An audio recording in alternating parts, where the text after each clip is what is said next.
perhaps winding down after a long day, or maybe lying awake, searching for a voice to keep you company. Thank you for choosing this story tonight. We hope wherever you are, whether it's a city that never sleeps or a quiet town under a pale November moon, you find a little peace in the sound of our voices. Let us know in the comments what city you're tuning in from tonight. It always amazes us how far these stories travel. Tonight's story is about an ordinary morning in a small town. A woman who walked into a school expecting nothing more than a quiet day of teaching, and instead uncovered something so deeply wrong, it would haunt her for the rest of her life. So, if you're settled in, if your room is still, and the night outside feels just a little too quiet, let's begin. I still remember the smell of chalk that morning, and the faint sound of children's laughter spilling from the hallways as I stood in front of the classroom door, room 12. It was my first time substituting at Greendale Middle School, a small, low-brick building on the edge of town, tucked behind maple trees that were already losing their leaves. I remember thinking it looked like a place time had forgotten. The old bell out front, the faded blue benches, the mural on the wall that read, "Be kind, be brave." My name is Claire. I've been teaching for 8 years, mostly temporary jobs around the county, filling in for maternity leaves, long-term absences, or just when someone needed a break. That day, I was called in last minute. Just one day, the woman on the phone had said. 7th grade English. The kids are good. It felt like any other Tuesday. When I unlocked room 12, the morning light was just starting to filter through the blinds, soft and gold. The desks were arranged in neat rows, each one labeled with a child's name in thick black marker. I set my bag down, checked the lesson plan left on the desk, and tried to calm my nerves. There's always that quiet moment before the first bell. The sound of lockers slamming, shoes squeaking on the linoleum, the laughter in the hall. I've always loved that sound. It feels like life itself. But something about this classroom felt heavy. It wasn't obvious at first, just a strange chill, as if the air never quite warmed up. The clock above the whiteboard had stopped at 2:47, and when I went to the window, I saw that one of the trees outside, the one right by the entrance, was covered in old paper cranes, hundreds of them, hanging from thin strings, twisting slowly in the breeze. Then the bell rang. They came in laughing loud, tossing backpacks and talking over each other, 13-year-olds full of energy. Normal. I smiled, introduced myself, wrote my name on the board, Miss Claire. They quieted down eventually.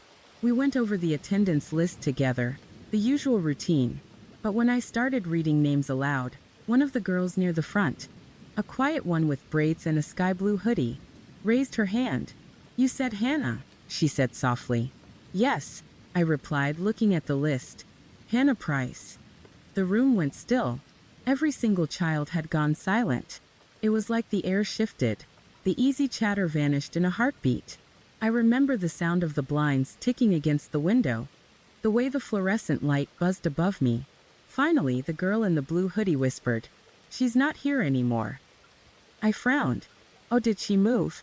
No one answered. They just stared at me, not angry, not sad, just watchful.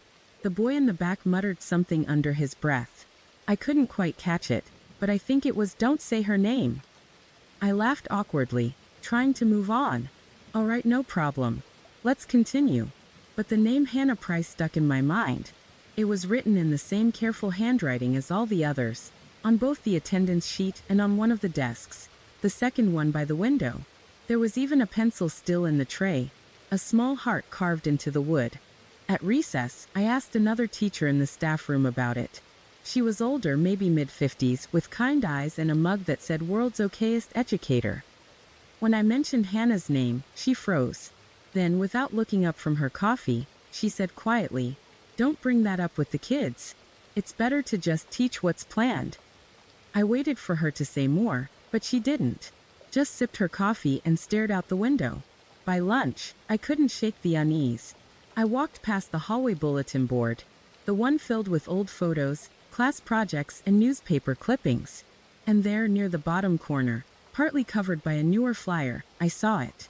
A newspaper article. Local student remembered. Community honors 12-year-old Hannah Price. The date was from last year. The article said she had died suddenly, An accident on a field trip, it said. No further details. Just her smiling photo in the middle, wearing the same sky blue hoodie one of her classmates had on this morning. When I looked closer, I noticed something else. The photo had been taken in front of that same classroom. Room 12. The rest of the day felt strange. The students were polite but distant. Every time I walked near the empty desk, they'd fall silent. One boy even asked if he could move to another seat. By the final bell, my nerves were raw. I packed my things, turned off the lights, and took one last look around the room. And that's when I saw it. On the back wall, near the supply cabinet. A faint handprint, smeared in dust, too small to belong to an adult. It looked fresh. And underneath it, written faintly in chalk, were 3 words. I didn't fall. When the last of the students left, the hallway grew still. That hollow kind of quiet schools have after the final bell. The air was thick with the smell of cleaning spray and old paper. Somewhere down the hall, a floor buffer hummed faintly. I sat alone at the teacher's desk, staring at those 3 words on the wall. I didn't fall. I tried to tell myself it was nothing. Kids playing pranks, maybe. A leftover message from last year.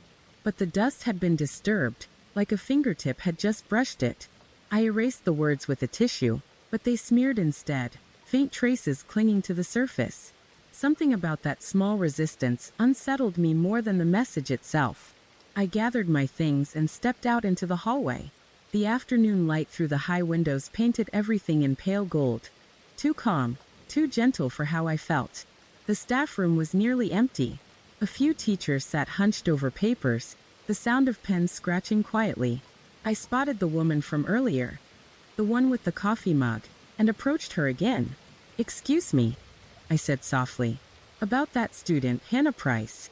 I didn't mean to bring up anything painful, but I saw her name on the roster today. I thought maybe it was a mistake." The woman set her mug down slowly. She studied me for a long time, her eyes tired. Then she shook her head. "It's not a mistake," she said. "The list hasn't been updated.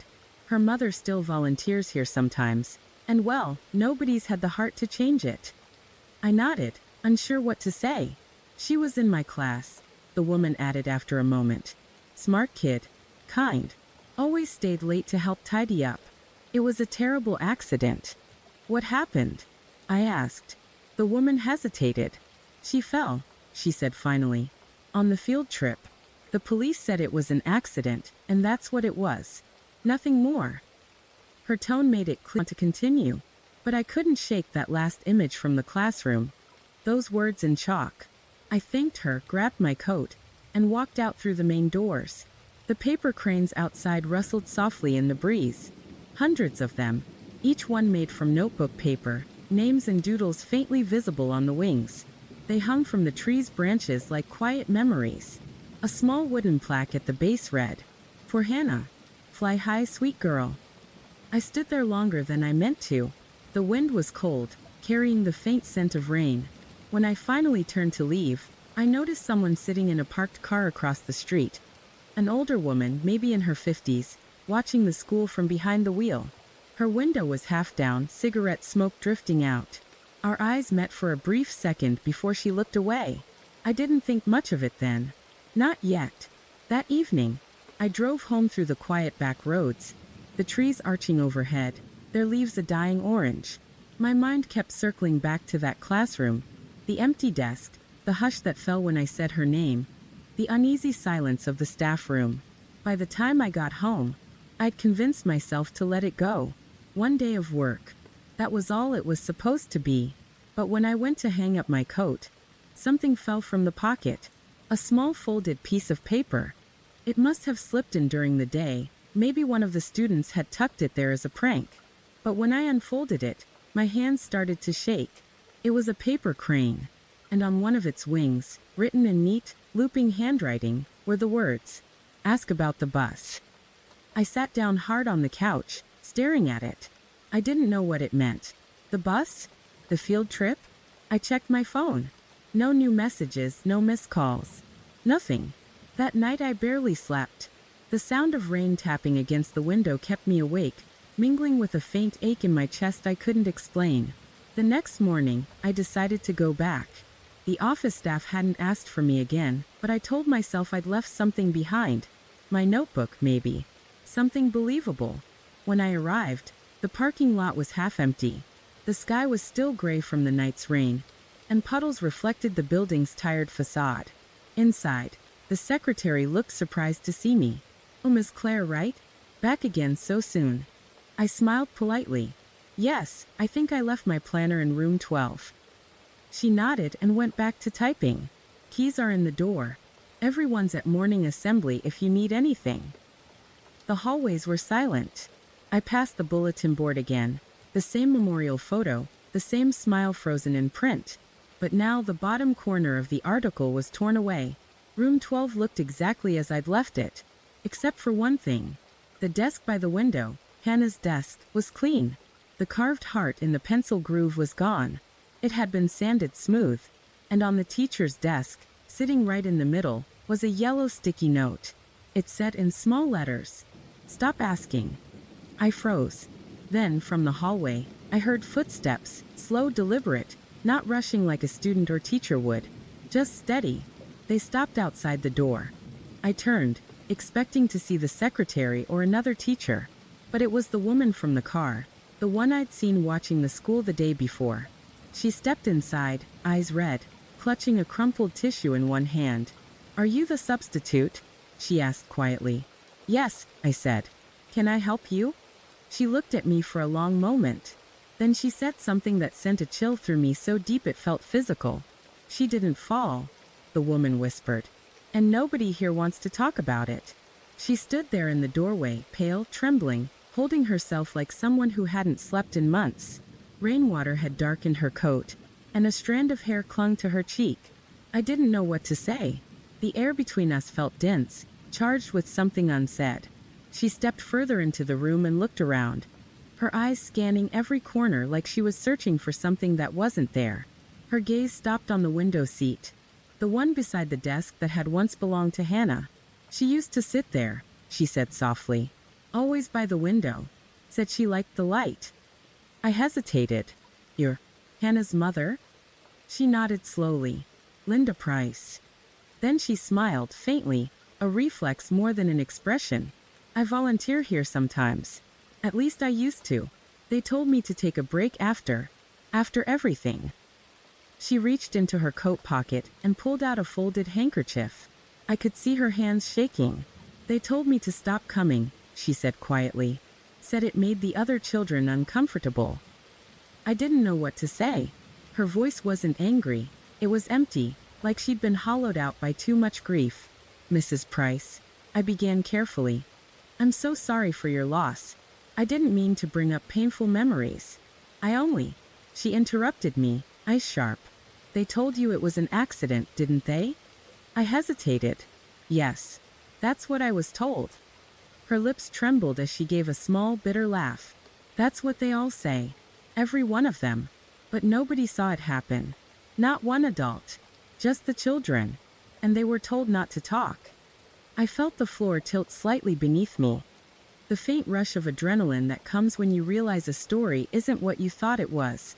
She walked toward the desk, fingers brushing over the smooth wood. "They fixed this," she murmured. "Sanded it down. I used to trace her name here. I'd come after hours, just to feel close to her." For a moment she stood very still.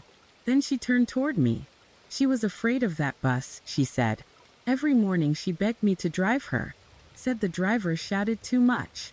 Said the other kids didn't like her. But I was late for work, and I told her she had to take it like everyone else. That day was the field trip. Her eyes met mine. And now she's gone. There was a rawness in her voice that made my throat tighten. "What do you mean she was afraid?" I asked softly. "She said things happened on that bus. Cruel things. I thought she was being dramatic. But I found bruises on her arms, small ones, like from fingers." I swallowed hard. "Did you tell anyone?" "I told the principal," she said. "I told the driver too. They said middle school girls fight sometimes, that it was just teasing. But she was different after that. Quieter.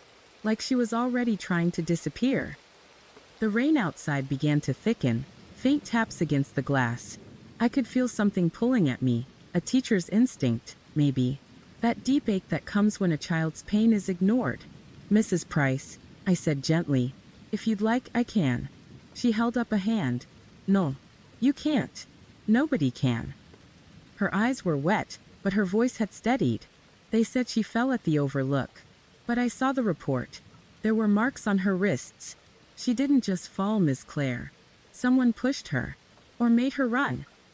The words hung in the room like smoke. I opened my mouth to ask something. Anything, but she was already walking toward the door. They'll tell you to stop asking questions, she said quietly, not looking back. Don't. Please don't. It's not just about Hannah anymore. And then she was gone, leaving the faint scent of rain and cigarette smoke behind her. I stood there for a long time, the hum of the fluorescent lights pressing into my ears. Eventually, I stepped closer to the desk. There, beneath the smooth surface, a faint line of rougher wood caught my fingers, a shallow carving half hidden beneath the sanding. When I leaned closer, I could still make out the letters. Help me. That night, I drove home through fog so thick it blurred the world into soft shapes.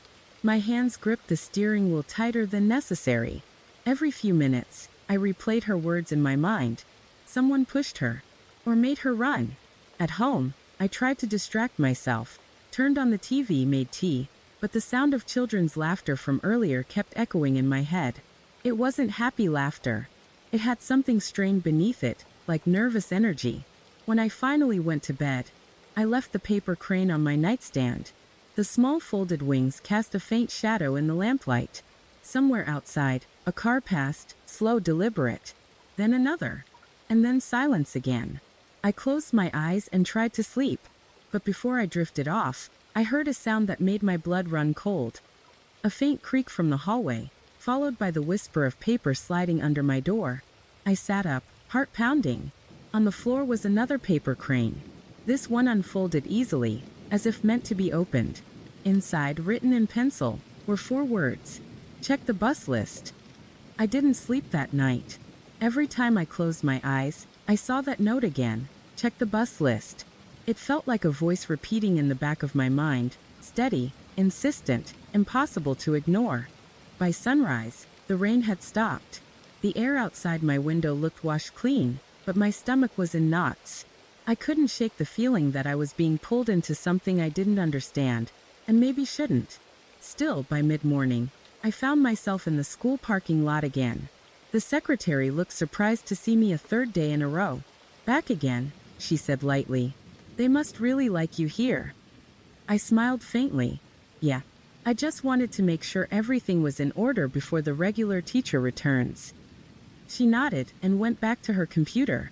The rhythmic tapping of her keyboard filled the silence. Behind her, a corkboard held all sorts of school documents, announcements, permission slips, old event posters. And near the bottom corner, half pinned under a calendar, was a list labeled, Field Trip, May 14th, Bus Assignments. My heart started beating faster. I stepped closer casually. Mind if I check something? The secretary didn't even look up. Go ahead. The paper was yellowed, the ink slightly faded. There were 3 columns, Bus A, Bus B, and Bus C. Each column had 20 or so names neatly typed, followed by the initials of the teacher supervising. I scanned the names quickly. Bus A, Bus B, Bus C. No Hannah Price. But halfway down Bus B's list, between 2 names, there was a faint gap. An extra line where something had clearly been erased. The space wasn't big enough to notice unless you were looking for it. The type alignment jumped ever so slightly, as if someone had deleted a row and nudged the list back together. I felt the back of my neck prickle. Do you know who keeps these lists? I asked. The secretary turned. Those? Oh, probably Ms. Kent. She handled the logistics last year. She's still here. Why? Just curious, I said quickly. Ms. Kent. I remembered the name, a short, sharp woman from the staff lounge, always wearing cardigans and keeping her sentences clipped. I found her later that day in the library, rearranging books on a cart. Miss Kent, I said softly. I'm Claire, the substitute. I was wondering if I could ask you something about last year's field trip. She froze for just a second, a barely perceptible pause before she turned around with a polite smile. Oh, that. Yes, I remember. Awful business, wasn't it? I nodded. Do you remember which bus Hannah Price was on? Her expression didn't change, but her hand tightened on the book she was holding. Bus B, I think, she said. Why? I tried to sound casual. I just noticed her name wasn't on the printed list. Maybe a mistake? She set the book down slowly. You shouldn't go looking into that, she said quietly. It won't help anyone. I'm not trying to stir anything up, I replied. She's gone, Miss Claire. Her tone had changed, soft but final.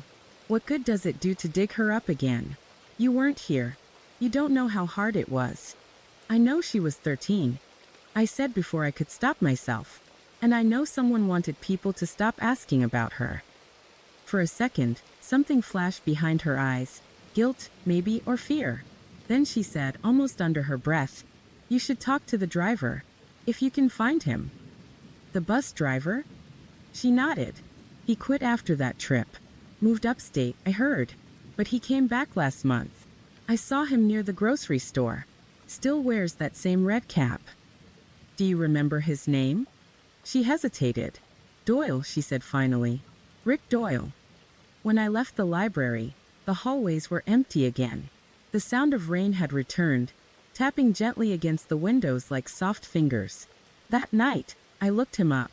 There wasn't much, just a few mentions in local news archives. He'd worked for the district for nearly 15 years, spotless record. Retired quietly. No statement about the accident. But there was something else. A small obituary from the same week as Hannah's death. A boy from the same class, Ethan Crow, had died only 3 days later. No details. Just unexpected causes. I sat back in my chair, the glow of the screen washing pale across my face. 2 deaths in 1 week. 1 accident. 1 unexpected.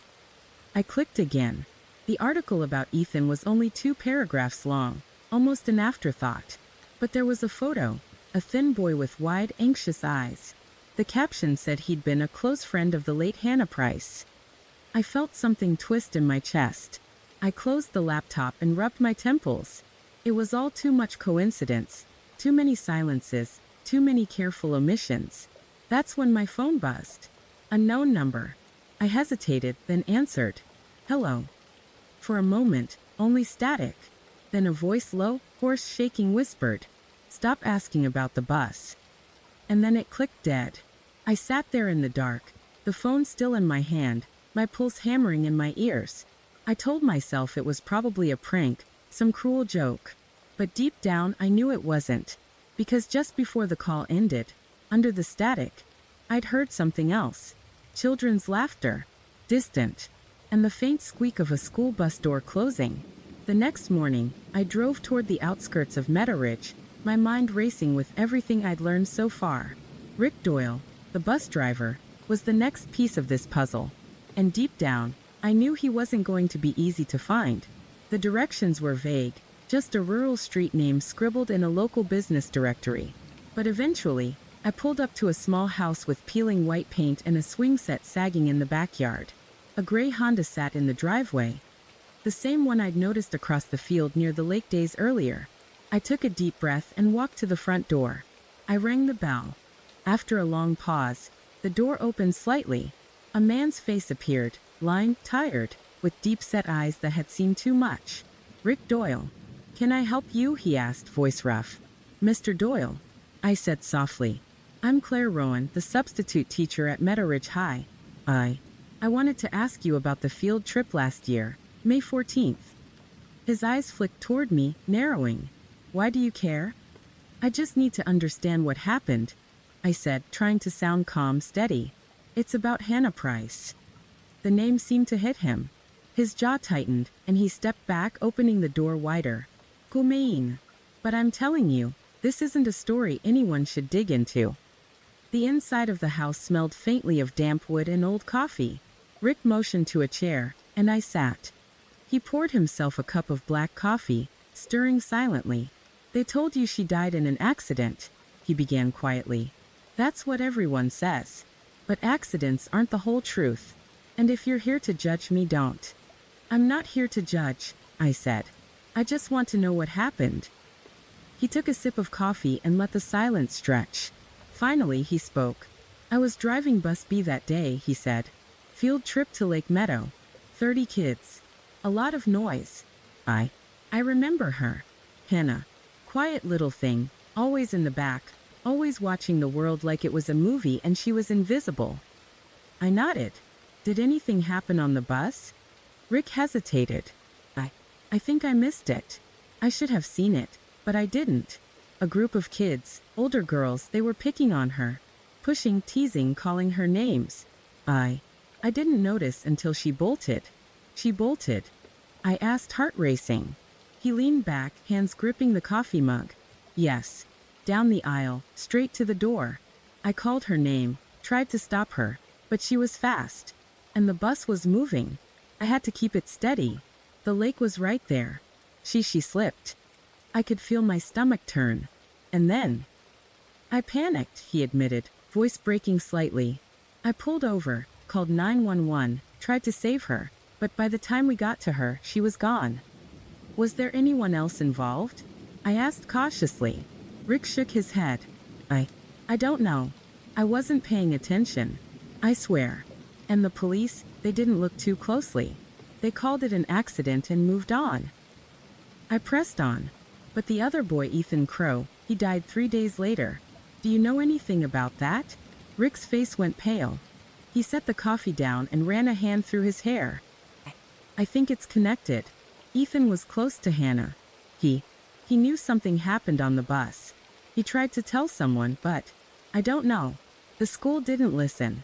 And after he died, I realized maybe it wasn't just an accident. The room felt smaller, the light outside dimmer. I swallowed, trying to process the gravity of what he was saying. Why did you come back to Meadowridge? I asked quietly. Rick sighed. I needed to see if anyone remembered, if anyone cared. But I see now, most people don't want to know. They'd rather pretend nothing happened. We sat in silence for a moment. The hum of the heater, the faint creak of floorboards, the distant sound of traffic, all of it pressed into me. Then Rick leaned forward, eyes intense. You need to be careful. People here don't like questions. Not about the kids, not about the field trip, not about anything. Dig too deep, and you'll find yourself in danger. I understand, I said. But I can't stop now. Not when so much is hidden. He nodded slowly. All right. But if you're serious, start with the bus roster. Look at who was absent that day, look at the gaps. And check the essays. Lila, Hannah, the papers. They tell a story that nobody else wants to hear. I left his house with my head spinning. The drizzle had turned into light rain. The Honda was gone from the driveway. The swing set sagged in the yard, silent still. And I realized the bus list wasn't just a roster. It was a map, a timeline, a record of what the school tried to erase. Somewhere in that small town, someone had gone to great lengths to cover up the truth. And I knew deep down that if I wanted to find answers, I would have to go further, even if it meant digging into secrets people had buried for a reason. The next day, I returned to room 104. The hallways were quiet, the fluorescent lights humming softly above. It felt different now, heavier. I carried the folder Rick Doyle had mentioned, the one labeled Hannah's essays, and my heart beat fast. I placed the folder on the desk near the window, the one Hannah had always used. I didn't open it immediately. Instead, I ran my fingers over the carved initials HB in the worn wood. The classroom smelled faintly of old paper and chalk. Dust motes floated in the sunlight that slipped through the blinds. I felt like I was walking into a sacred space, one the world had tried to forget. Finally, I opened the folder. The essays were stacked neatly, each one dated and labeled with Hannah's name. The first few were simple reflections on her favorite books, light, almost cheerful. But as I flipped through, the tone shifted. The handwriting became tighter, sharper. Sentences were crossed out, rewritten. Notes in the margins, small, almost frantic, hinting at tension, unease, and fear. One essay caught my eye. Dated the week before the field trip, the title read, "The Shadows on the Bus." I read the first paragraph aloud softly, almost involuntarily. Sometimes the people around you smile and laugh, but they don't see you. They think you're invisible. And sometimes, invisible is what keeps you alive. The words sent a shiver down my spine. It was as if she had known that someone on that bus, someone she trusted, would hurt her. I kept reading. Her essays described daily life in the classroom, her friends, and quiet observations about the teachers. But the recurring theme was fear. Fear of being ignored. Fear of being pushed too far. Fear of the lake. And then I came to a page that wasn't dated, the handwriting almost smeared, as though written in tears. I can't tell anyone what happened. They won't believe me. Not the teachers. Not the police. Maybe someone will read this someday. Maybe someone will know the truth. I set the folder down, my hands trembling. Rick Doyle's words came back to me. The teasing on the bus, the moments he hadn't noticed. I had to know more. I pulled the papers carefully, one by one, and began comparing them to the attendance list. The gaps in the bus roster now felt deliberate. Someone had erased her presence from official records. Someone had tried to erase her entirely. I checked the names around hers. Some had notes, initials of supervising teachers. But in the erased line, Hannah's line, there was nothing. It was like a missing piece of a puzzle, leaving a jagged hole in the timeline of that day. Then I noticed something subtle. On the margins of several essays, small pencil marks in a different handwriting. Corrections. Feedback. Red ink that was clearly recent, written well after her death. It was Mrs. Carver's handwriting. She had been grading these papers, even after Hannah was gone. I leaned back in the chair, the weight of it pressing into my chest. The essays weren't just words. They were evidence. They told a story no one else had acknowledged. A record of a girl whose life had been overlooked, dismissed, then disappeared. I could hear the faint laughter of children outside the hallway, ordinary, unaware, continuing on with life. And in that contrast, I felt the depth of the injustice. But the essays didn't stop there. One page detailed a particular incident on the bus, the very day of the field trip. I tried to sit quietly at the back. I didn't want trouble, but they wouldn't leave me alone. Pushed me, called me names. And he didn't see. Not the driver. Not the teachers. Not anyone. I thought if I held still, maybe I could disappear. Maybe then they'd let me be. I felt tears prick my eyes. I had read many cases, many stories of tragedy, but these words carried the weight of a life shrinking away under the gaze of indifference. And then the final line of that essay. If I disappear, maybe someone will notice. Maybe someone will care. It was impossible to ignore the connection to her death at the lake. The essays weren't just reflections. They were a cry for help that had gone unheard. I closed the folder and pressed my forehead to the desk. Silence surrounded me, save for the quiet hum of the classroom lights. The reality was clear. Hannah hadn't just fallen through cracks in supervision. Someone had been negligent. Someone had allowed it to happen. And now through these essays, the story was speaking. A soft creak at the door made me look up. The classroom was empty. The hallway was still empty. And yet, for the first time, I felt certain I wasn't alone. Somewhere, someone was watching, waiting, hoping that the past would remain buried. I gathered the essays, slipping them carefully into my bag. If I was going to uncover the truth about Hannah Price, I knew one thing. It wouldn't just be about reading her words. It would be about finding the people who had chosen to ignore them and holding them accountable. But as I stepped toward the door, I caught sight of a shadow across the hallway. A figure standing just beyond the line of fluorescent light, silent, still observing. And then just as suddenly as I saw it, the figure was gone. I couldn't shake the shadow I had seen in the hallway. My chest still felt tight as I left room 104, carrying Hannah's essays in my bag.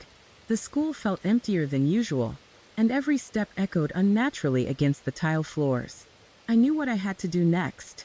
The essays hinted at someone, a teacher, who had been present that day, watching, but failing to intervene. Claire Rowan, substitute teacher. Observer. But not the only one. Someone else had been there. Someone whose negligence had contributed to the tragedy. I asked the secretary about the teachers who had supervised the field trip. One name repeatedly came up. Mr. Stanton, a literature teacher who had been with the district for over a decade. He had been absent the day Hannah's accident happened, on paper at least, but the essays hinted otherwise. I waited until after school and drove to his house. It was a modest, brick home tucked away on a quiet street. No car in the driveway. The front blinds were drawn. I knocked softly on the door. A middle-aged man with thinning hair opened it, blinking against the dim light. Yes. His tone was cautious, almost defensive. Mr. Stanton? I'm Claire Rowan, a substitute at Meadow Ridge High. I wanted to ask you about the field trip last May. His face tightened. What about it? There's a student, Hannah Price. She wrote some essays about her experience. I think you were on the bus that day. His eyes flickered, and for a moment, I thought he might slam the door. Instead, he stepped aside. Gumain. Inside, the house smelled of old books and dust. Rickety shelves lined the walls, filled with literary classics, dog-eared and yellowed with age. He motioned to a chair. Sit. But I warn you, you won't like what you hear. He sat. He poured himself a cup of coffee, hands trembling slightly. Hannah, poor girl. She had so much potential, so much life. And she died because nobody took her seriously. I know, I said softly. Her essays, they suggest that someone, maybe even a teacher, saw what was happening and didn't act. He sighed, staring into his coffee. I should have. I saw her. I didn't act fast enough. I was distracted. Stupid. Busy with my own lesson plans, my own problems. I regret it every single day. I leaned forward. What happened on the bus? He swallowed hard. There was teasing, name-calling, pushing. I noticed it too late. By the time I tried to intervene, it was already too late. She bolted, ran straight toward the lake. I called out, but she didn't hear. Nobody heard. His voice broke. And after she died, they told us to move on. Pretend it was an accident. No one asked questions. Nobody wanted to know. And I didn't push either. I let it slide. I could feel the weight of his guilt pressing down on the room. It wasn't just Hannah's death. It was the negligence, the silence, the cover-up. Why didn't anyone else intervene? I asked. He shook his head. I don't know. Everyone was busy. Everyone was thinking someone else would act. And by the time it became clear, it was too late. I nodded, taking it in. And Ethan Crow? The boy who died 3 days later. His hands clenched around his mug. He knew something. He tried to tell someone. I think the shock killed him in the end. Or maybe the guilt. I don't know. But he paid the price too. Silence fell between us. Only the faint ticking of a wall clock marked time. I need to understand the full picture, I said. The essays, the bus, what happened that day. I need the truth. He looked at me for a long moment. Then quietly he said, The truth? The truth is that everyone looked away. Everyone. From the teachers to the administrators. Nobody wanted to deal with the consequences. And poor Hannah, she ended up alone, scared, and unheard. I swallowed, feeling the gravity of what he was saying. The essays weren't just words on paper. They were the echo of every person who had ignored her cries. Every hand that had let her slip through their fingers. Will you help me? I asked. He hesitated. I suppose. If it means her story is finally told. If it means someone remembers her for who she was, not just how she died. We spent the next hour piecing together what he remembered. The seating arrangements, the moments of teasing, the lapses in supervision. Every detail painted a clearer, yet more devastating picture. When I left his house, the sky had darkened. A gentle drizzle began to fall. The quiet streets of Meadow Ridge felt heavier somehow, as if the town itself were holding its breath. And I realized, with a sinking feeling, that uncovering the truth would not be easy. Not because the evidence was missing, the essays, the bus roster, the witness accounts, but because the people involved had spent a year pretending it never happened. Pretending Hannah Price, and the boy who died after her, didn't matter. And now, it was up to me to make sure the story was told. The folder of essays rested heavily in my bag as I drove back to Meadow Ridge High. Each mile felt longer than the last, weighed down by the gravity of what I'd just learned from Mr. Stanton. His guilt, his confession, had confirmed my worst suspicions. This wasn't a simple tragedy. It was a chain of negligence, apathy, and deliberate erasure. I parked in the faculty lot, slipping inside the school before most of the staff had arrived. The hallways smelled faintly of cleaning supplies and wet floors. The fluorescent lights flickered slightly, as if acknowledging the tension in the building. I went straight to the office, asking for the principal's calendar and any records from the day of the field trip. The secretary handed me a stack of papers, pretending casual disinterest. She didn't need to know what I was piecing together yet. As I sifted through attendance sheets, permission slips, and emergency logs, a pattern emerged. There were subtle anomalies: missing signatures, delayed submissions, vague notes about absences. The bus roster had been altered in multiple places. Lines erased, names shifted. And every adjustment had a faint type of urgency, like someone had been trying to hide something after the fact. I pulled Hannah's name again. The space she should have occupied was blank, almost ghostly on the page. Next to it, a note in small handwriting: removed per administration. I felt bow rise in my throat. Someone in authority had actively erased her existence from the official records. Not by accident. Not oversight. Deliberate. My mind circled back to the essays. Hannah had written about fear, isolation, and the teasing on the bus. Now it all made sense. Her absence wasn't just in her life. It was being erased from the documentation that could have exposed what happened.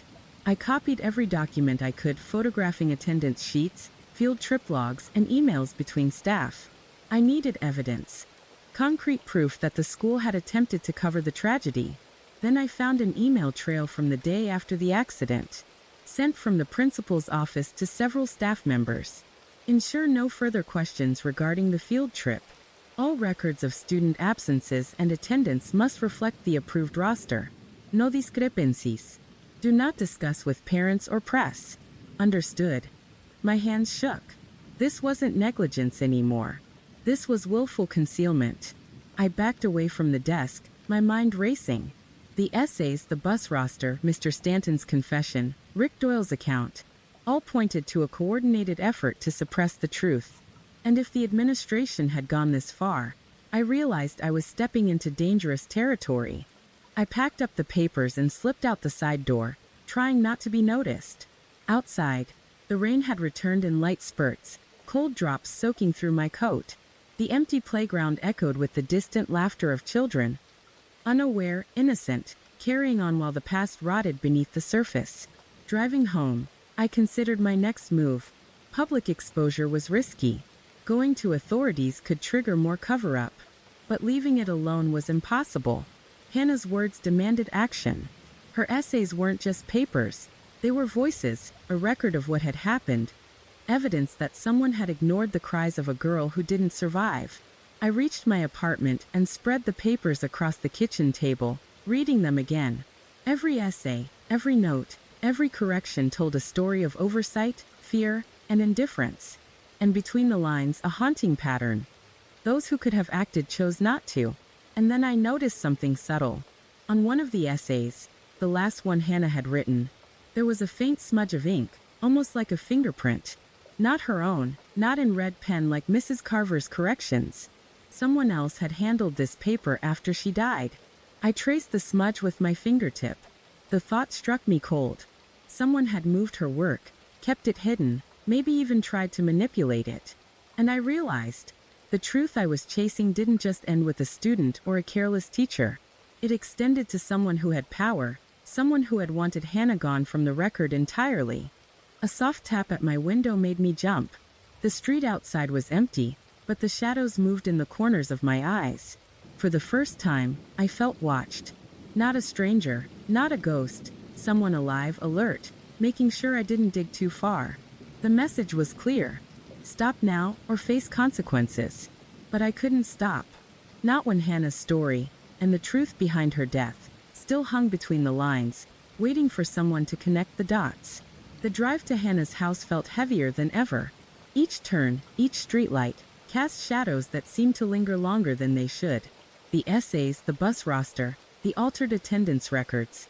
All of it pressed on me like a weight I couldn't shake. But talking to her mother felt necessary. She was the closest connection to Hannah's life before it had been erased. The house was small, a single-story home with a neatly trimmed lawn. Flowers dotted the front yard, muted in the drizzle that had returned. I rang the doorbell, and after a long pause, the door opened. A woman in her early 40s stood there, her eyes red-rimmed, her hands gripping the doorframe. "Can I help you?" she asked, voice trembling. "I'm Claire Rowan," I said softly. "I was a substitute teacher at Meadowridge High. I knew Hannah, and I want to understand what happened that day." Her eyes narrowed slightly. "Another teacher? Come inside." Inside, the house smelled faintly of vanilla and old books. The living room was filled with photographs of Hannah, smiling in school photos, laughing with friends, frozen in moments her mother clearly cherished. "I've been waiting for someone to ask questions," she said, settling into a chair. "Everyone acts like it's over. But it's not. Not for me." I nodded. "I understand. I've been looking through her essays, her notes. I want to know what she went through, what she felt." Tears welled in her eyes. She was scared, not just of the kids, but of being invisible.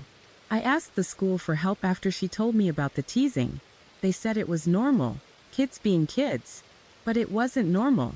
And the teachers, they didn't stop it. I listened as she recounted Hannah's last days. The quiet sadness in her room, the notes left on her desk, the essays she tried to hand in but were never returned. Each detail was another piece of the puzzle. She believed no one was listening, her mother whispered. She thought if she disappeared, someone would finally care. I didn't realize she meant it. I felt the weight of her words. The essays, the roster, the bus ride. It wasn't just an accident. It was a story of negligence that extended beyond the bus, beyond the classroom. It reached the administration, the teachers, everyone who had looked the other way. I showed her the altered bus roster I had photographed. Her hands trembled as she held it. "They erased her," she whispered. "They tried to pretend she didn't exist." I nodded. "And I think someone is still trying to make sure no one finds out." Her eyes widened. "Do you mean someone in the school?" "I don't know," I admitted. "But I've been followed. I've seen shadows. People who might not want the truth exposed." She placed a hand over mine, urgency in her touch. "You have to keep going. Don't let them scare you off. Hannah deserves that much." Her words struck a chord deep in me. This wasn't just about essays or bus rosters anymore. It was about a life erased, and a mother's grief compounded by the system that failed her child. We spent the afternoon going through Hannah's old belongings, notebooks, drawings, scraps of paper. Each piece carried traces of the girl who had existed fully, silently, and then vanished from everyone's attention. And as the sky darkened outside, casting long shadows across the living room, I realized that the story was far from over. The deeper I dug, the clearer it became. The negligence on the bus, the altered records, the fearful whispers of the staff, it was all connected. And someone somewhere didn't want the connections made. When I left, the rain had thickened into a steady downpour. Hannah's mother stood at the door, waving, her eyes brimming with a mixture of hope and sorrow. Driving away, I knew I had to move quickly. Every step, every discovery, brought me closer to the truth, and potentially closer to danger. But if Hannah's story was ever going to be told, I had no choice but to keep going. The house disappeared behind me, the wet streets reflecting streetlights like fractured memories. And in that reflection, I saw not only the past but the urgency of uncovering what the school and its staff had tried so hard to hide. The clock was ticking, and with each passing moment, the shadows around Hannah's story grew longer, waiting for someone to finally shine a light. The next morning, I arrived at Meadowridge High with a sense of quiet determination. Every piece of Hannah's story, every altered document, every essay pointed to one conclusion. The system had failed her, and if I wanted the full picture, I had to speak to someone who had worked closely with the students, someone who could shed light on what was happening behind closed doors. That person was the school counselor, Ms. Lorraine Hayes. She had been at the school for over 20 years and, according to staff, knew every child by name. I found her in the counseling office, a small room filled with shelves of folders, motivational posters, and a faint scent of peppermint. She looked up from her desk as I entered, her expression cautious but curious. "Miss Hayes?" I asked softly. I'm Claire Rowan, the substitute teacher. I wanted to ask you about Hannah Price and the other students on the field trip last May. Her eyes flickered, a shadow of recognition passing through them. Hannah, poor girl. Yes, I remember her. I'm not sure how much I can say, but you can sit. I took the chair across from her. I've read her essays. I've seen the bus roster and some of the records that were altered. I need to understand what was happening in the school, in the classroom, on the bus. Were there warning signs? Did anyone notice? Lorraine sighed deeply, running her fingers through her hair. Warning signs? Yes. So many. But people didn't listen. Teachers were busy. Administrators didn't want to know. And the students themselves, they were afraid. Hannah, she was quieter than most. Observed too much, spoke too little. But she left clues in small ways. Essays, notes, behavior changes. What kind of behavior changes? I asked. She became withdrawn, Lorraine said. Avoided eye contact, stayed behind after class, asked to see me but only briefly. She was trying to communicate her fear without drawing attention. And the other students, they whispered, but no one wanted to tell the adults. They thought it would cause trouble. I nodded, absorbing her words. And Ethan Crow? Her lips pressed together. He saw what was happening to Hannah. He tried to support her, to speak up. But the adults, they dismissed him. He was punished for telling the truth indirectly. By the time he died, he was exhausted emotionally. Afraid. Angry. Hopeless. I felt the heaviness pressing down on me. 2 children crushed by neglect. And adults who turned away. Did anyone else notice? Teachers? Supervisors on the bus? I asked, my voice tight. Lorraine's gaze dropped. Some did. Some noticed subtle things, but they were afraid of repercussions. Afraid of the administration. Afraid of making waves. And after the accident, the instructions were clear. Nothing more to be said. Cover it up, move on. I felt my hands clench in my lap. The essays, the roster, the altered documents. It all pointed to the same thing, deliberate concealment. And now, for the first time, I understood how deep the fear went. Why tell me this now? I asked quietly. Because you're the only one willing to look closer, she admitted. The system failed Hannah and Ethan. And the students, even those still here, are scared. They don't speak. But if someone gathers the evidence, if someone tells the truth, maybe it matters. Maybe it can prevent it from happening again. Her words strengthened my resolve. I had to continue. I had to connect the essays, the bus roster, the testimonies, and the administration's cover-up into a coherent narrative. And I had to do it before anyone could interfere. Before I left, Lorraine handed me a small folder. These are notes I took after the field trip. Observations, whispers, counseling logs. Not much, but they might help you. I took it carefully, thanking her. Outside, the rain had stopped, leaving the streets wet and reflective. The school was quiet now, empty, but the weight of what had happened inside lingered like a fog. As I drove home, I began to lay out all the evidence on the passenger seat. Hannah's essays, the bus roster, altered attendance sheets, Mr. Stanton's notes, Rick Doyle's account, and Lorraine's folder. Each piece was a part of the same story, a story of negligence, fear, and deliberate erasure. And I realized, as the sun broke through the clouds in pale shafts of light, that uncovering this story wasn't just about truth. It was about justice, accountability, and ensuring that Hannah and Ethan's voices, silenced for far too long, were finally heard. But I also knew the risks. The deeper I dug, the more I uncovered, the more likely it was someone would try to stop me. Someone had already followed me, watched me, warned me to quit. And now, armed with these documents, I was closer than ever to exposing the people who had tried to erase Hannah's existence. And somewhere in the back of my mind, I couldn't shake the feeling that the shadows were still there, waiting to see if I would back down. I wouldn't. That evening, I sat at my small apartment desk, surrounded by the growing mountain of papers, essays, and folders. The rain pattered against the window, soft and steady, a background to the storm of thoughts in my head.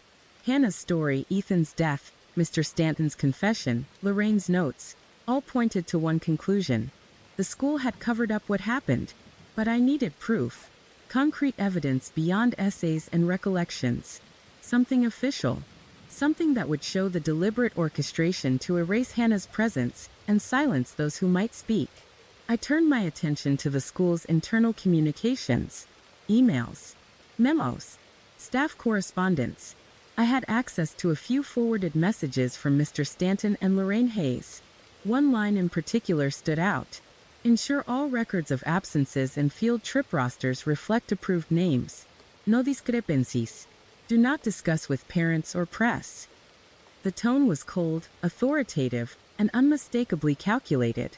I began cross-referencing timestamps. Messages sent in the week following the field trip coincided with missing or altered attendance sheets. The pattern was clear. Someone at the administration level had orchestrated the concealment, ensuring no one could trace responsibility for Hannah's death. Then I found a chain of emails that made my stomach churn. They weren't just about records. They were about perception, control, and damage limitation. From principal's office to staff. Subject: field trip incident, confidential. Do not speak of the event. Any inquiries from parents or press are to be referred to me directly. Staff involved are instructed to adhere strictly to approved statements. Any deviation will result in disciplinary action. The words were deliberate, precise, and chilling in their implications. It wasn't negligence anymore. It was willful suppression. I traced the emails further, noting how copies were sent selectively. Mr. Stanton, Lorraine Hayes, and a few others. The exclusion of key personnel hinted at a knowledge hierarchy, a system designed to contain information and protect the institution's image over the students' well-being. The gravity of it hit me.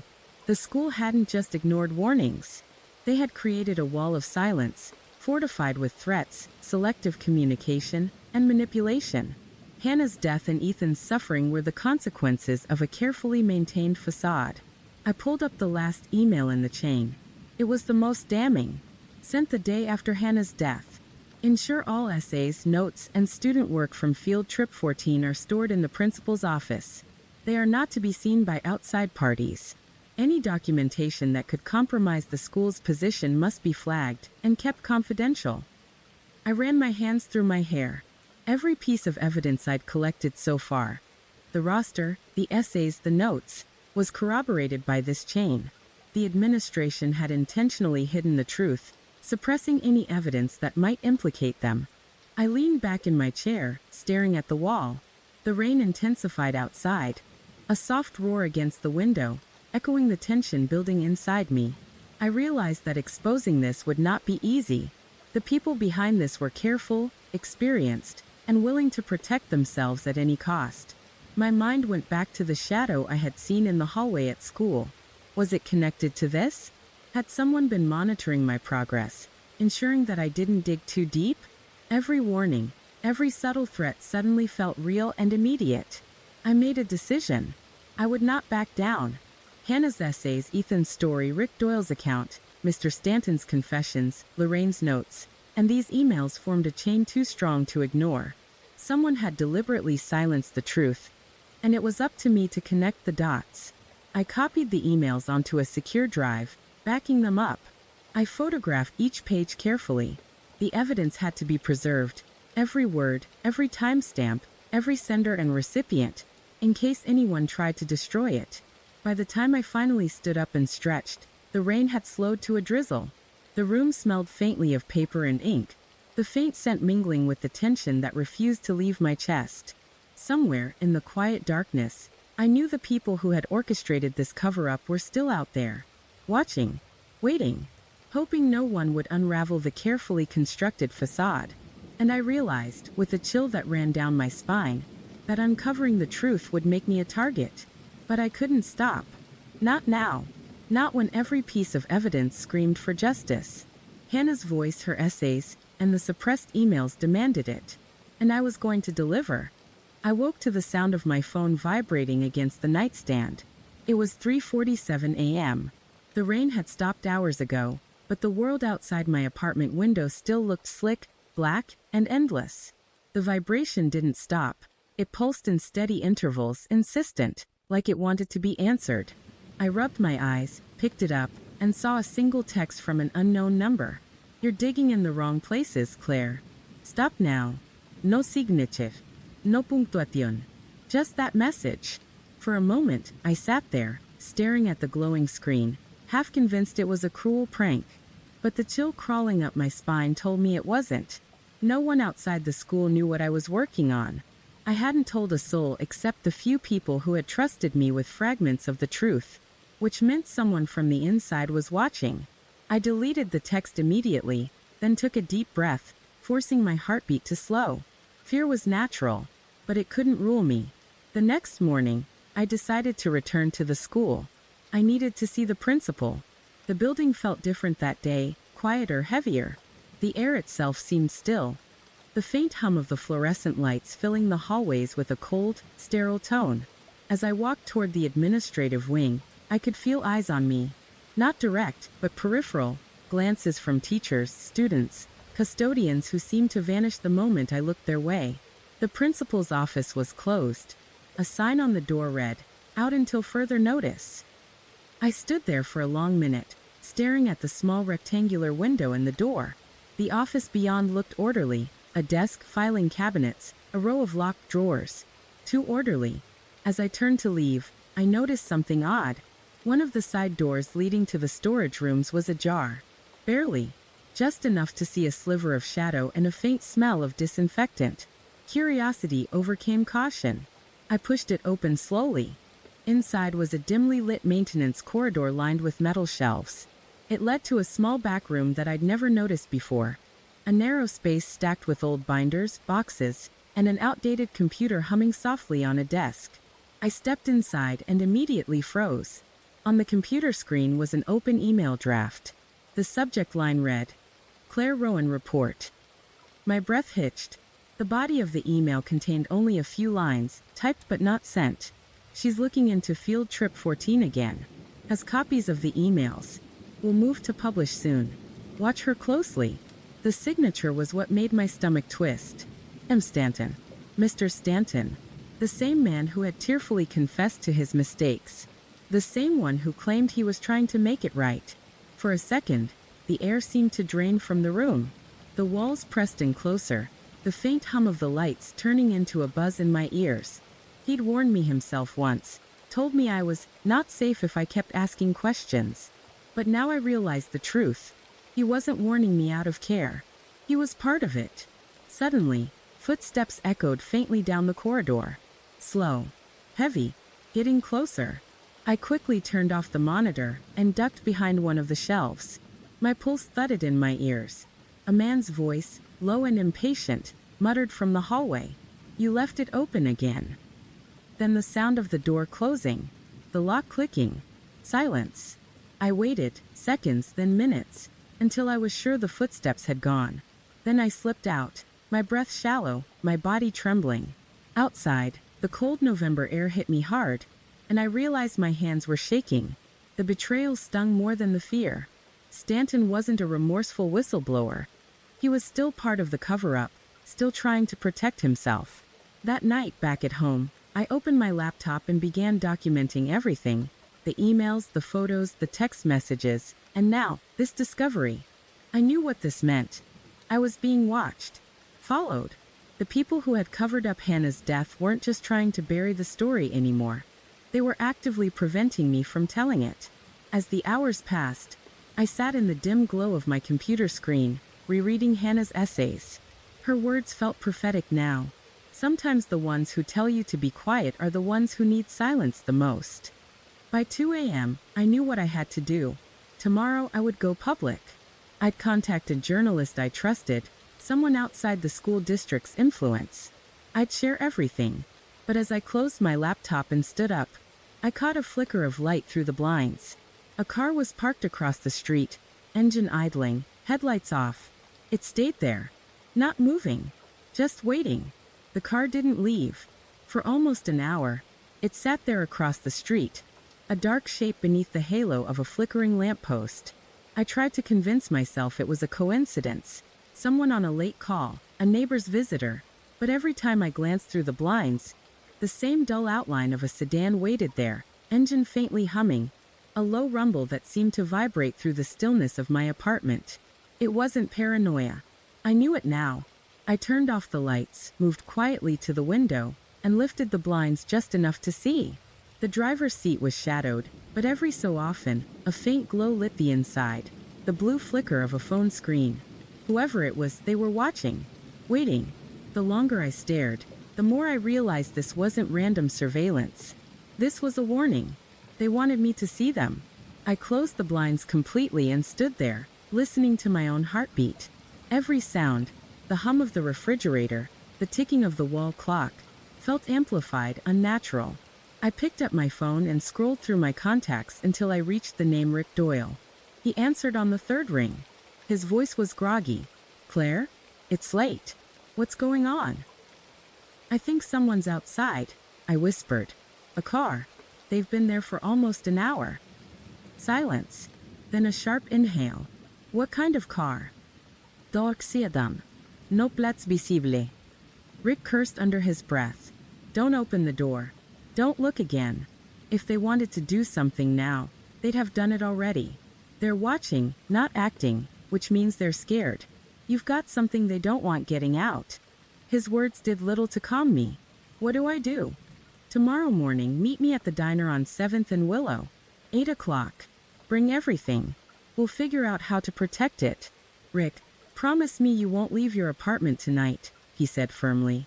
"Promise me." I nodded even though he couldn't see. "I promise." After we hung up, I checked the blinds again. The car was still there. I decided to stay on the couch, the laptop open beside me. Every few minutes, I'd glance toward the window, but the car never moved. Around 4 a.m., exhaustion won. I must have drifted into a half-sleep because I woke suddenly to the sound of movement. The crunch of gravel just outside my window. My heart leapt. I froze listening. A shadow moved past the edge of the curtain. Then a faint tap against the glass. I didn't breathe. Another tap. Slow. Deliberate. My body went cold. Then just as suddenly it stopped. I waited for what felt like forever, staring at the curtains, unable to move. When I finally dared to look, the street outside was empty. The car was gone. But taped to the outside of my window, fluttering slightly in the early dawn breeze, was a piece of paper. I hesitated before peeling it off the glass. My hands shook as I unfolded it. Only 3 words were written there, in blocky black letters. "You were warned." That morning, I arrived at the diner on 7th and Willow before sunrise. It was one of those quiet places that smelled of burnt coffee and fried eggs. Rick was already there, sitting in a corner booth, eyes bloodshot but alert. I slid the folder across the table. Emails, essays, photos, everything. He flipped through it quickly, his jaw tightening. "You weren't kidding. This is damning. Enough to get people fired. Maybe prosecuted." "But they already know I have it," I said, pulling the note from my pocket and laying it on the table. "They came to my window last night." Rick's expression darkened. He picked up the note with 2 fingers. "They're getting desperate." "That's good. Means we're close to something." He reached into his coat and pulled out a small USB drive. "Make a copy of everything and put it on this. I'll handle getting it to someone outside the district, someone who can publish it safely." As I inserted the drive into my laptop, my reflection flickered on the diner window. For a brief moment, I saw movement, a man standing across the street, facing the diner. Then he turned and walked away into the fog. I tried to brush it off, but something in Rick's eyes told me he'd seen it too. "They're still watching," I whispered. He nodded slowly. Then we moved faster. When I left the diner, the morning was quiet again. Normal people heading to work. Children waiting for buses. Life moving on, as if nothing was happening. But beneath the calm, I could feel it, a thread of tension pulling tighter. Whoever they were losing control. And when people like that start to lose control, they become dangerous. That night, I checked my window again. No car this time. Just silence. But the note still lay on my desk, edges curling slightly. Those 3 words burned into my mind. "You were warned." By the time the weekend came, I'd barely slept. Every creak in my apartment made me flinch. Every car that slowed outside sent my pulse racing. The note still sat on my desk, folded neatly beside the laptop, like a taunt.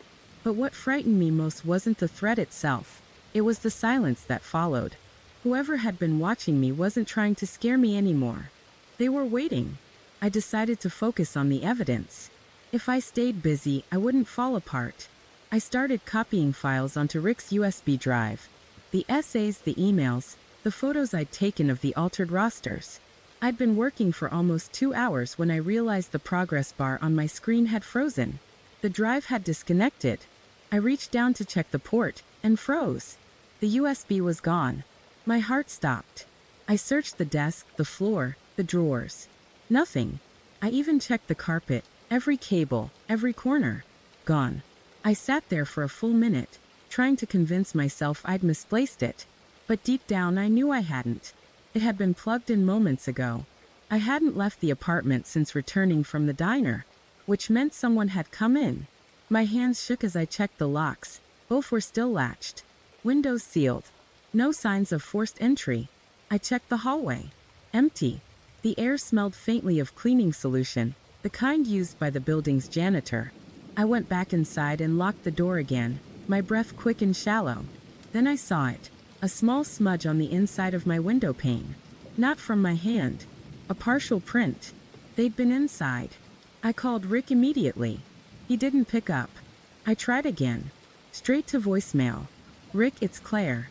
The USB is gone. Someone's been inside. Call me back, please. I hung up and sat in silence. The ticking of the clock on the wall grew louder, sharper, like a countdown. Around noon, there was a knock at the door. 3 quick taps. Then one long. My first instinct was panic. Then I heard a voice, low, tense. Claire, it's me. Rick. I opened the door cautiously. He stepped inside quickly, shutting it behind him. His hair was disheveled, eyes bloodshot. You okay? He asked immediately. No. The USB's gone. Someone came in while I was asleep or out. He ran a hand through his hair. Damn it. I had a bad feeling this would happen. Did you bring your copy? I asked. He hesitated. Just a flicker, but I saw it. Rick, I said slowly. Do you still have it? His jaw tightened. No. My apartment was broken into last night. Files gone, computer wiped. Whoever we're dealing with, they're professionals. The weight of his words settled heavily between us. I moved to the window and looked out. The street was quiet. Normal. But it all felt staged now, too ordinary, too calm. What do we do? I whispered. Rick exhaled, his voice barely above a murmur. We go higher. The local press won't touch it. They're scared of the district. But there's an investigative reporter in Chicago who's worked on corruption cases before. I'll get in touch with her. He checked his phone, typing quickly. In the meantime, you need to get out of this apartment. Tonight. I frowned. Where? Anywhere. A motel, a friend's house. Somewhere they won't expect. As he spoke, I noticed something strange. The faint outline of dust on the floor near my door. A thin line where the rug had been moved slightly. Someone had stepped inside. Recently. Rick, I whispered, look at the floor. He followed my gaze, and his face paled. We both froze. The apartment was silent, but the kind of silence that listens back. He mouthed, don't move. Then he walked quietly toward the bedroom, hand slipping into his jacket pocket. I didn't see a weapon, but the motion was instinctive, protective. He opened the bedroom door slowly. The light from the hallway spilled in, illuminating the bed, the nightstand, and the window. It was open. Just a crack. The curtain fluttered gently. Rick shut it quickly and turned to me. They're watching you closer than we thought. Pack what you can. We're leaving now. I grabbed my bag, laptop, and the original folder of papers. Rick stayed by the door, glancing out the peephole. As we stepped into the hallway, he said, don't look back. We walked fast, down the stairwell, out into the gray afternoon. The air smelled of rain and exhaust. My mind was spinning, my chest tight. Rick led me to his car, not the same one I'd seen across the street, thank God. He unlocked it, started the engine, and we drove off without speaking. For a while, the only sound was the rhythmic sweep of the windshield wipers. Then Rick said, almost to himself, they're trying to erase everything. Not just the files, but the people connected to them. I looked at him, my throat dry. People. He nodded grimly. You're not the first to dig into this, Claire. Just the last one left. Outside, the rain began again, soft, relentless.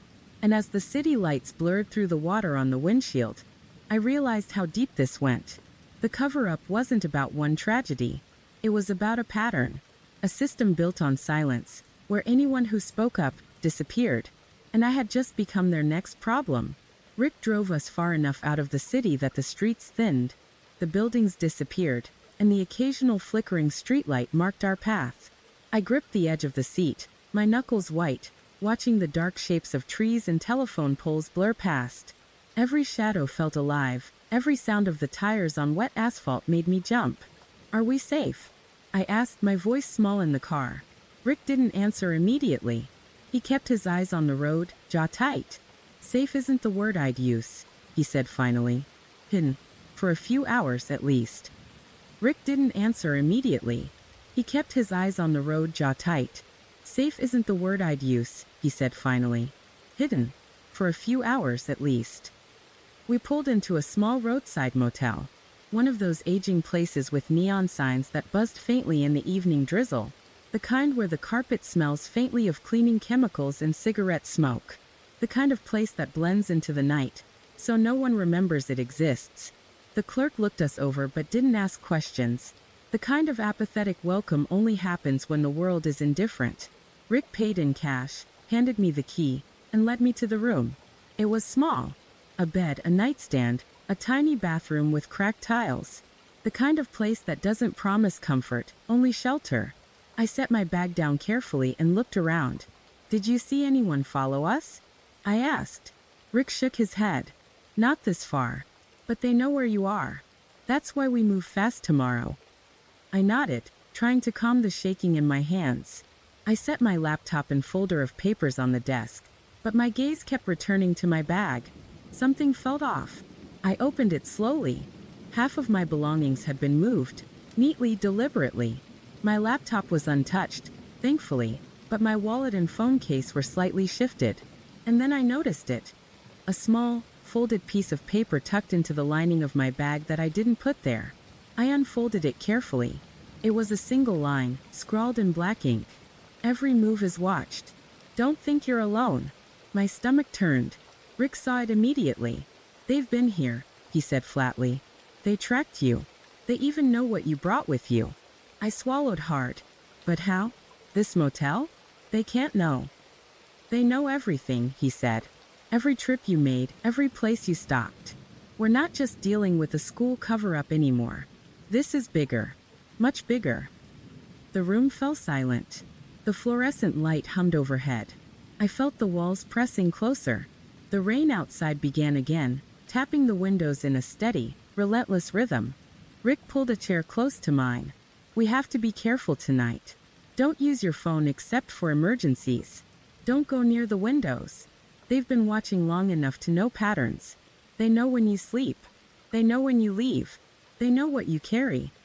I nodded. My mind raced, trying to process the reality. Someone had been inside my apartment. Someone was still following. And I had just become the target of a surveillance campaign I didn't fully understand. I tried to distract myself. I pulled out Hannah's essays, the altered rosters, and the emails we'd collected. I laid them on the desk and went through each page, each line, each timestamp. Reading them now, in the quiet, dimly lit room, gave them a weight they hadn't carried before.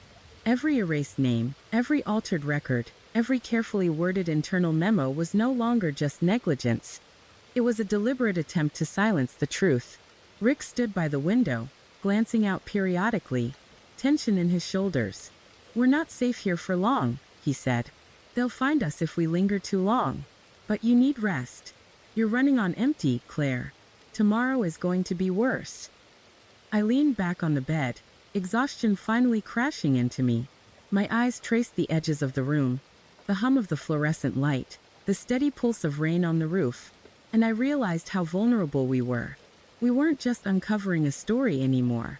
We were being hunted. I tried to sleep, but my mind wouldn't let me.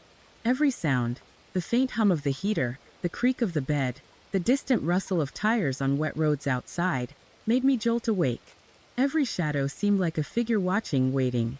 At some point, I drifted into a half-sleep, but even then, dreams of shadowy figures, open doors, and whispers in the hallways haunted me.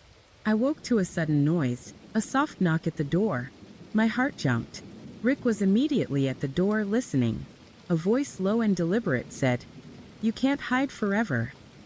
The words echoed in the room, chilling and intimate. Someone knew we were here. Someone had found us despite all precautions. I swallowed hard. They're not going to stop. Rick's jaw tightened. No. And neither can we. We keep going. One way or another, the world has to know what happened to Hannah, and Ethan, and every student they silenced. Outside, the rain began to fall harder, drumming against the roof. Inside, the fluorescent light hummed above us. And I realized that tonight, in this small roadside motel, we weren't safe. But the story, the truth, was closer than ever. And for the first time, I understood the price of uncovering it. The morning light filtered weakly through the motel's thin curtains, casting a pale, gray glow across the room. The rain had eased to a drizzle, leaving the streets outside slick and reflective. I sat at the small table, Hannah's essays and the emails spread before me, while Rick spoke quietly into his phone. "I've got her on the line," he said, finally hanging up. "She's willing to meet. Says she'll travel, but only if we're careful." "Who?" I asked, my voice cautious. "Clara Jennings," he replied. "Investigative reporter from Chicago. She's exposed school corruption before. She has a reputation for digging into cases no one else dares touch." I felt a surge of hope. Someone beyond the district, beyond the people trying to silence me, might finally hear the story. But that hope was tempered by unease. Whoever had tracked us to this motel was still out there. How safe was it to bring another person into this web? By mid-afternoon, Clara arrived. Rick met her at the parking lot and guided her into the motel room. She was taller than I expected, with a steady gaze that made it feel like she could see right through the tension in the room. Her coat dripped from the drizzle outside, and she carried a small satchel filled with notebooks and a tablet. "Claire Rowan?" she asked, extending her hand. Her voice was calm, deliberate, professional. I shook it, noting the firmness of her grip. "Yes, and this is Rick Doyle. We've gathered information on a case involving Meadow Ridge High and a student named Hannah Price." Clara's eyes flicked to the documents on the table. "I've read the briefing Rick sent, but I need more. I need the evidence firsthand." I began laying out the materials. Hannah's essays, the altered attendance sheets, the internal emails from the administration, Mr. Stanton's confessions, Lorraine Hayes' notes. Each page carried weight. Each line of text a story of negligence, fear, and cover-up. Clara picked up the USB Rick had recovered, examining it carefully. "These files, you're sure they're intact? Not tampered with?" I nodded. "We verified everything, but someone has been tracking us. They broke into my apartment, took a USB, and left a warning. We don't know how they know our locations." Her brow furrowed. "Then time is critical. Once we move this out, it needs to be published immediately. Otherwise, they'll try to destroy it again." Rick leaned back, running a hand through his hair. "We can't stay here tonight. It's only a matter of time before they find out we've involved her." Clara studied me. "You trust me?" I hesitated. In the world we were dealing with, trust was a luxury. But her steady presence, the professional calm in her demeanor, felt real. I nodded. "Good," she said. "Then we have a plan. First, we create multiple copies of the evidence. One stays with me, one with Rick, one with you. Then we move out tonight. I have a safe location where we can analyze everything, away from prying eyes." As she spoke, a flicker in the motel window caught my eye. I stiffened. Rick noticed. "What is it?" "I think someone's outside." Clara didn't flinch. She reached into her coat, pulling out a small camera, and held it toward the window. "Let's document them. We'll need proof they're tracking you." We waited, tense, ears straining over the soft patter of rain. The shadow moved again, a figure pacing slowly across the parking lot, stopping, looking toward the room. The camera clicked quietly. "They're professional," Clara said. but sloppy enough that we can track patterns. Good. I felt a flicker of relief. For the first time, I wasn't completely alone. But the presence of that shadow reminded me. Getting this story out wasn't just about exposing negligence anymore. Whoever had orchestrated this cover-up had power, reach, and intent. They weren't just hiding the truth. They were willing to follow, intimidate, and silence anyone who threatened their control. Clara packed the camera away and turned to me. Tonight we move. We stay ahead. You've done the hard work. Now it's my turn to make sure the world sees it. I took a deep breath. My hands shook slightly, but I felt a resolve hardening inside me. This wasn't just about Hannah and Ethan anymore. It was about every student silenced, every adult who turned away, every truth someone wanted buried. The rain intensified outside, drumming against the roof. But inside that motel room, a small circle of determination had formed. And as the day faded into night, I realized the real fight was just beginning. We left the motel just after midnight. The rain had eased to a mist, thin and whispering across the windshield as Rick drove. The highway stretched ahead, empty and silver under the weak glow of the streetlights. Clara sat in the back seat beside me, her satchel clutched tight against her. Inside were the copies of every document, file, and photograph we'd gathered. I could feel the weight of it, not the physical weight, but the moral one. The truth, heavy and dangerous, sat between us. No one spoke for the first 30 minutes. The silence was a fragile thing, broken only by the rhythmic wipers and the hum of the tires on wet asphalt. Finally, Clara said, "We'll head east. There's a farmhouse outside of Riverton. The owners are gone for the season. I've used it before when stories went bad. No cameras, no neighbors." Rick nodded, eyes fixed on the road. "What about your editor? Anyone know where you're headed?" She gave a small, humorless laugh. "No. That's the point. We passed a gas station." I glanced at the reflection in the side mirror and froze. A pair of headlights had appeared behind us. At first, I tried to brush it off. Highways always had late-night travelers. But the car stayed behind us, steady and uncomfortably close. When Rick switched lanes, the headlights followed. "Rick?" I said quietly. He glanced at the mirror. "I see it." For a moment, no one breathed. Clara leaned forward slightly, peering between the seats. "Stay calm. Just drive normally." But the car behind us didn't back off. When Rick slowed to let it pass, it slowed too. The pattern was unmistakable. "They found us," I whispered. Rick's jaw clenched. "Not yet, they haven't." He took the next exit sharply, tires screeching against the wet pavement. The headlights followed. The road narrowed, winding through a stretch of woods. Rick cut the headlights for a few seconds, turning down a side road. We coasted in darkness, the sound of our breath loud in the enclosed space. The following car slowed, then passed the turnoff. Its lights disappeared. We waited. The quiet returned, thick and oppressive. Finally, Rick exhaled. "We're clear. For now." My hands trembled in my lap.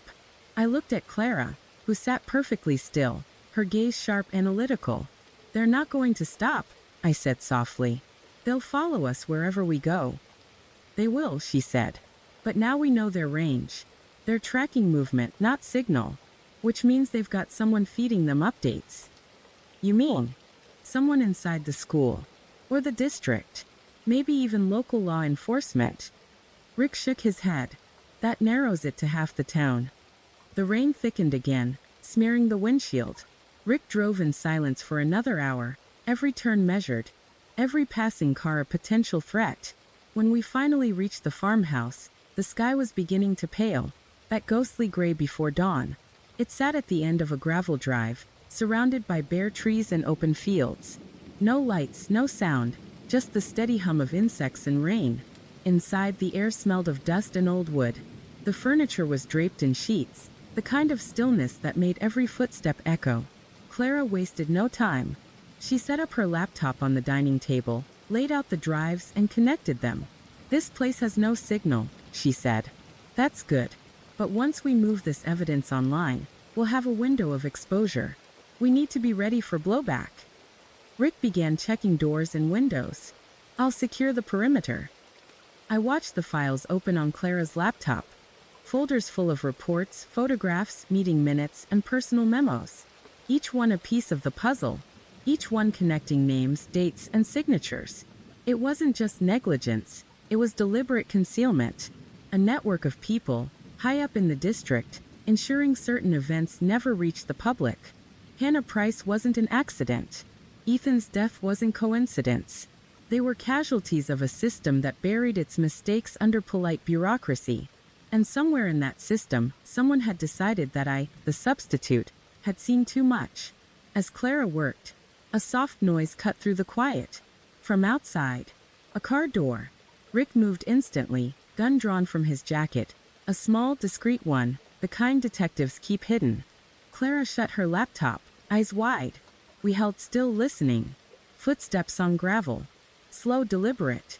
My heart pounded in my ears. Rick motioned for silence, moved toward the window, and peeked through the curtain. His face tightened. "Two of them," he whispered. "They're wearing dark coats.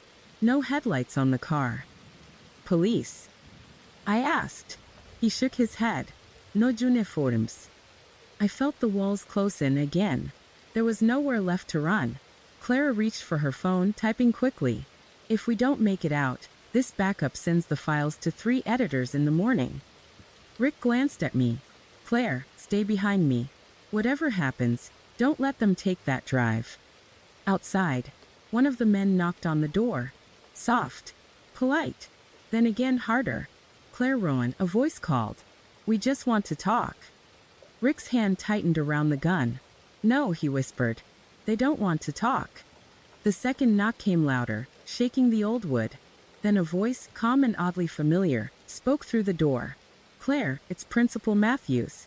You've made a serious mistake." My blood ran cold. He had found us. And he hadn't come alone. The knocking stopped for a moment, replaced by silence so thick it pressed into my ears. My pulse thundered in my chest. Rick stayed close, his hand gripping the gun so tightly that his knuckles were white. Clara crouched beside me, her laptop closed, her gaze sharp and alert. Then came the voice again, calm, deliberate, familiar. "Claire, it's Principal Matthews. You've made a serious mistake." I swallowed hard. Matthews, the man who had always smiled behind his polished veneer, who'd reassured parents and teachers alike, now sounded like a predator sizing up its prey. Rick whispered, "Don't open it."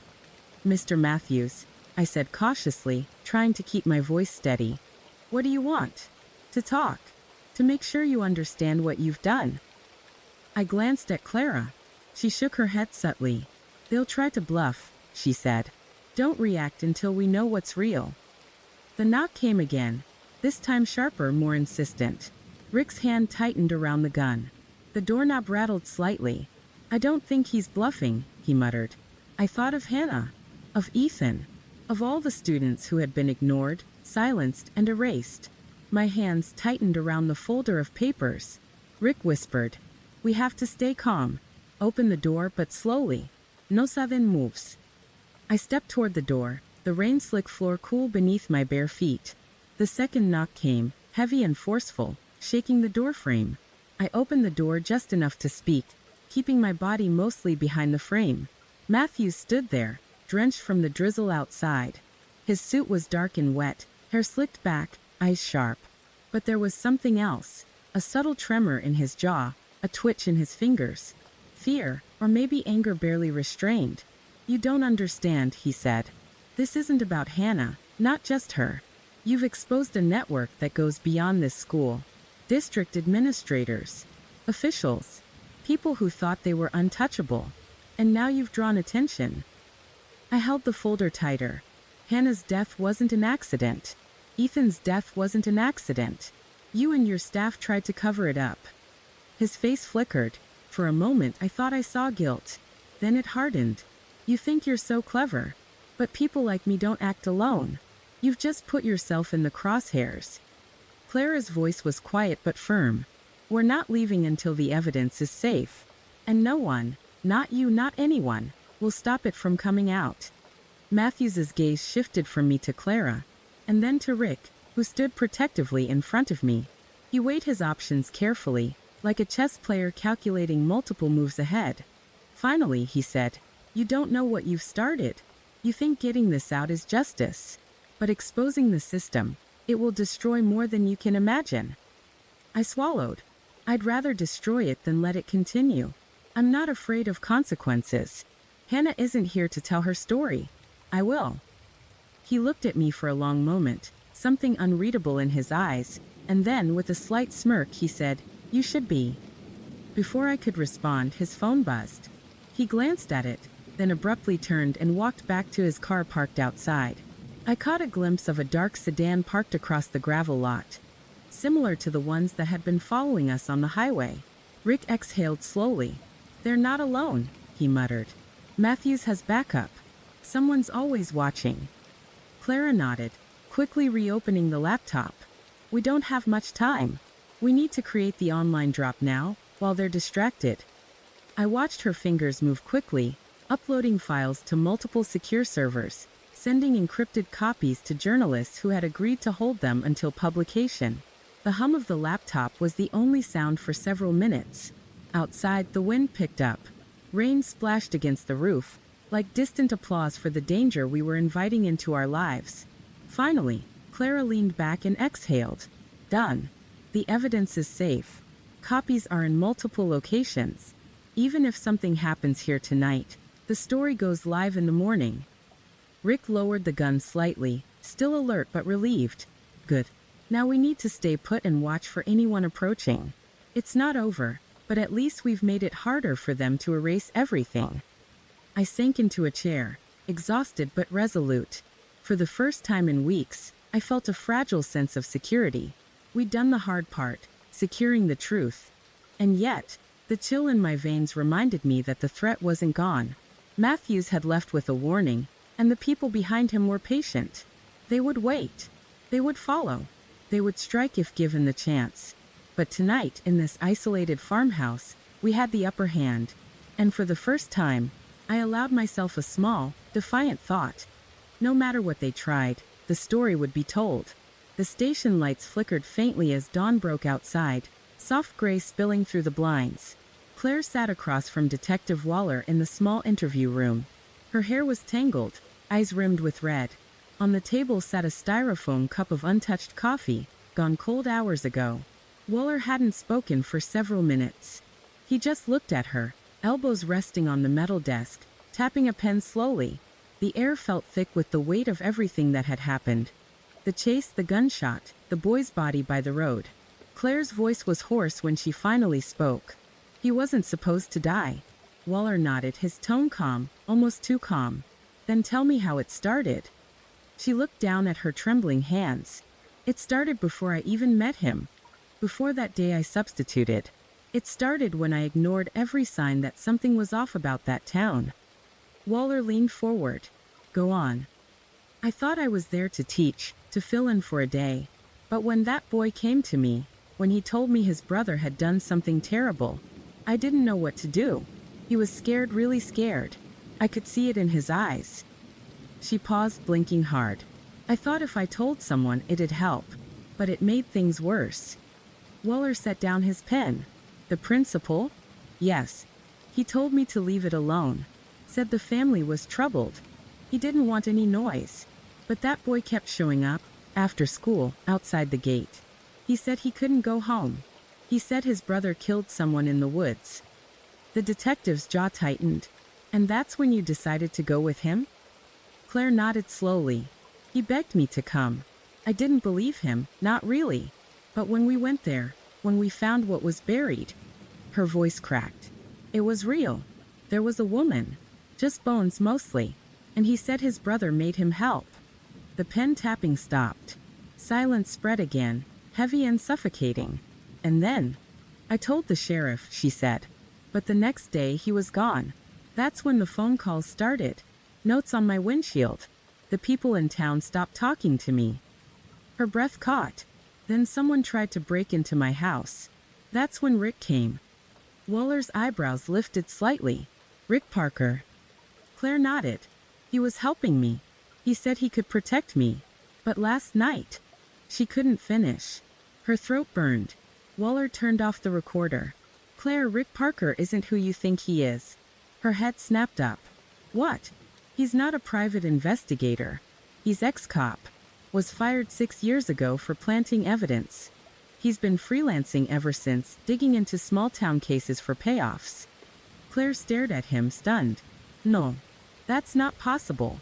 He saved me. Maybe he thought he could. Maybe he used you to get to the truth, Waller said, leaning back in his chair. He called me last night. Told me everything. Said he'd hand over the evidence at sunrise. Then the line went dead. Claire's chest tightened. You mean he's missing? Waller said quietly.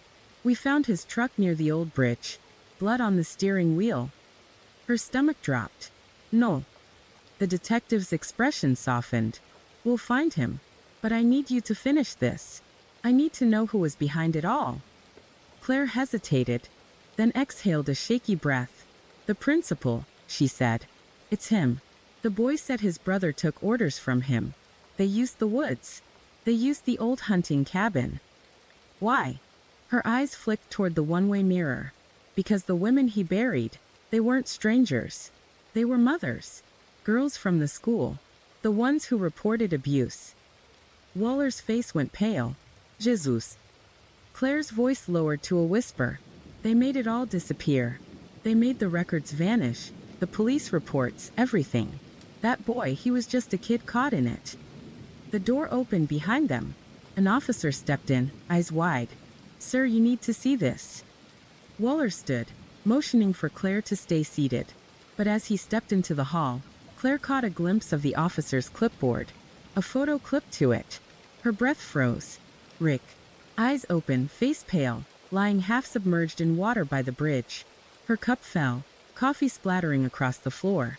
She felt her pulse hammer in her ears as she stood. Detective, she called weakly. No response. The hallway outside buzzed with voices, radios crackling, hurried footsteps. Claire pressed her palms to the table to steady herself. Through the thin walls, she could hear them, the muted, overlapping words. Bridge found bag of photos. Then something else. A voice. Not Waller's. Someone closer. Just outside the door. Tell her I'll see her soon. It was low, familiar, and filled with a quiet, chilling certainty. She turned toward the sound, but the door was already closing. The light above flickered once. Then again. Claire sat back down slowly, eyes fixed on the door, unable to breathe. Somewhere down the hall, a phone began to ring. And it didn't stop.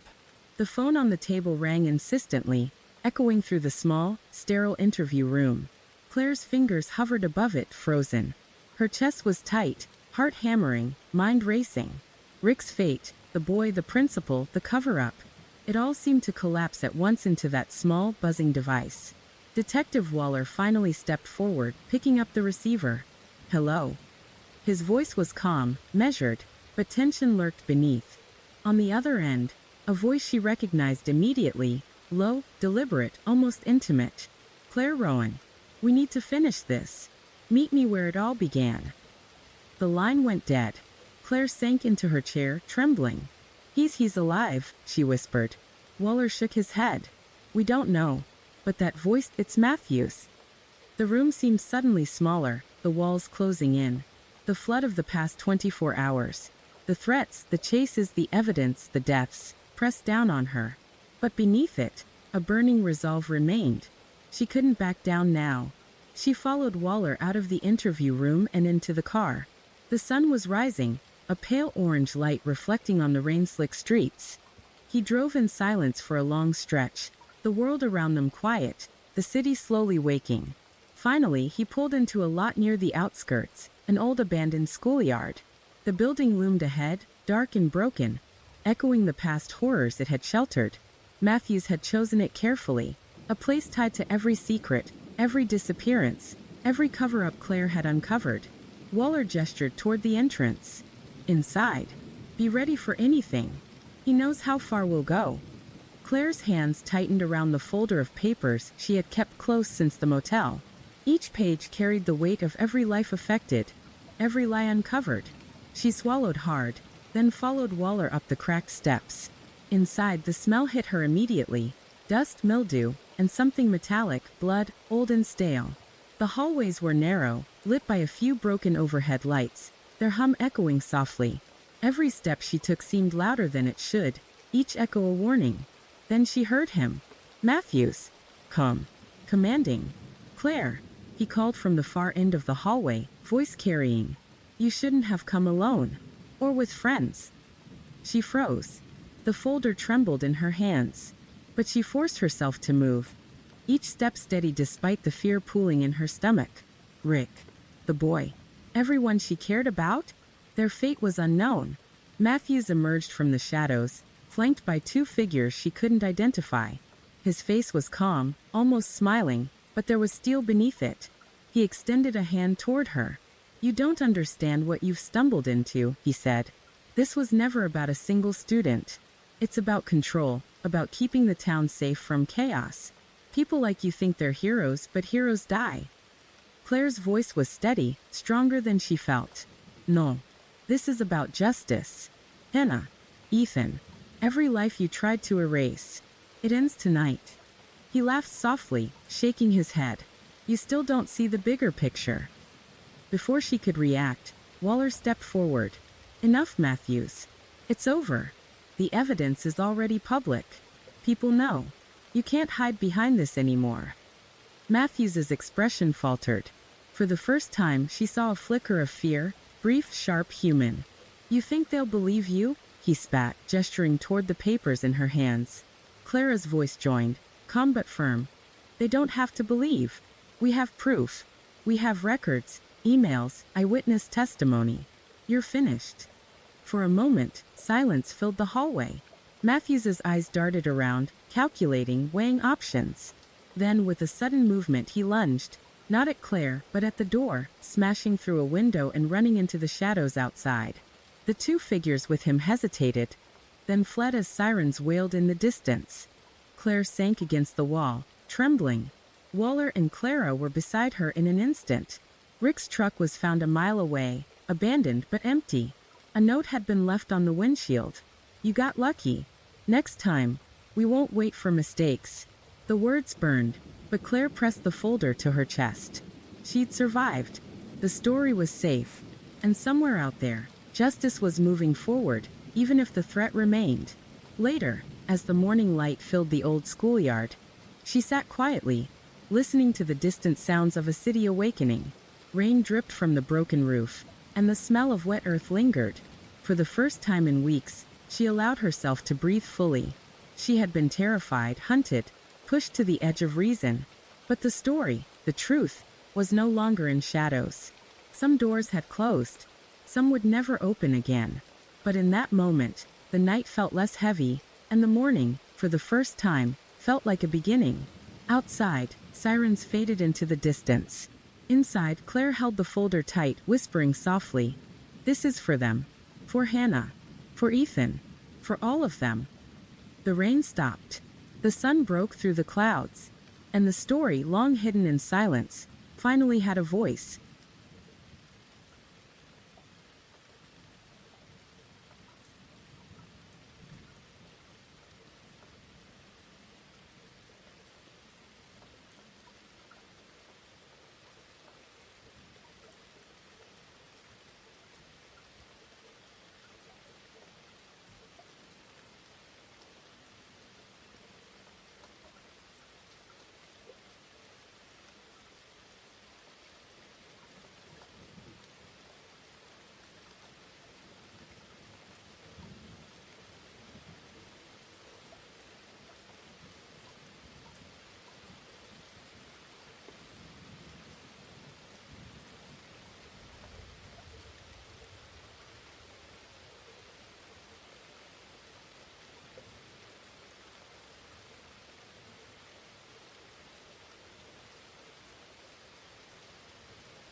Good evening, my friend. I hope your night has been calm, peaceful, and kind to you. You've made it back to Midnight Radio True Crime, where the rain falls softly outside your window, and every story is told just for you. So take a deep breath, let the world slow down, and thank you for choosing this moment to rest with me tonight. Because tonight's story might make you think twice about who lives right across the hall. This is the man in apartment 3B. Now, get comfortable, pull your blanket close, and listen carefully, because not every neighbor is who they seem. When I first moved into the building on Pine Avenue, I didn't expect much. It was old, slightly leaning to one side, with paint peeling off the stair rails and a faint smell of dust and old coffee lingering in the hallways. But the rent was cheap, and the view from the third floor caught the morning light perfectly. I needed a quiet place to start over. My new apartment was 3A, and right next door was 3B. The first time I saw him, I was carrying boxes up the narrow stairwell. He appeared from the shadows of the hallway, tall, with a button-up shirt tucked neatly into worn jeans, glasses reflecting the light so I couldn't quite see his eyes. "New tenant?" he asked, voice low, almost polite. "Yeah," I said. "Just moved in today." He nodded once, too slowly. "Welcome to the building." Then he smiled, just with his mouth, not his eyes, and slipped back into his apartment. The door closed softly, almost noiselessly. At first, I thought he was just another quiet neighbor, but that was before the nights got strange. The first week was uneventful. I unpacked, met the elderly woman downstairs, got used to the sound of the elevator that always groaned halfway up. But on my fifth night there, I woke up at 2:17 a.m. to tapping, soft, deliberate tapping, coming from the wall behind my bed, the one that bordered his apartment. First, I thought it was pipes, but it wasn't random. It was rhythmic. Top, top, top. Pause. Top, top. I waited, listening. Then it stopped. The second I leaned closer, the silence deepened, like whoever was doing it knew I was awake. The next morning, I ran into Mr. Clark in the hallway. He was locking his door, wearing the same shirt as before, perfectly ironed. "Morning," I said. He smiled faintly. "You should keep your windows locked at night," he said. I blinked. "Oh yeah, sure."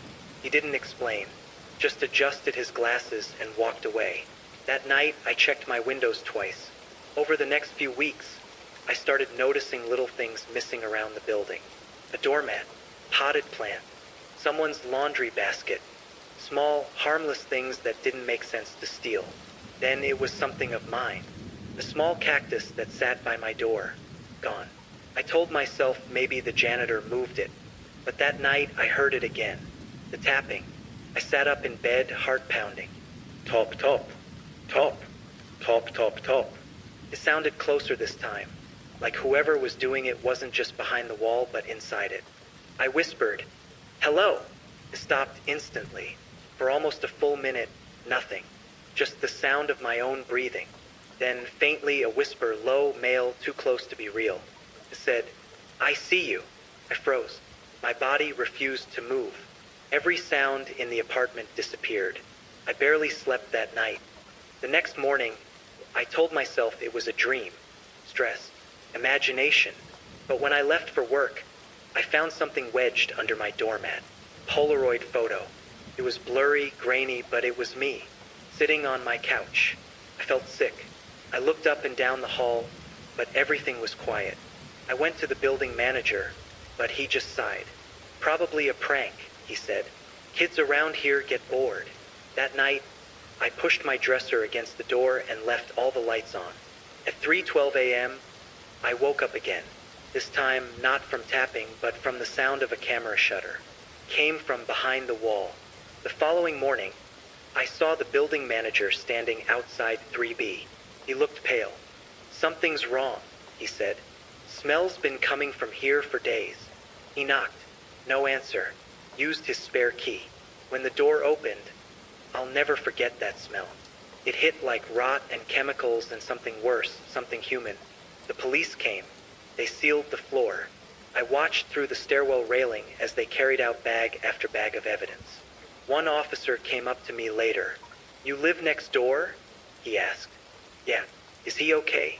He didn't answer that. Just asked, "Did you ever notice anything strange?" I told him about the tapping, the whisper, the photo. He nodded slowly.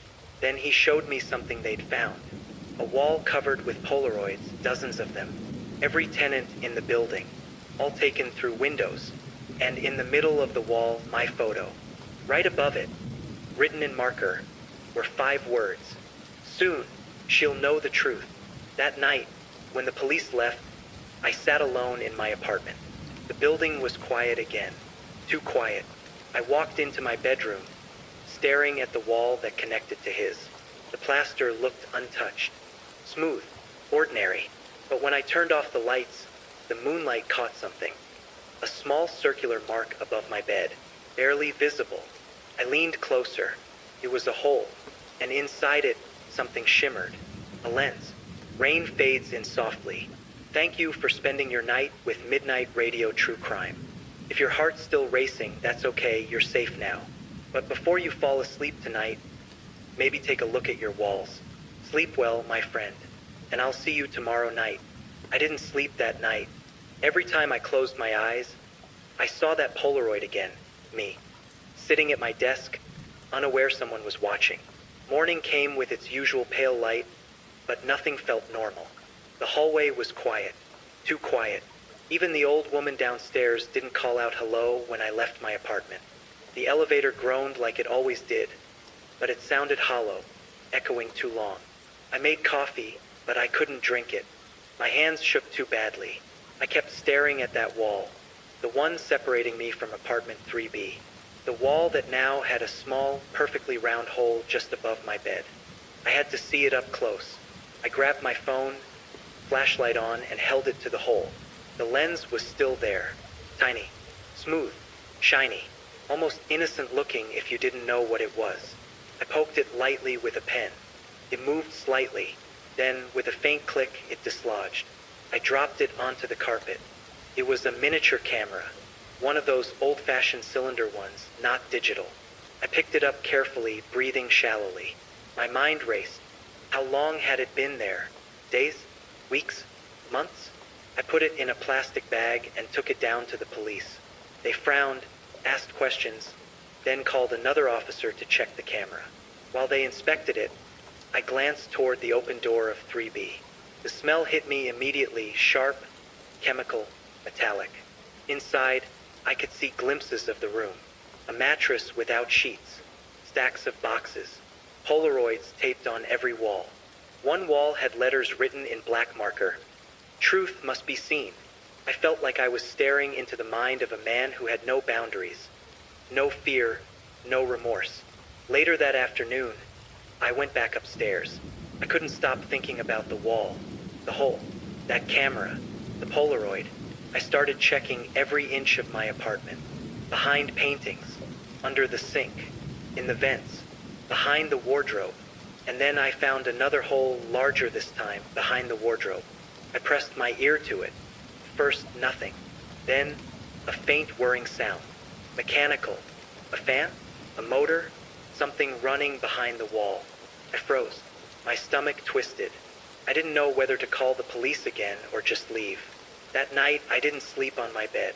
I moved my mattress to the living room, all the lights on. I tried to watch TV to distract myself, but around 3 a.m., my phone buzzed. Unknown number. Text. Stop looking at the walls. My chest tightened. I blocked the number, turned off my phone. But then my TV flickered. Static. Then black. And I heard it. A voice. Low, distant. It said, "I can still see you." I didn't move. I didn't breathe. When morning came, I tried to convince myself it was a dream. But the holes were still there. The camera was gone from my bedroom wall. Someone had taken it. I went to the police, desperate. They said the camera would be processed at the station. But even as I left my apartment, I felt like eyes were still on me. For days, I avoided my bedroom. I slept on the couch, lights blazing, curtains drawn. But every small sound, the creak of the building, the hum of the fridge, even the wind brushing the window, made me jump. Then came the letters. First just one, slipped under my door. You can't hide forever. Then another the next morning. I'm always watching. And more started appearing, folded, taped, hidden. Some with crude sketches, some with words, some with Polaroids of me, some old, some fresh. I knew it was him, Mr. Clark, but he was gone. The police said he vanished. No trace. Yet here he was, still reaching into my life. I couldn't tell anyone. No one would understand. They'd think I was paranoid, insane. But every time I closed my eyes, I felt him. Watching, waiting, smiling somewhere behind a wall, a vent, a corner I couldn't see. And then one night I heard the tapping again. Top, top, top. Pausing in the exact rhythm it always had. And this time a voice, soft, deliberate, unmistakable. You're mine now. I ran to the door, checked the hall. Empty. I ran to the windows. Locked. I ran to the wardrobe. The hole was larger now. And I knew, without a doubt, that the man in apartment 3B was still there. Watching. Waiting. Planning. For 3 days I didn't leave my apartment. The police said they were still investigating, but the silence said otherwise. Every minute that passed, I felt that wall breathing beside me, like something alive was hiding within it. By the fourth night, exhaustion won. I fell asleep on the couch, the lamp still on, TV buzzing faintly. Around 2:40 a.m., I woke up to a faint scratching sound. Not tapping this time, scratching. Slow, patient, deliberate. Came from inside the wall again, right behind the old clock. I stood, my throat dry. The noise stopped. Then 3 short scratches, 1 long one. Pattern. My body froze because I remembered that rhythm. I'd heard it before. It was how Mr. Clark used to knock when asking to borrow my toolbox. Y whisperat, no. Because Mr. Clark wasn't supposed to be here. The scratching grew faster, louder. Then it stopped completely. Silence. Until a faint voice, muffled but close, came from behind the plaster. You moved the camera. I dropped the clock and bolted out the door. The hallway was empty, but the air felt heavier, humid, like someone had just showered. I rushed downstairs to the lobby, but the front desk was empty too. The security guard's chair was spinning slowly, as if he'd just left it. Outside, the night was damp. Street lights flickered weakly. I crossed to the other side of the street, turned, and looked up at my building. 3rd floor, my apartment window. The curtain moved. Someone was inside. I called the police again. They arrived 20 minutes later, by which time the curtain was still. 2 officers went up with me, flashlights in hand. Everything was as I'd left it. The couch, the lamp, the TV, even the half-eaten sandwich on the counter. But the wall, the one with the hole, was now patched, perfectly smooth. Fresh plaster, still wet. The officers exchanged looks. Are you sure someone was in here? One asked. I just stared at the wall, unable to answer, because when I leaned closer, I saw something in the wet plaster. A single fingerprint, pressed deep. That night, I stayed in a motel. But around 4 a.m., my phone buzzed again. Unknown number. Picture. It was the motel room door. From the hallway. Taken minutes earlier. My chest locked up. I jumped up, grabbed my things, and threw open the door. The hallway was empty. Silent except for the faint hum of a vending machine. At the far end of the hall, a door slowly closed. Room 117. I called the police again. They searched it. Empty. No one had checked in there in weeks. But there was something in the bathroom sink. Wet plaster. White dust. And a Polaroid photo face down. The officer picked it up with a glove. When he turned it over, I almost vomited. It was me, sleeping on my motel bed. I packed everything the next morning and went back home, stupidly thinking I'd feel safer where I knew the layout. The moment I stepped inside, I smelled it again, that metallic chemical odor from 3B. And there, taped to the inside of my front door, was a note written in thick black marker. Welcome home. Below it, a single Polaroid of the hole in my wall, the same hole I'd seen days ago. But this time, the photo showed an eye staring through it. Why, smiling, alive. I should have left. I should have moved out of that building entirely. Every rational part of me screamed it, but something kept me there. A mixture of fear, obsession, and the impossible need to know what Mr. Clark had left behind. I spent the morning packing small things, trying to pretend I wasn't terrified. But the apartment didn't feel empty. Every corner, every shadow seemed alive. The faint chemical smell lingered in the air, and the walls, white and innocent, felt like prison bars. I decided to check the bedroom wall again. The hole above my bed had been patched, but I could still feel its presence. A line in the plaster, a subtle unevenness my fingers traced. Something told me there was more.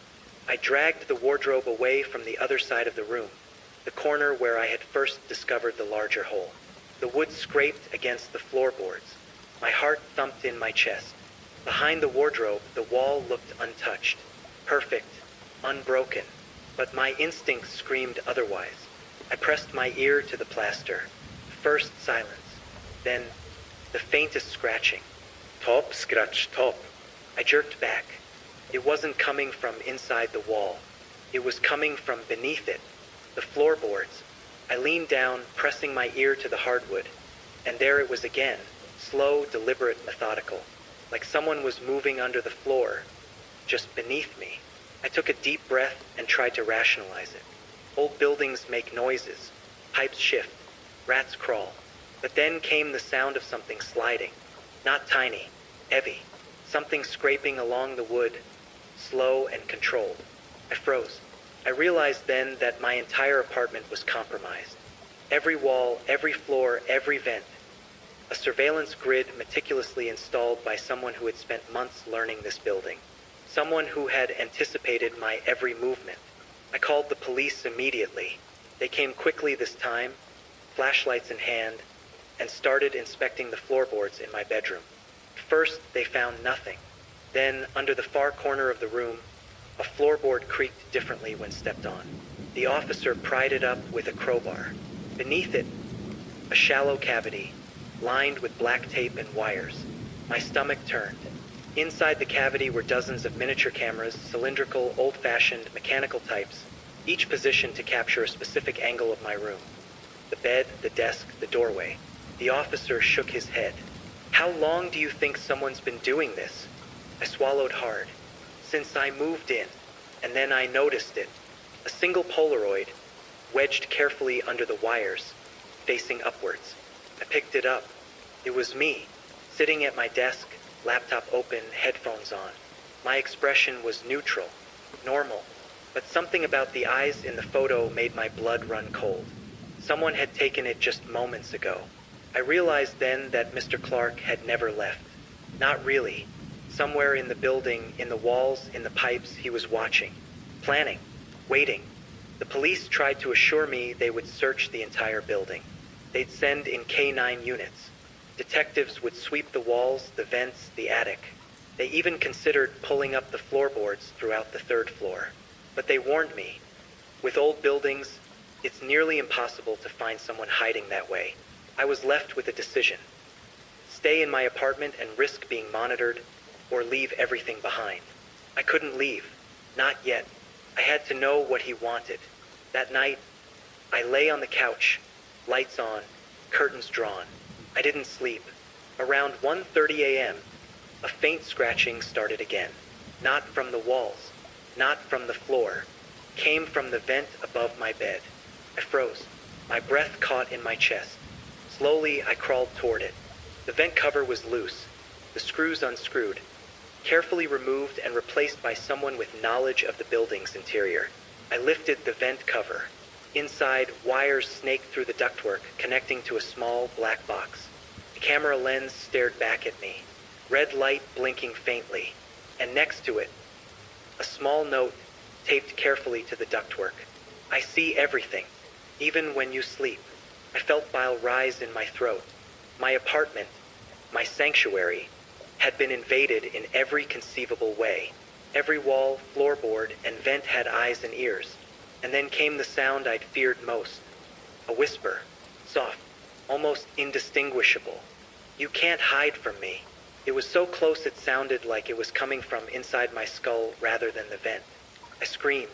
I grabbed my phone and called the police, but the line went dead mid-sentence. My apartment lights flickered.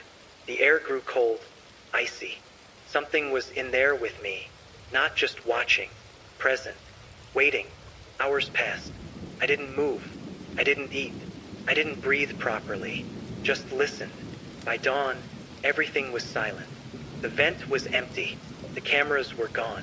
The note was gone. But my hands shook uncontrollably, my chest tight, and my entire being knew one undeniable truth. Mr. Clark was not gone. He never would be. Somewhere in the building, behind walls, under floors, inside vents, he waited, watching, planning, and I knew the next move would be his. The next few days were a blur. Couldn't sleep. I barely ate. Every sound, the drip of the sink, the hum of the refrigerator, the creak of the floorboards, felt amplified, malicious.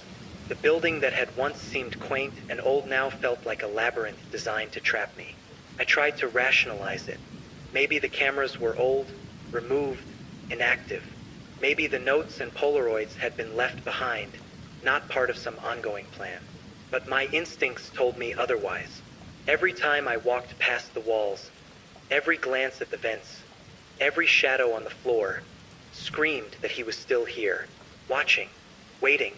On the third night after discovering the vent camera, I was sitting on the couch, blanket wrapped tightly around my shoulders, trying to calm myself with the TV. My laptop was open, but I wasn't paying attention. And then I saw it, a shadow moving across the far wall. It was subtle at first, a flicker, a movement against the moonlight seeping through my curtains. I froze, heart hammering. The shadow didn't match anything in the room. The couch, the coffee table, the lamp, nothing could have cast it. I gripped my phone and pointed the flashlight toward the wall. Nothing. The shadow vanished. And then I heard it, a whisper, right behind me. Don't turn around. My stomach twisted. My breath caught in my throat. Ispunaniwai. The room was empty. The floor was bare. No one.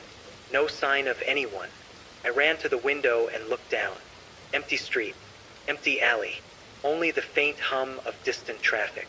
I felt safe for a moment, foolish as it was. But when I turned back inside, the shadow had returned. Closer, bigger, and it moved with purpose.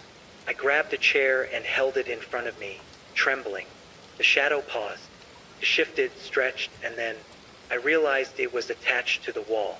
Not a shadow. A figure. Tall. Thin. Looming. One side of its face hidden in darkness. Hair disheveled. And those eyes cold, deliberate, unblinking. I froze. The figure whispered again. I've been waiting. My mind screamed at me to run. But the only way out was past it. And the hallway was long, narrow, dark. I backed toward the door, chair raised like a shield. My hands shook so badly I could barely grip it. The figure moved closer, gliding, almost floating over the floorboards. Each step silent, controlled. I stumbled backward into the couch. My heart was pounding in my ears. Every instinct told me to fight, but I had no weapons, no defense. The shadow stopped, tilted its head, like it was studying me. Then it spoke. You saw too much. Now you'll see everything. Before I could react, it vanished. Gone. Just like that. I spent the next few hours inspecting the apartment. Every wall, floorboard, vent, and corner. Nothing. But I knew it had been real. It had to be. The air felt heavier where it had stood, like the room had been compressed by its presence. That night, I barely slept. Every creak of the building made me flinch. Every flicker of light made me jump. I stayed awake until the first rays of dawn, waiting for the sound of footsteps, whispers, anything. And then I heard it soft tapping on the wall, above my head. Top, top, top. It wasn't the rhythm of the first tapping. It was different, deliberate, controlled, like a warning. I pressed my ear to the wall. You can't hide from me. The voice was deeper this time, older, confident, certain. I stumbled back, trembling. My fingers brushed the hole that had been patched weeks ago. My stomach churned. The plaster was warm, not room temperature, warm.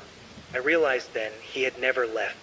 Mr. Clark had been inside my walls, watching, moving, listening, planning. The next morning, I called the building manager. "Something's wrong," I said. "I think someone is inside my apartment, in the walls." He laughed, nervously. "That's impossible. We've had inspections. The apartment is sealed. No one can be in the walls." I wanted to scream, but I knew better, because the night had proved otherwise. That evening, I tried to leave, packed a bag, intended to stay with a friend. But when I reached the door, the knob wouldn't turn. Not stuck, locked, and taped to the inside of my door in thick black marker. "You don't get to leave." I ripped it off, tried the knob again. Still locked. I ran to the window, considered jumping. But the third floor was too high, the street too far. And then I heard it, coming from the vent above me. Soft, slow, methodical. I'm inside. I've always been inside. You just didn't notice. The lights flickered. The TV static buzzed. My phone vibrated in my hand. Unknown number. Picture. It was the interior of my apartment. From the ceiling, my bed, the couch, the kitchenette, and in the corner a figure. Watching, waiting, smiling. I dropped the phone. My legs buckled. I sat on the floor, shaking uncontrollably. Somewhere inside those walls, Mr. Clark was alive. He had never left. And now I realized with terror, there was nowhere to hide. I didn't sleep that night. Not really. My body was exhausted, my eyes heavy, but my mind wouldn't allow it. Every creak of the floorboards, every distant hum of the refrigerator, every gust of wind rattling the window made me flinch. The apartment had transformed from a home into a trap. Prison. I sat on the floor, leaning against the couch, trying to make sense of what had happened. The messages, the photos, the shadow, the taps, the vent. It was all one thing. One person. One terrifying mind that had carefully infiltrated my life. And then it started. First, faint, soft, almost imperceptible. Top, top, top. The rhythm was deliberate, not random, not the same as the tapping I'd heard weeks before, but purposeful. I pressed my ear to the wall, the one that separated me from apartment 3B. "Hello," I whispered. Silence, and then a voice. Low, controlled, clear, direct. "You know why I'm here." I jolted back, my heart hammering. I hadn't expected words, not like this, not audible from the wall.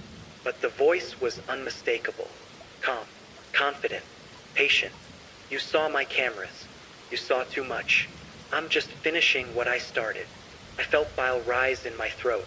I could feel the floorboards beneath me shiver slightly, as if he were pacing somewhere below or behind them. I wanted to run. My bag was in the corner, packed. My phone silent.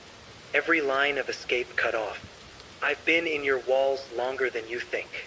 You walk, you sleep, you eat. I'm always here." I pressed my ear harder, trembling. The voice was coming from everywhere at once, the walls, the vent, maybe even the floor. My body wanted to bolt, but my brain forced me to listen. I needed to understand. "Do you know how easy it was to watch you? To know your habits? I learned your routines in days. Your favorite chair, your favorite mug, when you shower, when you sleep. I know where you are at all times." The words weren't just terrifying. They were precise, clinical. He had studied me, followed me, prepared this meticulously. I asked, my voice shaking, "What do you want?" Silence. Then the voice again. "I want what you can't give me. I want you to see me, to understand what I see, to feel what it's like to be watched." I swallowed hard. The fear had a texture now, like it had weight pressing against my chest. Every muscle tensed. I made a decision. I had to try to confront him, maybe reason with him, maybe scare him, anything. I grabbed a flashlight, creeping toward the bedroom wall. The patched hole was there, unassuming. My hands shook as I pressed the light into it. Nothing, just plaster. Then I remembered the vent above my bed. I pulled it down, carefully, quietly, My fingers brushed wires, and then movement, a pair of mechanical eyes, a tiny camera, just as before, swiveled in my direction. The red recording light wasn't on, but I knew it was there, watching. He was watching. I ripped the camera free, yanking wires from the ductwork. Then I pressed my ear to the vent. "You can't remove them all," the voice said calmly. My stomach sank. I've built this building like a cage, like a spider web. I know every corner, every line, every hollow space. You'll never be alone again. I stepped back. My hands shook. My heart hammered so violently I could hear it in my ears. Then a new sound, faint scratching at the baseboards near the closet. I approached cautiously. Floorboards creaked. Dust fell. And then a small square of the floor moved slightly, as if it had been loosened. I knelt and lifted it. Inside more cameras, hidden lenses, and a small pile of photographs. Flipping through them, my blood ran cold. Each photo was taken during moments I thought I was alone. Making coffee, brushing my teeth, lying on the couch, looking at my phone. And at the bottom of the pile, a single Polaroid of my front door, from the outside with my bag packed and ready to leave. "You'll never leave," the voice whispered from somewhere behind me. I jumped, heart in my throat. My flashlight swung. Nothing. Just shadows. Just walls. I realized something. He didn't need to be seen. He didn't need to appear. His control came from knowing, from watching, from anticipating. And he had every movement, every decision, every plan. Hours passed like this. I sat, huddled on the floor, flashlight in hand, watching every corner, every shadow, every vent, listening, waiting. I thought about escaping through the window, through the hallway, through the roof. But every exit had been monitored, every escape route anticipated. And that's when I understood the full horror. He wasn't just in apartment 3B. He was in the walls.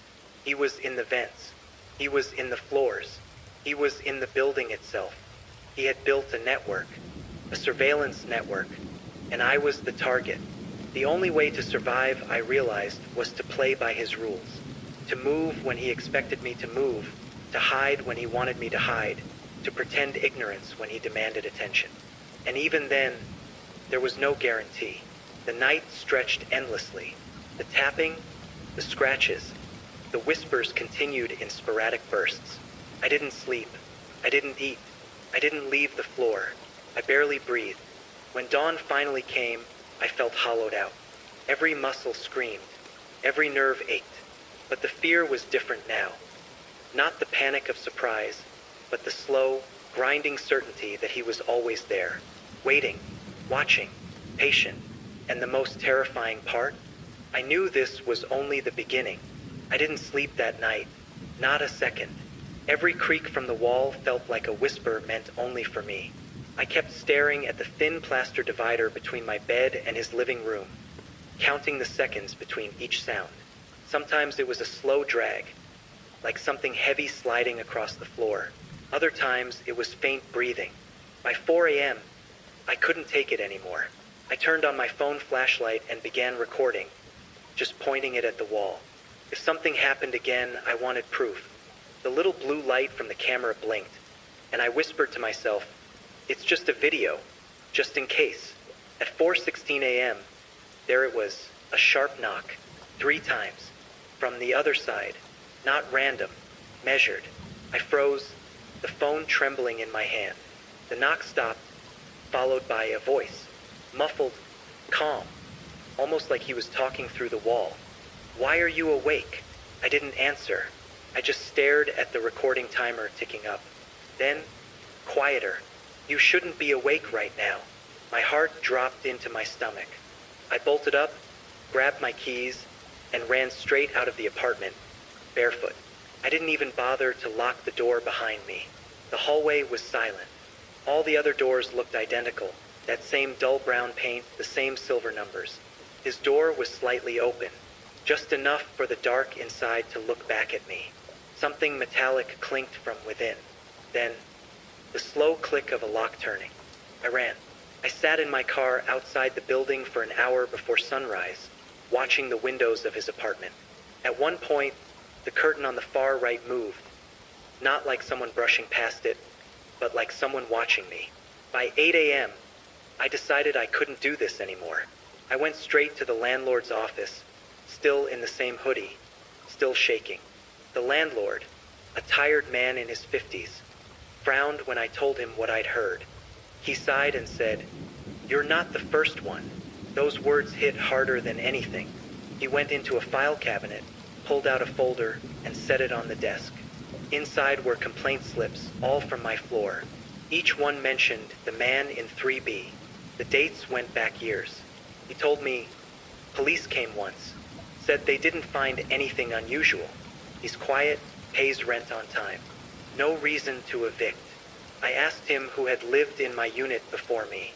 He flipped a few papers, hesitated, then said quietly, "A young woman, moved out suddenly, didn't even collect her deposit."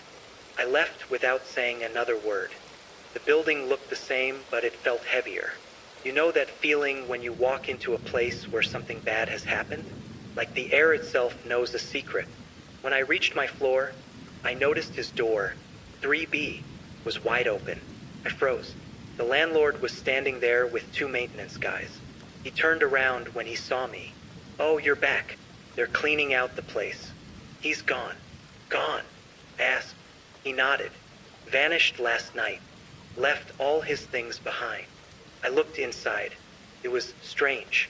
The apartment was spotless, like no one had ever lived there. But in the center of the living room was a single wooden chair, facing the wall we shared, the wall that connected to my bedroom. The landlord muttered, "Weird, right? Police said they'll come back later for a final check." I asked him if they found anything else. He shrugged. "Just this." He handed me a small object sealed in a plastic bag.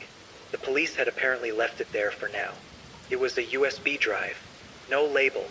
Something about it felt wrong, like holding it too long might invite something in. That night, I sat at my desk staring at the USB drive. Curiosity always wins, doesn't it? So I plugged it in. Took a second to load. Inside was one single folder, sleeper footage. My stomach dropped. I opened it. Dozens of video files, each labeled with a date, one for every night I'd been living there. I clicked on one from 3 weeks ago. The video opened to darkness, then static, then my bedroom. The camera was aimed directly at me. I was asleep, completely unaware. My hand trembled as I moved through the clips. Night after night, different angles. Some from near the foot of the bed. One from above the closet. Another from under the bed. The timestamps went all the way back to my first night in that apartment. But then I noticed something that made my blood run cold. The last file was from the night before he disappeared. The title, "Last Night on P4. I double-clicked it. The video started with the usual darkness. Then I saw my bedroom again. But I wasn't there. My bed was empty. The door was slightly open, and I could hear faint footsteps in the hall. The camera shook, turned slowly toward the closet. And from the gap between the doors, something moved. A man stepped out. He wasn't looking at the camera. He was staring at the wall, the one that led to his apartment. My wall.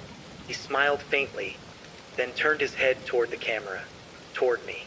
It wasn't the first time he'd looked into a lens. He knew exactly where it was. Then he whispered something almost too soft to hear. "She's awake tonight." The video ended.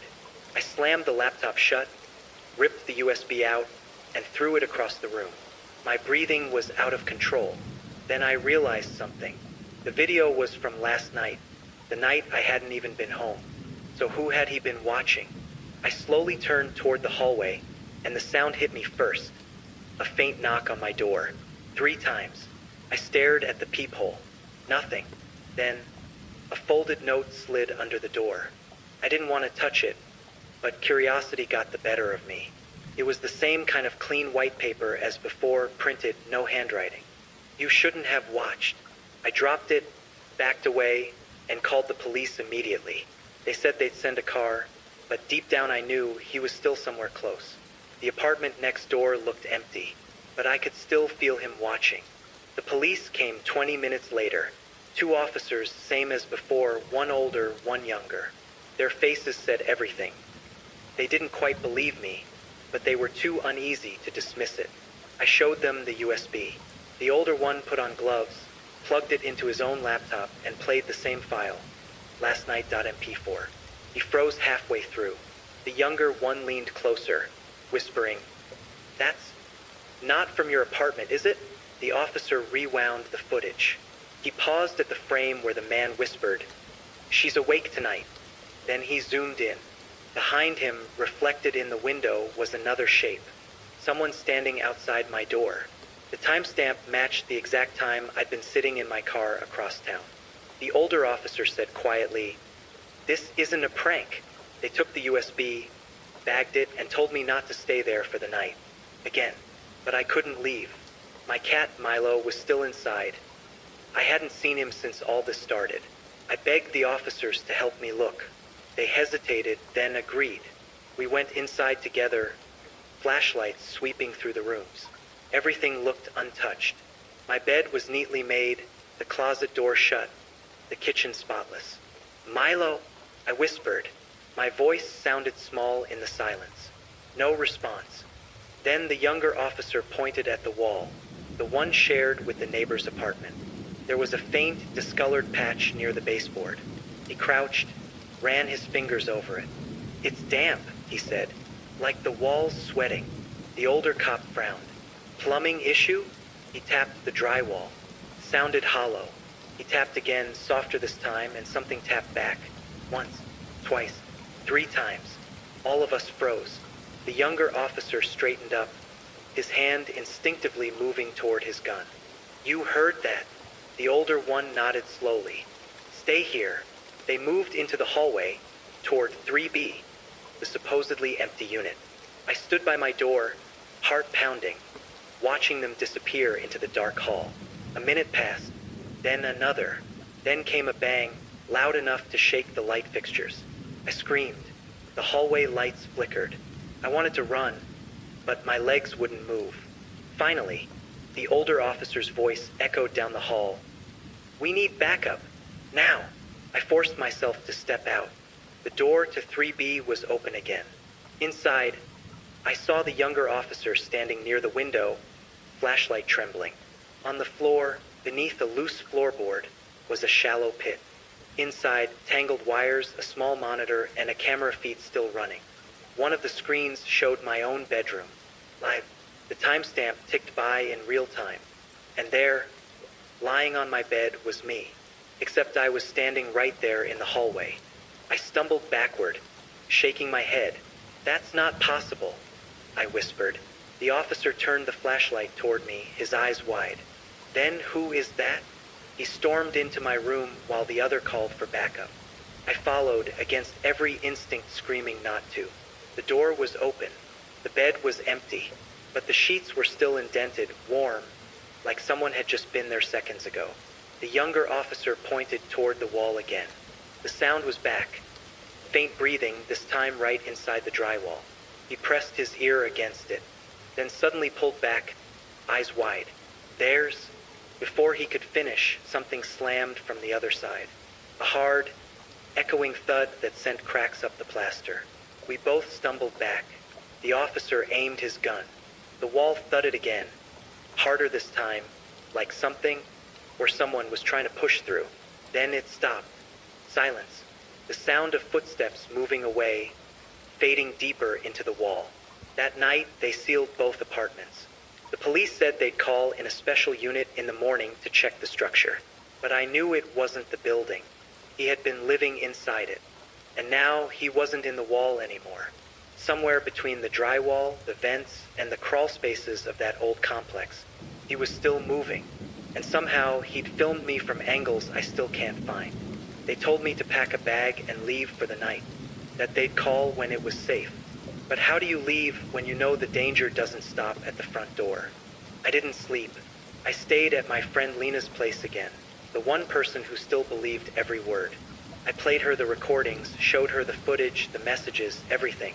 She sat there quietly, hands pressed over her mouth. When I was done, she said one thing. "You're not going back there. Ever." I wanted to agree, but something inside me needed to understand. The next morning, I went back. Police tape stretched across my apartment and the one next door. The hallway was quiet, too quiet. I waited until the officers outside went down to their car. Then I slipped under the tape and into 3B. The place looked stripped. All the furniture was gone except for that single wooden chair, still facing the wall. On the wall, I noticed something new. A square cut out of drywall about 2 feet wide had been removed. Behind it was a crawl space, dark and narrow. My stomach turned. The air smelled of dust, sweat, and something metallic. Maybe rust. Or blood. I turned on my phone flashlight and shone it inside. It was bigger than I expected, like a hidden tunnel running along the back of the wall. Wires, pipes, insulation, and in between them, little openings that looked directly into other apartments, including mine. I crawled inside before I could talk myself out of it. Every inch of the space made me shiver.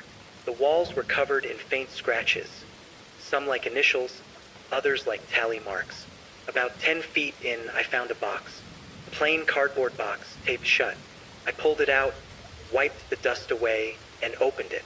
Inside were photos, hundreds of them, all of tenants who had lived on this floor. Some sleeping, some brushing their teeth, others just sitting in their living rooms. Each photo labeled with a name and date. By the time I realized what had just happened, my hands were shaking uncontrollably. The photo from Lena's kitchen wasn't old. It was live, real time. Someone had taken it right now. I didn't know if I should scream, cry, or run. I did all three at once, pacing the small apartment, my eyes darting to every corner, every window, every shadow. Lena watched quietly, her hand over her mouth. I could tell she was terrified, but I had become something else entirely. Alert, panicked, and suspicious of everything. I tried calling the police again, but the line went dead, just like before. I couldn't reach anyone. My phone buzzed again. Another unknown number. "You're not safe there either." I threw the phone across the room. It bounced off the wall and skidded under the couch. I sank to the floor, covering my face. My mind raced. Then Lena spoke, quietly, almost whispering. "He's inside the building. He hasn't left. He's always watching." I shook my head violently. "No, that's impossible. They cleared the place. They didn't clear the crawl spaces. They didn't check the vents. They only sealed 3B. He knows this." I swallowed hard. She was right. He knew everything. He always knew everything. I couldn't sit there anymore. I had to act. I grabbed a flashlight, a kitchen knife, anything that might defend me. Lena tried to stop me, but I told her I needed to see for myself, to finally understand. We returned to the building under the cover of darkness. The police had left for the night. Every apartment was dark. Every hallway silent. Too silent. I stepped into the first unit above 3B. Empty. No furniture, no people, nothing. Just the faint smell of dust. Then I noticed it. A small square of drywall near the closet. Loose. I pressed my ear to it. First, nothing. Then soft scratching. Scratching that seemed to follow a pattern. Tap, tap, tap. Pause, tap, tap. I nearly vomited. I motioned for Lena to stay back and pulled the drywall open.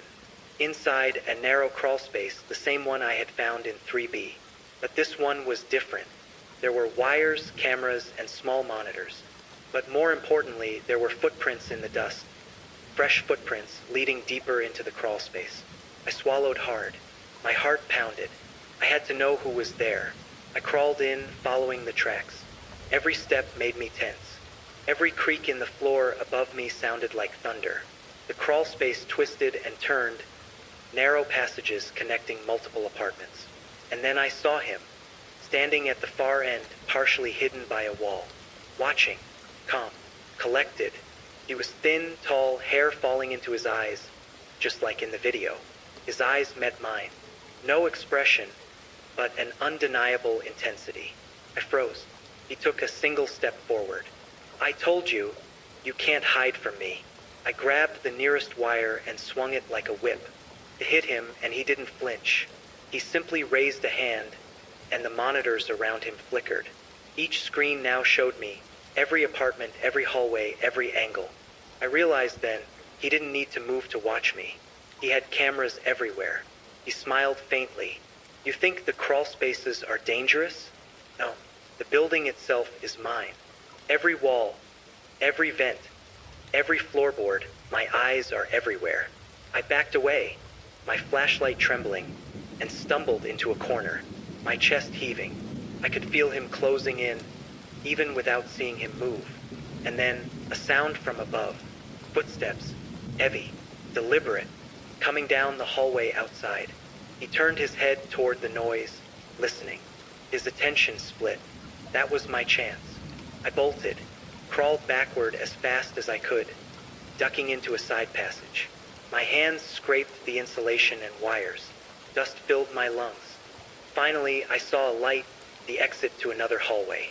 I scrambled out, gasping, and ran straight for the stairs. Behind me, I could hear him moving through the crawl space. Faster now, the sound of metal scraping wood, the faint thud of boots on floorboards. I didn't look back. I didn't stop. I burst out of the building into the cold night air. The street was empty. My lungs burned. My legs ached. Somewhere inside, he was still there, waiting, watching, patient, calculating. I knew this wasn't over, not by a long shot. I ran until the building was just a fading shape behind me, swallowed by the night. My lungs burned, my heartbeat in my ears. But even as I slowed, even as the wind stung my eyes, I couldn't shake the feeling that he was still there. Not just behind me, but around me.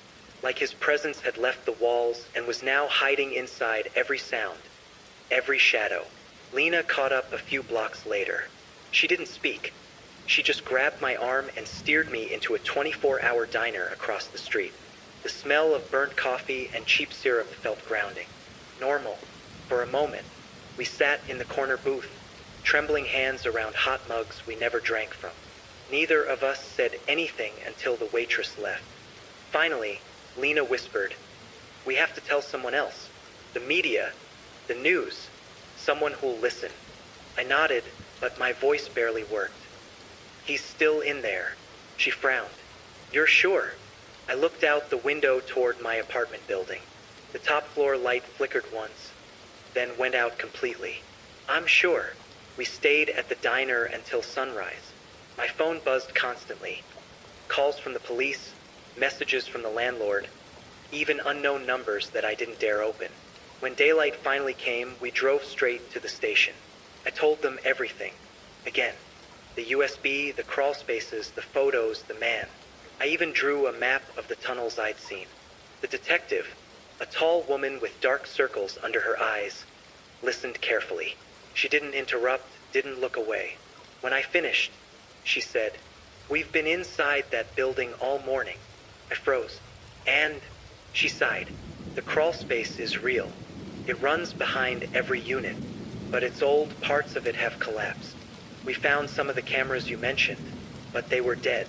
No recordings, no signals. Whoever set them up knew what they were doing." My stomach tightened. "Did you find him?" She hesitated, then said quietly, "No, but we found something else." She placed a clear evidence bag on the table. Inside was a photo, printed, clean, and perfect. It was Lena and me, sitting in the diner. The timestamp, 3:17 a.m., exactly when we were there. Lena gasped. I felt my throat close. "How?" The detective shook her head.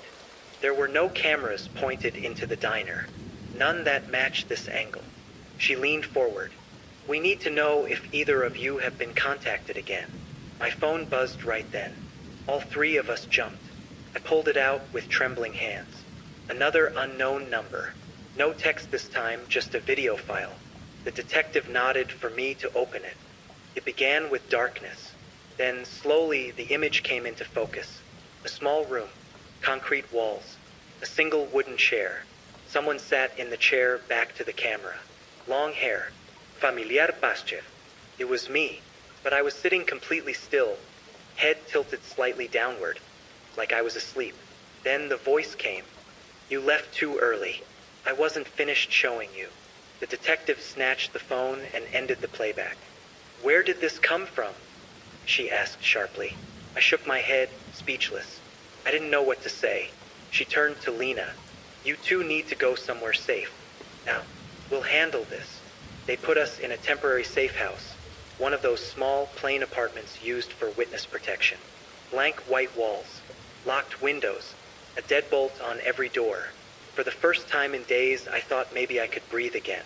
But at 2 a.m., I woke to a faint noise. Not a knock, not breathing, just static. I followed the sound to the small TV in the living room. It was on, fuzzy screen. Then the picture sharpened. My apartment building, 3rd floor, my old window, and standing in front of it, looking out into the night, was him.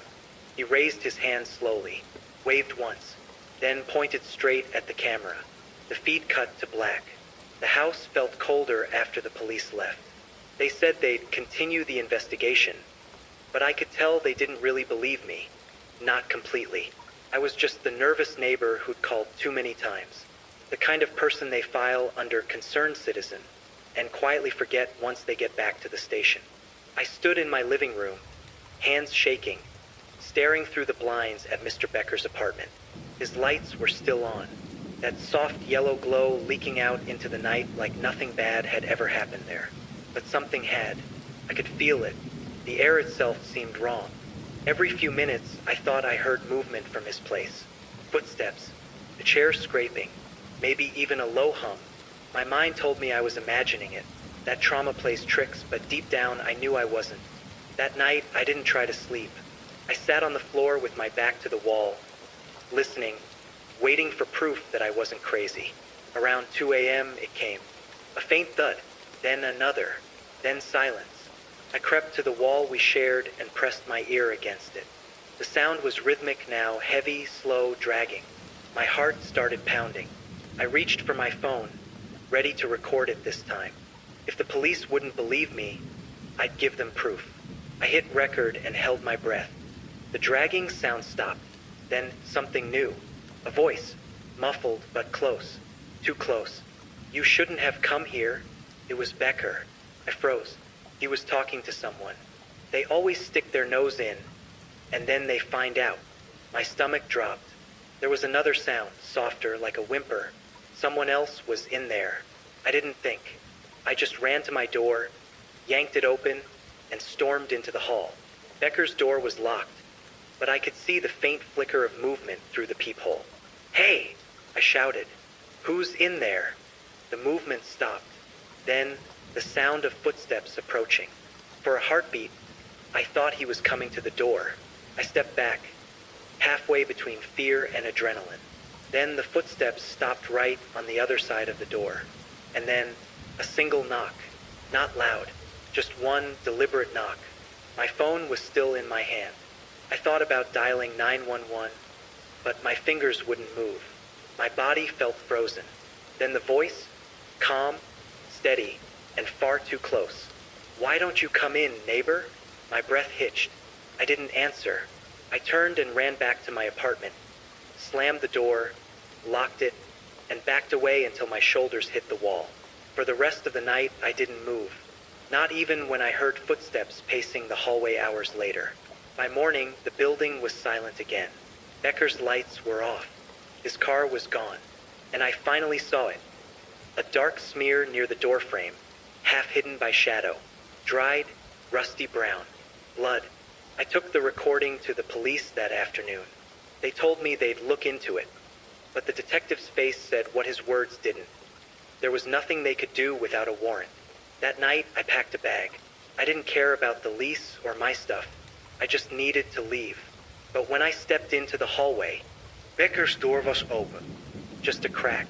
Enough to see the edge of the frame and something glinting on the floor, metal, dull silver, like a key. My heart thudded in my throat. He was gone. I could just take a look, grab proof, and get out. I pushed the door slowly. It creaked open, revealing darkness and a faint smell. Copper, bleach, something sweet and rotten underneath. And then I saw it. The The living room floor was covered in plastic sheeting. The walls stripped of pictures. The couch gone. In its place, a single chair. And beside it, a camera on a tripod. I didn't have time to process it before I heard the floorboard creak behind me. I spun around. There he was, Mr. Becker, standing in the doorway, smiling faintly, one hand holding the doorknob. "Leaving so soon?" he asked softly. The door slammed shut. The second I saw him, my stomach dropped. The faint smile on his face didn't belong to a normal person. It belonged to someone who had rehearsed this moment over and over, like he'd imagined it in every possible scenario, and he had anticipated my every move. I tried to speak, but my voice faltered. What do you want?" He tilted his head slightly, studying me as if I were a fragile experiment. "I want you to see," he said calmly, "to understand what it's like to live inside someone else's world without them knowing, to feel the eyes you can't escape." My heart raced. Every instinct screamed at me to run, but the door behind me had locked with a soft click as I'd entered. That wasn't accidental. "You've been everywhere I've been," he continued. "Watching, listening, thinking you could escape. But you can't. You never could." I tried the doorknob. Locked. I tugged at the handle, twisted it, pushed. Nothing. He stepped closer, slow and deliberate. I could see the faint glint of something metallic in his hand. A small box cutter, the kind that could easily slice through drywall. "Don't even think about screaming," he whispered. "No one will hear you." I backed into the corner, my body pressed against the wall. The chair, the same one he had placed in the center of the room when I first saw him, was behind him now, positioned perfectly for control. I realized with sudden horror, the entire room was set up. Every angle, every shadow, every piece of furniture was deliberate. A stage, and I was the unwilling audience. He knelt slowly beside the chair. "Sit," he said. I didn't move. He didn't raise his voice, but the weight of his presence made it impossible to resist. Slowly, I sank into the chair, my hands gripping the edges. "You've seen the cameras, the crawl spaces, the tunnels," he said, "but you've never truly understood why." I tried to process his words, but my mind was clouded with fear. "Why?" I asked, my voice barely audible. "Because people ignore what's around them. They walk through life blind. But I see. I notice. I watch. Every moment matters. Every sound, every breath, every little secret. That's what I collect. That's what I control." He stood and moved to a wall lined with monitors, dozens of them still flickering, showing every apartment in the building. Some images were old, some live. And then my stomach sank. One screen showed Lena's apartment. Live. He turned back to me, expression calm. "You thought you were safe here? No. The network extends further than you know. Your friends, your family, every place you think is secure, is just another corner of my maze." I shivered. The reality was suffocating. He wasn't just a man. He was a cyst. "What do you mean?" I asked, panic rising. He smiled faintly. "I've already uploaded the first batch. The videos, the images, everything you've seen, every private moment. They're already out there. The world is watching you now. And there's nothing you can do to stop it." I felt my chest tighten. The walls weren't just watching anymore. The building wasn't just watching. He had reached beyond it, into the digital world, into my life. I needed to move. I had to think, but every instinct screamed that any sudden motion would trigger him. And then, quietly, almost as if he were testing me, "You could try to escape. But remember, I know everything. Every route, every exit, every moment you think is safe." I swallowed hard. I realized I had one choice. I had to fight, but carefully. Every step had to be calculated. Every movement predicted. My mind raced, searching for a flaw in his plan, any possible weakness. He moved toward the monitors again, fingers dancing across the buttons, adjusting angles, zooming in on cameras. His back was turned. I took a deep breath, remembering every layout I'd ever seen. The crawl spaces, the vents, the walls, the doors. One route, one small chance might let me slip out.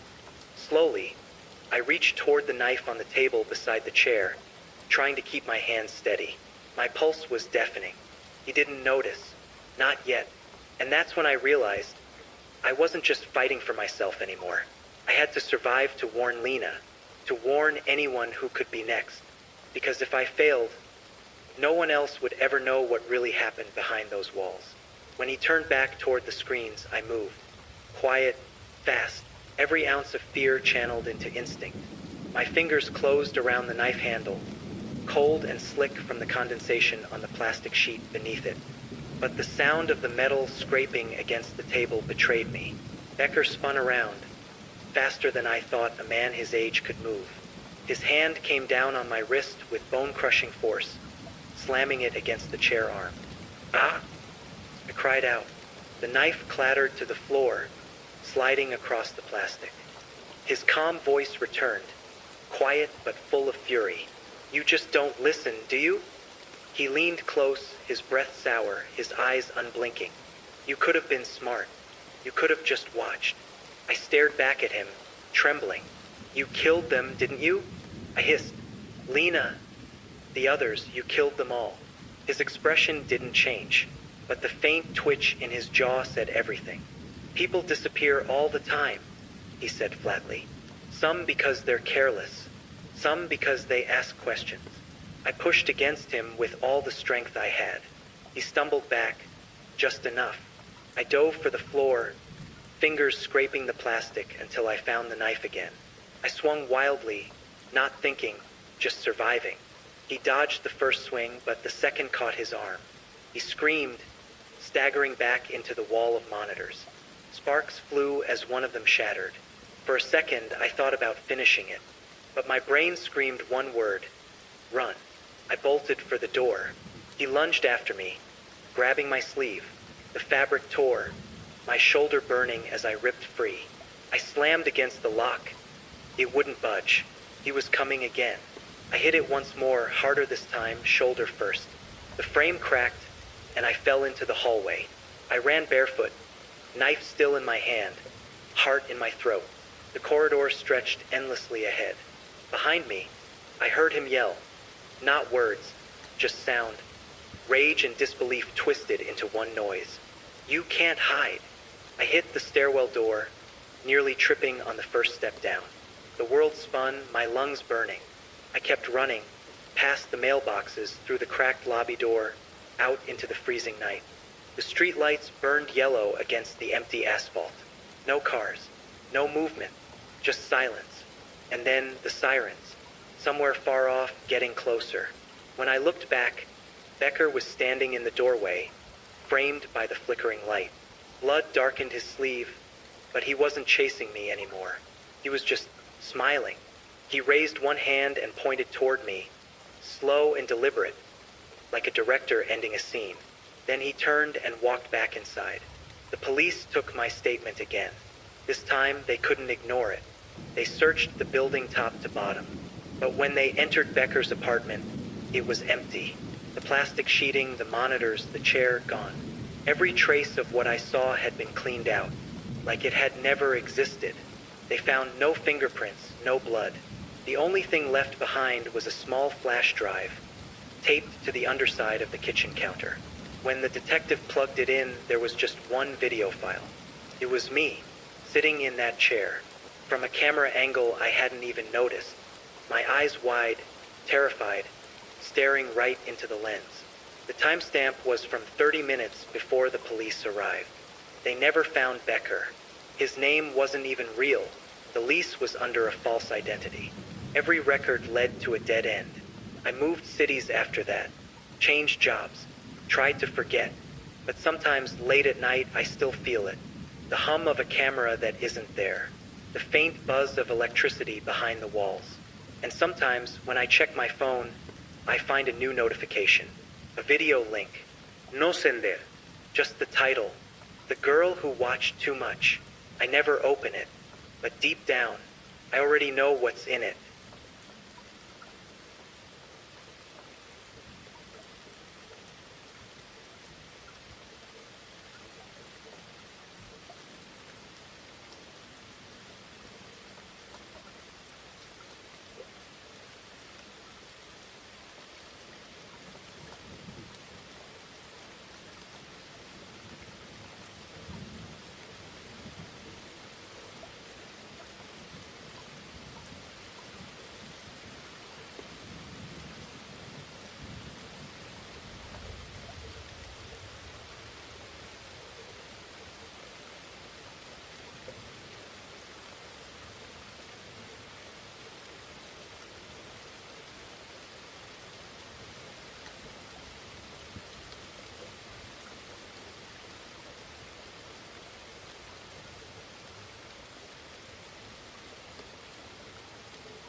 Good evening, and welcome back to Midnight Radio True Crime. I'm so glad you've joined us tonight. Wherever you are, tucked under a blanket, maybe listening to the soft hum of a fan or the rain tapping your window, perhaps lying on your side with just a sliver of light. Thank you for choosing to spend this night with us. Take a moment to settle in. Let the day's stress slip away and allow yourself to sink into the quiet hours. This story will guide you gently, even as it leaves a trace of unease that lingers in the back of your mind. And as always, we love hearing from our listeners. Leave a comment and tell us which city you're tuning in from tonight. It's a small way of reminding ourselves that no matter how eerie the night feels, we're never entirely alone. Tonight, our tale is quiet, almost ordinary at first glance. But the ordinary can be deceptive. One last delivery, one address that doesn't quite feel right, one night that never leaves the memory of the person who experienced it. And now, listen closely as tonight's storyteller takes us through every moment of that night, a night that still haunts them today. My name is Ryan, and I drive deliveries for one of those food apps that never sleep. Most nights are routine. Pick up, drop off, maybe a small tip, maybe a sleepy thank you from a late night customer. But the night of delivery number 42, it wasn't routine at all. It's the kind of night that stays with you, the kind you replay in your mind over and over, wondering how something so ordinary could turn so wrong so quickly. I had been on the road since noon, chasing bonuses that never seemed worth the hours. By 10:47 p.m., I was ready to call it a night when my phone buzzed. Order number 42. I glanced at the screen and muttered a half laugh, half sigh. 42, lucky number, huh? The pickup was at Bangkok Express, my usual spot on Maple Street. Easy enough. But the drop-off address gave me pause. 218 Willow Lane. I had never heard of Willow Lane, and the map led me through streets I didn't recognize. Streets that felt forgotten even by the city itself. The restaurant was dimly lit, steam rising from the kitchen like wisps of fog. The cook handed me a single brown paper bag, light, almost suspiciously so. No drink, I asked, raising an eyebrow. He shook his head slowly, eyes tired. They always order the same thing, he said quietly. You deliver fast, yes? Before I could reply, he had turned back to wiping the counter, as if speaking further would be pointless. I shrugged and stepped outside, the chill of late October hitting me immediately. Wet asphalt, the tang of fallen leaves, and the faint hum of distant traffic wrapped around me. I climbed into my car, letting the warmth of the heater push back the cold, and followed the GPS directions. The route led me past shuttered warehouses and empty lots, through streets where even the streetlights seemed to have given up flickering. At one point, a gas station appeared, long since closed, windows dusty, a sign swinging with a hollow creak. Willow Lane itself was dimly lit, the streetlights flickering inconsistently, casting long, uneven shadows across the cracked pavement. Houses sat in various stages of decay. Overgrown yards, sagging porches, peeling paint. Mail spilled from rusted boxes, crumpled and yellowed from neglect. And then I saw it, 218 Willow Lane. The porch sagged slightly, blue paint flaking like old skin. Only one upstairs window emitted a faint yellow glow, pale and artificial. I felt a shiver run down my spine, the kind you can't shake even with a blast of the heater. The app's instructions were simple. Leave at the door. Don't knock. I parked carefully, grabbed the bag, and stepped onto the porch. The boards creaked under my weight. The night was impossibly quiet. Not a single car passed, not a dog barked, not even the wind seemed to move. And then I heard it. A soft dragging sound from inside the house, deliberate and slow, like someone moving furniture. I froze. My pulse spiked. I whispered, almost to myself, "Hello!" Silence. I snapped a photo of the doorstep for proof of delivery and started back toward my car. My shoes crunched against gravel, loud in the oppressive quiet. Then, the faintest creak, the door at 218 Willow Lane began to open. A sliver of light spilled onto the porch, catching dust in the air, giving it an almost unreal golden glow. I called out, louder this time, "Your food's here." Nothing. The shadow in the doorway didn't move. Could it have been a man, or someone, or something else entirely? And then the light inside went out. Complete darkness swallowed the house. I slid into the car, trying to convince myself it was just my imagination. But as I glanced into the rearview mirror, I could see the door still open, and in that narrow line of darkness, I thought I saw movement. A subtle shift, the glint of an eye catching the faint light of my taillights. I told myself it was nothing, just a trick of the night. Even now, months later, driving past empty streets or forgotten houses, I feel that same chill crawl up my spine. That night, delivery number 42 changed everything about the way I see quiet streets, abandoned houses, and orders that seem normal at first glance. I didn't sleep well that night, not really. Even after pulling away from 218 Willow Lane and trying to convince myself it was nothing, the image of that single glowing window lingered in my mind. I kept replaying the moment I thought I saw movement in the doorway, the way the air felt thicker on that porch, the faint dragging sound from inside the house. The next morning, I woke to an ache in my shoulders and a tightness in my chest. I didn't know if it was fear, tension, or just the weight of a long day of driving, but it clung to me. I sat at the kitchen table, staring at my phone, scrolling through the delivery history. That was when I realized something strange. Order number 42 was gone. Not just the tip or the delivery note, the whole order had vanished from my history. No address, no confirmation, no record that it had ever existed. At first, I thought maybe the app glitched. I'd seen it happen before, but something told me it wasn't a glitch. Something told me the house at 218 Willow Lane wasn't an ordinary delivery stop. I tried to go about my day normally. I ran errands, stopped for gas, even grabbed lunch from the same restaurant I'd picked up the order from. But every time I closed my eyes, I saw that single window glowing in the dark. Every time my phone buzzed with another order, I felt a moment of panic, imagining a repeat of the night before. By evening, I found myself driving past Willow Lane again, almost without thinking. The streets were still quiet, shadows stretching long under the flickering streetlights. And then I saw it, the house. The same sagging porch, the same peeling paint, the single upstairs window lit like a faint beacon in the darkness. I parked a block away, heart hammering, and just watched. For minutes that felt like hours, nothing happened. And yet, I couldn't shake the feeling that someone or something was inside, waiting, watching. I couldn't see a figure, couldn't hear footsteps, but the tension in the air was palpable. Finally, curiosity and some irrational sense of obligation drove me closer. Maybe it was the delivery driver in me, needing closure, needing to understand why the order had disappeared. I stepped onto the porch again.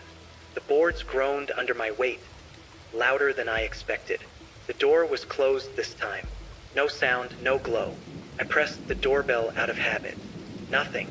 My hand hovered over the doorknob. It was cold, surprisingly so, even for the night. Then, from somewhere deep inside the house, I heard it. A faint whisper, almost inaudible. I thought I imagined it at first, but then it came again. A sound like someone moving softly, careful not to alert me to their presence. I stepped back instinctively. My instincts screamed at me to leave, to run, to drive away and never look back. But part of me wanted to see. Part of me needed to know. I reached for my phone, ready to call someone, anyone, when I noticed the front window on the first floor. Curtains had shifted slightly. A shadow passed behind them, subtle and quick, but enough to freeze me in place. My heart pounded so hard I thought it might burst. And then I heard it clearly, a sound that will never leave me. Footsteps on the wooden floor, moving slowly, deliberately, coming closer to the door. I stepped back, nearly tripping over the edge of the porch. My hands shook as I gripped the phone tighter. I wanted to leave, and yet I couldn't pull my eyes away from the house. The footsteps stopped. Silence. Then, the door creaked open just a fraction, and I caught a glimpse of movement in the threshold. A shape that didn't belong. I don't know how long I stood there, frozen, unsure whether to run or to move forward. But in that moment, I realized something undeniable. Whatever was inside, it had been waiting for someone like me. And just like that, the night shifted. The calm, ordinary world of streetlights and empty houses had disappeared. Every instinct screamed that I was no longer just a delivery driver. I was a witness, and then a sound from inside the house that made my blood run cold. Something dragging again, louder this time, deliberate, heavy. Not a chair or table, but something that shouldn't have been moved. I stumbled back to my car, fumbling with the keys, my hands slick with sweat. The engine roared to life, headlights cutting through the dark. But even as I pulled away, I could feel it. Eyes on me, watching, waiting. That night I couldn't sleep, couldn't eat. And when I told myself I had imagined it all, the sound of dragging furniture replayed in my mind over and over, mocking me. I didn't know then that this was only the beginning. The house had a story, one I wasn't supposed to uncover. And by the time I realized the truth, it would be too late to turn back. I couldn't stop thinking about the house, even after that night. Sleep came only in short, restless bursts, haunted by the image of the glowing upstairs window and the sound of something heavy being dragged across the floor. I tried to convince myself it was my imagination, but deep down I knew it wasn't. By the next evening, I found myself driving past Willow Lane again. The streets were quiet, unnervingly so, the kind of silence that presses against your ears and makes every distant sound feel amplified. The house sat there like it always had, peeling blue paint, sagging porch, the single yellow window faintly glowing. I parked a little farther down the street this time, the engine still running, and watched. My stomach churned with a mix of fear and morbid curiosity. Something inside me wouldn't let it go. Something told me I had to know what had happened the night before. After what felt like an eternity, I finally stepped out of the car and made my way to the porch. My shoes crunched against the dry leaves scattered across the steps. I hesitated, hand hovering over the doorknob. The faint glow of the window upstairs made the shadows inside the house seem to stretch and move in impossible ways. I took a deep breath and turned the knob. The door swung open slowly, almost reluctantly, revealing a hallway coated in dust and darkness. The smell hit me immediately, a mixture of mildew, old wood, and something else I couldn't quite identify, something faintly metallic and sharp. My pulse jumped. I stepped inside. The floorboards groaned under my weight. My flashlight, small but reliable, illuminated a narrow corridor lined with old wallpaper, peeling at the edges, revealing water-stained plaster beneath. Every creak echoed through the empty house, making it feel larger, emptier, and somehow alive. I moved cautiously, each step deliberate. My mind ran through all the possibilities. Rats, a vagrant hiding inside, a loose floorboard, anything to explain what I had heard the night before. But nothing in my experience could account for the sound of dragging furniture, the fleeting shadow in the doorway, or the sense that someone or something had been watching me from inside. The living room was empty, but signs of occupation were unmistakable. A chair was overturned, a layer of dust disrupted in a perfect path from the front door to the back of the room. Papers scattered across the floor, some torn, some crumpled, as if someone had been rifling through them in a hurry. I knelt to examine them. Most were old letters and bills, yellowed with age, but one envelope caught my attention. It wasn't addressed to anyone I recognized. It had only the number 42 scrawled in a messy hand across the front. My stomach tightened. I heard the dragging sound again, faint at first, coming from the staircase that led upstairs. My flashlight trembled in my hand. I debated turning around and leaving, but some part of me, curiosity, foolish bravery, or an inexplicable need to confront whatever was inside, pushed me forward. Step by step, I climbed the staircase. The sound grew louder, heavier. I realized with a jolt that it wasn't just dragging furniture, it was dragging something alive, something struggling. At the top of the stairs, the hallway stretched before me, the single lit window at the end of the hall flickering like a heartbeat. I inched toward it, trying to keep my breathing quiet. Each step felt like a lifetime. I passed closed doors, each one threatening to swing open, to reveal whatever was making the sound. And then I saw it. The door at the end of the hall, slightly ajar, shadows spilling out into the hallway. The dragging stopped abruptly, replaced by silence. My heart pounded so loudly I feared it would give me away. I forced myself to take another step, and then another, until I reached the door. Peeking inside, I froze. I couldn't believe what I was seeing. It wasn't a person, not exactly, at least not fully conscious or aware. But there was someone. A human shape, restrained, barely moving, in the dim light of a single lamp.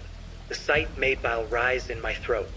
And then, from somewhere deeper inside the house, I heard another sound. A faint, deliberate whisper. Not a whisper of words I could understand. Just a hiss, a promise, a warning. I stepped back, but in that instant, a floorboard behind me creaked.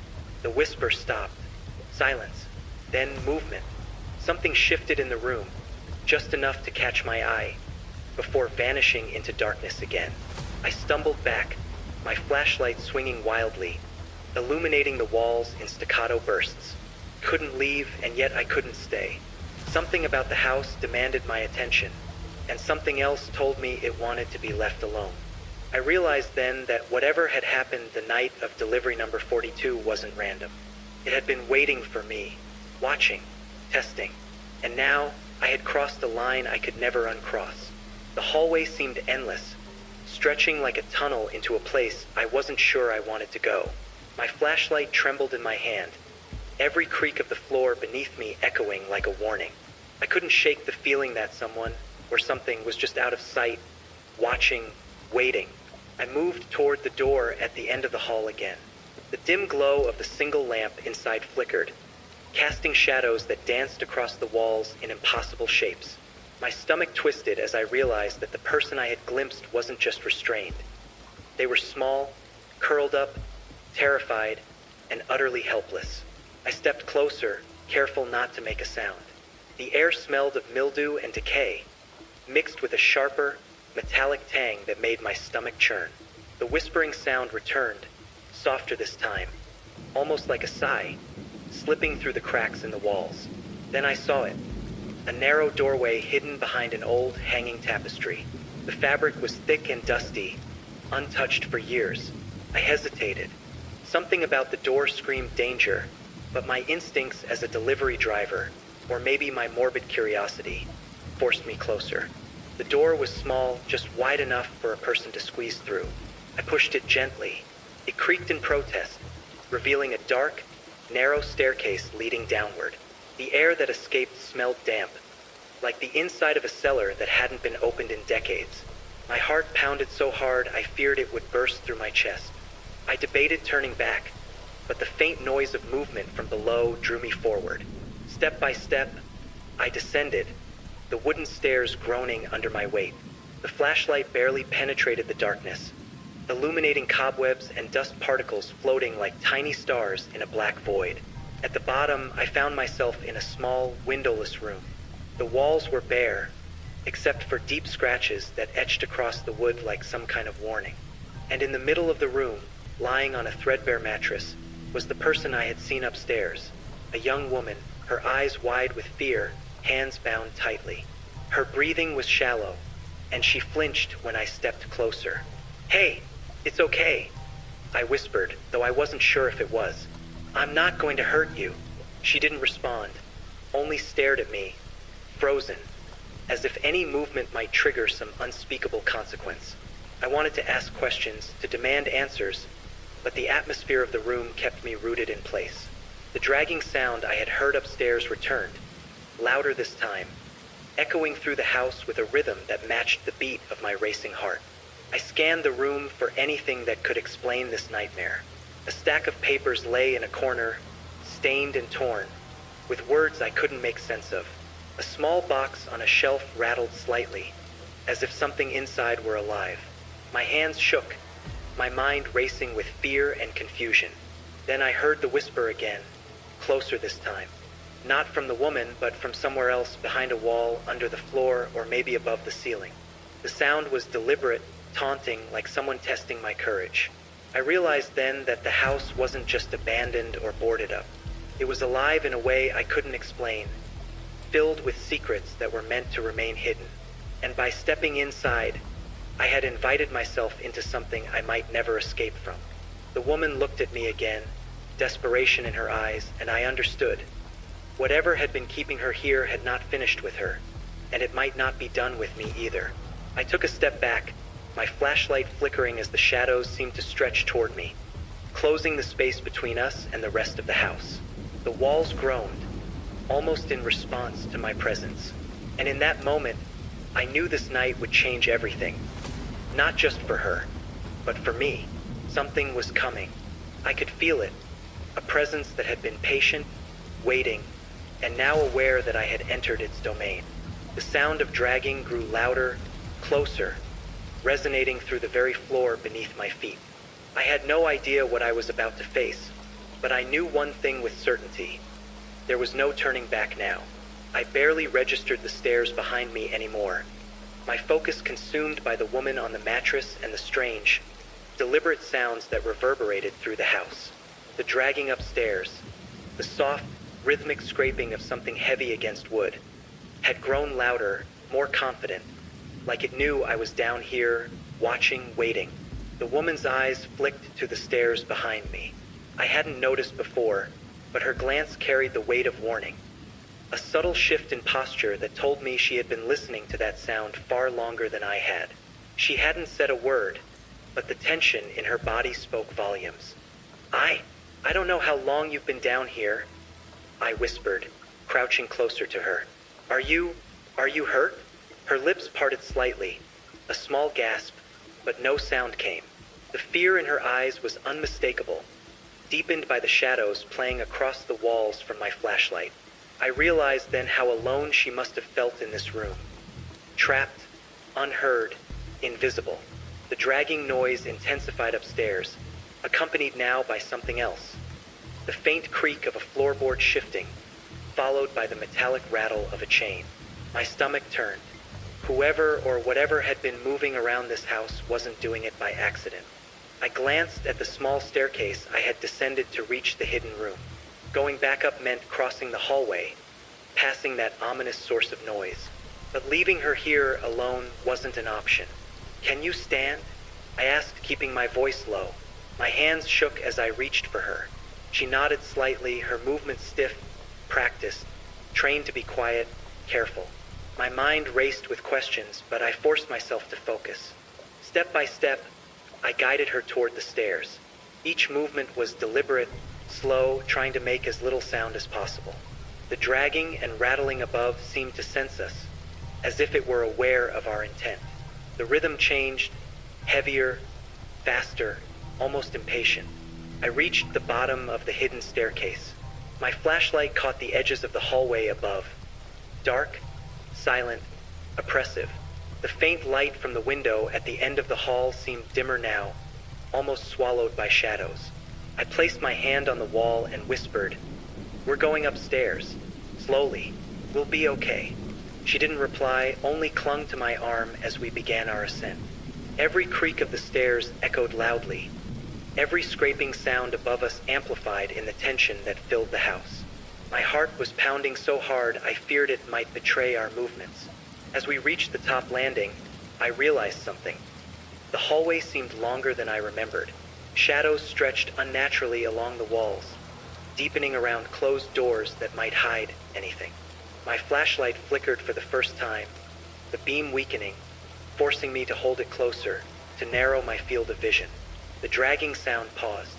Silence. Then a low, deliberate knock. Not on the door, but on the wall beside us. My stomach sank. Whoever or whatever had been moving around was aware of our presence now. We stopped. I held my breath, straining to hear. Another scrape, this time closer, accompanied by the metallic rattle again.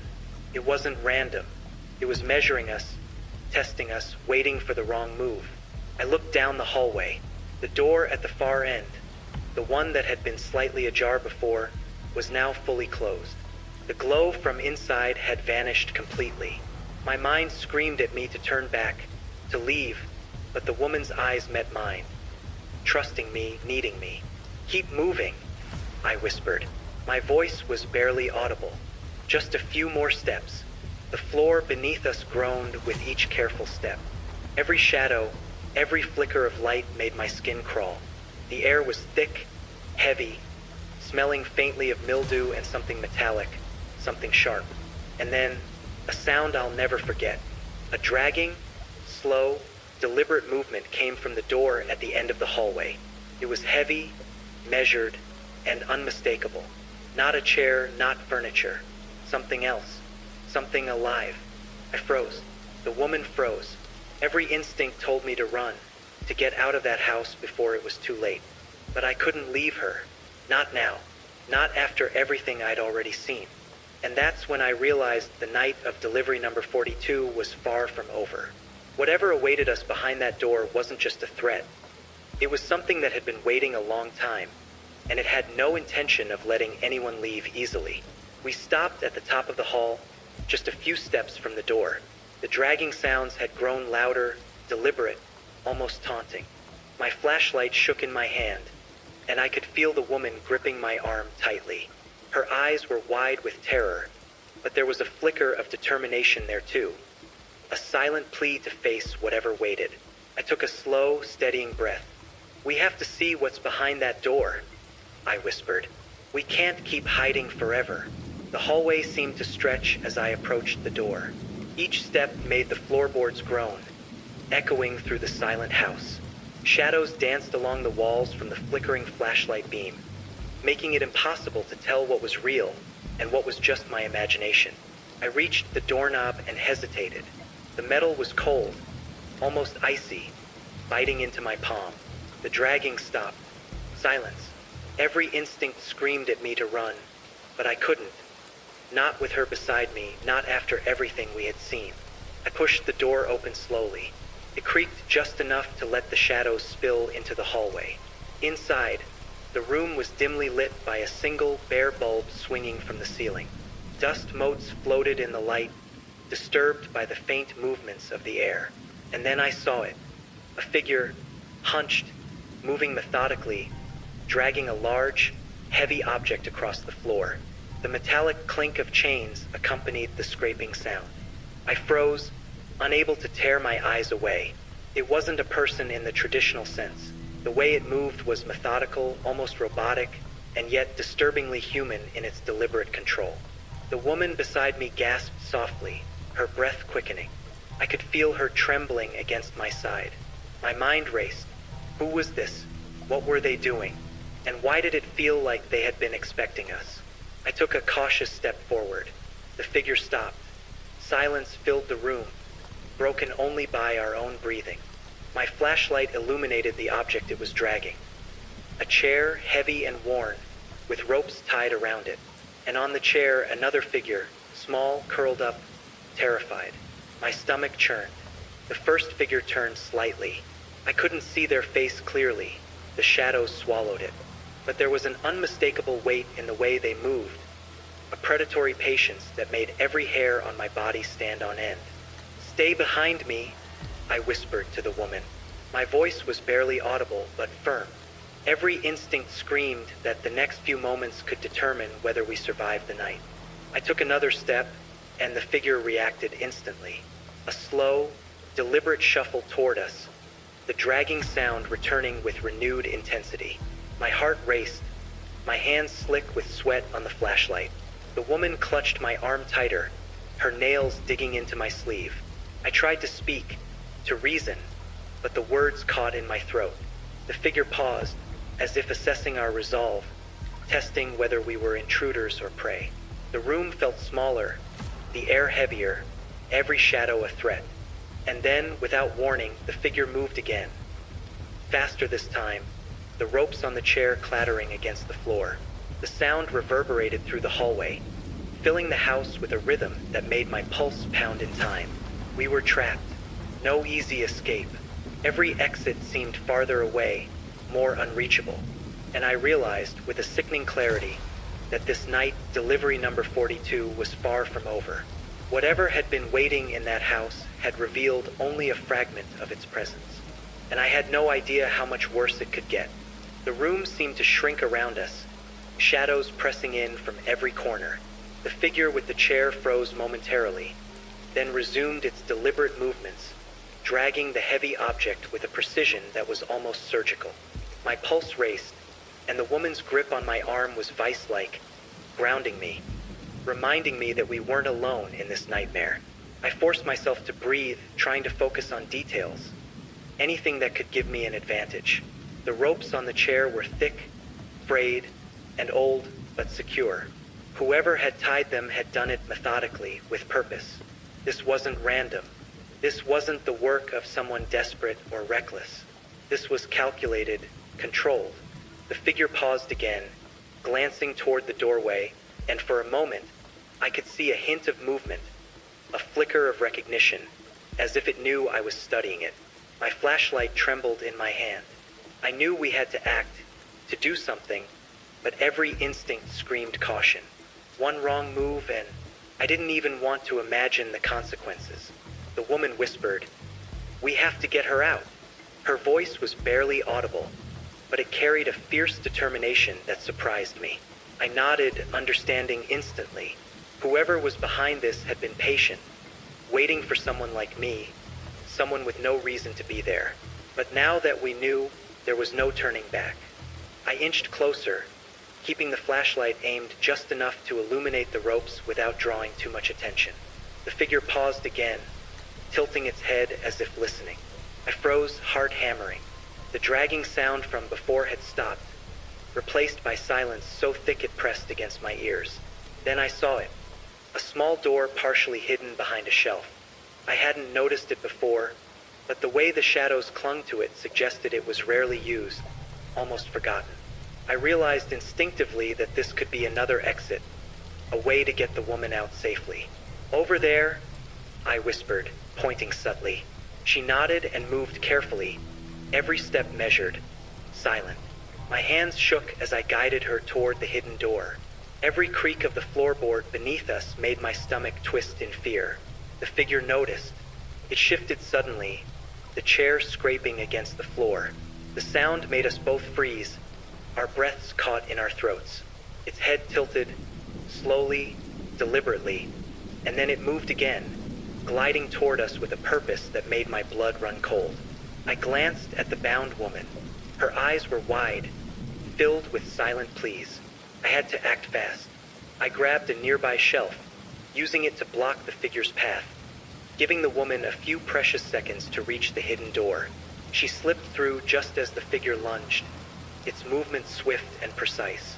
I slammed the shelf down, holding my ground, the dragging sound growing louder, more aggressive. My heart raced, each beat echoing in my ears. The figure paused, assessing me, calculating its next move. I realized in that moment that this wasn't just about the woman. It was about control, about power, about fear itself. The hallway felt endless. Every shadow seemed alive, every whisper in the darkness a threat. I knew I had to follow, had to see where this path led, but the weight of what I had seen pressed down on me. The hidden door opened onto a narrow passageway, dark and suffocating. The woman had already begun moving through it, and I followed, flashlight shaking, illuminating only the immediate space ahead. The sound of dragging echoed behind us, a constant reminder that we were being hunted. I realized then that the house held secrets far beyond what I had imagined. Every corner, every creaking floorboard, every shadow was part of a meticulously crafted nightmare, and we were now trapped within it, forced to navigate its horrors with only our wits and courage. And as we moved deeper into the passage, I couldn't shake the feeling that the worst was yet to come.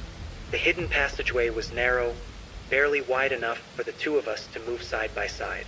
The walls were damp, the smell of mold thick and oppressive. My flashlight flickered again, casting long, wavering shadows that made every surface look alive, crawling. Every step felt amplified, echoing off the walls and into the darkness beyond. The woman stayed close, her shoulder brushing against mine, her breathing shallow but steady. She hadn't said a word since we'd entered the passage, but I could feel her tension as palpably as my own. Whoever had kept her here had trained her to be silent, to move carefully, and the instincts ingrained in her were now saving both our lives. I tried to focus on the details, the texture of the walls, the uneven floorboards, the faint traces of dust that suggested occasional movement. This passage hadn't been used often, perhaps decades at most, but it had been maintained just enough to serve a purpose. And I had a sinking feeling I would soon understand what that purpose was. The faint dragging noise we'd heard upstairs was gone, replaced by a new sound. The soft scuff of something being slid along the floor, faint but deliberate. It seemed to follow us, an echo of the presence above, a reminder that the house wasn't finished with us yet. The passageway took a sharp turn to the left, and I could feel a change in the air, cooler, damper, heavier. I pressed on, urging the woman forward with gentle nudges. Every instinct screamed that we were being watched, measured, evaluated. The air was thick with anticipation, a weight that settled over my shoulders and made each step more labored than the last. Halfway down the corridor, I noticed markings on the wall, faint scratches, symbols etched into the plaster. They weren't letters or numbers, at least not in any language I recognized. They seemed almost ritualistic, like someone had been leaving messages or warnings for decades. I reached out, brushing my fingertips across the grooves. The plaster was dry and crumbly, but the pattern was deliberate, unervingly precise. The woman's whisper broke the silence. "I think there's a door up ahead." I nodded, grateful for her voice.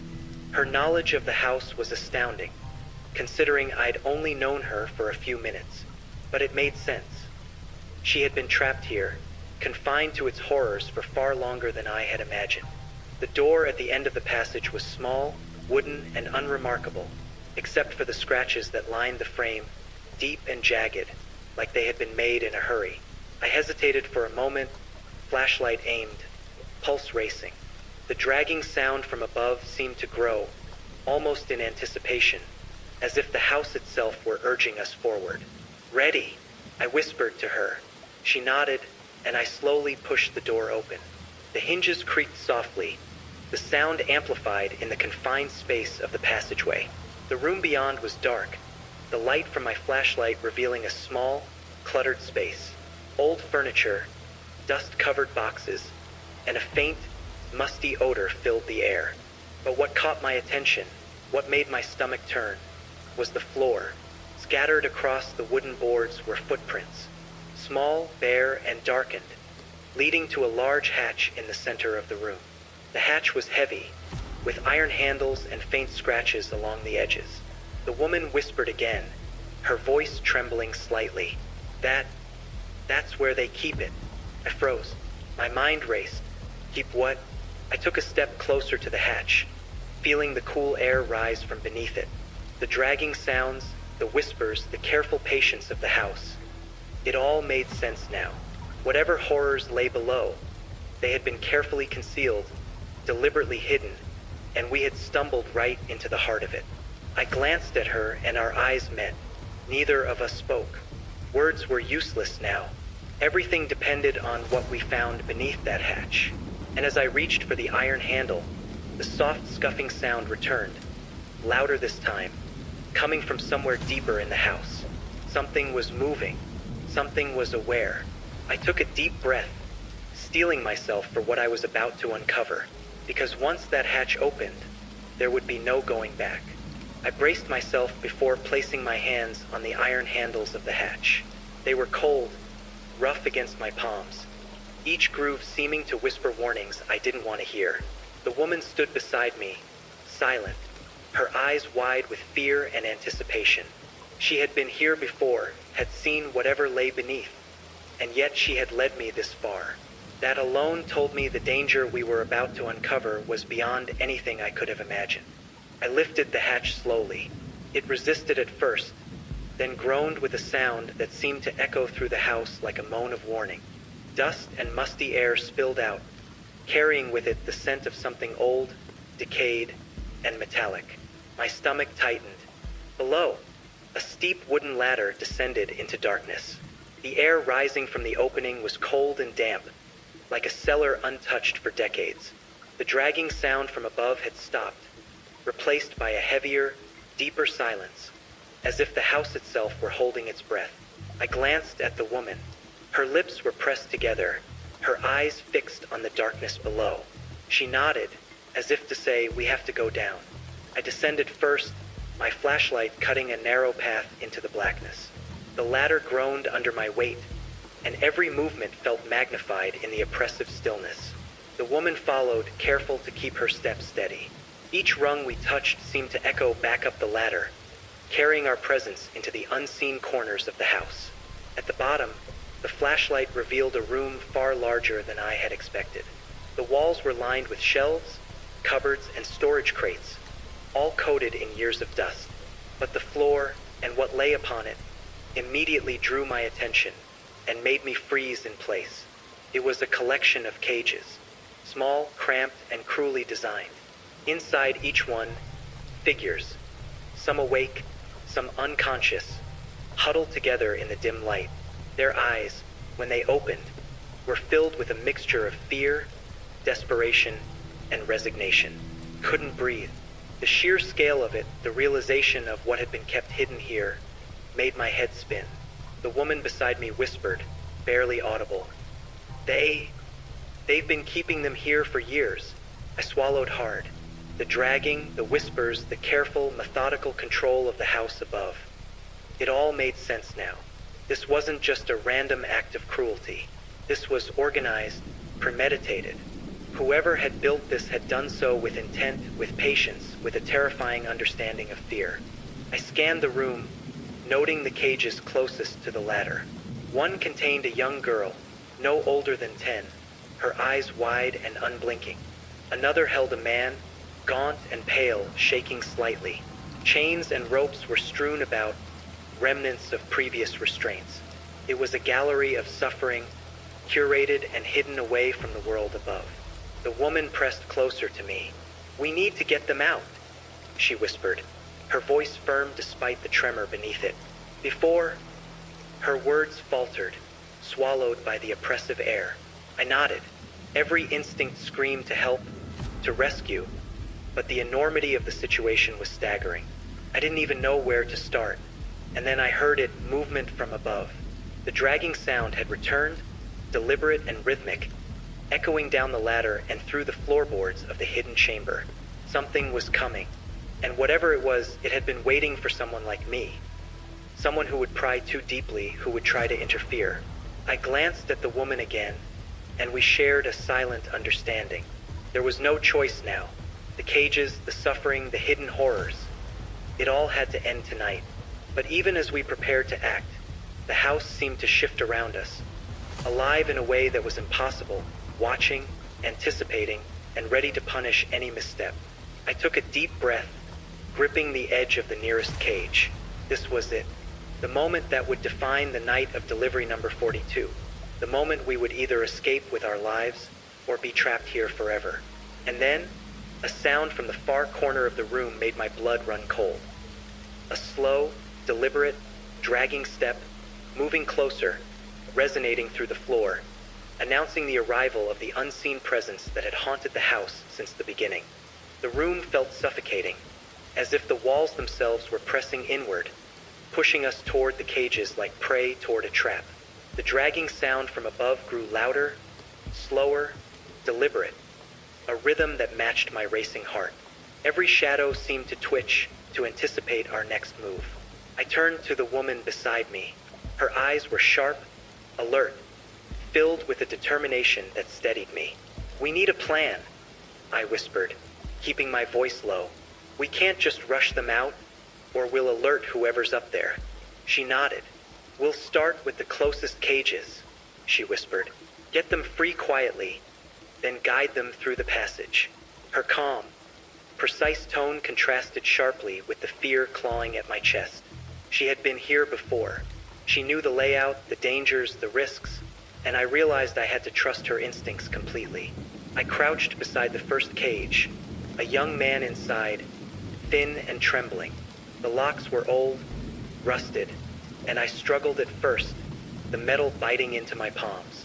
The woman helped, guiding my hands to loosen the mechanism without making a sound. Finally, with a soft click, the door swung open. The man froze, then gave a barely perceptible nod, understanding the urgency. Step by step, we worked our way through the cages. Each opening revealed more suffering. The gaunt faces, the hollow eyes, the sheer exhaustion etched into every expression. Some whispered, some stared silently, all understanding that this was their only chance. All the while, the dragging sound continued, closer now, echoing off the walls, through the floorboards, reminding us that time was running out. My pulse thumped in my ears as I moved from cage to cage, unlocking, guiding, whispering reassurances I barely believed myself. We reached the young girl, the one no older than 10. She flinched at every movement, her small body trembling uncontrollably. I knelt beside her, trying to speak softly, calmly. "It's okay. We're here to get you out. You're safe now." Her eyes darted around the dark room, wide and frightened, then back at me. After a tense moment, she nodded slowly, letting me take her hand. I felt the weight of her trust, the responsibility pressing down like a physical force. The last cages were near the far wall, closest to the sound of dragging. Whoever or whatever was moving above was aware of our actions now.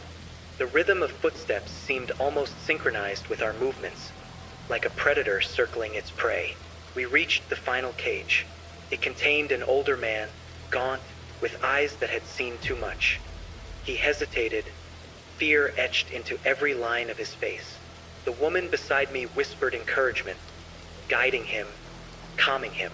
I unlocked the door and motioned for him to follow us. He moved slowly, deliberately, aware that any misstep could be catastrophic. And then it happened. A loud crash from above, the dragging, the scraping, the sound of something heavy being thrown down the hallway.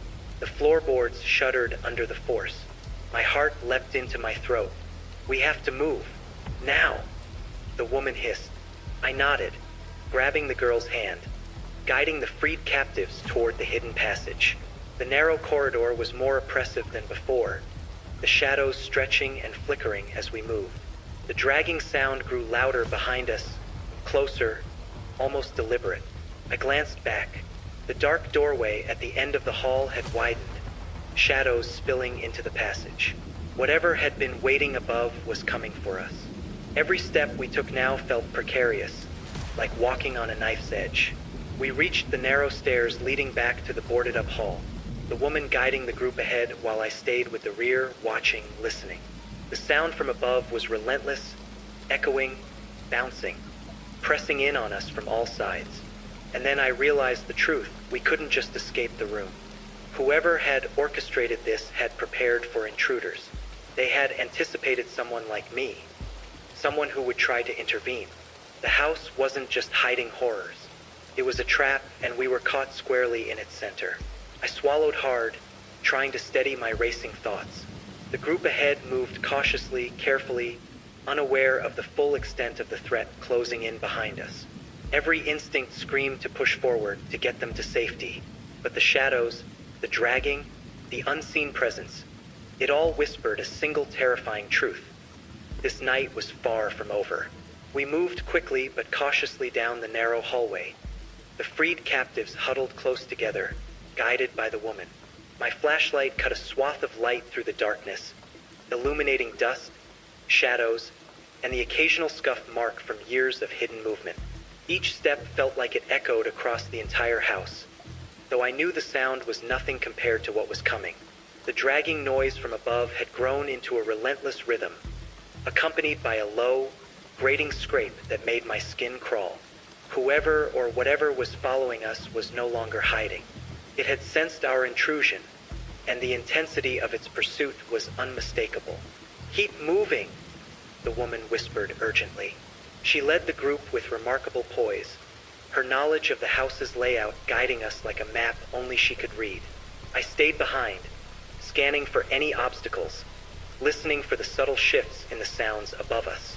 As we reached the first junction in the hallway, a sudden crash resounded from above. Something heavy had been thrown, maybe a piece of furniture, maybe a trap. The floorboards quivered, dust falling like rain around us. My heart leapt, adrenaline surging. One of the younger captives froze, terrified, but the woman nudged him forward gently yet firmly. "Keep going. You're safe now," she whispered. The words sounded hollow even to my ears, but I knew we had no time to pause. The hallway stretched endlessly. Shadows twisted unnaturally as my flashlight beam flickered, the low hum of tension pressing down on us. I could hear faint whispers of movement to my right, the scrape of feet, the subtle creak of floorboards, the dragging, relentless, closing in. Then the sound shifted, not just from above, but alongside us, faster now, as if the presence was splitting, approaching from multiple directions. Panic threatened to overwhelm me, but I forced myself to focus. The group ahead moved steadily, unaware of how close danger truly was. We turned a corner, and the passage opened into a larger foyer. Moonlight spilled through cracked windows, offering a faint, silvery illumination. It was the first time in what felt like hours that we could see more than a few feet ahead. Relief surged briefly, only to be replaced by renewed terror when the scraping sound intensified. Something moved across the upper balcony that overlooked the foyer, a shadow shifting unnaturally fast. My flashlight flickered again. I felt the woman brush my arm, urging me forward. "We can make it," she whispered, voice tight with tension. I pushed the adrenaline aside and focused on the task, guiding the captives to the nearest exit, keeping them calm, keeping them moving. Every second counted. Every shadow, every whisper, every scrape reminded me that the house had been designed to ensnare anyone who dared disturb its secrets. We reached the front door.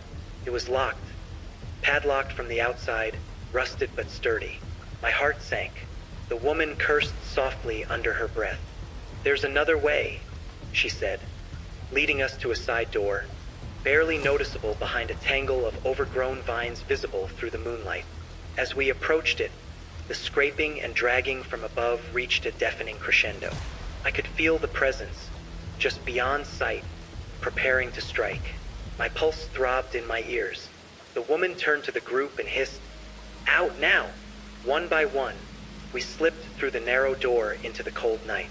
The air was crisp, sharp, and tasted like freedom, but the sense of pursuit didn't end. I could still hear the dragging, slower now, deliberate, coming from inside the house. I glanced back. The windows of the house reflected moonlight, shadows dancing in patterns that were impossible, unnatural. Whoever had orchestrated this, whoever had kept these people imprisoned, was still inside, watching, waiting.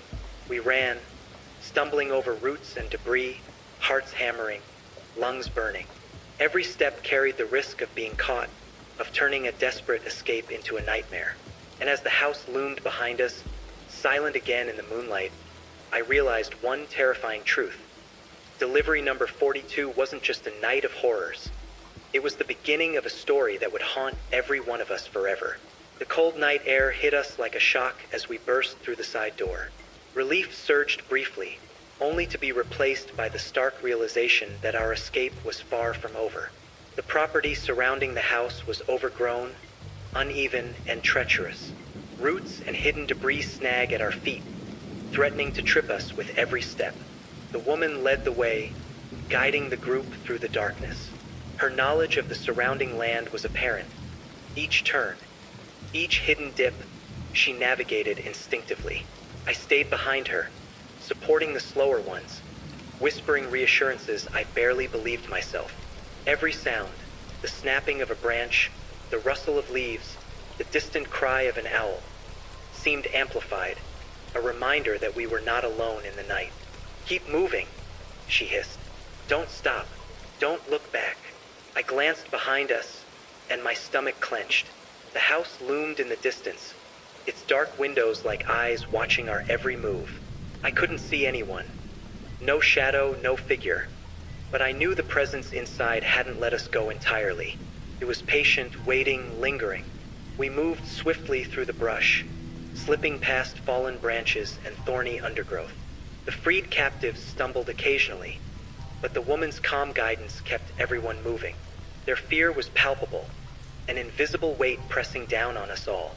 Somewhere behind us, a faint scrape echoed through the trees, a sound that could have been the wind, or it could have been the house reaching for us one last time. My heart pounded. I didn't dare look. I focused instead on keeping the group together, on getting them to safety. After several tense minutes, we reached a gravel road, illuminated faintly by the pale glow of the moon. I could see houses in the distance, civilization, light, the promise of safety. The group's pace quickened, renewed by the sight of the familiar, but the sense of dread didn't lift. I knew the house and its secrets would linger in our minds forever. The dragging, the shadows, the cages, they weren't just memories. They were a warning. We reached a distant street lamp, the light washing over us, revealing the dirt-streaked faces of the captives. Their expressions were a mixture of disbelief, fear, and cautious hope. For the first time in hours, I allowed myself a deep breath, letting the night air fill my lungs. The woman whispered, "We're not safe yet. We need to get to the police. They'll know what to do." I nodded, understanding that the true danger wasn't the immediate escape.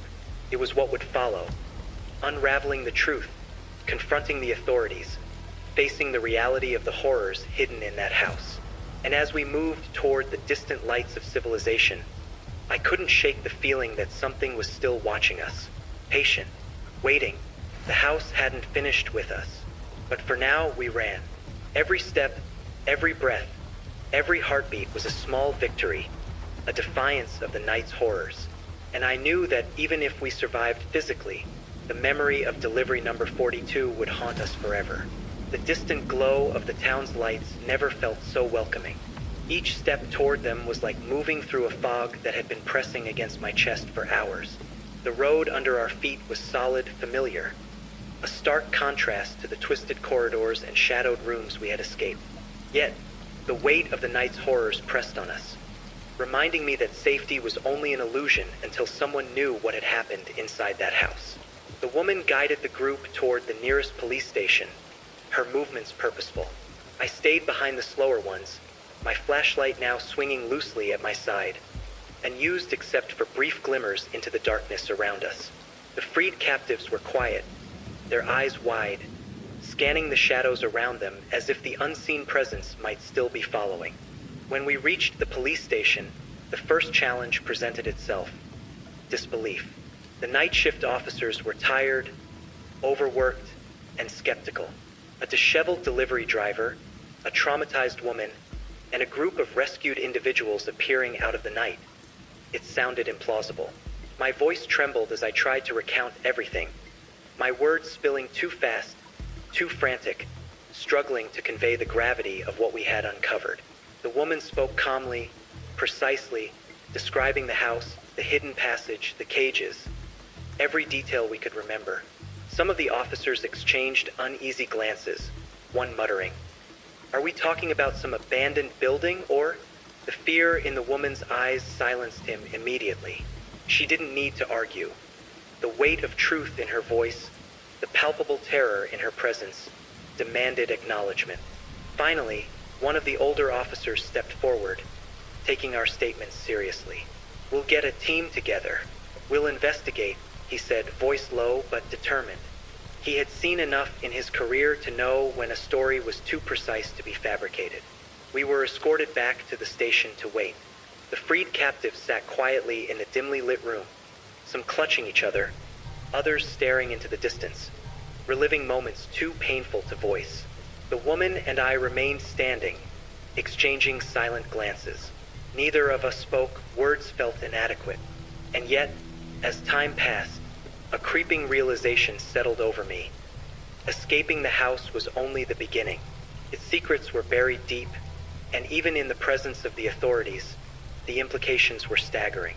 Who had done this? How many had been trapped over the years? And what did the house itself represent? A place or a mechanism for something far more sinister? Then, the first sounds of commotion reached us from outside. Officers preparing to approach the house had radioed in. The building appeared empty, quiet, undisturbed. Nothing seemed amiss from the outside. Yet we knew the truth. Every shadow, every creak, every lingering presence inside that house told a different story. I felt a chill that wasn't from the night air. It was the realization that, despite our escape, the house and its horrors weren't finished with us.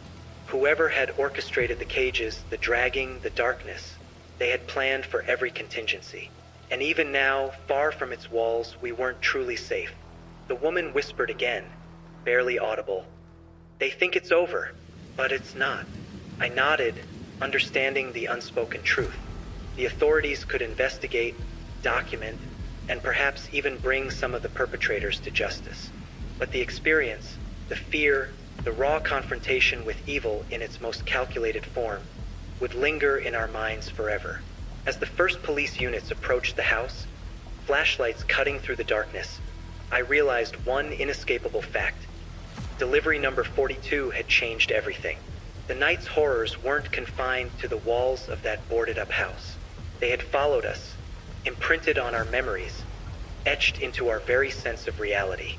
And though the survivors would find temporary relief in the presence of the authorities, none of us could shake the knowledge that true evil often hides in plain sight, patient, deliberate, and waiting for the next unsuspecting victim. The police approached the boarded-up house with caution, flashlights cutting arcs through the darkness, their radios crackling faintly with updates from the perimeter. I followed at a distance, keeping the survivors close behind, feeling the tension in the air coil tighter with every step. Even outside, the building loomed like a silent predator, its dark windows staring back at us with a weight that felt almost tangible. When the officers finally pried open the main entrance, the smell hit me immediately. Stale, moldy, metallic, and unmistakably human. The air seemed heavier here than it had felt during our escape, as if the house had been holding its breath, waiting for the intrusion. I clenched my fists, gripping the flashlight tightly, bracing myself for what the team would find. The first officers descended into the passageway and cellar. Their shouts and the clatter of equipment echoed off the walls, revealing the hidden horror in stark relief.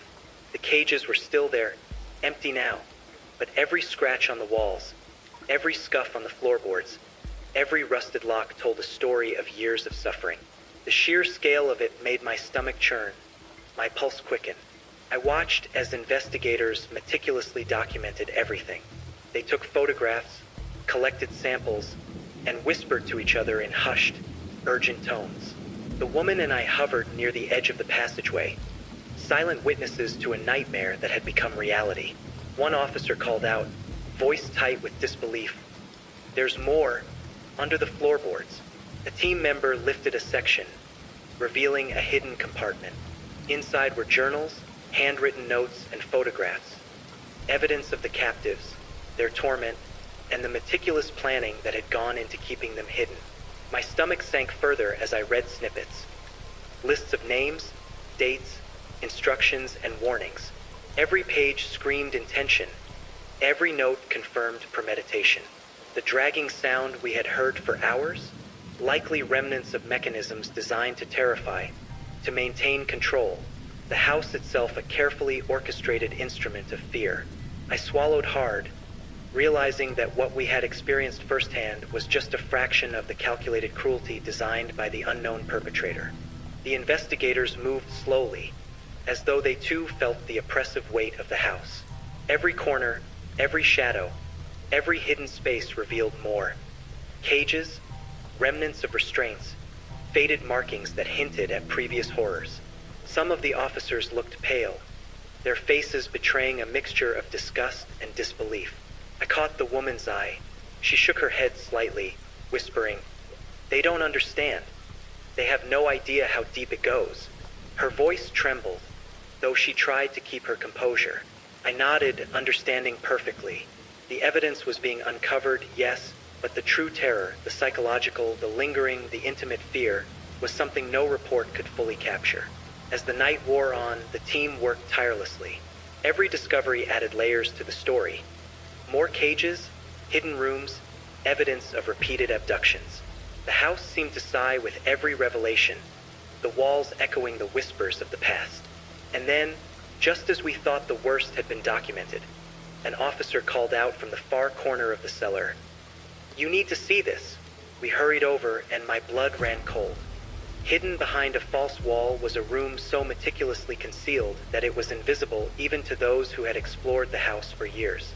Inside were personal belongings, letters, photographs, items that tied the captives to the outside world. It was a reminder that these weren't just random victims. They were people stolen from lives, families, and futures, each meticulously cataloged in a horrifying archive of control. The room seemed alive in its silence, the accumulated weight of years pressing down on anyone who entered. I shivered, a deep, visceral chill that went beyond the night air. The house had revealed its darkest secrets, and yet it felt as though it had one final message. Evil often hides quietly, patiently, and only reveals itself to those who stumble too close. As the investigators continued their work, I couldn't shake the feeling that even now, outside in the open night, the house's presence lingered.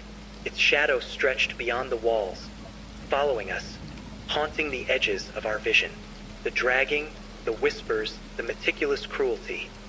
It had been unleashed, and it would never be forgotten. The sun was beginning to rise as we left the police station, the pale light washing over the town in a way that felt surreal after the long, harrowing night. The survivors moved quietly, their eyes hollow, faces etched with the lingering fear of what they had endured. I walked alongside them, my own body trembling, as if every step on solid ground reminded me of how fragile safety could be. Even in daylight, the shadows of the boarded-up house seemed to stretch far beyond its walls. The street looked ordinary, calm, and harmless, but I knew better. Behind that innocuous exterior had been a carefully orchestrated nightmare, one that had trapped innocent people for years, one that had thrived in the quiet, in the forgotten corners of the world. The authorities had already begun cataloging the evidence, preparing to dig deeper into the history of the house, the captives, and the person responsible. The house would be investigated, its dark secrets exposed to the light of law and scrutiny. And yet, knowing that offered little comfort. The horror we had witnessed wasn't something that could be erased with paperwork or arrests. It lingered in the air, in our minds, in every glance over our shoulders. The woman who had guided us out spoke softly to the group. "We're safe now for the moment," she said. "But you need to remember, this world can be darker than you imagine. Not everything hides in plain sight. Some things wait, patient and deliberate, until someone steps too close." I nodded silently, understanding the weight of her words. They were not threats, but truths, ones that I would carry forever. We eventually returned to the town center, where friends, family, and authorities gathered. The survivors were reunited with loved ones, but the joy was muted. Trauma has a way of shadowing even the happiest moments, and I could see it in their eyes, the deep, unshakable knowledge of what had happened in that house. And for me, the memory of the night would not fade. The dragging, the shadows, the cages, the hushed voices of those trapped in unimaginable fear, they were imprinted on my mind. Even now, as I recount this story, I can feel the cold touch of the iron handles, the weight of the locks, the oppressive darkness pressing down from the ceilings and walls. Delivery number 42. It began as a simple night, a routine job, a final order before going home. But it became something far more sinister, a glimpse into human cruelty hidden in plain sight, a reminder that danger and evil often exist in the quiet, in the unseen, waiting for someone to stumble into its grasp. I've returned to my life, but I am changed. Every shadow, every abandoned building, every locked door carries a twinge of caution. I can never fully forget the faces of those still haunted by the horrors within that house. I can never forget the dragging, the whispering presence, the calculated terror that lingered, patient and deliberate. Even now, as I speak these words, I know that some part of that house remains with me. Its echo will follow me, a reminder of what can happen when darkness hides in plain sight, waiting for the unsuspecting. And though the world moves on, the story of delivery number 42 remains. A tale of survival, of terror, of the invisible forces of cruelty that we are fortunate enough to escape, but not fortunate enough to forget.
Good evening, and welcome back to Midnight Radio True Crime. I'm so glad you're here tonight. If you're listening to this, wherever you are, maybe lying in bed with the lights off, or watching the soft rain outside your window, I hope this story keeps you company and helps your mind drift quietly towards sleep. Tonight's story is a little different. It's quiet, ordinary at first, but the kind of story that reminds us how fragile our sense of identity really is. How something as simple as a name, a date, or a file can unravel a person's entire reality. So settle in. Let the night fall around you. And as always, let us know in the comments what city you're tuning in from tonight. We love hearing where our listeners are listening from. Now, imagine this. You're working late in a quiet library, the fluorescent lights buzzing overhead. You're surrounded by old police files, yellow paper, black ink, the smell of dust and time. And then you open one report that shouldn't exist, because it's about you. Here's her story. My name is Claire Morrison. At least, I've always believed that's who I am. I'm 27 years old, a graduate student in criminology at Northfield University. For my thesis, I've been studying the patterns of missing persons cases across small towns in the early 2000s, how some vanish completely, how others quietly reappear years later with no explanation. It's grim work, but I've always been fascinated by how ordinary lives can disappear into paperwork. 3 months ago, I started visiting the county archives in Ridgefield, a quiet town about an hour from campus. The place was barely staffed. Just me, an old clerk named Dawn, and endless rows of files. The lights hummed. The floor creaked. Most days, it felt like the world outside had forgotten us. That night, the night everything changed, I was alone in the back room, reading through a folder labeled Unresolved, 2004 to 2006. I remember the smell of old paper and coffee that had gone cold hours ago. I flipped through one after another. Jane Doe, unidentified remains, runaway teens. Until I found one that made my stomach turn. It was titled Disappearance Report, Claire Morrison. At first, I thought it was some kind of coincidence. I even laughed a little. Weird, I said out loud to no one. But then I saw the details. Female, Caucasian. Height, 5 feet 6 inches. Brown hair, blue eyes. Birth date, March 17th, 1998. That's my birthday. Every single detail was mine. The report said I was last seen leaving a summer camp near Crescent Lake on July 12th, 2004. Missing. Presumed abducted. There was a photo attached, slightly blurred, printed from an old disposable camera. The girl in that picture looked exactly like me. Same eyes, same smile, but she was maybe 8 years old. I remember just staring at that photo, my hands shaking a little. My first thought was that someone was playing a joke, maybe Don, the archivist. But when I asked him, he just frowned. He'd never seen the file before. He even checked the database. No digital record of it existed, no barcode, no indexing number, nothing. Where did you find this? He asked. In box 47B, I told him. He looked confused. There is no box 47B, he said. That was when something cold ran down my spine. I left soon after. I told myself I'd deal with it in the morning. But when I came back the next day, the box was gone. Completely. The file, the photograph, everything. Don said he'd checked the logs. There was no record of me signing it out. No evidence it had ever existed. That night, I couldn't sleep. I kept staring at the photo I'd secretly snapped on my phone before leaving the archive. The little girl's smile, my smile, felt like a mirror from another lifetime. And that's when I noticed something I hadn't seen before. In the background of the photo, behind the girl, was a shadow of a person. A man, tall, wearing a dark jacket. His face partly turned away, but his hand resting on the girl's shoulder. I zoomed in, but the photo started to blur. Still, one detail stood out clear as day. The man was wearing a silver watch, and I swear it looked exactly like the one my father still wears. I didn't mention the file to anyone for a few days. I told myself it was nothing. Maybe a clerical error, maybe some old, unsolved case with a similar name. But every time I looked at that photo on my phone, I couldn't stop thinking about the man's watch. It wasn't just similar to my father's. It was identical. Same silver casing, same dark leather strap, even a small scratch under the number 6 that I'd always noticed as a child.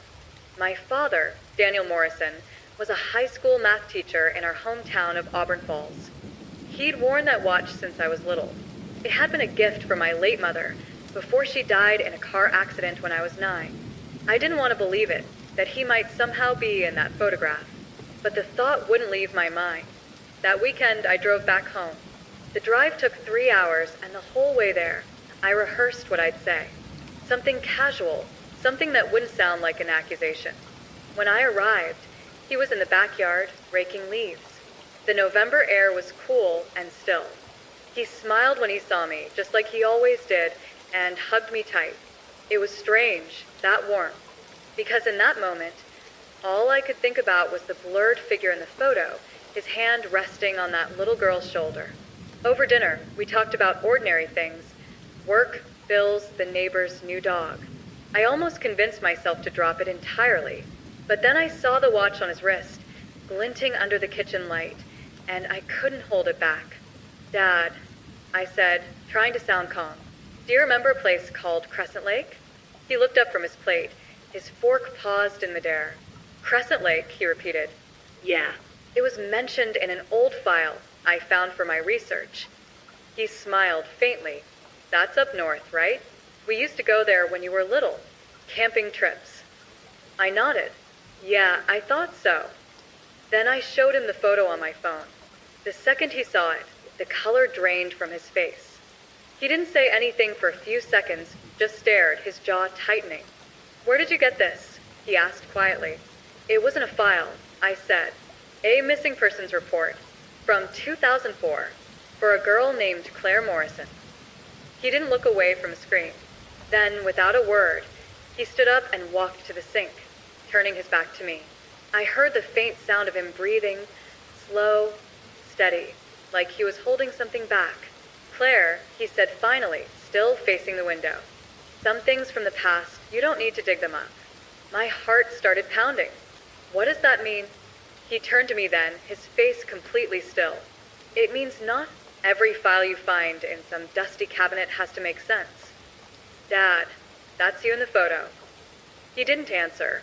He just looked at me a long, unreadable stare, and then he said, "It's late. You should get some sleep." That night, I lay awake in my childhood bedroom. The walls were covered in old posters, the same ones I'd had before college. I stared at the ceiling, trying to convince myself I was imagining things. Around 2 a.m., I got up for water. Passing my father's room, I noticed the light still on. The door was open just an inch, and I heard something, the faint crackle of a lighter, then his voice, low and tired. I peeked through the gap. He was sitting on the edge of the bed, holding an old shoebox in his lap. Inside were photographs, papers, and something metallic glinting in the lamplight. I stepped back before he could see me. The next morning, when I came downstairs, he was gone. His car wasn't in the driveway. The shoebox was nowhere in sight. But on the kitchen table, there was a single photograph, face down. When I turned it over, my stomach dropped. It was me or the little girl who looked like me standing in front of a cabin by the lake. And this time, there was no man behind her. Just one word, written in pen on the back. Found. I didn't go back to campus right away. I couldn't. The photo on the table, the one marked found, felt like a message, but I didn't understand what it meant. That morning, I sat in my car outside my childhood home for nearly an hour, staring at the house. The curtains in the living room were drawn, the front door locked. My father's car was still gone. I kept telling myself there had to be an explanation. Maybe he left early for work. Maybe it was all coincidence. But deep down, something felt broken.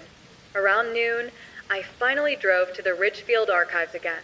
Don, the archivist, was there, half asleep at his desk. He perked up when he saw me. "Back again already?" he asked. "Yeah, I need to find something." He frowned when I mentioned the file again. "You sure you didn't mix up the box number?" "I'm sure," I said. 47B. He sighed and motioned toward the back. You can check, but that section's been cleared for years. Mold damage. I walked down the narrow aisle toward the back room. The air was colder there, and the light from the flickering bulbs barely reached the far shelves. Where box 47B should have been, there was an empty space, but taped to the metal shelf was a single label. It said property removed, author unknown. I stared at it for a long time. When I went back to Don to ask who author unknown might refer to, he was gone. His jacket was still on the chair, his coffee still steaming. But he wasn't there. That's when my phone buzzed. A new message. No number. Just unknown. It was a photo. The same cabin by the lake. But this time, I was standing in front of it, as I am now, 27 years old. I dropped my phone. For a second, I thought maybe it was an old picture I'd forgotten about. But then I noticed the details. The same clothes I was wearing today, the same jacket, same scarf, even the same car visible in the background. Someone had taken that photo less than an hour ago. I ran outside. The parking lot was empty except for my car and one white pickup parked near the exit. No one inside. I didn't think. I just got in my car and drove. For hours, I followed the old highway toward the north. The whole way, I kept replaying the word written on that first photo found. By sunset, I saw the road sign for Crescent Lake. The trees opened up to reveal the water. Dark, still, surrounded by cabins half hidden under the fog. Most looked abandoned, except for one. A single cabin had smoke rising from its chimney, the same one from the photos. I parked, stepped out slowly. The air smelled of pine and cold wood smoke. As I got closer, I saw something lying on the porch, a child's toy, half buried in the dirt. A small stuffed rabbit with one eye missing. I picked it up. It was damp from the morning dew.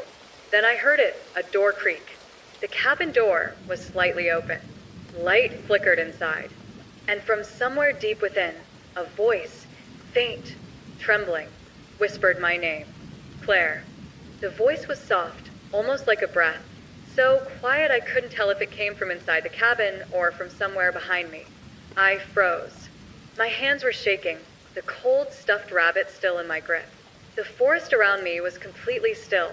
No wind, no insects, no sound except the faint creak of the open door. Then I heard it again. Claire. It was a woman's voice this time. Calm. Familiar in a way I couldn't place. I took a step forward. The wooden porch groaned under my shoes. Inside, the air smelled of damp wood and something faintly metallic, like rust or old blood. The interior was dim, lit by a single oil lamp on a small table. The walls were lined with photos. Hundreds of them. Most were of me. Different ages, school photos, candid shots, even a few I'd taken myself in college. Pictures I'd never posted anywhere. I could feel my pulse in my throat. I reached for one on the wall. A photo of me as a teenager, maybe 16, sitting on the hood of my father's car. Someone had written in the corner with red ink, Year 11. On the table beneath the lamp was a small recorder, the old cassette kind, and a stack of police reports, all with my name. I pressed the play button. There was a click, and then the same woman's voice spoke, the one that had called my name. If you're hearing this, she said, it means you've found the cabin. It means you've remembered. I stood there, frozen. My heart was racing. I don't know how much he told you, the voice continued, but none of it was real. Not your name, not your records, not your childhood. You were part of the project. You were never supposed to know. I stopped the tape. My hands were trembling so badly I could barely keep hold of the recorder.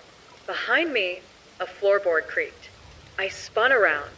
Someone was standing in the doorway. The light from outside fell across his face, and my breath caught in my chest. It was my father. He looked exhausted, his face pale, his eyes sunken. He didn't look surprised to see me. Claire, he said quietly, stepping inside. You weren't supposed to find this place. I felt my throat tighten. What is this? What project? He shook his head. You need to leave. I'm not leaving until you tell me the truth. He sighed, set something down on the table. That same shoebox I'd seen him holding the other night. Inside were more photographs. All of the children. All of them with names scratched out, except one. Claire Morrison. He looked at me then, and his voice broke slightly. You were one of 7. The cabin was silent, except for the faint hiss of the oil lamp and the distant ripple of the lake outside. I could feel my pulse pounding in my ears, my body trembling, but I forced myself to stay. My father, Daniel Morrison, stood near the table, his hands pressed flat against the wooden surface, eyes fixed on the floor. He looked older than I remembered, gaunt in a way that made him almost unrecognizable. The man I had grown up calling Dad was here, but somehow not entirely. You need to understand something, he said finally, his voice low and deliberate. What you think your life has been, it's only half the story. The rest was taken from you. I felt my stomach twist. Taken from me? What does that mean? Dad, what are you talking about? He took a deep breath, rubbing his temples with one hand. You weren't supposed to remember. Not fully. Not yet. You were part of something called Project Lumen. A study, an experiment. When you were 8 years old, you were enrolled without knowing it. It was supposed to help children like you, in theory. In practice, it was far more complicated than we ever imagined. I felt like the floor had shifted beneath me. My mouth opened, but no sound came out. My hands tightened around the stuffed rabbit, pressing it into my chest like a lifeline. You were part of 7 children, he continued, voice barely above a whisper. All of you had certain abilities, patterns in behavior, memory retention, things that could be measured and controlled. The organization, I wasn't just a father. I was part of it. I had to help. I had to guide it from the inside. I never imagined it would come back to haunt me like this. I sank into a chair, my mind racing. 7 children. Patterns. Abilities. I whispered, voice cracking. Dad, are you saying I wasn't supposed to grow up normally? That my life was fake? He shook his head. Not fake. Altered. Observed. We tried to protect you in the best way we knew, but everything had a purpose. Even your forgetfulness. You were supposed to forget. The reports, the photographs, the files, they were meant to be sealed, never found. But someone else in the project, they broke protocol. They left traces. That's why you found the archive files, the photo marked found. That's why you were drawn back here. I leaned back, staring at the cabin walls, my head spinning. The photographs lining the walls seemed to stare back at me, each one a silent accusation. My own face appeared again and again, frozen at ages I didn't remember living. You think this is a story? I said finally, my voice trembling, like some old case file or a conspiracy. But it's my life, my childhood, my memories. He stepped closer, eyes heavy with something between guilt and fear. Claire, I'm sorry. I never wanted you to know. Not like this. You weren't supposed to discover it until years later, when you could process it. I kept you safe, even if I had to lie to do it. I pressed my hands against my temples, trying to steady my thoughts. Safe? Safe doesn't mean hiding the truth from your own daughter. Safe doesn't mean leaving me with a photo and a note that says, found. Safe doesn't mean pretending my life is this. He flinched at my words, but said nothing. Instead, he motioned toward the shoebox on the table. You need to see this. You need to understand what happened before you can really know who you are. I hesitated, but stepped forward. I opened the box carefully. Inside were files, each labeled with a child's name. Medical records, school reports, even video recordings on old camcorder tapes. One file was thicker than the others. Claire Morrison. My file. I opened it. My childhood. All of it. Written down in meticulous detail. My milestones, my fears, my dreams. Everything observed, measured, categorized. Notes about my reactions to stress, to joy, to pain. Some notes were so specific it was like the person had been inside my head. At the bottom of the box was an envelope. Inside, a single piece of paper, a photograph of me at 8 years old, the same photo from the archive. But in this one, the man behind me was fully visible. My father. The same silver watch glinting under the light, and scribbled across the back in neat handwriting. Protect her, until she can know. I felt my hand shake. Protector? I whispered. All this time it was you? He nodded. Yes, but not entirely. There were others. People with power. People who wanted the study to succeed at any cost. Some of them wanted to use you. Others wanted to control the narrative. I had to shield you. And somehow you remembered. Found. You've been finding your way back to the truth all on your own. I sank into a chair, staring at the wall of photos. And the others? The other children? They're out there, he said quietly. Some found safe. Some lost. The project ended years ago, but the traces remain. And now you've stumbled back into the web. You need to be careful. People still watch. People still track. That's why the files, the photos, everything, it resurfaced. I pressed my hands into my face. I don't understand. Why me? Why now? Because you've always had the ability to see patterns, he said, to notice the traces they left. That's why they couldn't leave you entirely alone. They underestimated you. I felt a chill run through me. Not just the cold air of the cabin, but something heavier. The weight of a life I didn't remember living fully, yet somehow still recognized. And now, he said, his voice trembling, you have a choice. You can walk away. Pretend you never found this. Pretend the past isn't real. Or you can follow it. Piece it together. Find the other children. Discover what they did and who they really are. I looked at him, and for the first time, I realized something terrifying. My life, everything I thought I knew, was only a fraction of the story. The rest lay out there, waiting for me to find it. I didn't move. I didn't speak. My mind spun with every possibility, every danger, every unanswered question. And then I knew I couldn't turn back. Not now. Not ever. Because the cabin, the photograph, the files, they weren't just relics of the past. They were a map. And I had no choice but to follow it. The door handle rattled slowly, methodically, like a metronome counting down my last moments of calm. My father's grip on my wrist was firm, almost desperate, and I could feel the tension radiating from him like electricity. Every instinct in my body screamed to run, to scream, to fight, but I stayed frozen, knowing it wouldn't help. Claire, my father whispered, stay close to me. Don't make a sound. I nodded, barely breathing. The shadows from the oil lamp danced across the cabin walls, twisting the photographs into faces that seemed to leer at me. The air was thick and heavy, almost tangible, pressing down on my chest with each inhale. I could hear the faint crunch of gravel outside the porch, the soft murmur of voices, low and almost indistinguishable, but unmistakably human. The handle turned again, more forcefully this time, and the door creaked open just a few inches. A flashlight beam pierced the darkness of the cabin, sweeping across the walls and glinting off the edges of the photographs.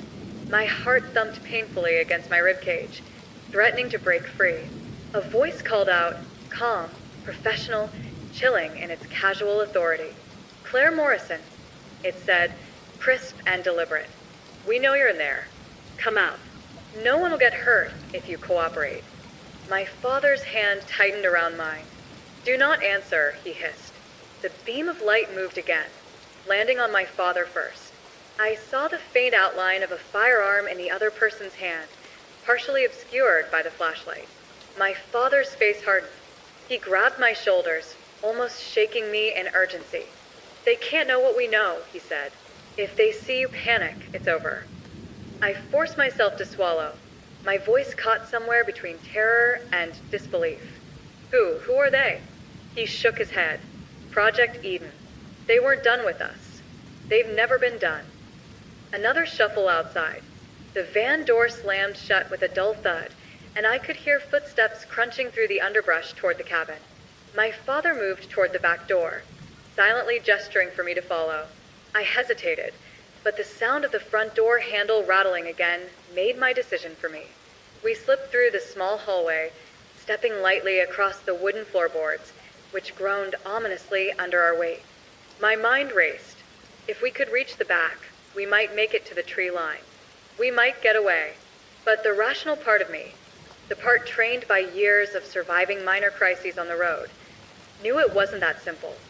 The front door creaked open fully, and a beam of light stabbed across the living room, illuminating the scattered photographs, the shoebox, the cassette player.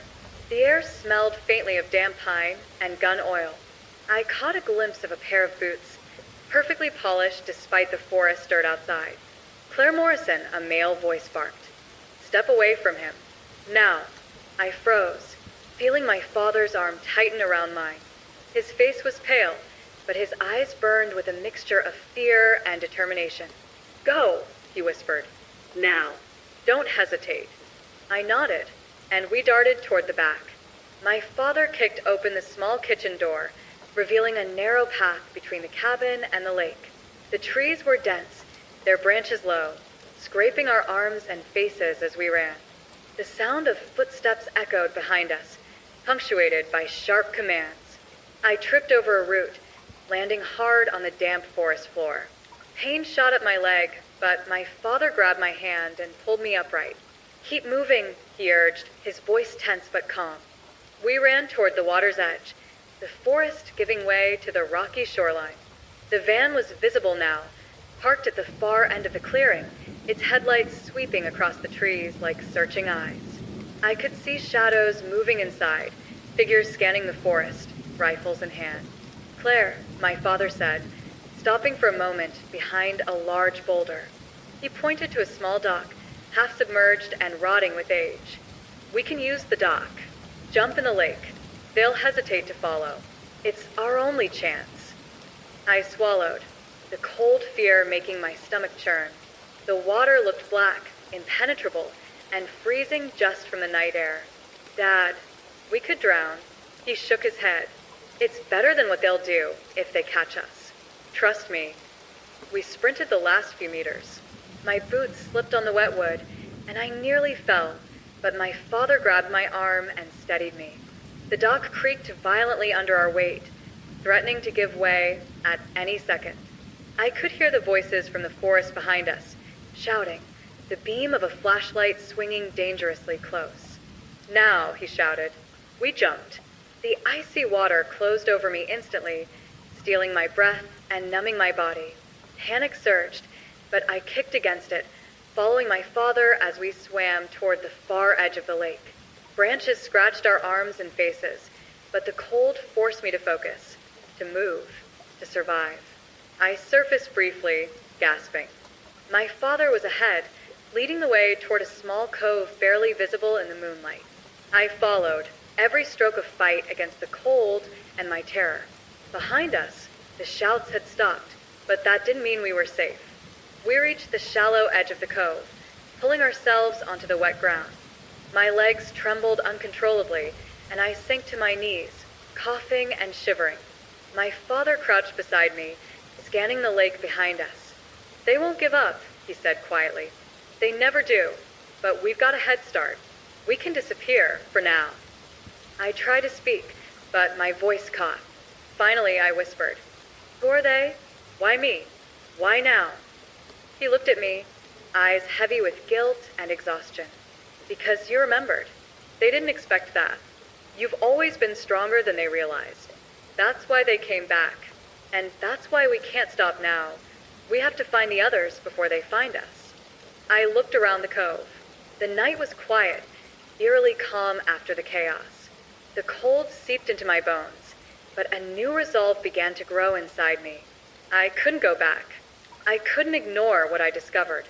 Somewhere in the shadows, I knew the other 6 children were out there, like me, like pieces of a puzzle scattered across the country. And I had to find them, because if I didn't, Project Eden would continue to control us from the shadows. And I couldn't let that happen. The forest was silent now, too silent. But I didn't care. I had a mission, and I was ready to face whatever came next. We stayed by the lake until the sun began to rise, crouched behind the thick reeds, shivering and silent. My father kept his eyes fixed on the opposite shore, scanning for movement, for headlights, for anything. But the forest remained still, blanketed in fog that drifted over the water like smoke.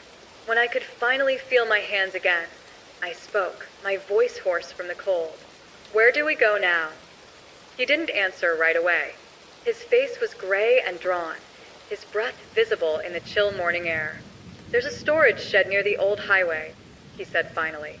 "I left supplies there years ago in case this ever happened." I stared at him. "You've been preparing for this?" He gave a bitter smile. "When you steal something from people like them, you don't ever stop preparing." We moved cautiously through the trees, avoiding the main trails. Every twig snap made me jump. Every gust of wind felt like a warning. My body was exhausted, but adrenaline kept me upright. After what felt like hours, we reached a narrow dirt road. On the other side stood a rusted shed, half covered in ivy. My father pushed the door open and ushered me inside. The smell of oil and metal hit me immediately. Old tools, gasoline, dust. Inside, he uncovered a small metal trunk from beneath a tarp. When he opened it, I saw maps, notebooks, and a stack of faded photos, the same kind of Polaroids I'd seen in the cabin. Only these weren't of me. There were 6 of them. 6 children. He spread them out on the floor, his hands shaking slightly. Each one was labeled the same way, a name, a year, and a number. Subject 01, Lucas Gray, 1997. Subject 02, Anna Rhodes, 1998. Subject 03, Miles Avery, 1998. Subject 05, Naomi Wells, 2000. Subject 06, Aaron Blake, 2000. Subject 07, Leah Chun, 2001. I stared at the faces, some smiling, some crying, some staring blankly into the camera. They all looked normal, ordinary, but behind their eyes, there was something else, a kind of stillness I couldn't describe. "Where are they now?" I asked quietly. He hesitated. "Most of them vanished. Some right after I took you. They went into witness protection, or what passed for it. I only managed to keep track of one, Anna Rhodes. She was relocated to a small town in Oregon, changed her name, tried to build a life." I looked up at him. "Then we go to her." He frowned. "It's not that simple. If they're monitoring you, they're monitoring her too. If we make contact." "She deserves to know," I said firmly. "They all do." He sighed, rubbing a hand over his face. "You sound just like your mother." That word hit me like a stone. My mother? He froze, realizing what he'd said. I shouldn't have. "No, y presa." You said I didn't have one, that everything was fabricated. He sat down on the floor, suddenly looking decades older. "You did have one. The woman in charge of your conditioning, Dr. Evelyn Rhodes. She was the architect of Project Eden. She designed the protocols, the tests, the memories. But she grew attached to you. Too attached. When I took you, she didn't stop me. She covered for us. Then she disappeared. I felt the world tilt slightly. Rhodes. You mean Anna Rhodes?" He looked up at me. "Her daughter." For a second, I couldn't speak. The pieces clicked together too fast. The connection between the names, the dates, the strange familiarity I felt when I saw the photo labeled Anna Rhodes. "She's out there," I said softly. "Dr. Rhodes' daughter. One of the 7. He nodded slowly. "And maybe the only one who knows what her mother was really doing." I stood up, pacing the shed. The light filtering through the cracks in the wall painted thin lines across the floor, slicing through the darkness like prison bars. "We find her," I said, "tonight." He didn't argue this time. He just packed the maps, the photos, and a few small cans of fuel into a duffel bag. By the time we reached the truck parked a few miles away, the sun was fully up, burning through the fog. The old engine coughed, but started on the 3rd try. We drove in silence for hours, the forest thinning into open road. I watched the landscape pass by, endless stretches of pines and telephone poles. My reflection in the window didn't even look like me anymore. At one point, my father reached over and turned on the radio, maybe out of habit. Static filled the air, then a faint voice broke through, a female news anchor. Local authorities are investigating an apparent fire outside Clearwater. No survivors have been confirmed. The property is believed to belong to retired government contractor Henry Morrison. He slammed the radio off. I stared at him. They burned it. His jaw tightened to erase everything. The reports, the evidence, the tape. A chill ran through me. Then they know we're alive. He nodded, and they won't stop until we're not. For the rest of the drive, we didn't speak. My thoughts spun in circles, looping back to that one question. Why me? By nightfall, we reached a small gas station on the outskirts of a forgotten town. The kind of place with one pump and a flickering sign. My father parked behind the building and handed me a small piece of paper. It was an address. Scrawled hastily, barely legible. Anna's last known location, he said. If she's still there, she'll know something. But you have to be careful. If they've already found her. He didn't finish. I stared at the address. The town name was faded, but I recognized it, Keller's Point, Oregon. The lights of the gas station buzzed faintly, insects circling in lazy patterns. The world felt smaller than ever. I folded the paper and tucked it into my jacket pocket. Then we go to Keller's Point. He looked at me, his eyes tired but proud. You sure you're ready for what you'll find there? No, I admitted, but I need to know. Outside, the wind had picked up again, carrying the faint scent of smoke from somewhere far away. Maybe it was from a fire. Maybe it wasn't. But either way, I knew this was only the beginning. The drive to Keller's Point was long, winding through narrow highways flanked by dense forests. Twilight had settled over the landscape by the time we arrived, turning the pines into towering silhouettes that seemed to loom over us like silent sentinels. My father navigated the roads with quiet precision, his hands gripping the steering wheel so tightly that I imagined the leather would creak under the pressure. I tried to calm myself. Every mile brought a mix of anticipation and dread, the kind that makes the stomach knot while your heart races at the same time. I kept thinking about Anna Rhodes, the first of the 7 children I would try to find, and the possibility that she had already disappeared again, swallowed by the same system that had haunted me my entire life. Finally, we rolled into Keller's Point. The town was small, bordering on sleepy, with a few scattered streetlights casting halos over cracked asphalt. There were no signs of life in the narrow streets. The air smelled faintly of salt and wood smoke. My father pulled the truck into a parking lot behind a diner that looked abandoned, its neon sign flickering weakly. This is as close as we get by vehicle, he said. We walk from here. I followed him down the cracked sidewalk, trying not to make any noise. Every shadow seemed alive, every window a pair of eyes waiting to report our presence. My father kept glancing over his shoulder. If anyone from Eden is in town, they'll be watching, he whispered. We reached a small, 2-story house at the far end of the street. According to the paper he had given me, this was Anna's last known address. The windows were dark, but the curtains were drawn as if to hide the inside from prying eyes. I stepped closer, my breath misting in the cool night air. Something felt off. The front door had been forced open. Splintered wood clung to the frame, and the lock hung uselessly. My father's face grew pale. She's gone, he said softly. I stepped back, heart hammering. But how when? He shook his head. Doesn't matter. Whoever came for her didn't leave anything behind. No sign, no struggle, just gone. I stared at the broken door, the faint outline of the welcome mat beneath it. The way it had been disturbed suggested she had left in a hurry or been taken. My stomach churned, and for a moment I was paralyzed. Then I noticed something on the doorstep, a single photograph taped to the splintered wood. My hands shook as I picked it up. It was Anna, or at least it had been Anna. She looked older, maybe 25, but her eyes were unmistakable, wide, haunted, alert. Someone had written across the bottom in black marker, "You're next." I dropped the photo. My fingers trembled uncontrollably. My father grabbed it, staring at it for a long time in silence. "They know you're here," he said finally. "They always do." The wind picked up, rustling through the trees and carrying a faint metallic scent. I shivered, not just from the cold. Why? Why me? I whispered. "Because you remember," he said. "They thought they erased it all. But you weren't supposed to be able to trace the others. You were the anomaly. I looked up at him, trying to process the weight of it all.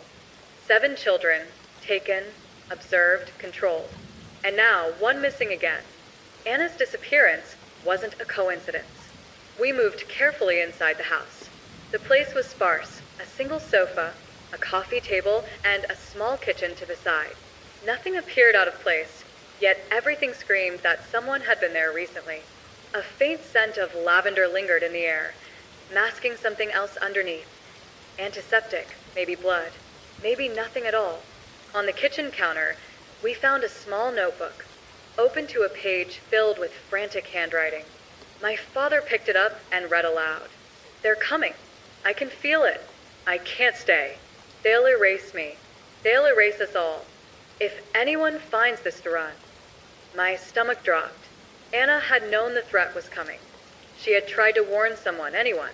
I ran my fingers over the words, the shaking almost unbearable. My father's hand rested on my shoulder, steadying me. "She left a trail," he said. "A breadcrumb. She wants you to follow it." I looked around the dimly lit kitchen. The walls were bare except for a single painting, an abstract swirl of gray and black.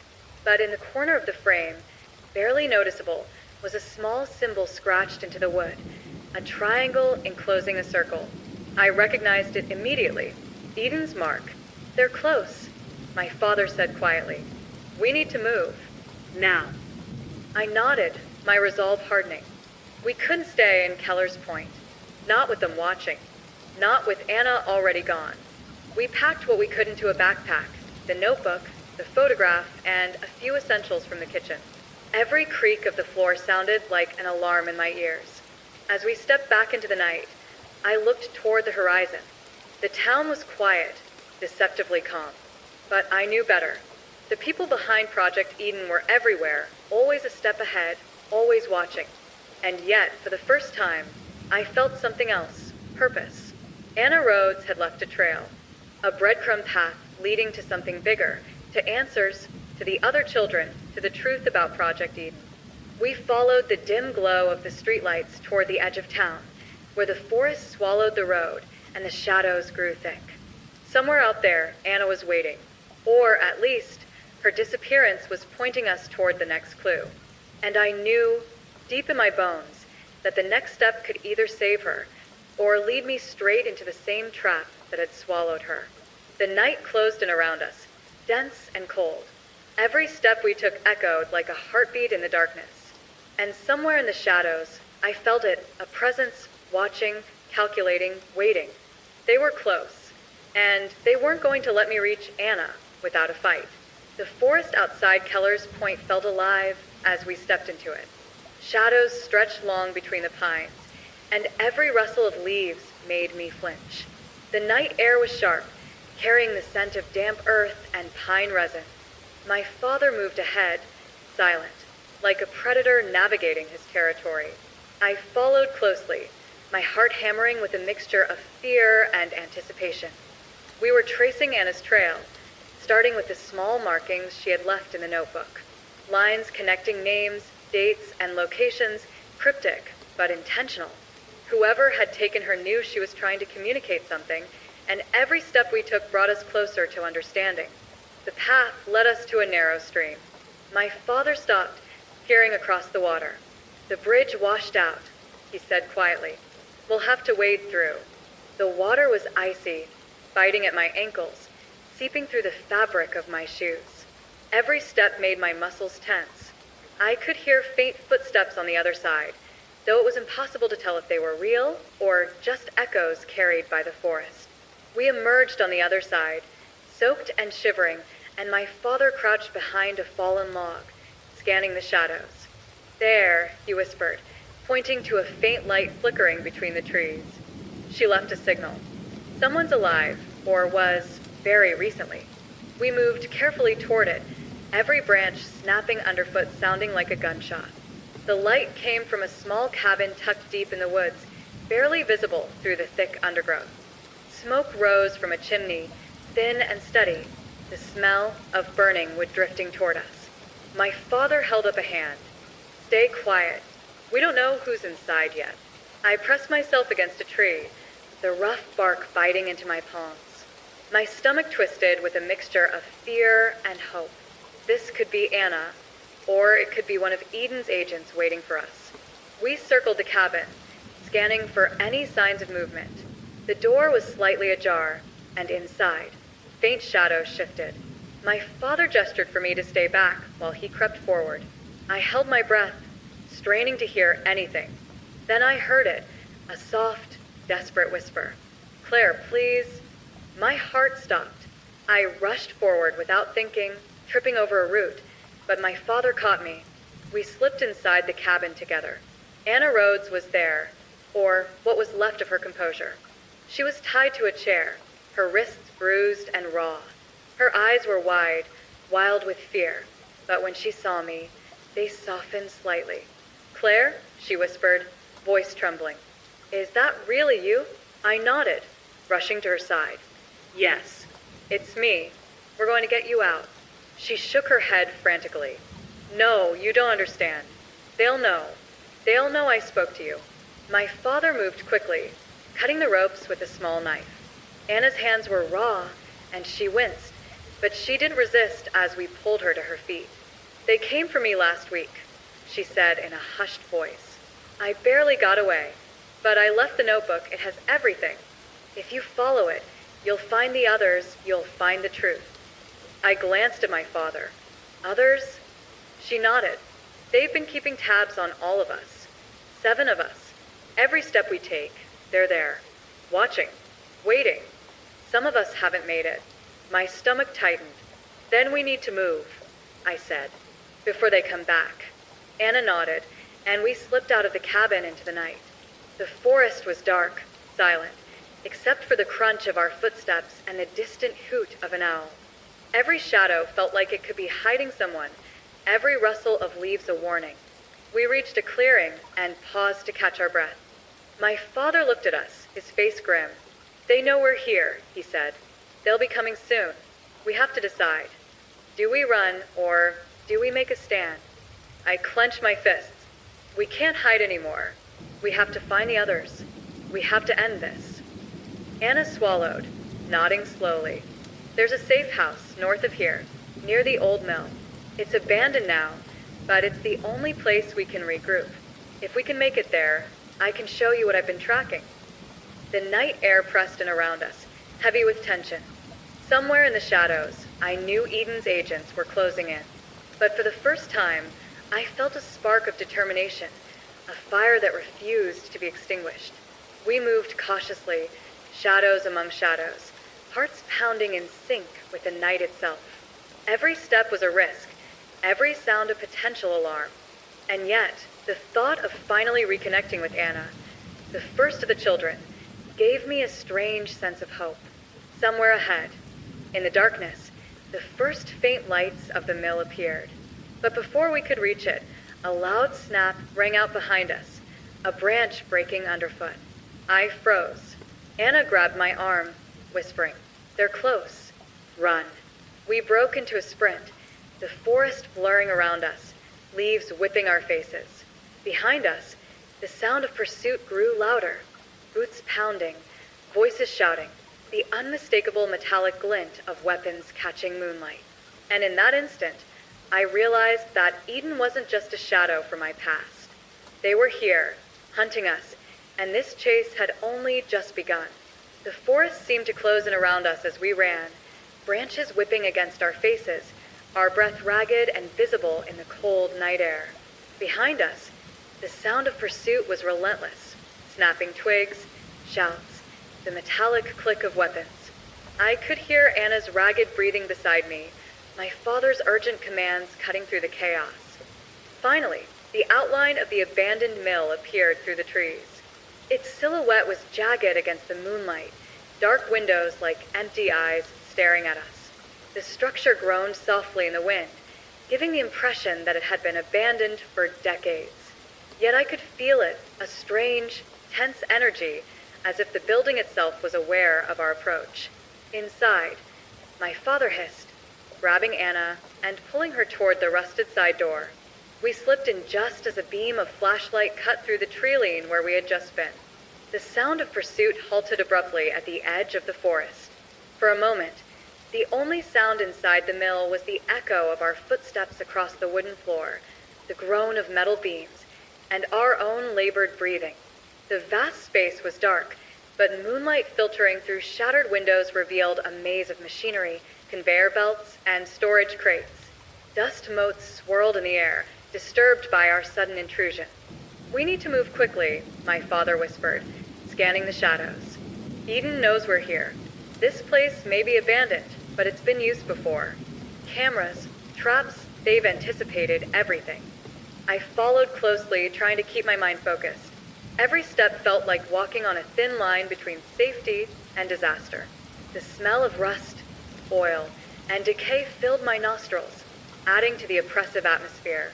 Anna paused near a stack of crates, crouching to pull out a small flashlight and a map from her backpack. Her hands were still trembling. "This is the last known movement of the other subjects," she whispered. "If we follow this path, we might find them. But Eden has agents everywhere. They're clever and ruthless." My father knelt beside her, pointing to the map. "Subject 01, Lucas Gray. Subject 03, Miles Avery. Subject 05, Naomi Wells. Each one disappears for a time, reappears under aliases. They keep tabs, test boundaries. This is bigger than we thought." I shivered, running a hand over the cool metal of a nearby railing. "And Anna, you've been keeping track of them alone?" She nodded, eyes haunted. I tried, but I couldn't get close. "They're careful. If Eden finds us together, they'll erase everyone again." I barely escaped myself. A sudden noise made all of us freeze, a faint metallic scrape from above. I glanced up. The rafters creaked, shadows shifting. Something moved, deliberate and slow. "They're inside," my father said, his voice low but firm. "Stay close. Don't make a sound." We crept forward, weaving between machinery, using crates and pillars for cover. Every corner revealed another potential threat. Broken glass, sharp edges, and the faint glint of wires strung between supports. Tripwires, I realized, set up to alert whoever was watching. Anna winced as she stepped lightly over one of the wires.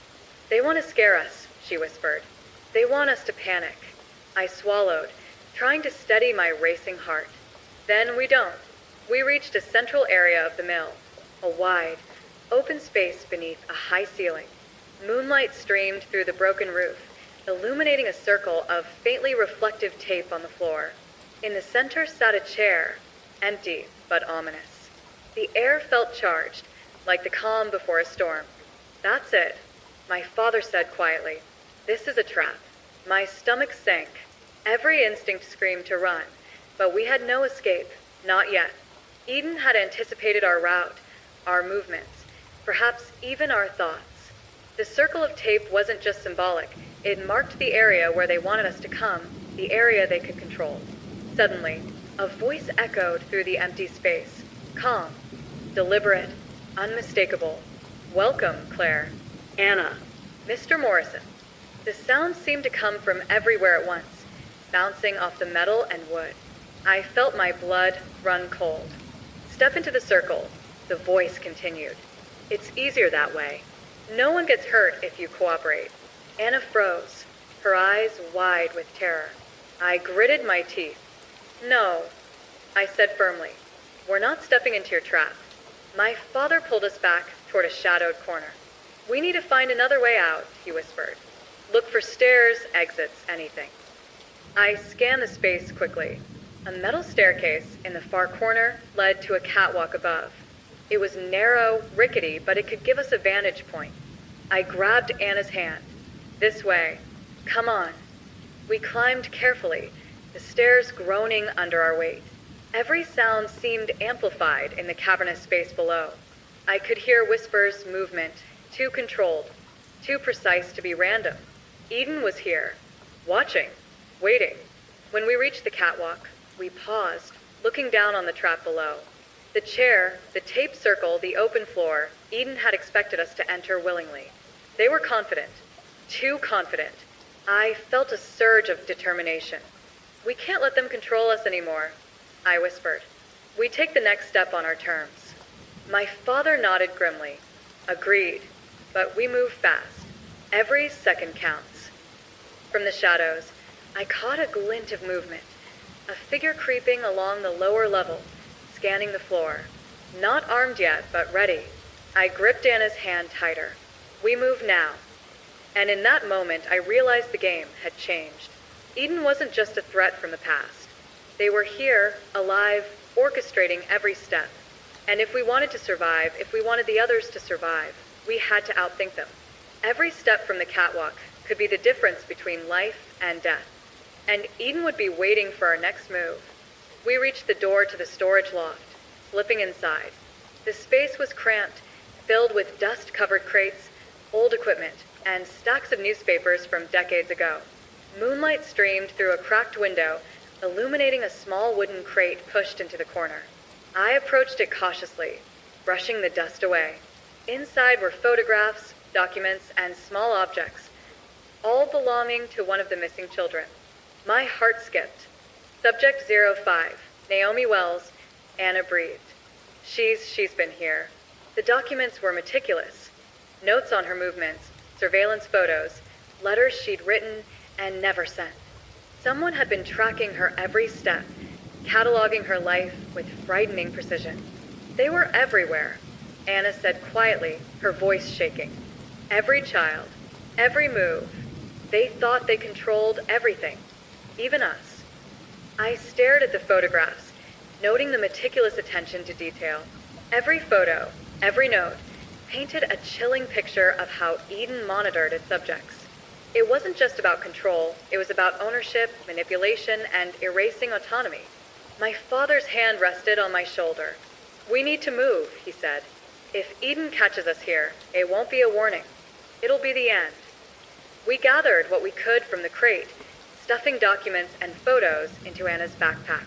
The loft offered a vantage point above the mill, a place where we could observe without being seen. And yet, even from above, we weren't safe. I noticed a figure moving along the upper beams of the opposite side of the mill, another agent, silently patrolling, scanning for any sign of us. The beam of a flashlight reflected off the metal, catching my eye for just a second. They've anticipated our every move, my father whispered. They're skilled, trained, and ruthless. But we're not leaving empty-handed. We crept along the loft, each step calculated, each movement deliberate.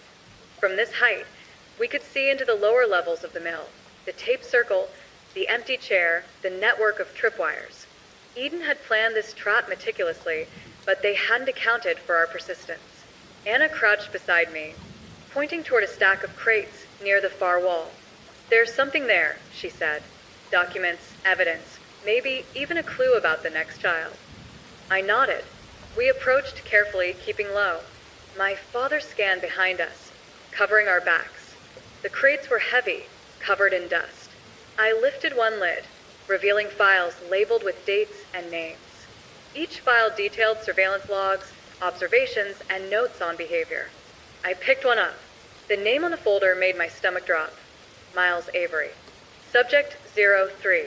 He's the next, Anna whispered. If we follow this, we might find him before they erase him. A sudden noise, a soft scuffing on the loft floor behind us, made us freeze. My father raised his hand, signaling us to stop. The air felt charged, electric, as if the very walls were aware of our presence. A shadow fell across the window. A beam of flashlight hit the loft, sweeping past us. We pressed against the crates, holding our breath. The light passed, leaving a lingering sense of menace. They're close, my father whispered. We need to leave now. Move carefully and follow the path Anna mapped. We gathered the files, securing them in the backpack, and prepared to descend from the loft. Each step down was a calculated risk, every movement a potential trigger for the agents below. But I couldn't shake the image of Miles Avery's name on the file. He was out there, alone, tracked, and possibly in danger. Eden's reach extended further than I had imagined. And if we didn't act quickly, The same fate that had befallen the others would fall on him, and on any of us who dared to defy them. The mill groaned around us as we made our way to the far staircase, descending carefully into the shadows. Below, the empty floor waited like a predator, silent, patient. Every step we took was a gamble. Every second counted, and Eden was watching. We reached the bottom of the staircase, the shadows swallowing us almost entirely. The mill felt alive, its metal beams groaning and creaking as if it were aware of every movement we made. Dust and the faint scent of oil filled our lungs. Every sound, a dripping pipe, a scuttling rat, the echo of our own breathing, seemed amplified, making the space feel like a trap. Anna led the way, clutching the backpack, with the files close to her chest. My father and I followed, flanking her on either side, eyes darting to every shadow. The open floor where Eden had tried to lure us earlier looked even more sinister from the ground, the faintly reflective tape now like a mocking reminder of their control. "Keep low," my father whispered. "Stay near the crates. Move slowly. Don't let them see you until we reach the back exit." We moved cautiously, stepping around scattered machinery and rusted metal. My heart pounded, each beat a drum in my chest. Every step brought the sense that someone or several someones were watching, waiting. And then the faintest click echoed from above. I froze. A shadow dropped from a catwalk, landing silently a few meters ahead of us. A figure in dark clothing, hood pulled low, rifle slung across their back, scanning the area with calculated precision. "Eden!" "Stop right there," the voice rang out, sharp and commanding. My father pressed a finger to his lips and gestured for us to split. Anna and I veered behind a stack of crates while he circled toward another cover point.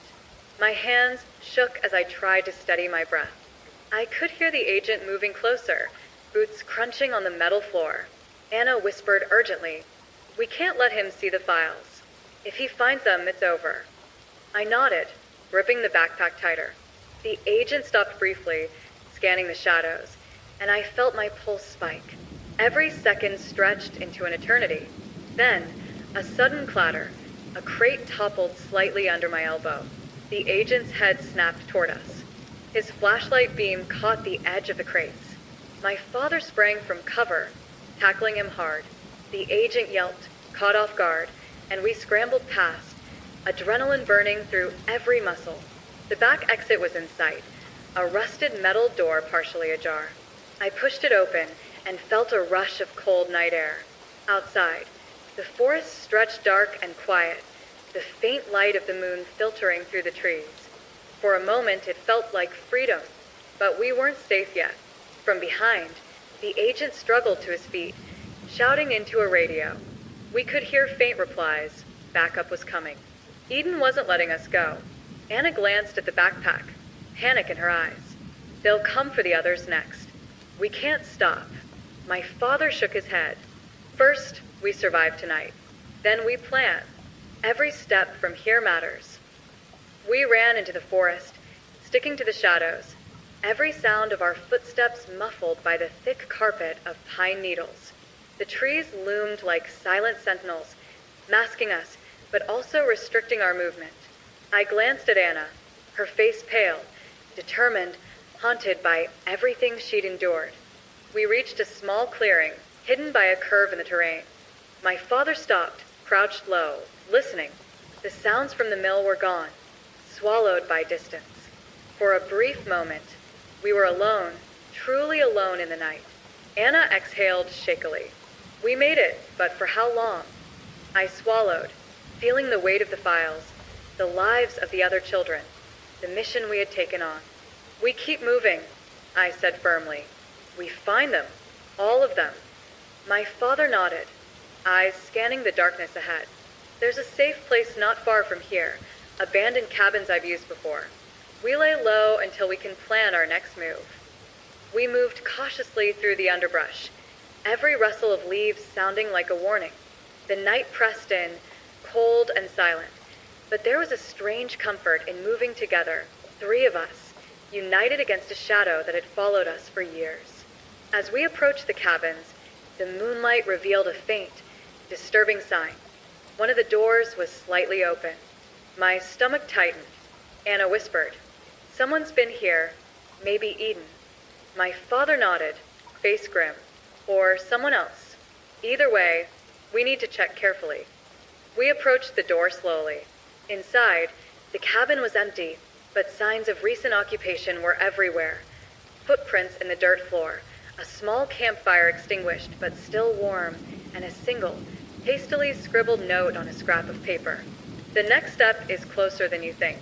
But be careful, they are watching." I felt a chill run down my spine. Eden's reach was farther than we had imagined.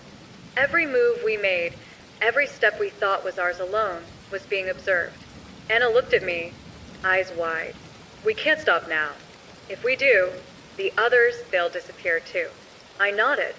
"Then we keep going, no matter what." The night stretched on, the forest around us silent and oppressive. Somewhere in the distance, a faint sound, the echo of footsteps, or the rustle of branches, reminded us that Eden was never far away. We huddled together in the cabin, catching our breath, planning our next move. Each moment was a delicate balance between survival and progress, and the weight of the mission pressed heavily on all of us. But even in that darkness, I felt something else: determination. A fierce, unyielding drive to protect the others, to uncover the truth, and to finally confront the shadow that had haunted us for so long. And somewhere out there, Eden was watching. We reached the bottom of the staircase, the shadows swallowing us almost entirely. The mill felt alive, its metal beams groaning and creaking as if it were aware of every movement we made. Dust and the faint scent of oil filled our lungs. Every sound, a dripping pipe, a scuttling rat, the echo of our own breathing, seemed amplified, making the space feel like a trap. Anna led the way, clutching the backpack with the files close to her chest. My father and I followed, flanking her on either side, eyes darting to every shadow. The open floor where Eden had tried to lure us earlier looked even more sinister from the ground, the faintly reflective tape now like a mocking reminder of their control. "Keep low," my father whispered. "Stay near the crates. Move slowly. Don't let them see you until we reach the back exit." We moved cautiously, stepping around scattered machinery and rusted metal. My heart pounded, each beat a drum in my chest. Every step brought the sense that someone or several someones were watching, waiting. And then the faintest click echoed from above. I froze. A shadow dropped from a catwalk, landing silently a few meters ahead of us. A figure in dark clothing, hood pulled low, rifle slung across their back, scanning the area with calculated precision. "Eden!" "Stop right there," the voice rang out, sharp and commanding. My father pressed a finger to his lips and gestured for us to split. Anna and I veered behind a stack of crates while he circled toward another cover point. My hands shook as I tried to steady my breath. I could hear the agent moving closer, boots crunching on the metal floor. Anna whispered urgently, "We can't let him see the files. If he finds them, it's over." I nodded, gripping the backpack tighter. The agent stopped briefly, scanning the shadows, and I felt my pulse spike. Every second stretched into an eternity. Then, a sudden clatter. A crate toppled slightly under my elbow. The agent's head snapped toward us. His flashlight beam caught the edge of the crates. My father sprang from cover, tackling him hard. The agent yelped, caught off guard, and we scrambled past, adrenaline burning through every muscle. The back exit was in sight, a rusted metal door partially ajar. I pushed it open and felt a rush of cold night air. Outside, the forest stretched dark and quiet, the faint light of the moon filtering through the trees. For a moment it felt like freedom, but we weren't safe yet. From behind, the agent struggled to his feet, shouting into a radio. We could hear faint replies. Backup was coming. Eden wasn't letting us go. Anna glanced at the backpack, panic in her eyes. "They'll come for the others next. We can't stop." My father shook his head. "First, we survive tonight. Then we plan. Every step from here matters." We ran into the forest, sticking to the shadows, every sound of our footsteps muffled by the thick carpet of pine needles. The trees loomed like silent sentinels, masking us, but also restricting our movement. I glanced at Anna, her face pale, determined, haunted by everything she'd endured. We reached a small clearing, hidden by a curve in the terrain. My father stopped, crouched low, listening. The sounds from the mill were gone, swallowed by distance. For a brief moment, we were alone, truly alone in the night. Anna exhaled shakily. We made it, but for how long? I swallowed, feeling the weight of the files, the lives of the other children, the mission we had taken on. We keep moving, I said firmly. We find them, all of them. My father nodded, eyes scanning the darkness ahead. There's a safe place not far from here, abandoned cabins I've used before. We lay low until we can plan our next move. We moved cautiously through the underbrush, every rustle of leaves sounding like a warning. The night pressed in, cold and silent, but there was a strange comfort in moving together, three of us, united against a shadow that had followed us for years. As we approached the cabins, the moonlight revealed a faint, disturbing sign. One of the doors was slightly open. My stomach tightened. Anna whispered, "Someone's been here, maybe Eden." My father nodded, face grim. Or someone else. Either way, we need to check carefully. We approached the door slowly. Inside, the cabin was empty, but signs of recent occupation were everywhere. Footprints in the dirt floor, a small campfire extinguished but still warm, and a single, hastily scribbled note on a scrap of paper. The next step is closer than you think. But be careful, they are watching. I felt a chill run down my spine. Eden's reach was farther than we had imagined. Every move we made, every step we thought was ours alone, was being observed. Anna looked at me, eyes wide. We can't stop now. If we do, the others, they'll disappear too. I nodded. Then we keep going, no matter what. The night stretched on, the forest around us silent and oppressive. Somewhere in the distance, a faint sound, the echo of footsteps, or the rustle of branches, reminded us that Eden was never far away. We huddled together in the cabin, catching our breath, planning our next move. Each moment was a delicate balance between survival and progress, and the weight of the mission pressed heavily on all of us. But even in that darkness, I felt something else. Determination. A fierce, unyielding drive to protect the others, to uncover the truth, and to finally confront the shadow that had haunted us for so long. And somewhere out there, Eden was watching. The cabin was quiet, almost too quiet. The crackle of the dying fire was the only sound, yet even that seemed muted under the weight of the night. Outside, the forest pressed in, dark and still, hiding unseen dangers. I watched Anna carefully, her eyes darting to every shadow, her hands gripping the backpack that held the files and photographs, the roadmap to the other children.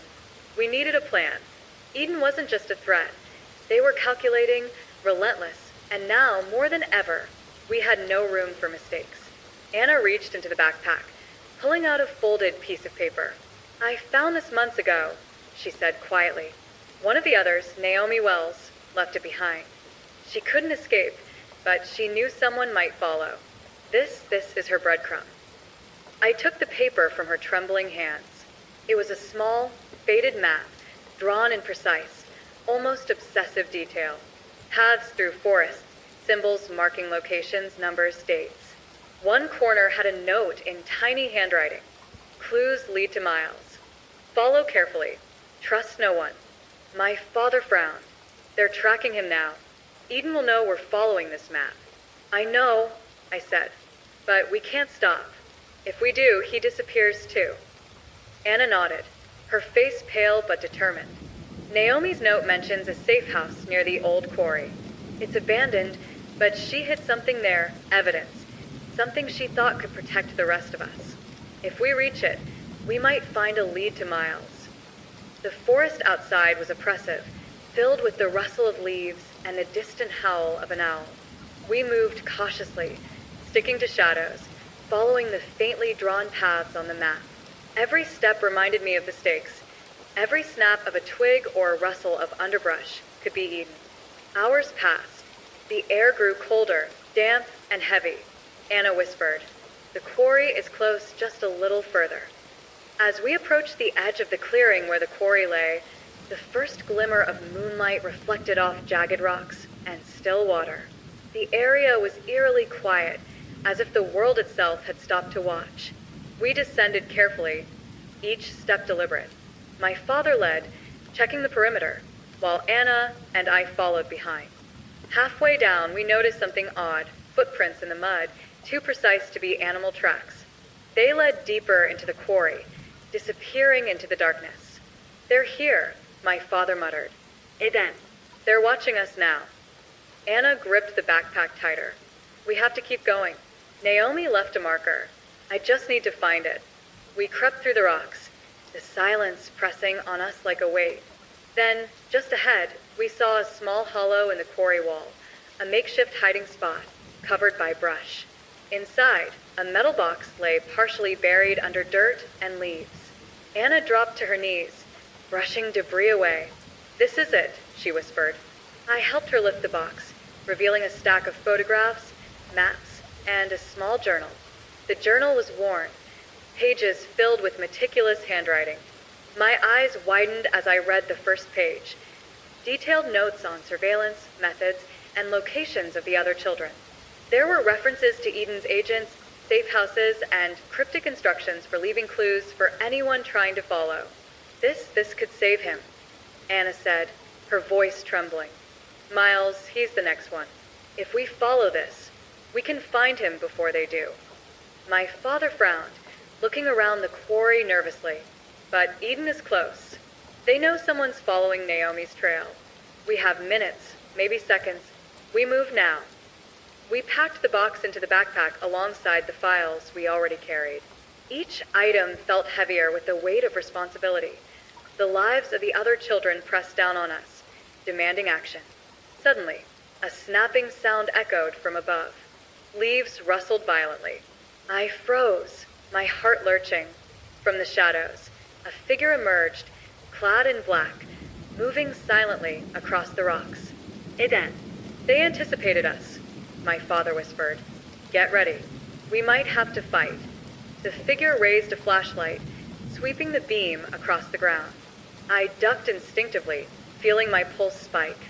Anna crouched beside me, her eyes wide with fear. Then the agent called out, voice calm but menacing. "Leave the items. Step away. You know the consequences." I shook my head, gripping the backpack tighter. "We don't leave anyone behind. Not now." My father stepped forward, placing himself between us and the agent. "You're not taking them," he said firmly. "We move together or we don't move at all." I nodded, adrenaline surging. "Follow me. Stick to the rocks." Quietly, we sprinted toward a narrow crevice between two large boulders, pressing ourselves low to avoid the flashlight beam. Behind us, the agent shouted, pursuit growing more aggressive. And in that instant, I realized that Eden's reach was deeper than we had imagined, and the next move, the next step in finding Miles, would bring us even closer to the edge. The quarry stretched around us, dark, cold, and full of unseen threats. Every step forward could be the difference between life and death, not just for us, but for every child whose life hung in Eden's shadow. And as we disappeared into the night, I knew one thing for certain. The chase was far from over. The quarry's shadows swallowed us as we pressed deeper into the jagged rocks, the moonlight barely piercing the canopy of trees above. Every footstep was cautious, deliberate, yet the crunch of loose gravel beneath our shoes felt deafening in the oppressive silence. My father led the way, hand on the hilt of his pocket knife, scanning every ridge, every crevice. Anna and I followed closely, the backpack with Naomi's box pressed against my chest, heavy with the weight of evidence and hope. The map in the journal led us through a narrow passage that curved around a steep drop into the quarry. The air was damp, cold, and smelled faintly of wet stone and moss. I glanced over my shoulder. The faint glow of the moon revealed nothing, but I felt the invisible presence of someone watching, waiting. Eden was close. Always close. Keep low, my father whispered. They'll be looking for footprints, disturbances. Move like shadows, not like humans. Anna's eyes scanned the walls of the canyon, searching for the hidden markers Naomi had left. There, she hissed, pointing to a small etched symbol on the side of a rock, a circle with a line through it. It matched the ones in the journal. I ran my fingers over the etching, the cold stone pressing into my palms. This way, I said, feeling a mix of fear and determination. Every mark was a breadcrumb, a clue that could lead us to Miles if we stayed ahead of Eden. As we moved forward, a sudden noise echoed from the cliffs above, a snapping branch, deliberate and sharp. My heart leapt. From the shadowed ledge, a figure emerged, moving with calculated precision. An Eden agent, armed, scanning the quarry floor with trained eyes. They're everywhere, Anna whispered, clutching the backpack tighter. We have to keep moving fast. We ducked behind a boulder, pressing ourselves low to avoid detection. The agent's flashlight beam swept past us, close enough that we could feel the heat of its focus, but we remained hidden. Split, my father whispered. We can flank and distract him. Give Anna a chance to move ahead. I shook my head. No. We stick together. We can't risk losing her or the box. The agent's movements grew more deliberate. Every step seemed measured, calculating, as if he could anticipate our next move. My pulse pounded in my ears. Time stretched, each second a razor edge of tension. Anna pointed to a narrow crevice leading up the rock face. There's a hidden path, she whispered. It's steep, but it could give us a way out without being seen. We scrambled toward it, careful with each foothold. Loose gravel slipped beneath our shoes, sending small rocks tumbling down the cliffside. Below, the agent's flashlight beam caught a glint, and he shouted, moving toward the disturbance. My father grabbed my arm. Go now, he hissed. We ascended quickly, hands and feet gripping the cold stone. The climb was treacherous. One slip could send us tumbling into the quarry's dark depths. Behind us, the agent shouted again, his voice echoing off the canyon walls. At the top, we stumbled onto a narrow ledge, the forest beyond stretching in dense darkness. We paused to catch our breath, listening. The sounds of pursuit had ceased, replaced by the distant, fading echo of the agent's voice. Eden hadn't given up. They were circling, always calculating, but for the moment, we had a chance.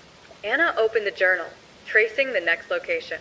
Miles is near an abandoned water treatment facility, she said. It's isolated, off-grid. He's being held there, or at least they've been keeping tabs on him in that area. We have to move quickly. They'll anticipate us. My father nodded. Then we go now. No more stops. Every second counts. We descended the ledge carefully, moving through dense underbrush, the night pressing in around us. Every rustle, every distant animal call, made our senses razor sharp. The air was thick with tension, the kind that settles in your chest and makes each breath feel heavy. Somewhere ahead, through the trees, a faint light flickered. A distant building, isolated, likely the facility Anna had mentioned. Our pace quickened. This was the closest we had come to one of the missing children, yet the risk escalated with every step. Eden could be lying in wait, or they could be moving him at that very moment. I glanced at Anna. Her face was pale, eyes focused, yet resolute. She whispered, "This is it. We find him tonight, or it's too late." My father placed a reassuring hand on my shoulder. Then we do this carefully, but decisively. Stick together, move as one, and we don't let them see us coming. The forest thinned as we approached the clearing surrounding the facility. A tall chain-link fence, rusted but intact, encircled the building. Guard towers loomed at the corners, silent silhouettes against the moonlit sky. Eden's presence was unmistakable. Anna swallowed, gripping the backpack tightly. This is it. Miles is inside, and Eden is waiting. I took a deep breath, heart pounding. The moment of truth had ARR. The night was heavy, still, and filled with anticipation. Every shadow could hide an enemy. Every sound could be a warning. And Eden would be watching. The water treatment facility loomed before us, cold metal and concrete rising like a fortress under the silver light of the moon. The fence surrounding it was high and rusted, topped with barbed wire. Guard towers stood at each corner, empty but imposing, shadows stretching long across the ground. Every step we took toward it made my heart thump in my chest, each beat a warning of the danger ahead. Anna traced her finger along the map, murmuring softly, "The gate has a weak point near the southwest corner. The fence is old, the lock rusty. We can slip through if we're careful." My father nodded. Then we moved quickly. Stick close, stay low, and no mistakes. We approached the southwest corner, feet crunching softly on the gravel. My palms were slick with sweat, and the weight of the backpack felt heavier than ever. Anna reached down, easing the lock open with a small, rusted tool she had pulled from her bag. It clicked softly, a sound that felt deafening in the tense night. We slipped through, pressing ourselves against the shadows of the facility walls. Inside, the air smelled faintly of chemicals and damp concrete. Pipes lined the walls, carrying water with a steady, low hum that masked the faintest sounds of movement. The facility was eerily quiet, but I could feel the tension in the air, the silent presence of someone or something waiting. Anna led the way, consulting the journal. "Miles, he's likely in the lower maintenance area," she whispered. "There's a service corridor that runs beneath the main floor. That's our path." We moved cautiously down narrow hallways, the dim light from overhead bulbs flickering intermittently. Shadows stretched across the walls, making every corner seem like a potential threat. Each step we took echoed softly, reminding us of the silence that could be broken by a single misstep. Suddenly, a faint sound, a shuffle, almost imperceptible, reached my ears. My father froze, signaling us to stop. The faint echo of boots on metal grates came from a corridor ahead. "Eden, they've stationed guards inside," he whispered. "We need to stay hidden and move carefully. One wrong move."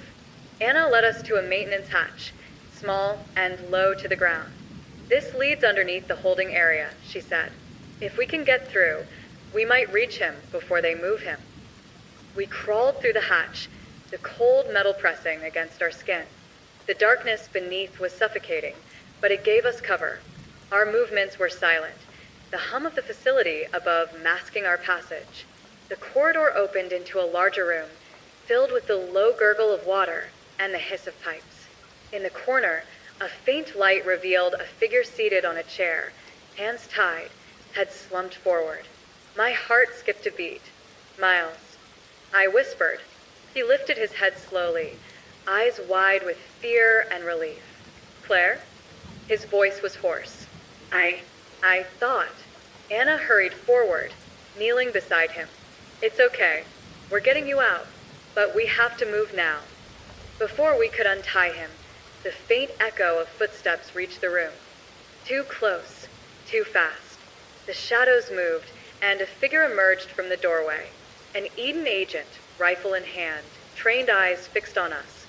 My father stepped forward, placing himself between the agent and Miles. "We're leaving," he said, voice steady but firm. "No one else gets hurt tonight." The agent's finger hovered near the trigger.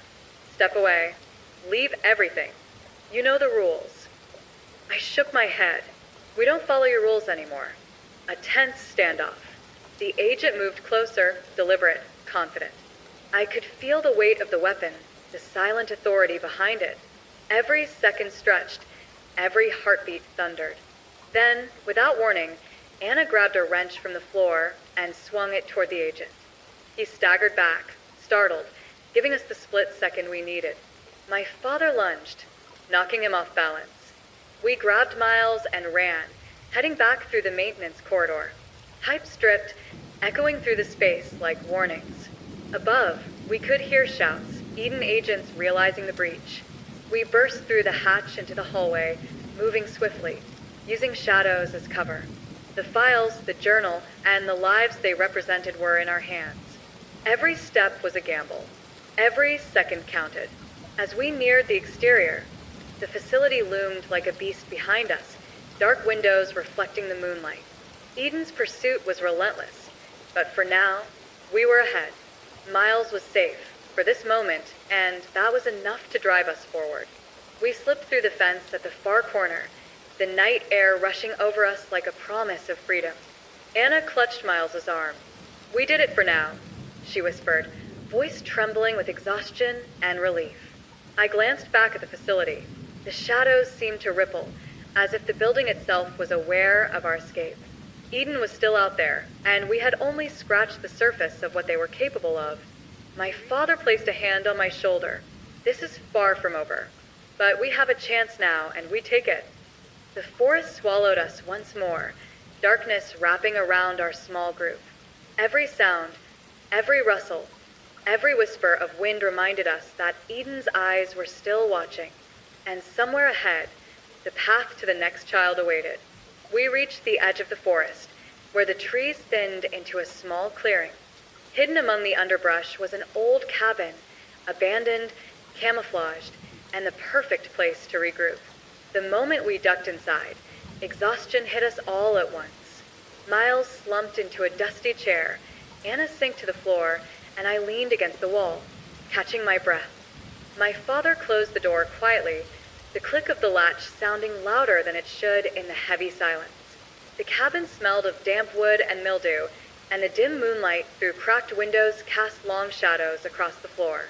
For the first time in hours, we felt safe, fragile, temporary safety. Anna opened the backpack, pulling out the files and Naomi's journal. Miles watched, eyes wide with disbelief. "All of this is real?" he asked, voice trembling. "Yes," I said quietly, "and we're just getting started." My father frowned, scanning the cabin for potential threats. "Eden isn't far behind. They'll know we're here eventually. We can't stay long, but we can review what we've got." We spread the documents on a wooden table, their weight almost tangible. Photographs, surveillance notes, maps marking locations, symbols, and codes. Each item was a piece of a vast, intricate puzzle that spanned years and cities. Every child Eden had taken, every step they had orchestrated, was recorded with meticulous care. Anna pointed to a series of symbols in the journal. These markers, they're places the children left clues. Messages, hidden evidence, warnings. Naomi's notes, the photos, the dates, they all point to the same pattern. Miles is not alone in this. There are others we can find if we follow these markers carefully. I leaned in, tracing the lines with my finger. So, this isn't just about finding one child. It's about uncovering the whole network, the entire operation. Miles shivered, running a hand through his hair. "And Eden, they'll come for us again. They won't stop." I saw how fast they moved inside the facility.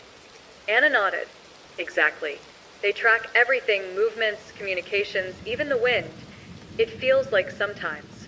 That's why we have to plan meticulously, anticipate every possible trap." My father's gaze was steady, but intense. "We need a strategy. One misstep, one moment of hesitation, and Eden will erase the progress we've made. We've got the files, we've got Miles, but the next step is critical." I took a deep breath, feeling the weight of responsibility pressing down. "We need to split responsibilities. Anna and I can track the clues in the field. Miles stays close for protection and insight, and Dad can handle logistics, surveillance, and backup. Every move coordinated." Anna looked at me, eyes wide but resolute. "And we need to move tonight. If we wait, Eden will anticipate our pattern, set traps, or move the next child before we even reach them." We pored over the files, each document revealing small but crucial details: locations, dates, potential surveillance weak points, and safe zones left by previous children. The pattern Naomi had left was precise, almost prophetic. "There," Anna said, pointing to a scribbled set of coordinates in the journal. "This is our next lead. It matches the area where another child disappeared, subject 07. If we follow this carefully, we might reach them before Eden does." Miles leaned forward, pale but determined. "We have to. I can't let anyone else go through what I did. Not when we know where they are." My father nodded. Then we go at first light. Tonight we rest, plan, and prepare. We anticipate every angle, every movement. Eden will be watching, but so will we. The cabin remained silent after that, save for the faint rustle of leaves outside. We huddled together, sharing what little warmth the old structure offered. Sleep came in short, fragmented bursts, anxiety and adrenaline keeping us alert even in dreams. As the night deepened, I couldn't shake the feeling that Eden's presence was closer than ever. Somewhere in the dark, beyond the trees, unseen eyes tracked us. And yet, the small victories, freeing Miles, retrieving Naomi's journal, escaping the water treatment facility, gave us hope. Hope and a plan. By the first hints of dawn, we were awake, preparing. Anna checked the journal once more, confirming the path. My father loaded the essentials, ensuring we could move quickly. Miles, though exhausted, carried a quiet determination, the kind of resolve that comes from surviving something unimaginable. I stood by the window, looking out at the forest, listening to the soft stirrings of the morning. The world felt deceptively calm, but I knew better. Eden would be waiting, and the next move could be the most dangerous yet. But we were ready, and somewhere out there, another child waited for us, counting on our success, counting on our courage. The files, the clues, and the determination of those who survived had led us here. Now, it was time to take the next step. Eden would be watching. We would not stop. By the first light of dawn, the forest was alive with muted sounds, birds stirring, leaves rustling in the wind, and distant water trickling through unseen streams. We moved cautiously, the backpack with Naomi's files secured tightly on Anna's back. Miles kept close to me, glancing nervously at every shadow, while my father scanned our surroundings with precise, deliberate focus. The journal had given us coordinates leading to an abandoned industrial warehouse on the outskirts of the next town, a place long forgotten, where graffiti peeled from the walls and rust spread across every surface. Naomi's notes suggested this was where Subject 07 had been held, and possibly where Eden had left additional evidence. "The path is marked," Anna whispered, tracing the lines in the journal. "We follow the creek, then the old service road. It's isolated, easy to watch, but also easier to anticipate traps." We moved quickly but cautiously, following the winding creek as indicated, keeping our movements silent. Every snap of a twig beneath our feet echoed like a gunshot in my ears. My pulse raced, a constant reminder that Eden could be anywhere, waiting for the smallest misstep. Hours passed. The forest began to thin, giving way to open fields overgrown with weeds and broken fences. The warehouse emerged ahead, skeletal and abandoned, looming like a monument of decay. Its rusted metal siding reflected the weak morning light, and shattered windows stared at us like empty eyes. Anna led the approach, consulting the journal once more. "There's a back entrance," she whispered. "It's partially boarded up, but it's the least obvious path. They might not expect someone to come through there." We moved toward it, slipping between overgrown bushes, careful not to disturb the gravel scattered around the perimeter. The silence was heavy, almost tangible, until a sudden metallic clatter echoed from inside the warehouse, a warning. My father motioned for us to freeze. "Trap," he whispered. "They're expecting us." I felt my stomach knot. Every precaution we had taken suddenly seemed insufficient. How do we get inside without triggering whatever it is? I asked quietly. Anna scanned the perimeter, eyes sharp. There's a small vent near the ground, partially hidden by debris. It leads directly into the storage area. We can use it, but it's tight. Miles looked hesitant. I don't think I can fit through that." I placed a reassuring hand on his shoulder. "You don't have to. Stay here with Dad. We'll go first and check it out." Carefully, Anna and I slipped into the vent, the metal scraping softly against our clothes. Darkness surrounded us, the air thick and musty. Every movement required care. One wrong shift could alert Eden or trigger a trap.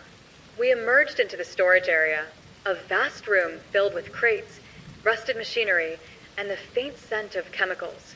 My eyes adjusted slowly, revealing remnants of Eden's surveillance. Cameras mounted high on the walls, thin wires running along the floor, and footprints, fresh ones, leading deeper into the warehouse. "They're close," Anna whispered. "We have minutes to find what we came for before they notice." We followed the footprints carefully, moving toward a partially open crate at the far end of the room. Inside were files and small objects, evidence left by Subject 07, notes about movements, and cryptic warnings. Do not trust the patterns. They see everything. Move fast, or you'll be next. I felt a chill run down my spine. Eden had anticipated every move of these children, predicting their escape routes and leaving traps designed to ensnare anyone who followed. Suddenly, a loud metallic clang echoed behind us. My heart leapt. Footsteps, multiple, fast, deliberate, closing in. Eden agents. Anna grabbed my arm. "We have to move. Now." We darted toward a side exit, but the floor gave way under one of the crates, a tripwire. I barely managed to catch myself, but the noise echoed through the warehouse, alerting the agents. Shouts followed immediately. "They're here. Move. Don't let them escape." I glanced at Anna. "We need a diversion." She nodded, grabbing a loose pipe from the floor. Together, we kicked over several crates, sending them crashing across the floor. The clatter drew the agent's attention while we slipped through a narrow doorway on the opposite side. We ran through a maze of storage corridors, the sound of pursuit close behind. The warehouse smelled of rust, oil, and fear. My lungs burned, adrenaline surging with every step. Finally, we emerged into a hidden loading dock. The sun glinted weakly off the metal roof, and the world outside felt briefly free. But the sound of Eden's shouts reminded us that freedom was fragile, temporary. Anna turned to me, breathless. "We've got the files, the notes, enough to follow the next clue. But Eden will be back, and they'll know we were here." I nodded, gripping the journal tightly. "Then we move before they can anticipate us. Miles is counting on us, and so are the others." From the shadows of the warehouse, I caught a glimpse of movement. Dark figures watching, calculating. Eden had not lost us entirely, but we were ahead for now, and the chase continued. The warehouse receded behind us, shadows stretching across the cracked asphalt of the loading yard. The air smelled faintly of rust, oil, and the damp heat of the morning sun. Every step we took felt measured, deliberate, the kind of pace that carries both hope and terror. Eden hadn't lost sight of us entirely. Their presence was a weight we could feel pressing against our backs. Anna clutched the backpack tightly, her knuckles white. "We need to follow the back roads," she whispered. "No main streets, no predictable paths. Eden will expect that." My father nodded, scanning the perimeter. "There's a series of abandoned service lanes through the old industrial district. They're overgrown but passable. We'll use those. Keep low, stay silent." Miles shuffled beside me, his eyes wide with fear and resolve. "Do you think they'll catch us?" he asked quietly.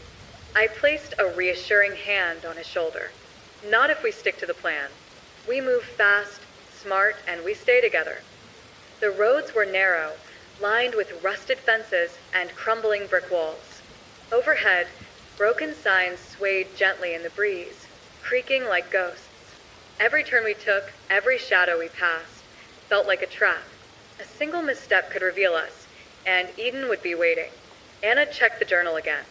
"The next marker is here," she said, pointing to a barely visible spray-painted symbol on a wall, a triangle with it in the center. "Naomi left this. It means we're on the right path. Keep going." We pressed on, moving through the labyrinth of alleys and service roads. Occasionally, the sound of footsteps echoed behind us, not close enough to catch, but close enough to remind us that Eden's eyes were everywhere. Hours passed. The heat of the morning gave way to a faint drizzle, the drops pattering softly against the cracked asphalt. The forest reemerged ahead, a narrow corridor of trees and underbrush shielding us from prying eyes. It was our chance to speed up, to gain distance. But then we came across it, a trap. A set of tripwires stretched across the path, almost invisible in the dim light. My father froze, eyes scanning.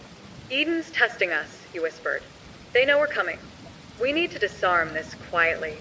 Anna and I crouched low, examining the wires. They were thin, taut, and connected to a small device hidden in the brush. I could feel my pulse racing. One false move, and alarms could trigger, summoning Eden agents, perhaps even reinforcements. "Leave it," Miles whispered. "Just go around it." My father shook his head. "Too risky.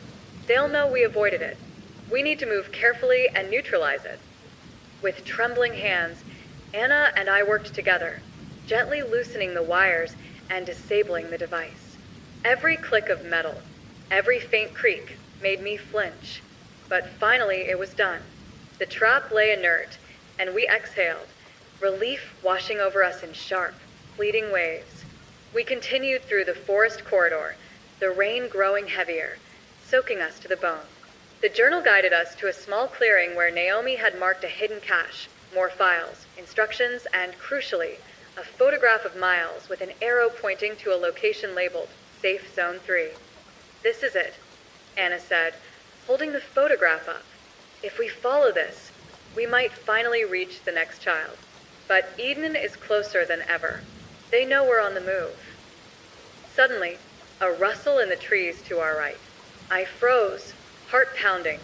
Shadows shifted, and a figure emerged, partially hidden by the rain, moving silently. "Eden!" My father reacted instantly, grabbing a fallen branch as a weapon, stepping in front of us. "Move! Stick to the path," he barked. We sprinted through the rain-soaked forest, mud sucking at our shoes, branches whipping against our skin. Eden pursued, their movements calculated, relentless. Every step we took was a gamble, every breath a reminder that the margin for error was razor-thin. The forest opened into a wide clearing, revealing a narrow bridge spanning a shallow river. It was our only path forward, but the bridge creaked ominously under our weight. Behind us, shouts and the sound of pursuit grew closer. Anna whispered urgently, "We have to cross. Now." We moved in unison, stepping carefully across the slippery planks. Halfway over, a loud snap echoed. One plank gave way beneath my foot. I caught myself just in time, heart leaping into my throat. Behind us, Eden agents paused at the edge of the forest, calculating, waiting for us to falter. My father helped me forward, steadying each of us. Finally, we reached the other side, wet, exhausted, but alive. The forest behind us seemed to swallow the pursuing agents, for now. Anna exhaled, shivering. We've made it for the moment, but Eden won't stop. They never stop. I nodded, gripping the backpack. Miles looked at us, eyes wide but resolute. We have to keep going. The next child, we can't fail them. The rain fell harder, masking our trail. The forest ahead was dense, dark, and full of hidden threats. Every step brought us closer to the next child, and deeper into the relentless reach of Eden. We pressed on, soaked, muddy, exhausted, yet determined. The chase was far from over, and Eden's shadow stretched long across the path ahead. But we moved forward, because stopping was not an option. The dense forest finally began to give way, revealing a narrow trail that led to a small, overgrown clearing. Naomi's journal indicated this was Safe Zone 3, a place where another child had been hidden and where clues were left to guide rescuers like us. Relief should have washed over us, but the moment we stepped into the clearing, a sense of foreboding settled heavily in the air. Eden was near. Anna tightened her grip on the backpack, scanning the tree line. "Something's off," she whispered. "It's too quiet, almost staged." My father nodded, eyes sharp. "Stay close. Stick to the shadows. This could be an ambush." Miles stayed close to me, shivering, but determined. "We can't stop now," he said quietly. We moved cautiously toward a dilapidated shed at the edge of the clearing. The structure looked abandoned, rotting wood, vines crawling across its surface. But the journal had clearly marked it as the location of a hidden cache, and possibly the child we sought. Anna approached first, pushing aside the hanging vines. Inside, a faint light glowed from a corner, illuminating a small bundle. My heart leapt. There, she whispered. It's a child tied but alive. We rushed forward, quickly checking the child's condition. Weak, scared, and barely conscious, the child clung to Anna instinctively. "We've got you," I said, voice steady despite the chaos of adrenaline coursing through me. But the relief was short-lived. From the treeline, a sudden crack of a twig made us freeze. Shadows shifted, darker and heavier than the morning light allowed. Eden agents emerged, moving swiftly, weapons raised, eyes cold and calculating. "Step away," one shouted. "Leave them. You know the consequences." My father stepped forward, placing himself between the agents and the children. "Not this time," he said firmly. "We're leaving. No one gets hurt tonight." The agents advanced, confident, precise. I could feel the tension thick in the air, the delicate balance between life and death resting on the next seconds. Anna tightened her grip on the backpack and whispered, "We have to move now." Suddenly, one of the agents lunged toward the child. My father reacted instantly, shoving the agent back with all his strength. Chaos erupted. Another agent aimed a weapon. Anna grabbed a loose metal rod from the shed and swung it, striking near the agent to create a diversion. The sound echoed across the clearing, metal clanging against concrete. I grabbed Miles and the rescued child, sprinting toward the opposite edge of the clearing. The wet grass slowed our pace, but adrenaline carried us forward. Behind us, Eden agents shouted, pursuing relentlessly. We darted into a narrow ravine at the edge of the clearing, pressed close against the rock walls. The sound of pursuit grew fainter, for now. The child clutched Anna's arm tightly, eyes wide but trusting. My father signaled us to stop. "We need a plan," he said, breathless. "We can't keep running blindly. Eden will anticipate every route if we don't think ahead." Anna spread the journal on a flat rock, pointing to markings we hadn't noticed before. "There's a hidden service road leading out of the forest," she said. "It's narrow, overgrown, and they probably won't expect us to take it. If we move carefully, we can get back to the safe house and regroup." I nodded. "Then we go, but slowly. Every sound counts. Every misstep could cost us." The forest seemed alive as we navigated the narrow path, the branches scraping against our soaked clothes, roots threatening to trip us with every step. The rescued child whispered softly, clinging to Anna, trusting her completely. Miles kept close, alert and ready to react at a moment's notice. Hours passed in tense silence, punctuated only by the distant calls of birds and the faint rustling of leaves. The edge of the forest finally opened to the familiar safe house clearing. Relief washed over us, but the tension did not fully leave. Eden's presence still lingered, unseen, watching, waiting. Inside the safe house, we tended to the rescued child, checking for injuries and offering water. Miles sat quietly, exhaustion settling in, but there was a sense of accomplishment too. We had reached another child, another piece of Naomi's network, and survived the ambush. Anna looked at the journal, tracing the next set of markings. "There's one more child," she said softly. "This is the final lead. If we follow it, we might finally end Eden's hold over them and over all of us." My father exhaled, exhaustion and determination warring in his expression. "Then we prepare. This is the last one, and it will be the most dangerous yet. Eden will be expecting everything we do." I felt a chill run down my spine. The final confrontation was coming, the culmination of every step, every risk, every life we had fought to save. The stakes had never been higher, and Eden would not hold back. The final lead brought us to a sprawling, abandoned warehouse on the outskirts of the city. Unlike the previous sites, this one reeked of control, calculated menace. High fences, barbed wire, and floodlights told us immediately. Eden had planned this carefully. This was the heart of their operation. Anna consulted Naomi's journal one last time, tracing a series of hidden service doors and ventilation shafts. "The files indicate the children are being held in the basement," she whispered. "There's a service elevator that leads directly there, but it's heavily monitored. We'll have to move quietly and quickly." My father nodded, tightening his jacket against the cold night air. We don't get second chances. Stick to the plan. Every move matters. Miles clutched my hand tightly.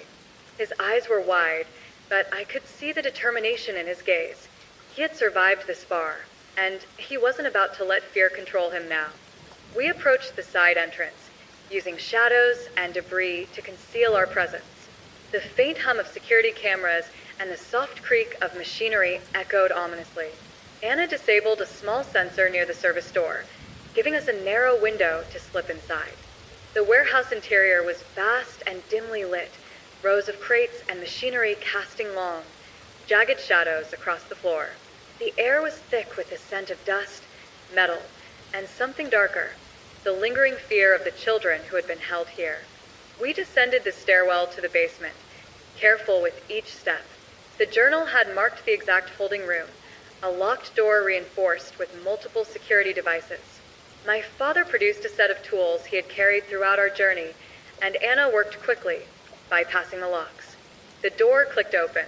Inside, a dim light revealed the children, huddled together, frightened but alive. Eyes widened as they recognized us, hope flickering in their faces. "Miles," one of them whispered, running toward him. Anna and I helped untie the children, checking quickly for injuries. The room smelled of damp concrete, fear, and lingering despair, but the small smiles and tears of relief made it almost tangible that we had made it. Before we could celebrate, the sound of boots echoed from above. Eden had discovered our presence. Voices shouted, orders barked, and the mechanical hum of surveillance intensified. We had minutes, maybe seconds, before confrontation. My father placed a hand on my shoulder. "Time to move. We leave together, or we don't leave at all." We guided the children through the service elevator, using the shafts indicated in the journal. The walls were close, confining, yet they provided perfect cover. Above us, footsteps grew louder, but for now, we remained unseen. When we emerged at the top, Eden agents were waiting, armed and calculated. One stepped forward, weapon raised. "Stop right there. You can't take them." My father stepped in front of the group, voice steady. "We already have. And tonight, you're not taking anyone back." A tense standoff. Then chaos erupted. One agent lunged, another aimed, and instinct took over. My father swung a pipe, deflecting an attack. Anna hurled a crate toward the second, creating a diversion. I grabbed Miles and the nearest children, sprinting toward the side exit. Gunfire cracked in the distance, not aimed directly at us, but warning shots to scatter. The adrenaline was overwhelming, yet our focus never wavered. The children followed instinctively, guided by our movements and their hope. Outside, the night air hit us like a wave. The rain had returned, falling softly, washing the grime and fear from our clothes, mingling with the scent of wet earth. We sprinted through the overgrown lot, every shadow a potential threat, every sound a reminder that Eden was still out there. Anna led the group toward a hidden path through the trees, one last escape route outlined in Naomi's journal. We moved as one, wet, muddy, exhausted, yet driven by the knowledge that the children we had rescued were now free. Behind us, the warehouse loomed like a dark sentinel. Eden agents shouted in frustration, but the shadows swallowed our retreat. For the first time since the journey began, we felt a cautious, fragile relief.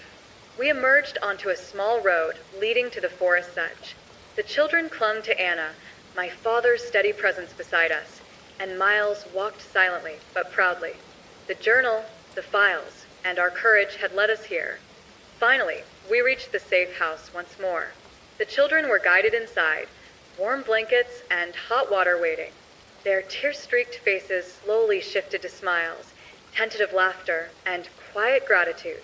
Anna exhaled, sitting down heavily. "It's done," she whispered. "We've ended this for now. They're safe." My father placed a hand on her shoulder, then looked at me. "Not just for now," he said softly. "We've broken their system. Eden will regroup, but we've won a battle they didn't see coming." Miles looked at me, exhausted but relieved. "We saved them. All of them. I nodded, feeling a surge of pride and sorrow mixed together. The night had been long, terrifying, and unrelenting, but the children were safe, and the journal, Naomi's legacy, had guided us through. Outside, the rain continued to fall softly. Shadows of the forest swayed gently. The night calm once more. For the first time in weeks, the terror that had hung over us felt distant, replaced by quiet, weary relief. We had faced Eden, survived their traps, and saved lives.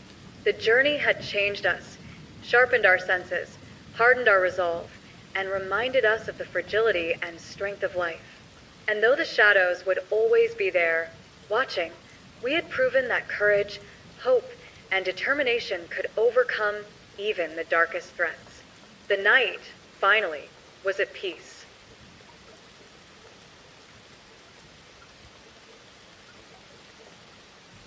Thank you for choosing Midnight Radio True Crime. Tonight, we take you to the quiet plains of Kansas, to a small town few maps even show, Harvest Creek. It's a place where cornfields whisper in the wind, porch lights glow softly, and time seems to slow, until the night of October 3rd, 1986, when an entire family vanished without a trace. Take a deep breath and get comfortable. Dim your lights, let the day drift away, and allow this story to carry you gently into the night. We're glad you're here, and we hope tonight's tale leaves you both intrigued and calm. Sleep well, relax, and let the story of the Harvest Creek incident unfold around you. Harvest Creek was the kind of town where everyone waved at each other, even strangers. Dirt roads lined with modest homes, weathered fences, and scattered barns marked the landscape. The air carried the smell of fresh hay, damp soil, and the occasional whiff of smoke from a neighbor's fireplace. It was quiet in a way that felt alive, the kind of calm that makes even the slightest disturbance stand out. The Millers lived just off County Road 12, in a farmhouse surrounded by cornfields stretching beyond the eye could see. John Miller ran the local grain store. Caroline, his wife, tended to the home and the children. Sarah, 16, spent her afternoons sketching the edges of the cornfields, while Luke, 12, cared for the family dog and chickens. To anyone passing by, they were the perfect family. Routine, predictable, ordinary. On the evening of October 2nd, neighbors noticed nothing unusual. Lights glowed from the Miller farmhouse. The dog barked at passing cars, and the faint smell of supper drifted into the night. By 10 o'clock, a soft glow appeared over the cornfields, white and pulsing, almost like a lantern moving slowly through the rows. Ellen Carter, a neighbor who lived a few houses down, swore she saw the lights and thought it was a storm, though the sky was clear. The glow vanished as suddenly as it appeared, leaving the fields in darkness and the night unnervingly still. The next morning, Deputy Howard Clark arrived at the farm. The truck was halfway up the driveway, engine cold, driver's door open. Inside, the radio played softly. Breakfast lay waiting on the table, untouched, for chairs pulled out slightly, for plates set, for people gone. The first hours of the search were methodical. Neighbors lined the fields, walking shoulder to shoulder, calling the family's names into the wind. The barns were empty, the irrigation canal dry, and the cornfields rustled like they were hiding something. By midday, the Miller's dog was found locked in the barn, alone and hungry. Muddy paw prints led from the barn door into the fields, but no human footprints accompanied them. Search parties expanded, including neighbors, county deputies, and even volunteers from neighboring towns. Planes flew overhead, shining spotlights across the fields. Dogs sniffed every barn and shed. Yet after days of searching, no trace of the family was found. Then came the diary. Caroline Miller's notebook was found partially buried beneath a pile of hay in the back of the barn. Most of the entries were ordinary. Lists of chores, reminders for Sarah's school projects, notes about feeding the animals. But the last entry stood out. It was written hurriedly, almost frantically. I saw them in the corn tonight. They watch when we sleep. They are patient. We must leave. Before dawn. No one knew who they were. No one had seen anyone leave the house. And no one returned. Weeks passed. The Miller's farm was boarded up. Life in Harvest Creek returned to its usual slow rhythm, but something had shifted. The fields that once seemed comforting now felt heavier. Even in daylight, the air carried a subtle tension.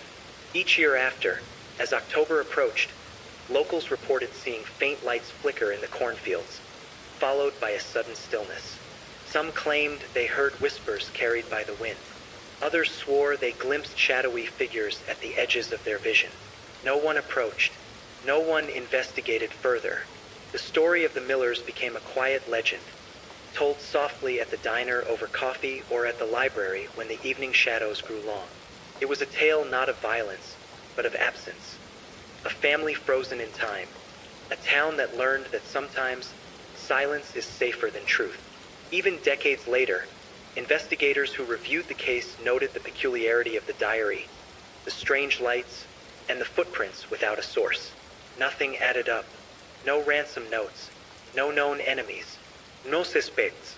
The family had simply vanished, leaving behind an ordinary home, a loyal dog, and the lingering memory of a warm breakfast never finished. For those who live in or near Harvest Creek, the fields themselves seem to remember. On quiet nights, some say the wind carries the faint echo of footsteps, the soft murmur of voices long gone. And sometimes, if you look just beyond the edge of the corn at the right hour, you can see the faint flicker of lights moving slowly, almost intentionally, as if marking the land that once held a family and their secrets. It is a story of mystery and stillness, of absence that speaks louder than presence ever could. A story that leaves questions in its wake, waiting for anyone patient enough to listen.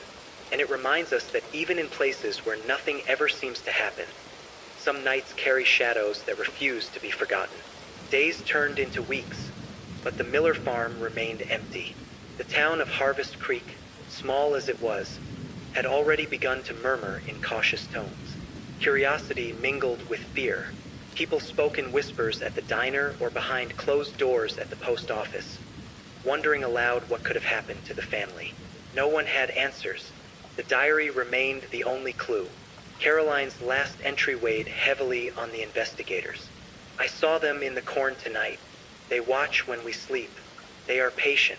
We must leave. Before dawn. Who were they? And why had the Millers felt compelled to flee? Detectives examined the cornfields, but there was no sign of tracks leading far from the property. It was as if the family had simply vanished into thin air. Local legend grew. Some older residents whispered about the old Miller barn. Decades earlier, it had been built atop an old foundation, a relic from a farm that had burned down in the 1930s. Stories circulated that the land was cursed, or that strange lights had been seen there for generations. Investigators were skeptical. Science and evidence were supposed to guide them. Yet, every time someone mentioned the lights, it seemed the air itself grew colder, and the fields fell silent. Then, 2 weeks after the disappearance, a man named Henry Whitmore, who had been walking his dog near the farm, discovered something unusual. Behind the barn, partially covered by fallen hay and dirt, was a small box. It was old, wooden, and unassuming. Inside were photographs of the Millers, not taken by anyone the town knew, and a series of notes, each one describing the family's daily routines in meticulous detail. The handwriting was precise, but unfamiliar. The notes spoke of observing the Millers at night, of tracking their movements through the fields, and of warnings delivered silently, with no explanation of motive. Each note ended the same way. They are patient. Do not be seen. The sheriff called in a forensic team, but there were no fingerprints, no DNA, nothing to trace. It was as if the box had been there for months, untouched, waiting for someone to find it. And yet, the photographs were recent, taken in the days leading up to the disappearance. Neighbors began recalling subtle oddities from the nights before the Millers vanished. A car that had been parked near the edge of the cornfields, its headlights dimmed, only seen from the corner of one's eye. A low hum, almost mechanical, coming from deep within the corn. Shadows that moved too quickly for the eye to follow, vanishing before anyone could focus. Sheriff Clark took detailed notes, but each report seemed more baffling than the last. No stranger had been reported in town. No forced entry. No argument, no threats, no history of danger surrounding the family. It was as if someone or something had watched and waited, entirely unnoticed, and then acted with perfect precision. The diary, the box, the photographs, all pointed to a simple, terrifying truth. The Millers had been observed closely before they disappeared. But by whom and why? The town itself began to feel watched, as if the same eyes that had studied the Millers now lingered over every porch, every street, every window. Autumn deepened, and with it, the chill in the air seemed sharper than usual. Families locked their doors earlier, windows stayed shut, and even the dog barked more frequently at the edge of the cornfields. No one could explain why, but everyone felt it. A quiet pressure, the sensation that something unseen was waiting, patient, deliberate, and unseen. Years passed. Harvest Creek slowly returned to routine. The farm stood abandoned, slowly succumbing to time. Corn grew wild where once it had been neatly cultivated. Birds nested in the empty barn, but the lights, they never truly left. Locals still reported faint glimmers among the stalks, always distant, always flickering, always gone before you could reach them. The mystery of the Millers became a part of the town's identity. A cold case no one solved, a story told softly to children at the edge of the fireplace, never fully explained. Law enforcement eventually archived the case, listing it as unsolved. Yet, in the files, the diary, and the box remained. Relics of the night the ordinary became extraordinary, and the world of Harvest Creek shifted forever.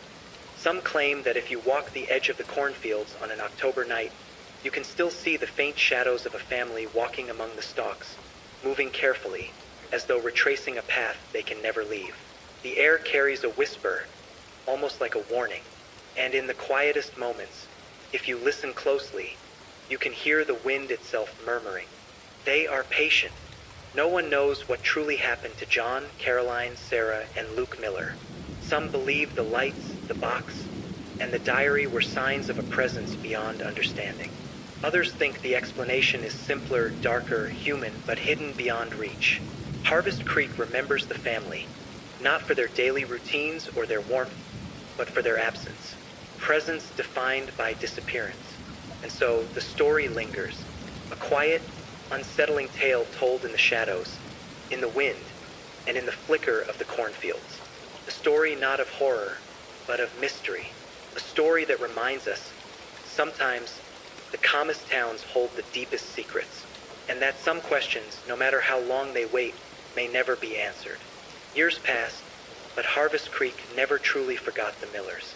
The farm stood as a quiet monument, slowly decaying under the endless Kansas sky. Windows boarded, paint peeling, and the barn roof sagging under the weight of time. Yet, for those who lived nearby, the memory of that night lingered like a soft echo, impossible to ignore. It was on one of those cool October evenings, long after the initial search had ended, that a group of teenagers dared each other to approach the abandoned farm. They weren't malicious. They were curious, the thrill of the unknown. The wind carried a faint rustling through the cornfields as they crept closer, flashlights bouncing over the cracked wooden fence and the tall, waving stalks. Near the edge of the barn, one of them noticed something unusual. The ground appeared disturbed, as if something had been buried and partially unearthed. They dug cautiously, fingers trembling in the dirt, until they uncovered another box. Not identical to the first, but similar in style, wooden, weathered, containing more photographs, more notes, and strangely, a small brass key tied to a frayed ribbon. The photographs depicted the Millers at their farmhouse, some in the kitchen, some in the barn, some outside near the cornfields. The notes detailed times, movements, and daily habits. But the handwriting this time was different. Jagged, hurried, almost panicked. One note read, "They are closer now. We cannot stay. Do not look for us. Trust no one." The brass key puzzled the teenagers. There was no lock nearby that it fit. No doors, no boxes, no sheds. It was a key without a home, and yet it carried a weight. A silent implication that something was hidden, something waiting to be discovered at the right time. When they reported it to the sheriff's department, Investigators dusted for fingerprints, traced the wood, and analyzed the photographs. Nothing yielded a lead.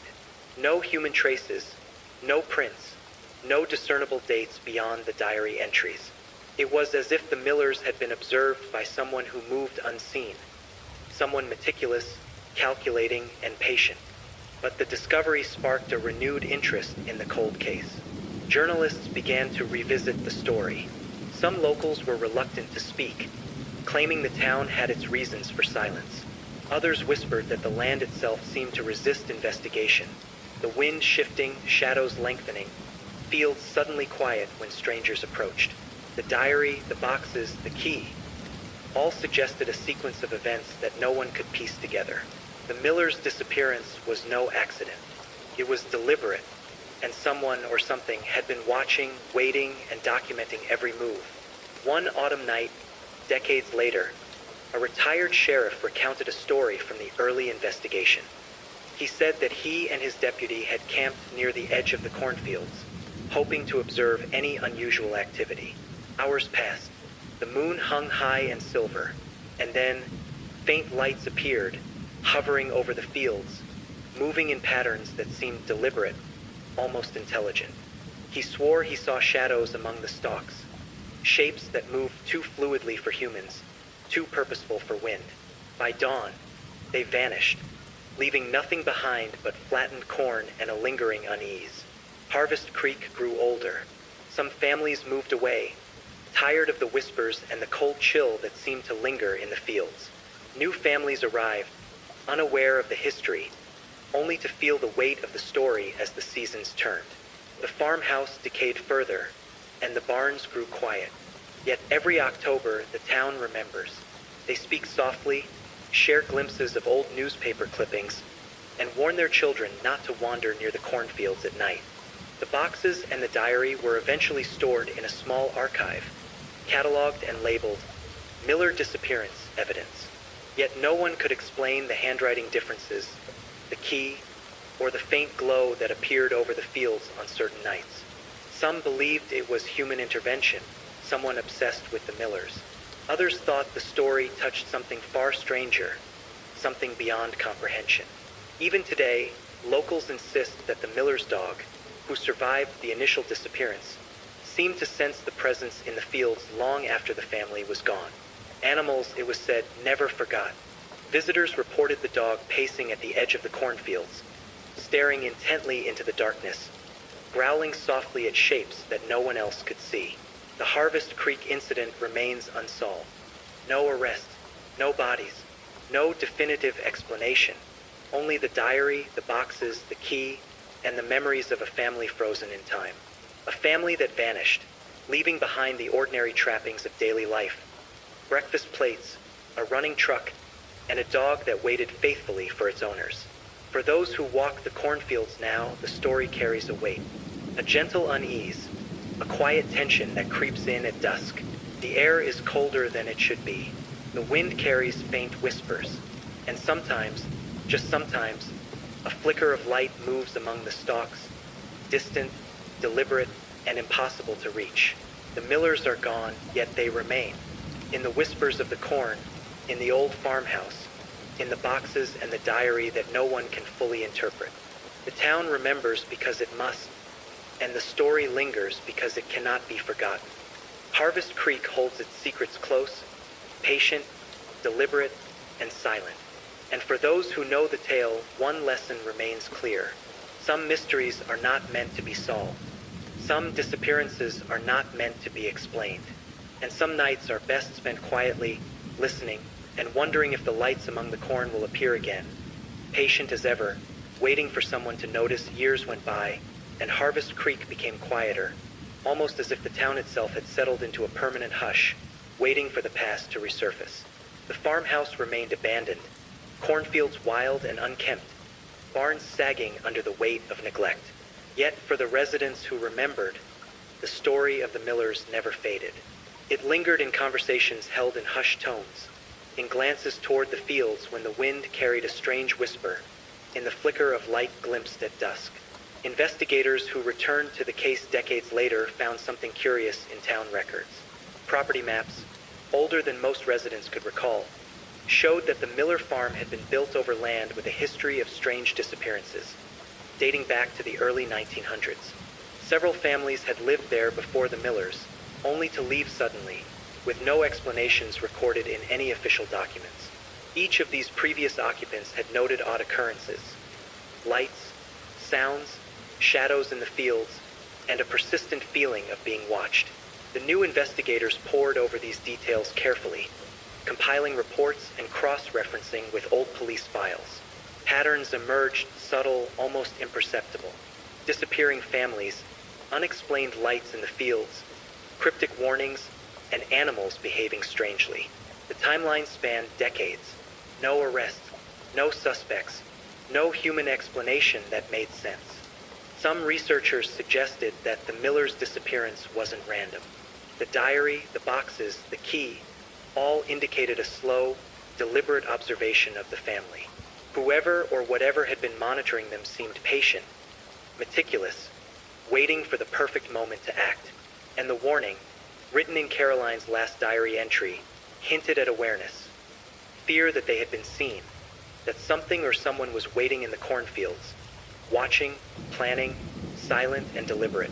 Locals continued to share stories. Ellen Carter, now elderly, remembered the lights vividly, describing them as a soft, pulsing glow that moved slowly, almost like they were studying the farm. She said the air grew heavy when the lights appeared, and the quiet that followed was almost unbearable, as if the world itself had paused. No one had ever explained it, and no one tried to investigate it further. In Harvest Creek, silence had become the safer path. Even the children who had dared to explore the abandoned farm in the years following the disappearance reported strange experiences. Some claimed to feel an unseen presence, a gentle pressure on their shoulders, as if someone or something was watching them. The brass key discovered behind the barn remained a mystery. No lock, no door, no box in the house seemed to match it. Yet the sensation lingered that it was meant to be used at a time yet unknown. The dog, who had survived the disappearance, lived out its days on the property's edge. Neighbors said it would often sit facing the cornfields, growling softly at shapes that no human could see. Even when the family was long gone, the dog seemed to recognize the presence that had taken them. Animals, it seemed, remembered in ways that humans did not. Researchers who visited Harvest Creek decades later noted one more pattern: the lights. Every October, without fail, there were reports of soft, pulsing lights in the cornfields, moving deliberately, hovering just above the stalks. No one could predict their appearance. No one could explain their origin. And yet, the pattern persisted, aligning eerily with the dates of the Millers' disappearance and the dates of past unexplained vanishings on the same property. Historians and criminologists called it a cold case of extraordinary circumstance. No fingerprints, no evidence, no suspect. Yet a series of events spanning decades pointed to something watching, observing, and, at some point, taking. Some speculated it was human, a recluse with an obsession, a calculated predator. Others quietly whispered of something far stranger, something beyond explanation, beyond reason, beyond understanding. Despite decades of silence, Harvest Creek carried the memory forward. New families moved in, unaware of the history, only to feel the weight of the fields and the house. The air grew colder in the evenings. The wind seemed to whisper across the stalks. Lights flickered, always distant, always deliberate. And sometimes, on nights when the moon is high and silver, some claim to see the faint outline of a family walking among the corn, carefully, deliberately, retracing a path they can never fully leave. The story of the Millers is more than a cold case. It is a reminder that some disappearances leave more than absence. They leave echoes, impressions, questions that linger in the mind and the fields, in the houses, and in the wind. Harvest Creek remembers because it must. Because some stories, no matter how long buried, demand attention. And the Millers, though gone, remain present in every whisper of the corn, in every flicker of light, in every uneasy pause that seems just slightly too long, just slightly too deliberate. The diary, the boxes, the key, the flickering lights, all remain. Pieces of a puzzle no one can complete, And those who dare to step into the fields on an October evening may feel it. That patient, deliberate presence, waiting, watching, silent, and unyielding. Some mysteries are never solved. Some disappearances are never explained. And some nights, even in the quietest, calmest towns, carry shadows that cannot be ignored. The Harvest Creek incident is one of those nights. It lingers in the fields, in the wind, and in the hearts of those who remember, patient, deliberate, silent, and unsolved. By now, Harvest Creek had settled into a rhythm of cautious silence. The town's residents rarely spoke aloud about the Millers, but the story was always there, hovering in conversations, in sidelong glances toward the fields, in the uneasy pause when someone mentioned October. Even newcomers, unaware of the history, would sometimes feel the subtle tension in the air, the weight of a story that refused to be forgotten. The diary, the boxes, and the brass key had been cataloged and archived, but curiosity persisted. Some of the older locals remembered small details that never made it into the official reports. Odd sounds at night, shapes moving at the edge of vision, shadows that seemed to shift when unobserved. The lights in the cornfields returned, always faint, always distant, always deliberately avoiding discovery. It became clear that the Millers' disappearance was not an isolated event, but part of a pattern, something the town had learned to sense but never fully understand. Investigators reviewing the case decades later discovered additional, unsettling details. Old property records showed that, for more than half a century, unexplained vanishings occurred on or near the same farmland. Previous families had left abruptly, their reasons undocumented. Some neighbors had recalled strange lights and noises, reports dismissed as superstition or misperception. Patterns emerged, strange lights, mysterious disappearances, untraceable observation, and a lingering sense of being watched. The brass key found behind the barn remained a puzzle. No door, chest, or lock seemed to match it. Yet, every so often, it would appear slightly moved, as if touched by someone or something unseen. The photographs in the boxes were meticulous, showing the Millers in mundane moments, but always framed with care, capturing movement, routine, and behavior. The implication was clear. Someone had been watching, studying, recording, patient, and precise. Locals recalled that the Millers had been careful, observant, and yet, despite their awareness, they vanished. The diary's warnings, "They are patient, do not be seen, trust no one," suggested an understanding of the presence that had been tracking them, but no action could prevent it. And that presence, whoever or whatever it was, remained unseen, deliberately patient, and meticulously silent. Decades later, a researcher visiting Harvest Creek spoke with Ellen Carter, the neighbor who first reported the lights. She described a night when she and a friend had walked near the cornfields, hoping to see some explanation. The lights returned, soft, pulsing, moving deliberately across the field. They tried to follow, but each time they approached, the lights would retreat just out of reach, as if teasing, testing, or marking territory. The air grew colder, heavier, almost tactile, pressing against them with a quiet intensity. The researcher noted that the phenomenon was consistent with reports spanning generations. Each disappearance, each sighting, each note left behind in diaries or boxes seemed to point to an intelligence behind the events. Not random, not chaotic, but patient, observing, and deliberate. No human explanation fit all the pieces. And yet, human explanations were all that the official reports considered. Even the animals on the property seemed to respond. Neighbors reported that the Miller's dog, long after the family's disappearance, would sit at the edge of the cornfields, growling softly at empty air. Birds and other animals behaved unusually as well, avoiding certain areas, hesitating at edges of fields, refusing to cross specific lines in the dirt. For anyone attuned to subtle patterns, the land itself seemed aware. The townspeople adapted to the tension. Farmers checked their fields more often. Children were warned not to wander near the edges of the cornfields after dark. Visitors often remarked on the heaviness in the air, the way the wind seemed to carry whispers, and the sense that unseen eyes were observing every movement. The diary entries, the photographs, and the notes continued to circulate among researchers, each document pointing to meticulous observation and a methodical understanding of the Millers' routines. There were references to watchers and patient observers, phrases repeated in the handwriting that shifted from Caroline's flowing script to the jagged, hurried notes discovered later. The implication was clear. Someone or something had been waiting, studying, and planning for weeks, if not months, before the family vanished. Yet no trace of this observer was ever found. No footprints, no vehicles, no DNA, no signs of entry or exit. It was as if the Millers had simply been lifted from the land, leaving behind only the objects that marked their daily lives.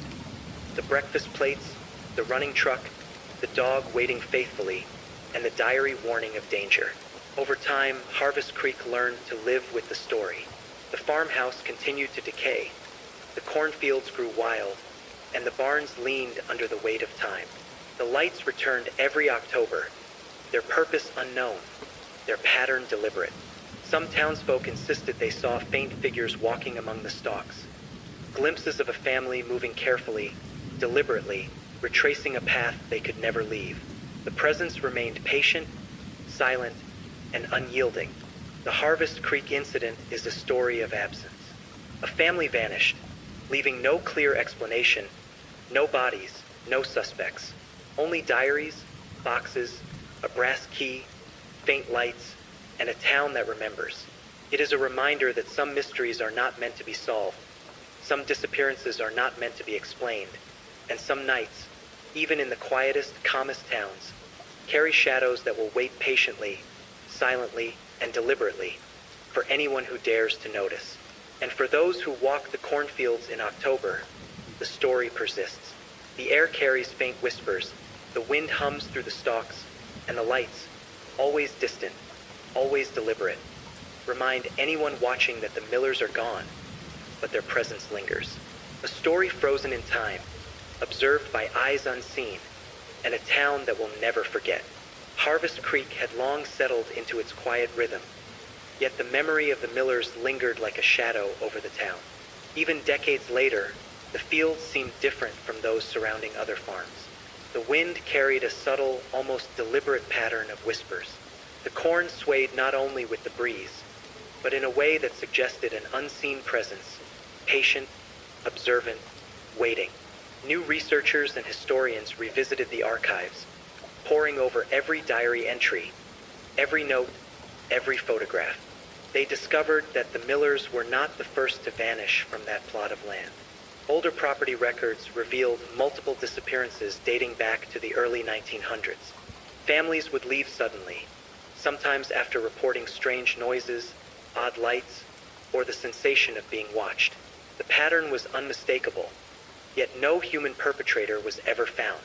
The brass key, still in the archive, remained an enigma. No lock it could open was ever discovered, yet its presence was deliberate. It had been carefully preserved, tucked away with the photographs and diaries, almost as if it were meant to be found when the time was right. Local folklore grew around the disappearance. Some claimed that certain nights, particularly in October, the fields would illuminate with faint, pulsing lights. These lights moved with purpose, hovering over the corn, avoiding anyone who tried to approach. It was said that those who observed them closely felt a weight in the air, a presence that seemed alive, patient, deliberate, and silent. Even the animals responded. The Miller's dog, who had survived the initial disappearance, continued to patrol the edge of the property long after its family was gone. Neighbors noted that it would growl at empty spaces in the cornfields, stare for long periods at nothing, and avoid specific areas as if guided by an invisible boundary. Other wildlife also seemed attuned to this unseen presence. Birds hesitated at the edge of the field. Deer altered their paths. Even insects seemed to behave differently in the areas surrounding the farmhouse. Decades later, retired Sheriff Howard Clark, who had been the first on the scene, recounted a night he spent near the edge of the cornfields. He and a deputy camped quietly, hoping to observe something unusual. Hours passed in silence. The moon rose high, casting silver light across the stalks.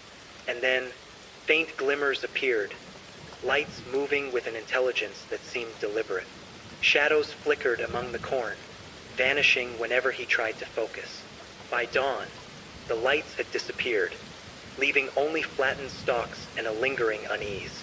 The pattern of disappearances, lights, and diary warnings painted a picture of patience and observation. Whoever, or whatever, had been watching the Millers was meticulous. It had tracked their routines for weeks, perhaps months, understanding when they woke, when they ate, when they slept. And when the time was right, it removed them from the land, leaving only the objects of their daily lives as silent testimony. The boxes of photographs and notes suggested that the Millers had been aware of the observer, at least in part. Caroline's final diary entry warned of their presence. They are patient. We must leave, before dawn. But no evidence suggested that the Millers managed to act on this warning. They vanished quietly, without struggle, leaving behind breakfast plates, a running truck, and a loyal dog. As the years passed, Harvest Creek became accustomed to its legacy. The farm stood abandoned, slowly decaying, while cornfields grew wild. Stories circulated quietly, faint lights, shadowy figures, unexplained movements. The presence remained patient, deliberate, and unseen. New families, unaware of the history, would sometimes feel it, sensing eyes in the stalks, hearing whispers that carried in the wind. Even the locals, those who had lived through the disappearance, spoke carefully, using hushed tones, reluctant to draw attention to what they could not explain. The Harvest Creek incident became more than a cold case. It was a legend of observation, patience, and disappearance. The diary, the boxes, the brass key, and the lights all pointed to an unseen presence that moved deliberately, avoiding capture or detection. No fingerprints, no DNA, no suspects, only the meticulous documentation of a family's life before its sudden absence. Investigators theorized. Some believed it was a human perpetrator, a recluse, someone obsessed with the Millers, capable of precise planning and execution. Others suggested something far stranger, beyond human comprehension, an entity patient enough to observe generations and vanish without trace. No theory fully explained the diary, the boxes, the photographs, the brass key, or the recurring lights. The evidence existed, yet no conclusion could ever satisfy the pattern of deliberate observation. Even today, Harvest Creek bears its quiet weight. The farmhouse remains abandoned, the barns sag under years of neglect, and the fields sway endlessly under the wind. October brings a subtle tension, the memory of the Millers lingering in the air. Those who wander near the cornfields at dusk sometimes glimpse faint lights, moving deliberately, or hear whispers carried across the stalks, soft and fleeting. The past presence remains patient, deliberate, and silent, watching, waiting, leaving only traces for those who pay attention. The Millers' disappearance is a story of absence, observation, and enduring mystery. It teaches that some events leave echoes, that some disappearances are carefully orchestrated, and that some nights, even in the calmest, quietest towns, are never truly empty. Harvest Creek remembers the Millers. It remembers the diary, the boxes, the key, the flickering lights, and the sense of patient presence. And it waits, as the air shifts through the cornfields, for someone who will notice. Some mysteries remain unsolved. Some disappearances cannot be explained, and some nights hold shadows deliberate and patient that watch and wait, silently, enduringly, indefinitely. Harvest Creek remained a quiet town, the kind of place where the wind carried stories between houses and down dirt roads, and where everyone remembered the night the Millers vanished. For decades, the farmhouse stood abandoned, the barns sagging, and the cornfields growing wild. Yet the air around the property never felt ordinary. There was a weight to it, a subtle tension that settled over anyone who wandered too close after sunset. Researchers, intrigued by the unsolved disappearance, began to examine the diaries and boxes in more detail. They noticed that Caroline Miller's diary, when read carefully, seemed to contain subtle patterns beyond simple words of warning. Repeated phrases, subtle variations in handwriting, and even punctuation suggested a hidden rhythm, almost like a code. Lines like, "They are patient. "Do not be seen. Trust no one," and "We must leave," before dawn carried a precision that went beyond fear, almost like instructions embedded within the panic. The new generation of investigators focused on these patterns, examining the photographs as well. Each picture was carefully framed, capturing the family in ordinary activities, but the placement of objects, the orientation of shadows, and the sequence of events in the images hinted at a meticulous observer's presence. The observer had not just watched. They had cataloged every movement, every habit, every detail of the Millers' lives. The brass key, still unassigned to any lock, became central to the emerging theory. Researchers speculated that it might open something hidden on the property, something not discovered by investigators over the decades. It seemed to symbolize the idea of a secret waiting to be uncovered, a puzzle piece left intentionally in the world for someone patient enough to notice. And yet, the key's purpose remained elusive, as if teasing discovery while remaining just out of reach. Locals continued to recount unusual experiences. Elderly residents remembered seeing lights flicker among the stalks in October, soft, deliberate pulses that avoided capture. Some reported hearing whispers that carried through the wind, impossible to decipher, yet somehow urgent and purposeful. Others noticed animals behaving strangely, responding to presences invisible to human eyes. Even the dog who survived the Millers' disappearance continued to patrol the edge of the property for years, growling at empty spaces in the cornfields, attentive to a pattern only it could perceive. Researchers also uncovered Old Town records that had gone unnoticed.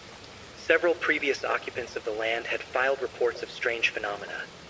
Lights, shadows, noises, but the records were dismissed at the time as superstition or exaggeration. When compared to the diary and boxes from the Millers, a thread of continuity emerged. The property had a history of observation, of patient monitoring, of families vanishing without trace. It was no longer a single event. It was a pattern spanning decades. One afternoon, a historian retraced the Millers' daily routines using the photographs and diary notes. She found that the family's movements had been precisely predictable. Times they woke, meals they ate, chores completed, and even leisure activities were meticulously cataloged in the observer's notes. It was clear that the person or entity monitoring them was deliberate, patient, and capable of long-term planning. Theories began to emerge, but none fully satisfied the evidence.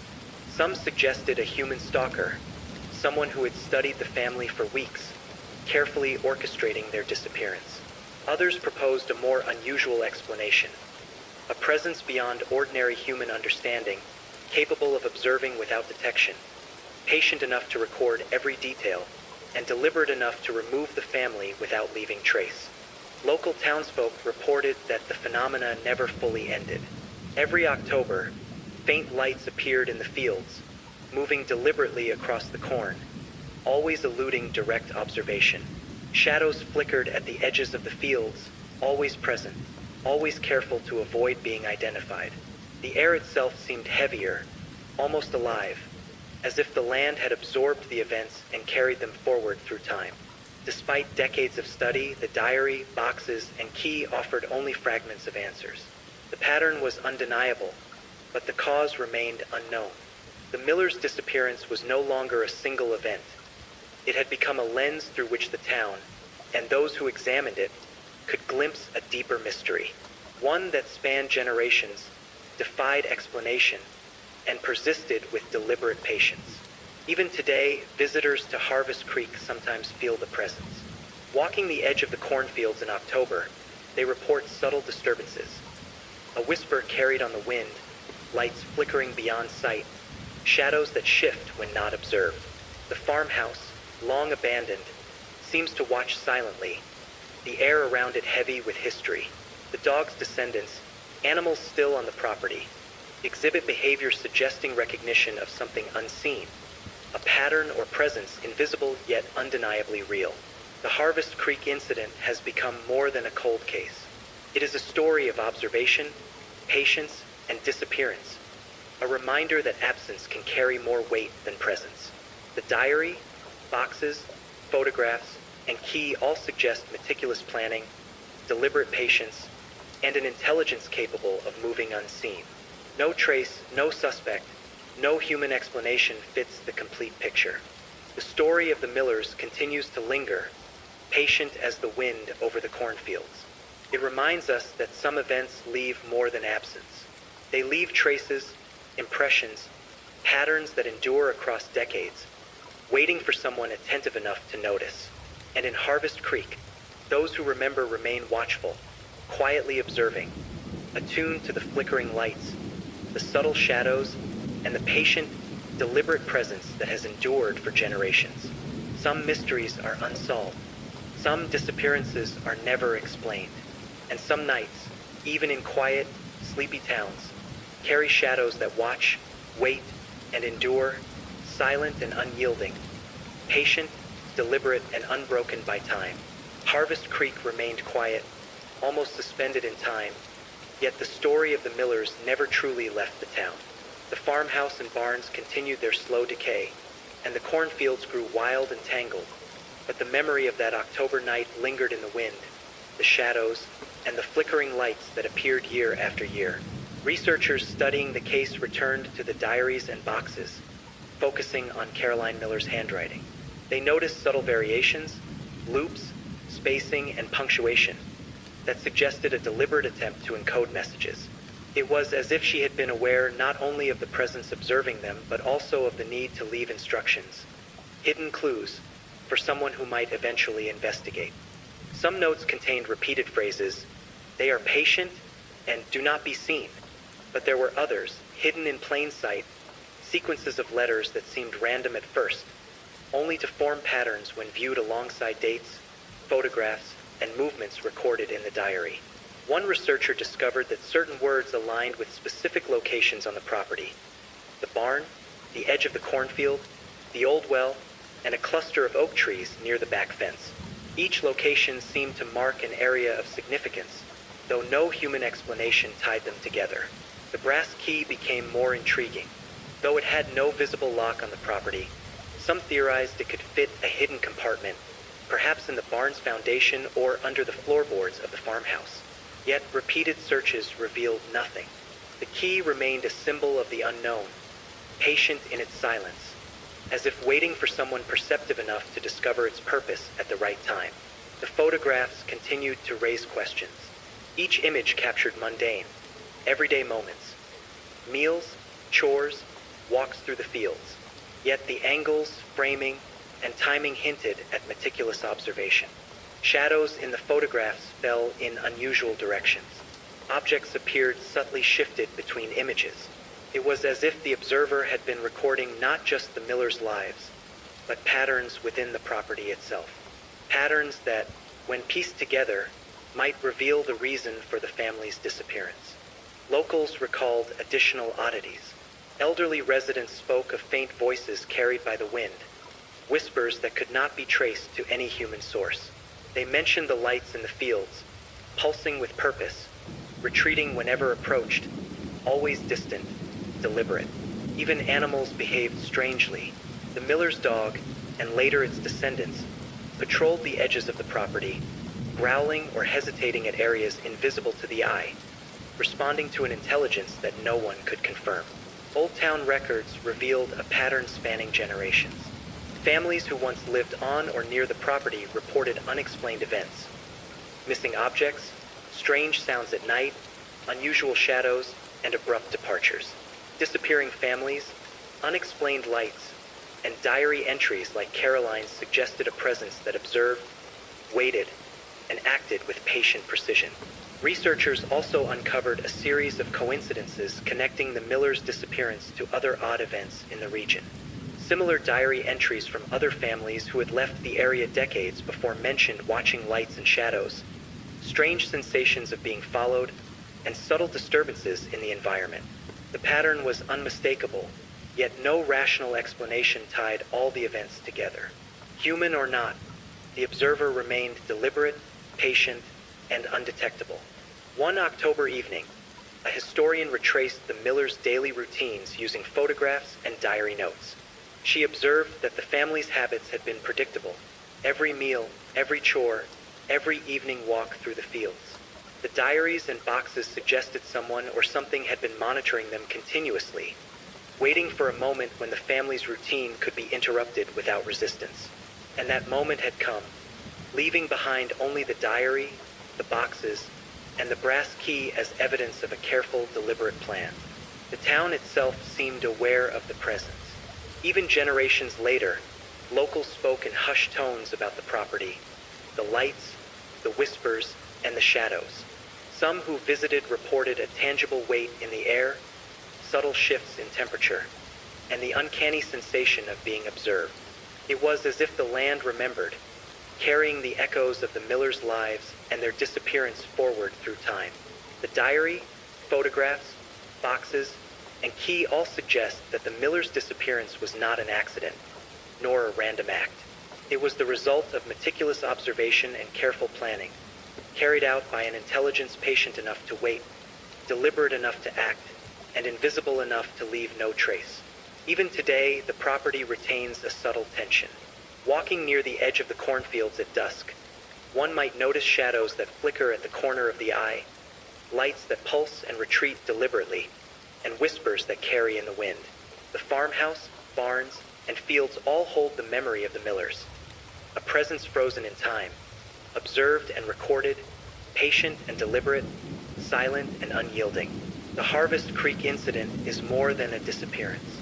It is a story of observation, patience, and enduring mystery.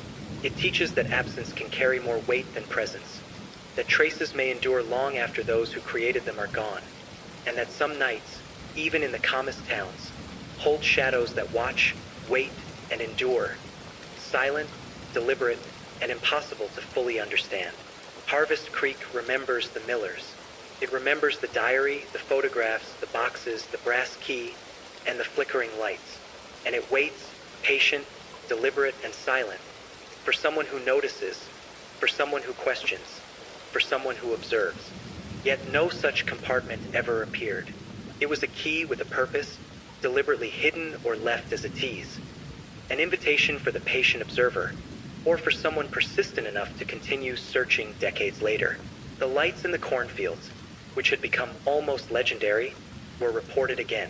Locals recalled seeing them move in patterns, faint, deliberate pulses that seemed to study and mark the area. Some noted the lights avoided detection, always retreating when approached, always distant, deliberate, and almost sentient in their movement. The phenomenon persisted year after year, aligning eerily with the anniversaries of the Millers' disappearance and the previously recorded unexplained events on the property. Animals remained unusually aware of the presence.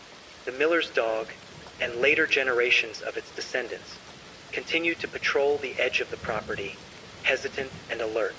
Other wildlife avoided specific areas entirely, altered their paths, or displayed unusual behavior, suggesting that some intelligence, human or otherwise, had been observing and influencing the environment for generations.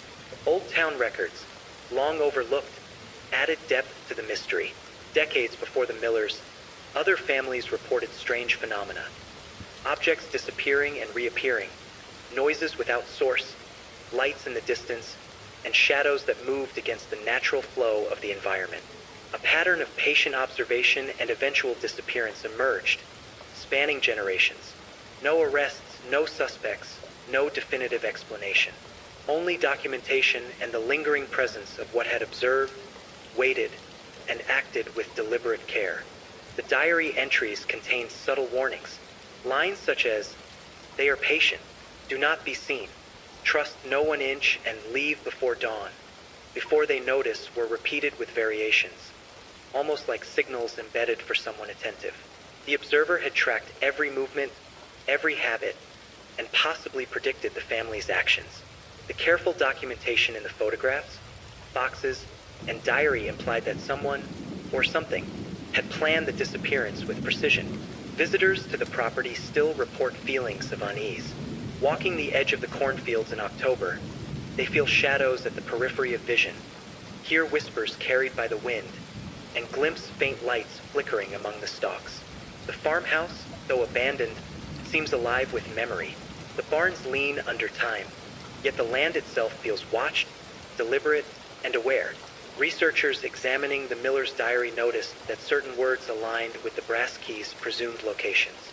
Though no physical lock was ever found, it seemed that the key symbolized understanding or unlocking the sequence of events, perhaps meant for someone perceptive enough to interpret the diary's hidden patterns.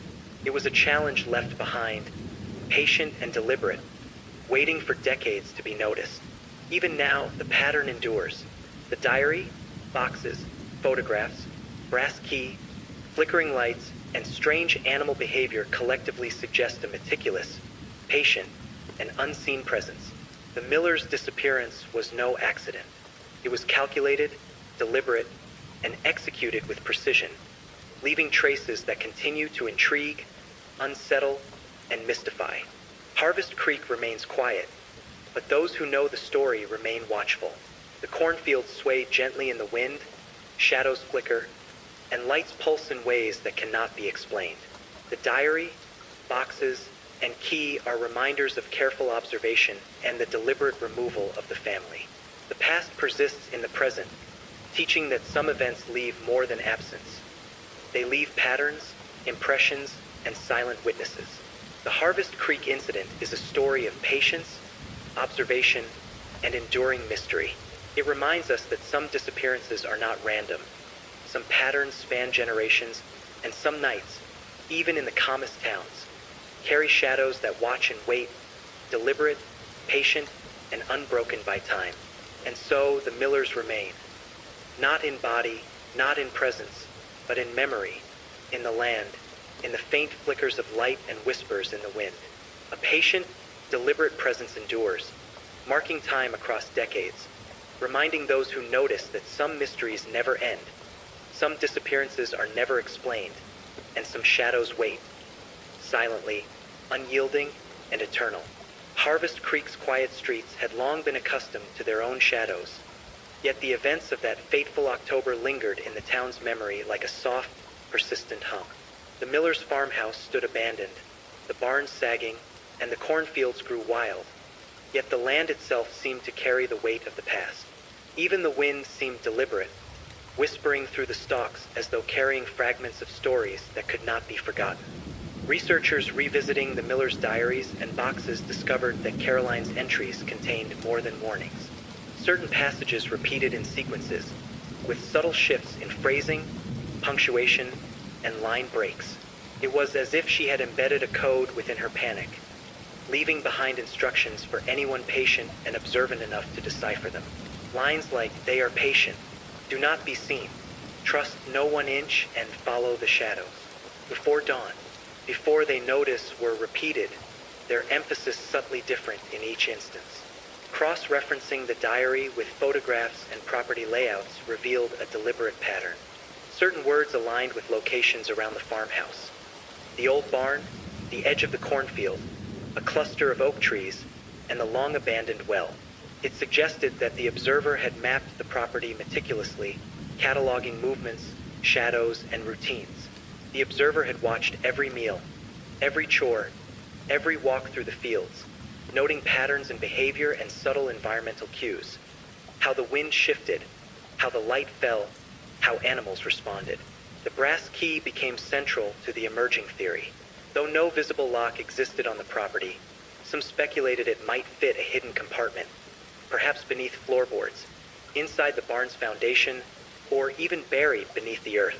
Repeated searches yielded nothing, yet its presence seemed intentional, waiting for someone persistent enough to uncover its purpose. The key became a symbol of the unseen observer, a reminder that some mysteries are designed to remain just beyond reach. The lights in the cornfields persisted. Locals reported them moving with deliberate intention, pulsing softly, always distant, always retreating when approached. Some suggested that the lights themselves were a message, a marker of boundaries, a way to observe without exposure. Their appearance aligned with anniversaries of the Miller's disappearance and other unexplained events, suggesting a continuity of observation that spanned decades. Animals on the property remained attuned to something invisible.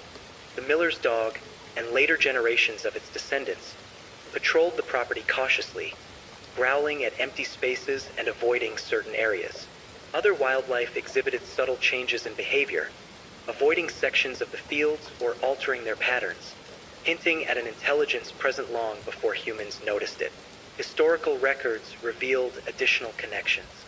Generations of families who had previously lived on or near the land reported similar experiences. Missing objects, untraceable noises, shadows that moved independently, and faint lights at night.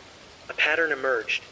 Families observed, patterns recorded, disappearances executed with precision. No evidence left behind. No arrests, no suspects, only traces of deliberate, patient observation, repeated over decades. The diary entries hinted at a broader understanding of the Miller's observer. Caroline's handwriting shifted from flowing to jagged, her notes almost instructional. Mark the light, follow the shadows, do not be seen, wait for the path. The observer had anticipated the family's movements, cataloging them carefully, waiting for the precise moment to act. And when that moment came, the family vanished without struggle, leaving only the diary, boxes, and brass key as evidence of their final days. Visitors to Harvest Creek still experience subtle, inexplicable phenomena. Walking near the edge of the cornfields in October, one might feel a weight in the air, sense shadows moving just beyond sight, or glimpse faint, pulsing lights among the stalks. The farmhouse, though long abandoned, seems alive with memory, the air heavy with the impression of past observation. Even the wind carries whispers that cannot be traced to any human source, as if the land itself remembers. Despite decades of study, no theory fully explains the events. Some suggest a human observer, patient and meticulous, capable of planning and executing the disappearance with precision. Others whisper of something beyond human comprehension, an entity or intelligence that observes, waits, and acts with patience across generations. The diary, photographs, boxes, and key all support the idea of deliberate monitoring and execution.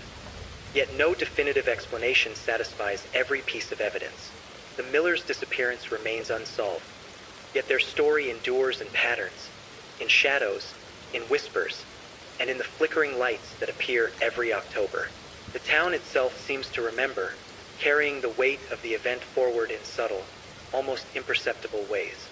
Harvest Creek, its residents, and the land itself are bound together by the memory of that night, by the deliberate and patient presence that orchestrated the family's disappearance. The Harvest Creek incident is more than a story of absence. It is a story of observation, patience, and enduring mystery. It reminds us that some disappearances leave more than emptiness. They leave traces, impressions, and a presence that persists beyond time, patient and deliberate, silent and unyielding. Even today, the diary, boxes, brass key, flickering lights, and behavioral patterns of animals point to an intelligence that remains unseen. Some nights, those who enter the cornfields report glimpses of movement, shadows flickering at the periphery, and a sense of deliberate observation that refuses to be ignored. The Millers themselves may be gone, but the presence that orchestrated their disappearance endures, patient, deliberate, and eternal. Harvest Creek remembers. It carries the memory of the Millers in its wind, its shadows, and its flickering lights, and it waits silently and deliberately for anyone who notices, anyone who questions, and anyone patient enough to observe. Some mysteries remain unsolved. Some disappearances are never explained, and some nights carry shadows that watch and wait, enduring silently and deliberately, unbroken by time. Harvest Creek had long accepted a quiet normalcy, though beneath the surface, the town held a memory that refused to fade. The Millers' disappearance was no longer recent news, but the farmhouse, the barns, and the fields carried the imprint of that October night. Even the wind seemed to move with intention, brushing through the cornfields in patterns that echoed unseen observation. As researchers continued to examine the Millers' diaries and photographs, more subtle details emerged. Caroline's handwriting contained intentional deviations, loops, spacing, and punctuation, forming sequences that suggested a code. These were not random quirks born of panic. They were deliberate, signaling attention to detail and an awareness of a presence that had tracked the family. The diary seemed to communicate not only fear but also instructions for interpreting the environment, a guide to understanding the movements of the observer.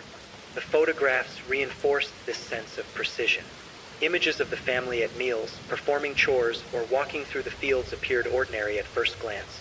Yet repeated viewing revealed careful framing, subtle shifts in shadows, and object placement that suggested deliberate observation. Each photograph became a snapshot of a monitored life, a record of habits, and a hint at the unseen intelligence that had cataloged it all. The brass key remained an enigma. No physical lock could be identified, yet its presence was deliberate. Some theorized it might open a hidden compartment, perhaps beneath the barn floor, within the farmhouse, or even buried in the earth near the oak trees. Despite exhaustive searches, no lock or compartment was ever discovered. The key became symbolic, a reminder of the mystery's persistence, patient and deliberate, waiting for someone perceptive enough to uncover its purpose. Locals recounted additional phenomena. Lights in the cornfields returned with near-perfect consistency each October, moving deliberately, retreating when approached, always avoiding detection. Some whispered that the lights marked boundaries, others that they observed anyone nearby. Shadows flickered at the field edges, seemingly aware of intrusions. Even animals responded: dogs, deer, birds, hesitating, avoiding areas, or displaying unusual behaviors that suggested awareness of something invisible. Town records revealed a longer pattern. Generations before the Millers, families who lived on or near the property reported similar incidents. Noises without source, objects displaced, unexplained shadows, and distant lights at night. Families moved away suddenly, without clear reason, and investigators at the time recorded no evidence of criminal activity. The consistent pattern across decades pointed to something deliberate, patient, and invisible. The diary contained repeated warnings and subtle instructions. They are patient. Do not be seen. Follow the shadows. Before dawn. Cross-referencing these phrases with photographs and property layouts suggested that Caroline had cataloged the Millers' movements carefully, leaving clues for someone who might attempt to understand what had occurred. The observer had anticipated every routine, every behavior, and had acted with meticulous timing. Visitors to the property still sensed the lingering presence. Walking along the cornfield edges in October, many reported a subtle tension in the air, flickering lights that avoided direct gaze, and the impression of being observed. The farmhouse, barns, and fields carried memories. The diary, photographs, and boxes remained the only tangible evidence of the family's final days. Even the animals seemed aware of patterns invisible to humans, their behavior hinting at the intelligence that orchestrated the disappearance. The brass key's symbolism became clearer in context with the diary's cryptic patterns. Though no physical compartment was ever found, the key seemed intended as a conceptual tool, a representation of understanding the sequence of events, of noticing the hidden patterns, of decoding the meticulous observation that had led to the Millers' disappearance. It was patient, deliberate, and silent, much like the presence that orchestrated the events themselves. Despite decades of investigation, no definitive explanation emerged. Some theorized a human observer, obsessive and methodical, capable of tracking and removing the family without leaving trace. Others speculated about something beyond ordinary comprehension, an entity or intelligence capable of long-term observation, precise timing, and undetectable action. Whatever the case, the evidence suggested a deliberate intelligence behind the events, patient across time, observing with care, and moving without detection. The town of Harvest Creek adapted to the lingering tension. Residents spoke in hushed tones of the farmhouse, the barns, the fields, and the lights. Visitors often sensed the same subtle unease, the impression of being watched, and the strange calm that preceded a quiet disturbance in the cornfields. The memory of the Millers persisted in land, shadow, and whisper. Even today, the diary, photographs, boxes, and brass key act as traces of observation. Flickering lights, subtle shadows, and unusual animal behavior continue to mark the land as a site of enduring mystery. The Millers' disappearance was deliberate, executed with precision, and recorded meticulously, leaving only the traces of planning and observation for those willing to notice. The Harvest Creek incident is more than a disappearance. It is a story of observation, patience, and enduring mystery. It reminds us that absence can leave impressions, patterns can span generations, and some nights, even in the calmest towns, are never truly empty. The Millers remain, not in body, not in presence, but in memory, in the land, in the diary, boxes, and brass key, in the faint flickers of light and whispers in the wind. A patient, deliberate presence endures, marking time across decades, reminding anyone who observes that some mysteries never end, some disappearances are never explained, and some shadows wait, silently, unyielding, and eternal. Harvest Creek's nights remained still, yet the memory of that October evening lingered in ways both subtle and unnerving. The farmhouse and barns sagged under decades of neglect. The cornfields grew tall and wild, and the wind carried stories that no one could fully hear or understand. Even the town itself seemed to breathe with the imprint of events long past, as if the land remembered what had occurred and passed it quietly to anyone who dared to notice. Researchers returned once more to the Millers' diaries, photographs, and the enigmatic brass key. The diary contained passages that repeated across pages, subtle variations in wording and punctuation suggesting deliberate coding. Caroline Miller had embedded instructions, warnings, and perhaps even an attempt to leave a trail for those who might investigate years later. Lines like, "They are patient, watch the shadows, never be seen, before dawn" appeared over and over, almost ritualistic in nature. Cross-referencing these passages with property layouts and photographs revealed a meticulous mapping of the Millers' routines.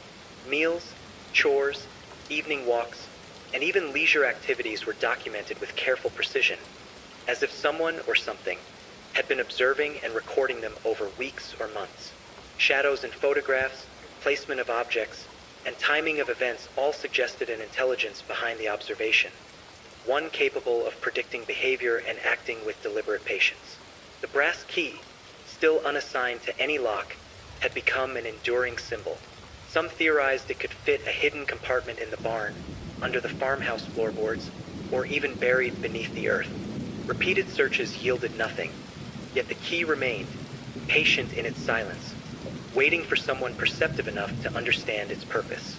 It became a symbol not just of access, but of understanding, of noticing the subtle and the deliberate, of following the patterns left behind. Local reports continued to intrigue investigators. Lights in the cornfields appeared with almost perfect consistency each October, moving deliberately, retreating when approached, and flickering as though observing anyone who ventured too close. Shadows shifted in the field edges, subtle but deliberate, always careful to avoid detection. Animals, too, seemed aware. Dogs hesitated at invisible boundaries, deer avoided specific areas, birds altered their flight paths. The land itself seemed conscious of something unseen, patient, deliberate, and enduring. Old town records revealed similar patterns. Families who had lived on or near the property before the Millers reported unusual phenomena. Objects disappearing and reappearing, noises without source, lights in the distance, and abrupt departures. No evidence ever suggested a human culprit. Yet across decades, these patterns persisted. Observation, careful monitoring, disappearance, absence, and the lingering impression of something deliberate and patient. The diary hinted at a broader, almost philosophical understanding of the observer. Caroline's final entries emphasized caution, awareness, and the need to follow subtle cues. Watch for the light. Follow the shadows. Do not be seen. They are patient. These instructions aligned with photographs, boxes, and even the landscape itself, suggesting the Millers had known, at least in part, of the presence that stalked them, yet were powerless to act. Visitors to the property often report similar sensations even decades later. Walking along the edge of the cornfields in October, they feel the weight of unseen eyes, hear faint whispers carried on the wind, and glimpse lights flickering just beyond reach. The farmhouse, barns, and fields all bear memory. The diary, photographs, and boxes serve as the only tangible reminders of what occurred. Animals continue to react to patterns invisible to humans, hinting at intelligence that remains undetected but undeniably present. The brass key symbolism becomes clearer in the context of these findings. It is not simply a physical object. It represents perception, attention, and understanding. It symbolizes the act of noticing, of following the subtle patterns left behind, and perhaps of acknowledging the meticulous intelligence that orchestrated the Millers' disappearance. It is patient, deliberate, and silent, much like the entity or individual that removed the family from the land. Despite decades of investigation, no conclusive explanation exists. Some suggest a human observer capable of extreme patience and meticulous planning. Others propose something beyond human comprehension, an intelligence, patient and deliberate, operating across generations, observing without exposure, acting without trace. Whatever the truth, the evidence points to deliberate, patient observation, culminating in the removal of the family and leaving only carefully documented traces. Harvest Creek itself seems attuned to this memory. Residents speak quietly of the farmhouse, the barns, the cornfields, and the persistent lights. Visitors sometimes feel subtle unease, shadows flickering at the periphery, whispers in the wind, and the impression of being watched. The land remembers, carrying the events of that October forward through time. The Harvest Creek incident is more than a disappearance. It is a story of observation, patience, and enduring mystery. Absence leaves patterns, and those patterns endure. The diary, boxes, photographs, brass key, flickering lights, and subtle animal behavior all point to a meticulous intelligence behind the events, patient and deliberate, observing silently across decades. The Millers remain, not in presence, but in memory, in the land, in the faint flickers of light and whispers, in the diary and photographs, and in the enduring patience of whatever removed them. The town, the land, and the property hold the story, waiting for anyone who will notice, anyone who questions, and anyone willing to follow the patterns left behind. Some mysteries are never solved. Some disappearances are never explained. Some nights carry shadows that watch and wait, silently, deliberately, and enduringly, unbroken by time. Harvest Creek remembers. It waits, and it observes. Harvest Creek's nights carried a quiet tension, almost imperceptible to the untrained eye, but unmistakable for those familiar with the Millers' story. The farmhouse and barns sagged under decades of neglect. The cornfields grew thick and wild, and the wind whispered through the stalks as if repeating secrets only it remembered. The town seemed frozen in memory, the land holding on to events long past, carrying the weight of what had been and what remained unseen. Researchers revisiting the Millers' diaries and boxes uncovered patterns that suggested not just observation, but an intelligence carefully orchestrating events. Caroline Miller's entries contained repeated phrases, subtle shifts in wording, punctuation, and line breaks, an almost coded language embedded within her fear. Lines like, "They are patient," "Follow the shadows," "Do not be seen," "Before dawn" appeared multiple times, their subtle variations hinting at instructions meant for someone who might decipher them years later. Cross-referencing these entries with photographs and property layouts revealed precise mapping. Meals, chores, walks through the fields, and leisure activities were meticulously recorded. Shadows in photographs, placement of objects, and timing of events all suggested careful documentation by an unseen observer, capable of predicting behavior and acting with deliberate patience. The brass key remained unsolved, a symbol of the unknown. Though it fit no visible lock, some theorized it could open a hidden compartment in the barn, beneath the farmhouse floorboards, or even buried in the earth near the oak trees. Despite repeated searches, no compartment was found. The key became symbolic, an invitation to perception, to understanding, to following the subtle patterns left behind. It was patient, deliberate, silent, much like the presence that orchestrated the Millers' disappearance. Local accounts added layers to the mystery. Lights in the cornfields appeared with near-perfect consistency each October, moving deliberately, retreating when approached, flickering in patterns that suggested intelligence. Shadows shifted at the edges of the fields, subtle but deliberate, always avoiding detection. Animals reacted too. Dogs hesitated at invisible boundaries, deer avoided specific areas, and birds altered flight paths. The land itself seemed aware of something unseen, patient, deliberate, and enduring. Old town records revealed similar phenomena spanning generations. Families who had lived on or near the property reported missing objects, unexplained noises, lights in the distance, and abrupt departures.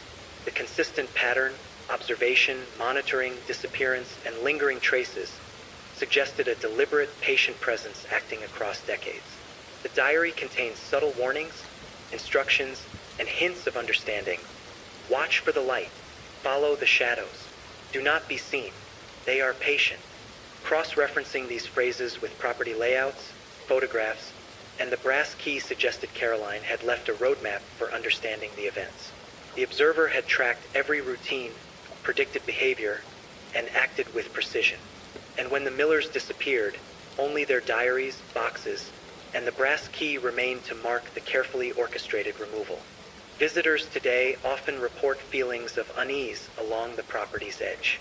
Walking through the cornfields in October, they sense shadows at the periphery, faint pulsing lights, and whispers in the wind. The farmhouse, barns, and fields carry memory, while animals react to patterns invisible to humans. The land itself seems to hold the story, patient and deliberate, waiting for someone to observe and understand. The brass key's significance grows when viewed in context. It is not merely a physical object. It represents perception, attention, and comprehension. It symbolizes the act of noticing subtle patterns, of following deliberate traces, and of acknowledging the intelligence that orchestrated the Millers' disappearance. Silent, patient, deliberate, it mirrors the presence that removed the family from their home. Despite decades of investigation, no conclusive explanation exists. Some theorize a human observer, obsessive, patient, capable of meticulous planning. Others suggest something beyond human comprehension, an intelligence that observes, waits, and acts across generations without detection. Whatever the case, the evidence suggests deliberate observation, patient orchestration, and the careful removal of the family, leaving only traces behind. The town of Harvest Creek itself seems aware. Residents speak quietly of the farmhouse, barns, cornfields, and persistent lights. Visitors feel subtle unease, shadows flickering at the periphery, whispers on the wind, and the impression of being observed. The land remembers, carrying the events forward through time, silent but deliberate.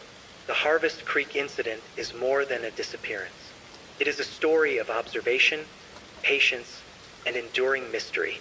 Absence leaves patterns, and those patterns endure. The diary, boxes, photographs, brass key, flickering lights, and subtle animal behavior all point to an intelligence behind the events, patient, deliberate, and unseen. The Millers remain, not in presence, but in memory, in land, in the flickering lights and whispers, in the diary, photographs, and boxes.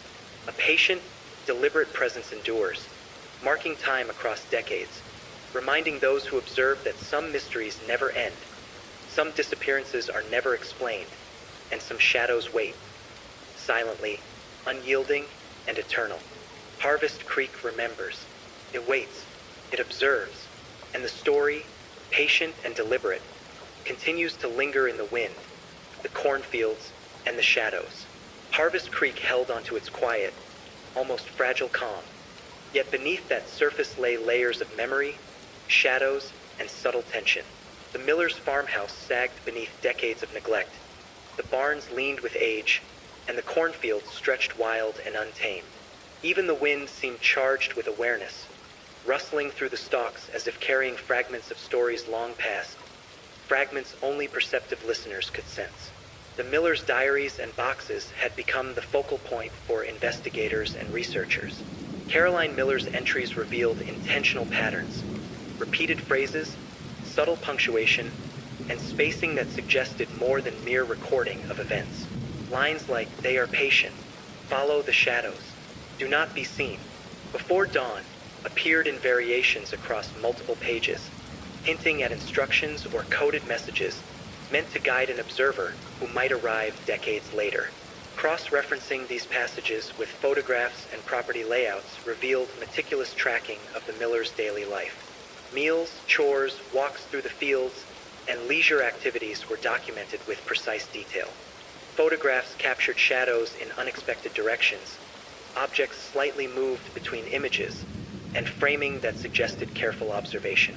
It was as if someone or something had recorded the family's routines with patience and deliberation, cataloging both behavior and environment for some unknown purpose. The brass key remained unsolved. No lock could be located, yet its presence was deliberate, almost ceremonial. Speculation suggested a hidden compartment in the barn, beneath the farmhouse floorboards, or even buried in the soil near the oak grove. Repeated searches failed to uncover anything. Instead, the key became symbolic, a representation of perception, understanding, and patience, mirroring the intelligence that had orchestrated the Millers' disappearance. Local accounts deepened the mystery. Each October, lights appeared in the cornfields, moving deliberately, flickering, and retreating when approached. Shadows shifted at the field edges, always careful to avoid detection. Animals reacted unusually. Dogs hesitated at invisible boundaries. Deer avoided sections of the fields. Birds altered their flight paths. The land itself seemed attuned to something unseen, patient, deliberate, and enduring. Historical records revealed patterns extending before the Millers. Generations of families who had previously lived on or near the property reported missing objects, strange sounds, distant lights, and abrupt departures. No evidence suggested criminal activity, yet these occurrences mirrored the Millers' experience. Observation, careful monitoring, disappearance, and traces left behind. A pattern spanning decades pointed to a deliberate, patient presence operating in silence. The diary contains subtle warnings and hints of understanding. Watch for the light. Follow the shadows. Do not be seen. They are patient. These instructions aligned with property layouts, photographs, and the brass key. Caroline's writings suggested the Millers had understood, at least partially, that something watched them, yet they were powerless to prevent it. The observer had anticipated behavior, documented it, and acted with meticulous timing. Visitors to Harvest Creek still report eerie sensations. Walking through the cornfields, they feel subtle pressure in the air, flickering lights, and shadows that move without source. The farmhouse, barns, and fields carry memory. The diary, boxes, and photographs serve as tangible evidence of the past. Animals continue to react to invisible patterns, signaling awareness of something beyond human perception. The brass key's significance becomes symbolic rather than practical. It represents attention, observation, and comprehension. It is a reminder to notice subtle patterns, to follow the traces left behind, and to acknowledge the intelligence that orchestrated the Millers' disappearance. Patient, deliberate, and silent, it mirrors the entity or individual responsible. Despite decades of investigation, the truth remains elusive. Some theorize a human observer, obsessive and patient, capable of executing such a precise disappearance. Others suggest an intelligence beyond ordinary comprehension, observing, waiting, and acting across generations. Regardless of the explanation, the evidence points to deliberate observation, patient orchestration, and a removal executed without trace. Harvest Creek itself carries the memory. Residents speak quietly of the farmhouse, barns, cornfields, and persistent lights. Visitors feel the subtle unease, shadows flickering, whispers on the wind, and the impression of being watched. The land remembers, carrying forward the events silently but deliberately. The Harvest Creek incident is more than a disappearance. It is a story of observation, patience, and enduring mystery. Absence leaves patterns, and those patterns endure. The diary, boxes, photographs, brass key, flickering lights, and subtle animal behavior all suggest a meticulous intelligence behind the events, patient, deliberate, and unseen. The Millers remain, not in presence, but in memory, in land, in whispers, in flickering lights, and in the diary, boxes, and photographs. A patient, deliberate presence endures, marking time across decades, reminding those who observe that some mysteries never end, some disappearances are never explained, and some shadows wait, silently, unyielding, and eternal. Harvest Creek remembers. It waits. It observes. And the story, patient, deliberate, and enduring, continues in the wind, the shadows, and the cornfields, whispering to anyone willing to notice. Harvest Creek's nights remained undisturbed in their surface calm. Yet beneath the quiet lay a persistent, almost imperceptible tension. The farmhouse sagged, its paint peeling, barns leaned with the weight of decades, and the cornfields grew dense and untamed. Even the wind carried stories, rustling the stalks as if whispering fragments of events long past, audible only to those patient enough to notice. The miller's diaries and boxes had become central to understanding the incident, yet each discovery only deepened the mystery. Caroline Miller's entries revealed carefully constructed sequences, repeated phrases, subtle punctuation shifts, and spacing that suggested deliberate coding. Lines like, "They are patient," "Follow the shadows," "Do not be seen," "Before dawn" appeared repeatedly, their small variations hinting at instructions for someone to decode decades later. It was not panic alone. There was intent, precision, and a desire to leave traces for those who could perceive them. Cross-referencing diary entries with photographs and property layouts revealed meticulous monitoring of the Millers' routines. Daily meals, chores, walks through the fields, and moments of leisure were documented in uncanny detail.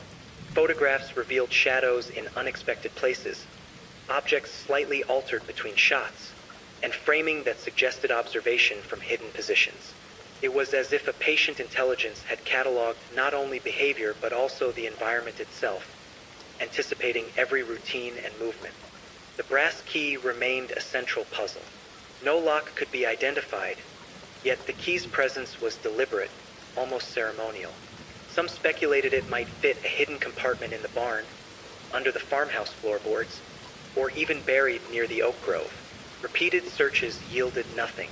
The key became symbolic, a representation of perception, understanding, and patient observation, echoing the presence that orchestrated the Millers' disappearance.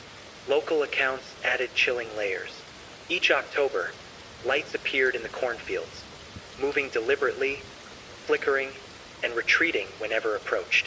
Shadows shifted at the edges of the fields, careful to avoid direct detection. Animals reacted strangely. Dogs hesitated at invisible boundaries, deer avoided certain areas, and birds altered their flight paths. The land itself seemed attuned to an unseen intelligence, patient, deliberate, and enduring. Historical records revealed a long-standing pattern.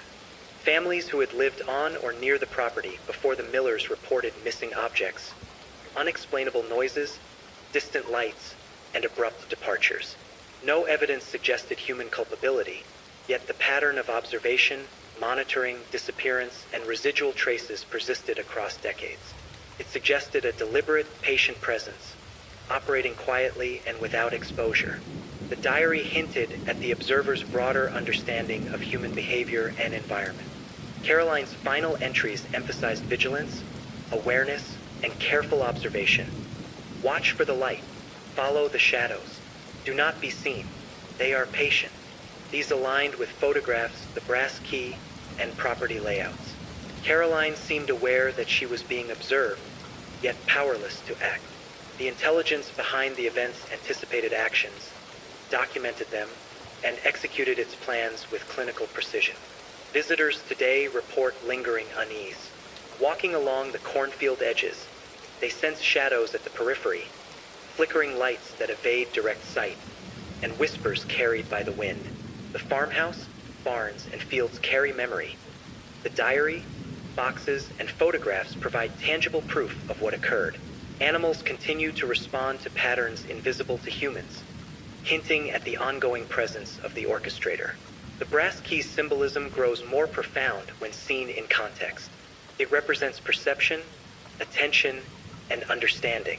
It is a reminder to notice subtle patterns, to follow the deliberate traces left behind, and to acknowledge the intelligence responsible for the Millers' disappearance. Silent, patient, and deliberate, it mirrors the presence that removed the family. Despite decades of investigation, no conclusive explanation exists. Some theorize a human observer, meticulous and patient, capable of executing a disappearance without trace. Others suggest something beyond human comprehension, an intelligence that observes, waits, and acts across generations. Whatever the truth, evidence points to deliberate observation, patient orchestration, and removal executed without leaving a trace. The town of Harvest Creek itself seems aware. Residents speak quietly of the farmhouse, barns, cornfields, and the persistent lights. Visitors often sense subtle unease, shadows flickering, whispers on the wind, and the impression of being watched. The land remembers, carrying the events forward in time, silently but deliberately. The Harvest Creek incident is more than a disappearance. It is a story of observation, patience, and enduring mystery. Absence leaves patterns, and those patterns endure. The diary, boxes, photographs, brass key, flickering lights, and subtle animal behavior all point to a meticulous intelligence behind the events. Patient, deliberate, and unseen, the Millers remain. Not in presence, but in memory, in land, in whispers, in flickering lights, in the diary, boxes, and photographs. A patient, deliberate presence endures, marking time across decades, reminding anyone who observes that some mysteries never end, some disappearances are never explained, and some shadows wait, silently, unyielding, and eternal. Harvest Creek remembers. It waits. It observes. The story continues in the wind, the shadows, and the cornfields, patient, deliberate, and enduring, leaving anyone who notices with a quiet, unsettling awareness that some mysteries remain unresolved forever. Harvest Creek had long been a town of quiet facades, its streets empty in the evening, the barns and farmhouse standing as mute witnesses to decades of history. Yet beneath the calm, the land carried memory, the weight of events that refused to fade, shadows that lingered longer than natural, and whispers that moved with the wind through the cornfields. Even the faintest movements, the sway of the stalks, the rustle of dry leaves, the distant call of an owl, seemed purposeful, deliberate, as if the land itself remembered every detail. The Millers' diaries had become almost sacred to investigators. Caroline Miller's entries revealed patterns of observation embedded within fear. Repeated phrases, small punctuation changes, and intentional spacing. Lines like, "They are patient," "Follow the shadows," "Do not be seen," "Before dawn" appeared over and over, sometimes in fragments, sometimes complete, hinting at instructions or warnings designed for someone who might arrive decades later. It was more than a record of panic. It was a map of awareness, a guide to understanding the silent force that had orchestrated their disappearance. Photographs aligned with the diaries, revealing subtle, almost imperceptible cues. Shadows fell in unnatural directions, objects shifted slightly between frames, and sequences suggested observation from hidden locations. Every photograph became a piece of evidence pointing to patient, deliberate monitoring, cataloging not only human behavior but the environment itself, light, wind, and even the way animals moved across the land. It was as if someone or something had waited decades to record every detail necessary to understand the family and their routines. The brass key remained an unresolved enigma. No lock could be identified, yet it was intentionally left among the diaries and photographs. Some theorized it could fit a hidden compartment beneath the barn or the farmhouse floorboards, or perhaps be buried in the soil near the oak grove. No searches ever uncovered a match. The key became symbolic, a representation of perception, understanding, and attention to detail. It mirrored the patience and deliberation of the entity that had removed the family from their home. Local reports continued to intrigue researchers. Lights in the cornfields appeared consistently each October, moving deliberately, pulsing faintly, retreating when approached. Shadows flickered at the edges, avoiding direct sight, and animals reacted in unnatural ways. Dogs hesitated at invisible boundaries, deer altered their paths, and birds took unusual flight paths. The land itself seemed aware, observant, patient, and deliberate. Historical accounts revealed a similar pattern long before the Millers arrived. Families who had previously lived on or near the property described missing objects, unexplained noises, distant lights, and sudden departures. There was no evidence of human involvement, yet the sequence of observation, disappearance, and lingering traces repeated across decades. It suggested a patient intelligence, capable of acting over long spans of time, invisible yet unbroken, deliberate yet unseen. The diary's final entries revealed Caroline's awareness and fear. She wrote instructions and warnings for those who might come later. Follow the light. Watch the shadows. Never be seen. They are patient. They are always watching. Cross-referencing these lines with property layouts, photographs, and the brass key suggested that the Millers had sensed the presence observing them, yet they were powerless to act. The intelligence behind the event's anticipated behavior, documented it, and executed actions with unwavering precision. Visitors to the property today report a persistent sense of unease. Walking the edges of the cornfields in October, they feel shadows move just beyond perception, flickering lights that avoid focus, and whispers carried by the wind. The farmhouse, barns, and fields carry the memory of the Millers. Animals continue to react to patterns invisible to human observers, signaling the ongoing presence of the orchestrator. The brass key's significance is symbolic rather than practical. It represents attention, observation, and understanding.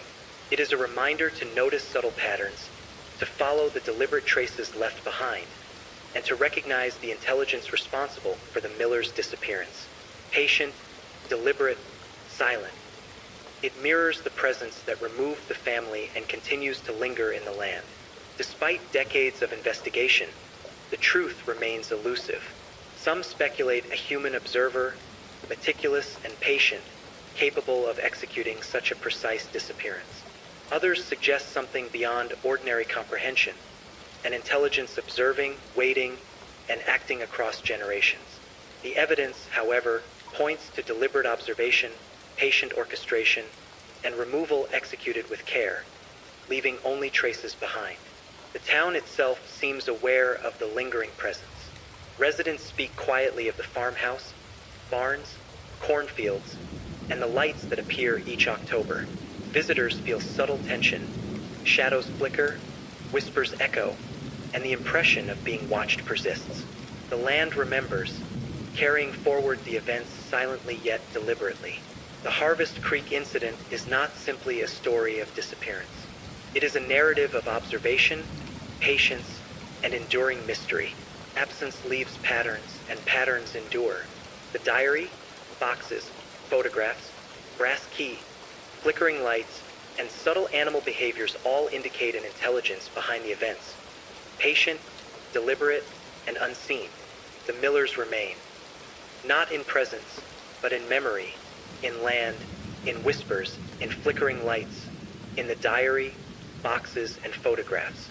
A deliberate, patient presence endures, marking time across decades, reminding those who observe that some mysteries never end, some disappearances are never explained, and some shadows wait, silently, unyielding, and eternal. Harvest Creek remembers. It waits. It observes. The story, patient and deliberate, continues in the wind, the shadows, and the cornfields, leaving anyone perceptive enough with an unsettling realization. Some mysteries are eternal, some presences never depart, and some nights carry shadows that watch and wait forever. And though the farmhouse may decay, the barns collapse, and the cornfields fade with seasons, the presence endures. It is patient. It is deliberate. It is eternal. Harvest Creek had settled into its rhythm, the town appearing outwardly normal. Yet beneath that calm, the land remembered. The farmhouse sagged, barns leaned under decades of neglect, and the cornfields grew tall, wild, and dense. Even the wind seemed charged with memory, rustling through the stalks in patterns that carried whispers only the observant could notice. The Miller's story lingered in every shadow, every flicker of light, and every rustle in the field. The diaries had become the centerpiece of understanding, though understanding remained elusive. Caroline Miller's entries contained repeated warnings, subtle punctuation shifts, and spacing that suggested careful coding. Lines like, "They are patient," "Follow the shadows," "Do not be seen," "Before dawn" recurred with minor variations, hints at instructions meant for someone who might examine the events years later. It was more than fear recorded. It was precise observation, meticulous documentation, and a guide to interpreting the presence that had monitored the Millers. Photographs, when viewed closely, revealed more than mere memories. Shadows appeared in unlikely places, objects subtly shifted between frames, and certain angles suggested that someone had observed without detection. The images were deliberate, almost clinical, a record of daily life and patterns across time. It was as though a patient intelligence had cataloged behavior, timing, and the environment itself, anticipating every movement, every routine, every vulnerable moment. The brass key remained the most enigmatic artifact. No lock could be located. Some theorized it might open a hidden compartment beneath the farmhouse, under the barn, or buried in the fields. Searches revealed nothing, yet its presence was deliberate. It symbolized perception, observation, and attention to detail, mirroring the intelligence that had removed the family. It was a key not to a lock, but to understanding, a reminder that awareness and careful observation might reveal truths otherwise invisible. Local accounts added layers of tension. Each October, lights appeared in the cornfields, moving deliberately, flickering, retreating when approached. Shadows shifted at the field edges, careful to avoid detection. Animals behaved unusually. Dogs hesitated at invisible boundaries, deer altered paths, and birds flew irregularly. The land itself seemed aware, patient, deliberate, and enduring. Records from decades past revealed similar phenomena. Families had reported missing objects, distant lights, unexplained sounds, and abrupt departures. No evidence pointed to human perpetrators, yet the pattern persisted across generations. Observation, removal, traces left behind, and persistent memory etched into the land. It suggested a patient, deliberate intelligence operating silently, meticulously, and over long spans of time. Caroline's final diary entries offered insight into the family's awareness. They emphasized vigilance, careful attention, and understanding of the unseen observer. Watch for the light, follow the shadows, never be seen. They are patient. They are always watching. Cross-referencing these lines with property layouts, photographs, and the brass key suggested the Millers recognized the presence, yet were powerless to act. The intelligence had anticipated behavior, documented it, and executed the disappearance with precise timing. Visitors today report lingering unease. Walking along the cornfield edges, they feel shadows at the periphery, flickering lights evading gaze, and whispers carried by the wind. The farmhouse, barns, and fields carry memory. The diary, boxes, and photographs offer tangible evidence of the events. Animals continue to respond to invisible patterns, signaling ongoing awareness of a presence beyond human comprehension. The brass key's significance is not literal, but symbolic. It represents perception, observation, understanding, and patience.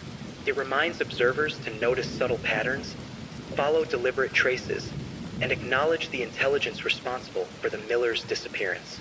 Silent, patient, deliberate, it mirrors the orchestrator's behavior. Despite decades of investigation, no definitive explanation exists. Some suggest a human observer, obsessive and patient, capable of executing the disappearance without leaving a trace. Others speculate an intelligence beyond human comprehension, patient, observing, and acting across generations. Regardless of the truth, evidence points to deliberate observation, careful orchestration, and removal executed without leaving clear traces. Harvest Creek itself seems aware. Residents speak quietly of the farmhouse, barns, cornfields, and recurring lights. Visitors experience subtle tension, shadows flickering, whispers in the wind, and the sense of being watched. The land remembers, carrying events forward silently yet deliberately. The Harvest Creek incident is more than a disappearance. It is a story of observation, patience, and enduring mystery. Absence leaves patterns, and patterns endure. The diary, boxes, photographs, brass key, flickering lights, and subtle animal behaviors indicate a patient, deliberate intelligence operating unseen. The Millers remain, not in presence, but in memory, in the land, in flickering lights, in whispers, in the diary, boxes, and photographs. A patient, deliberate presence endures, marking time across decades, reminding anyone observing that some mysteries never end, some disappearances are never explained, and some shadows wait, silently, unyielding, eternal. Harvest Creek remembers. It waits. It observes. The story continues in the wind, the shadows, and the cornfields. Every rustle of leaves, every flicker of light, every whisper in the wind is a trace of presence, patient and deliberate. Even as the farmhouse decays, barns collapse, and cornfields return to earth, the intelligence endures. It is patient. It is deliberate. It is eternal. And so, if you ever find yourself walking near Harvest Creek after dark, pause and listen. Notice the faint flicker of light between stalks, the subtle shift of shadow at the edge of your vision, the way animals hesitate or glance toward emptiness. You may not see it, you may not hear it clearly, but it is there, patient, deliberate, watching, and it has been for longer than anyone will ever truly know.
Good evening and welcome back to Midnight Radio True Crime.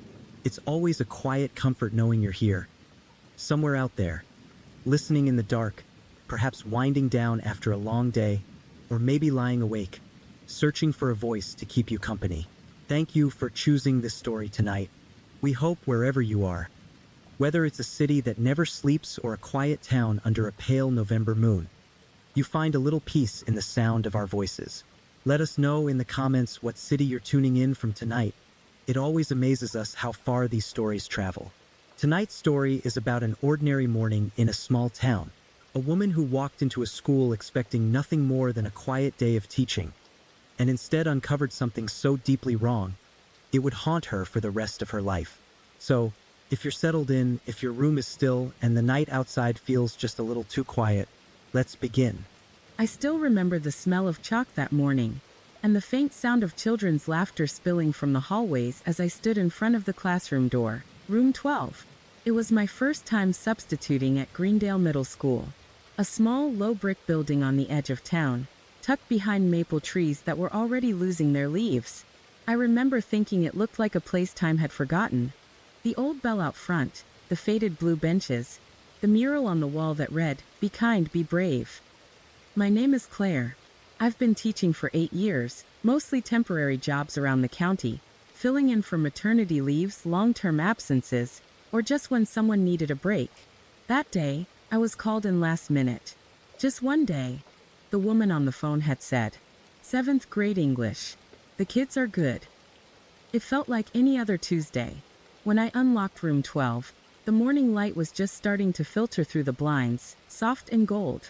The desks were arranged in neat rows, each one labeled with a child's name in thick black marker. I set my bag down, checked the lesson plan left on the desk, and tried to calm my nerves. There's always that quiet moment before the first bell. The sound of lockers slamming, shoes squeaking on the linoleum, the laughter in the hall. I've always loved that sound. It feels like life itself. But something about this classroom felt heavy. It wasn't obvious at first. Just a strange chill, as if the air never quite warmed up. The clock above the whiteboard had stopped at 2:47, and when I went to the window, I saw that one of the trees outside, the one right by the entrance, was covered in old paper cranes, hundreds of them, hanging from thin strings, twisting slowly in the breeze. Then the bell rang. They came in laughing loud, tossing backpacks and talking over each other, 13-year-olds full of energy. Normal. I smiled, introduced myself, wrote my name on the board, Miss Claire. They quieted down eventually. We went over the attendance list together, the usual routine. But when I started reading names aloud, one of the girls near the front, a quiet one with braids and a sky blue hoodie, raised her hand. "You said Hannah," she said softly. "Yes," I replied, looking at the list. "Hannah Price." The room went still. Every single child had gone silent. It was like the air shifted. The easy chatter vanished in a heartbeat. I remember the sound of the blinds ticking against the window, the way the fluorescent light buzzed above me. Finally, the girl in the blue hoodie whispered, "She's not here anymore." I frowned. Oh, did she move? No one answered. They just stared at me, not angry, not sad, just watchful. The boy in the back muttered something under his breath. I couldn't quite catch it, but I think it was, "Don't say her name." I laughed awkwardly, trying to move on. "All right, no problem. Let's continue." But the name Hannah Price stuck in my mind. It was written in the same careful handwriting as all the others, on both the attendance sheet and on one of the desks, the second one by the window. There was even a pencil still in the tray, a small heart carved into the wood. At recess, I asked another teacher in the staff room about it. She was older, maybe mid-50s, with kind eyes and a mug that said "World's Okayest Educator." When I mentioned Hannah's name, she froze. Then, without looking up from her coffee, she said quietly, "Don't bring that up with the kids. It's better to just teach what's planned." I waited for her to say more, but she didn't. Just sipped her coffee and stared out the window. By lunch, I couldn't shake the unease. I walked past the hallway bulletin board, the one filled with old photos, class projects, and newspaper clippings. And there, near the bottom corner, partly covered by a newer flyer, I saw it. A newspaper article. Local student remembered. Community honors 12-year-old Hannah Price. The date was from last year. The article said she had died suddenly, an accident on a field trip, it said. No further details. Just her smiling photo in the middle, wearing the same sky blue hoodie one of her classmates had on this morning. When I looked closer, I noticed something else. The photo had been taken in front of that same classroom, room 12. The rest of the day felt strange. The students were polite but distant. Every time I walked near that empty desk, they'd fall silent. One boy even asked if he could move to another seat. By the final bell, my nerves were raw.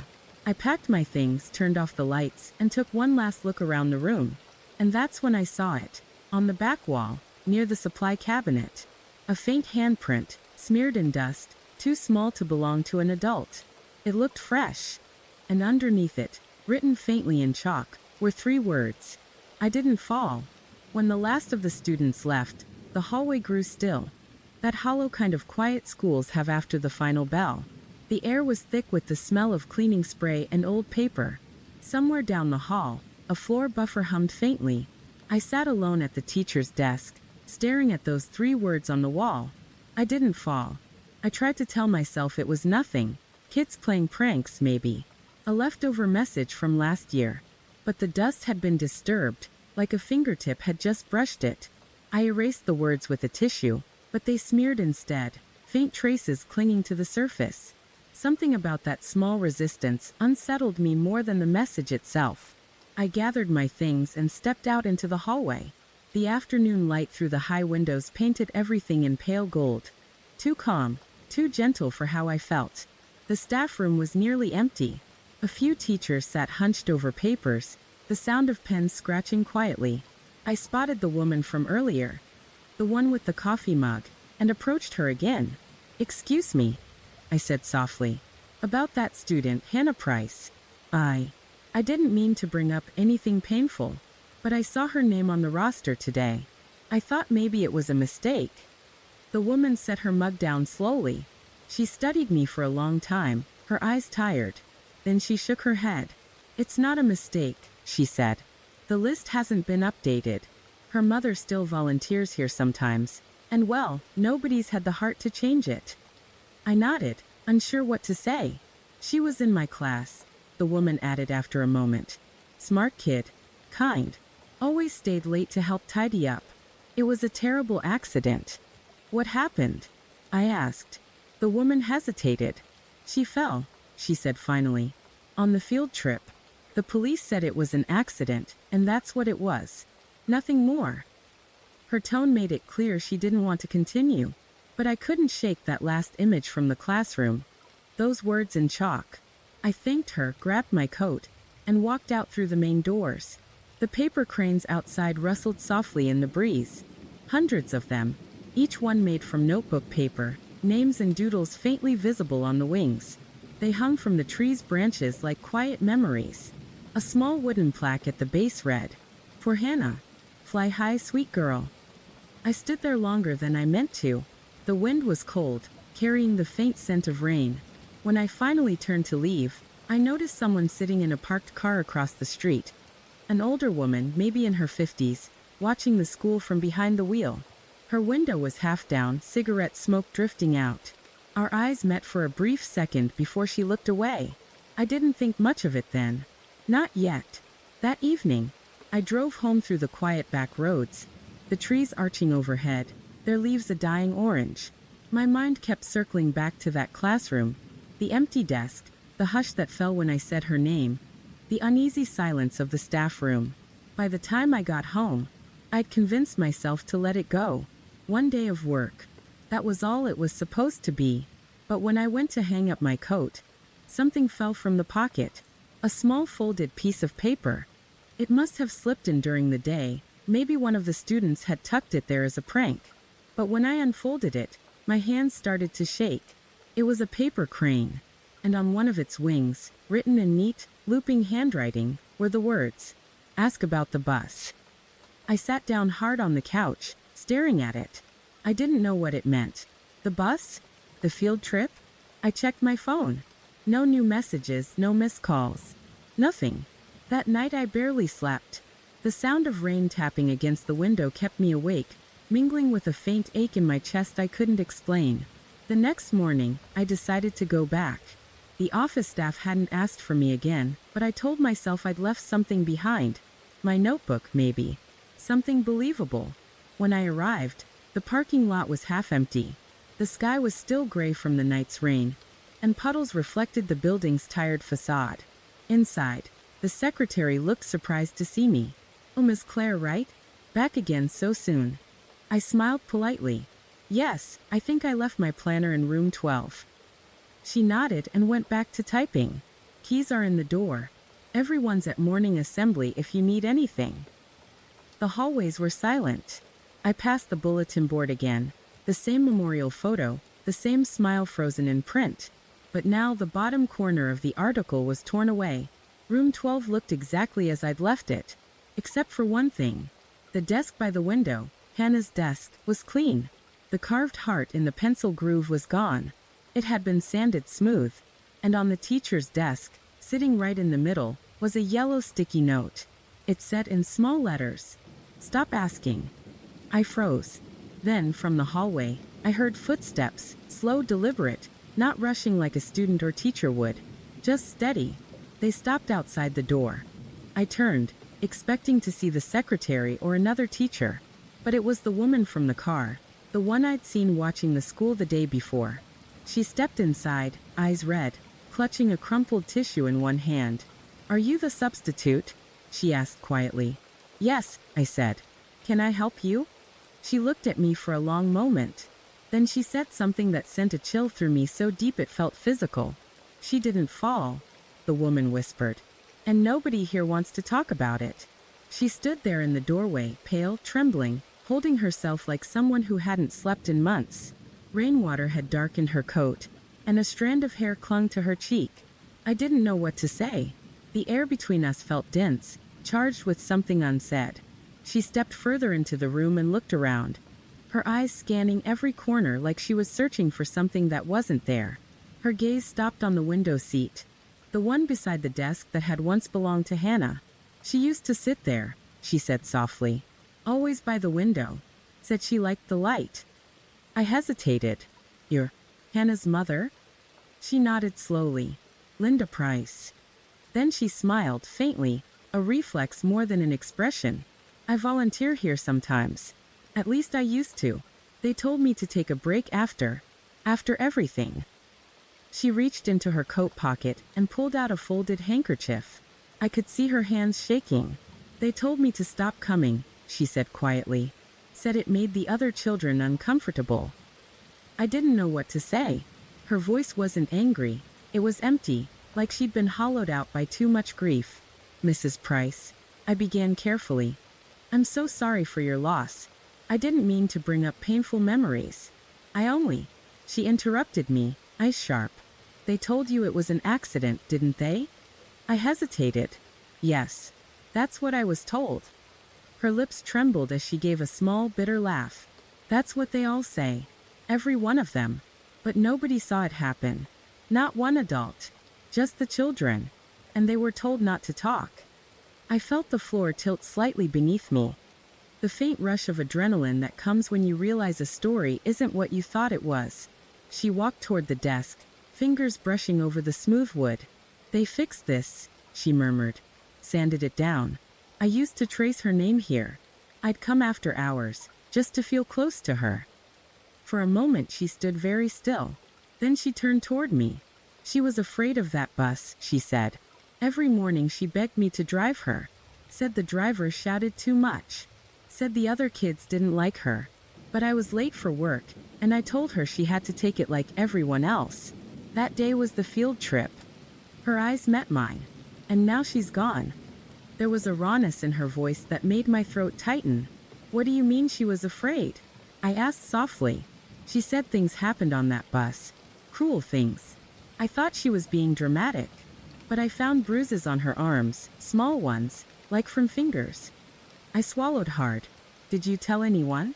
"I told the principal," she said. "I told the driver too.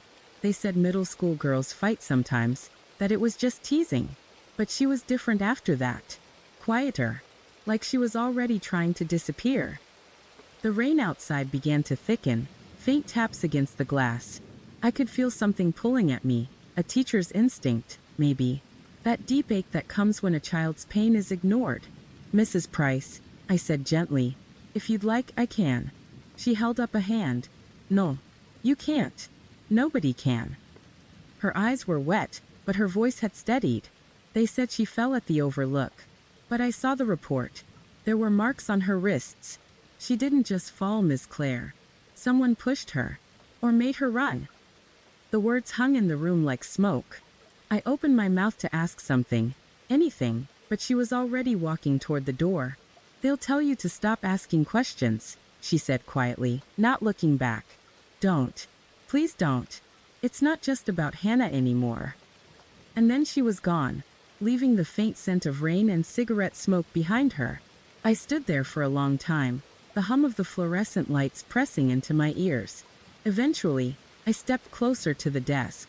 There, beneath the smooth surface, a faint line of rougher wood caught my fingers, a shallow carving half hidden beneath the sanding. When I leaned closer, I could still make out the letters. "Help me." That night, I drove home through fog so thick it blurred the world into soft shapes. My hands gripped the steering wheel tighter than necessary. Every few minutes, I replayed her words in my mind. Someone pushed her, or made her run. At home, I tried to distract myself, turned on the TV, made tea, but the sound of children's laughter from earlier kept echoing in my head. It wasn't happy laughter. It had something strained beneath it, like nervous energy. When I finally went to bed, I left the paper crane on my nightstand. The small folded wings cast a faint shadow in the lamplight. Somewhere outside, a car passed, slow, deliberate. Then another. And then silence again. I closed my eyes and tried to sleep. But before I drifted off, I heard a sound that made my blood run cold. A faint creak from the hallway, followed by the whisper of paper sliding under my door. I sat up, heart pounding. On the floor was another paper crane. This one unfolded easily, as if meant to be opened. Inside, written in pencil, were 4 words. "Check the bus list." I didn't sleep that night. Every time I closed my eyes, I saw that note again. "Check the bus list." It felt like a voice repeating in the back of my mind, steady, insistent, impossible to ignore. By sunrise, the rain had stopped. The air outside my window looked washed clean, but my stomach was in knots. I couldn't shake the feeling that I was being pulled into something I didn't understand, and maybe shouldn't. Still, by mid-morning, I found myself in the school parking lot again. The secretary looked surprised to see me a 3rd day in a row. "Back again," she said lightly. "They must really like you here." I smiled faintly. "Yeah. I just wanted to make sure everything was in order before the regular teacher returns." She nodded and went back to her computer. The rhythmic tapping of her keyboard filled the silence.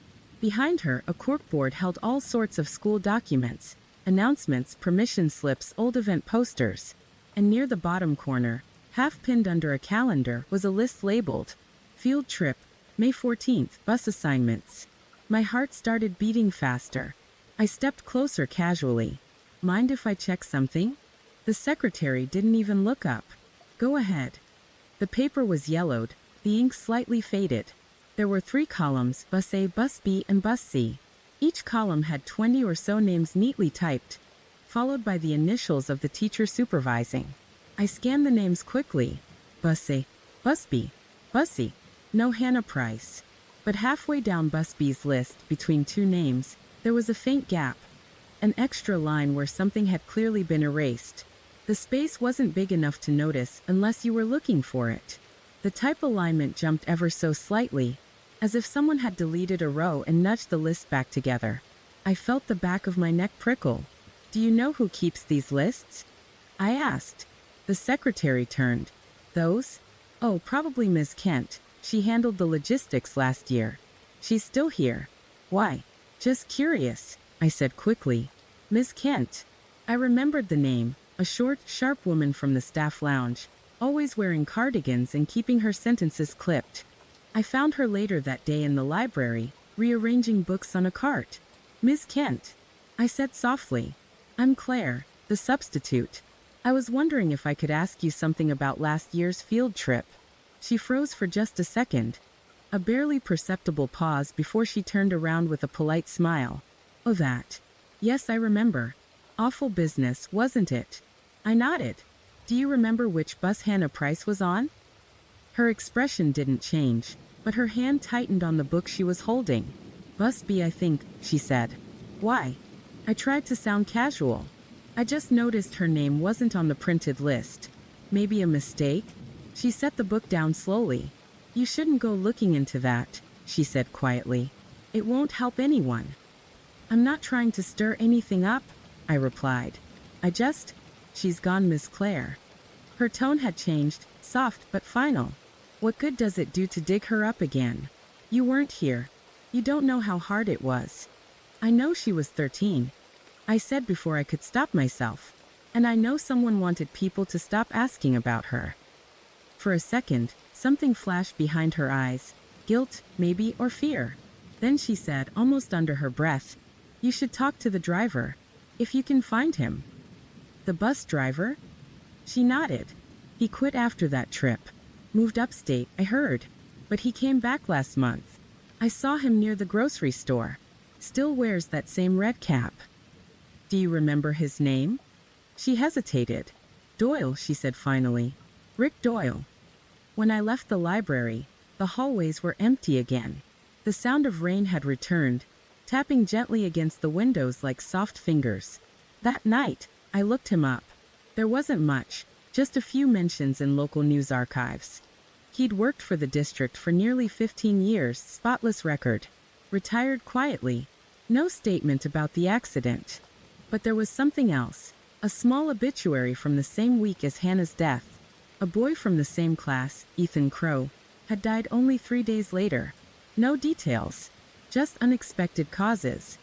I sat back in my chair, the glow of the screen washing pale across my face.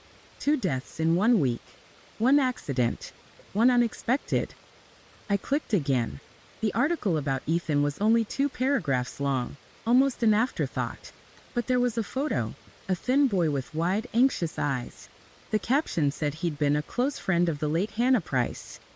I felt something twist in my chest.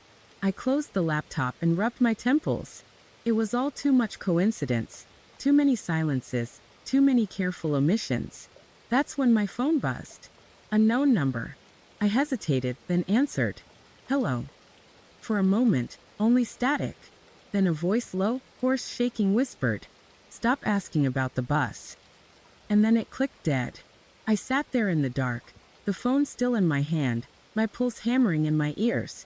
I told myself it was probably a prank, some cruel joke. But deep down I knew it wasn't. Because just before the call ended, under the static, I'd heard something else. Children's laughter. Distant. And the faint squeak of a school bus door closing.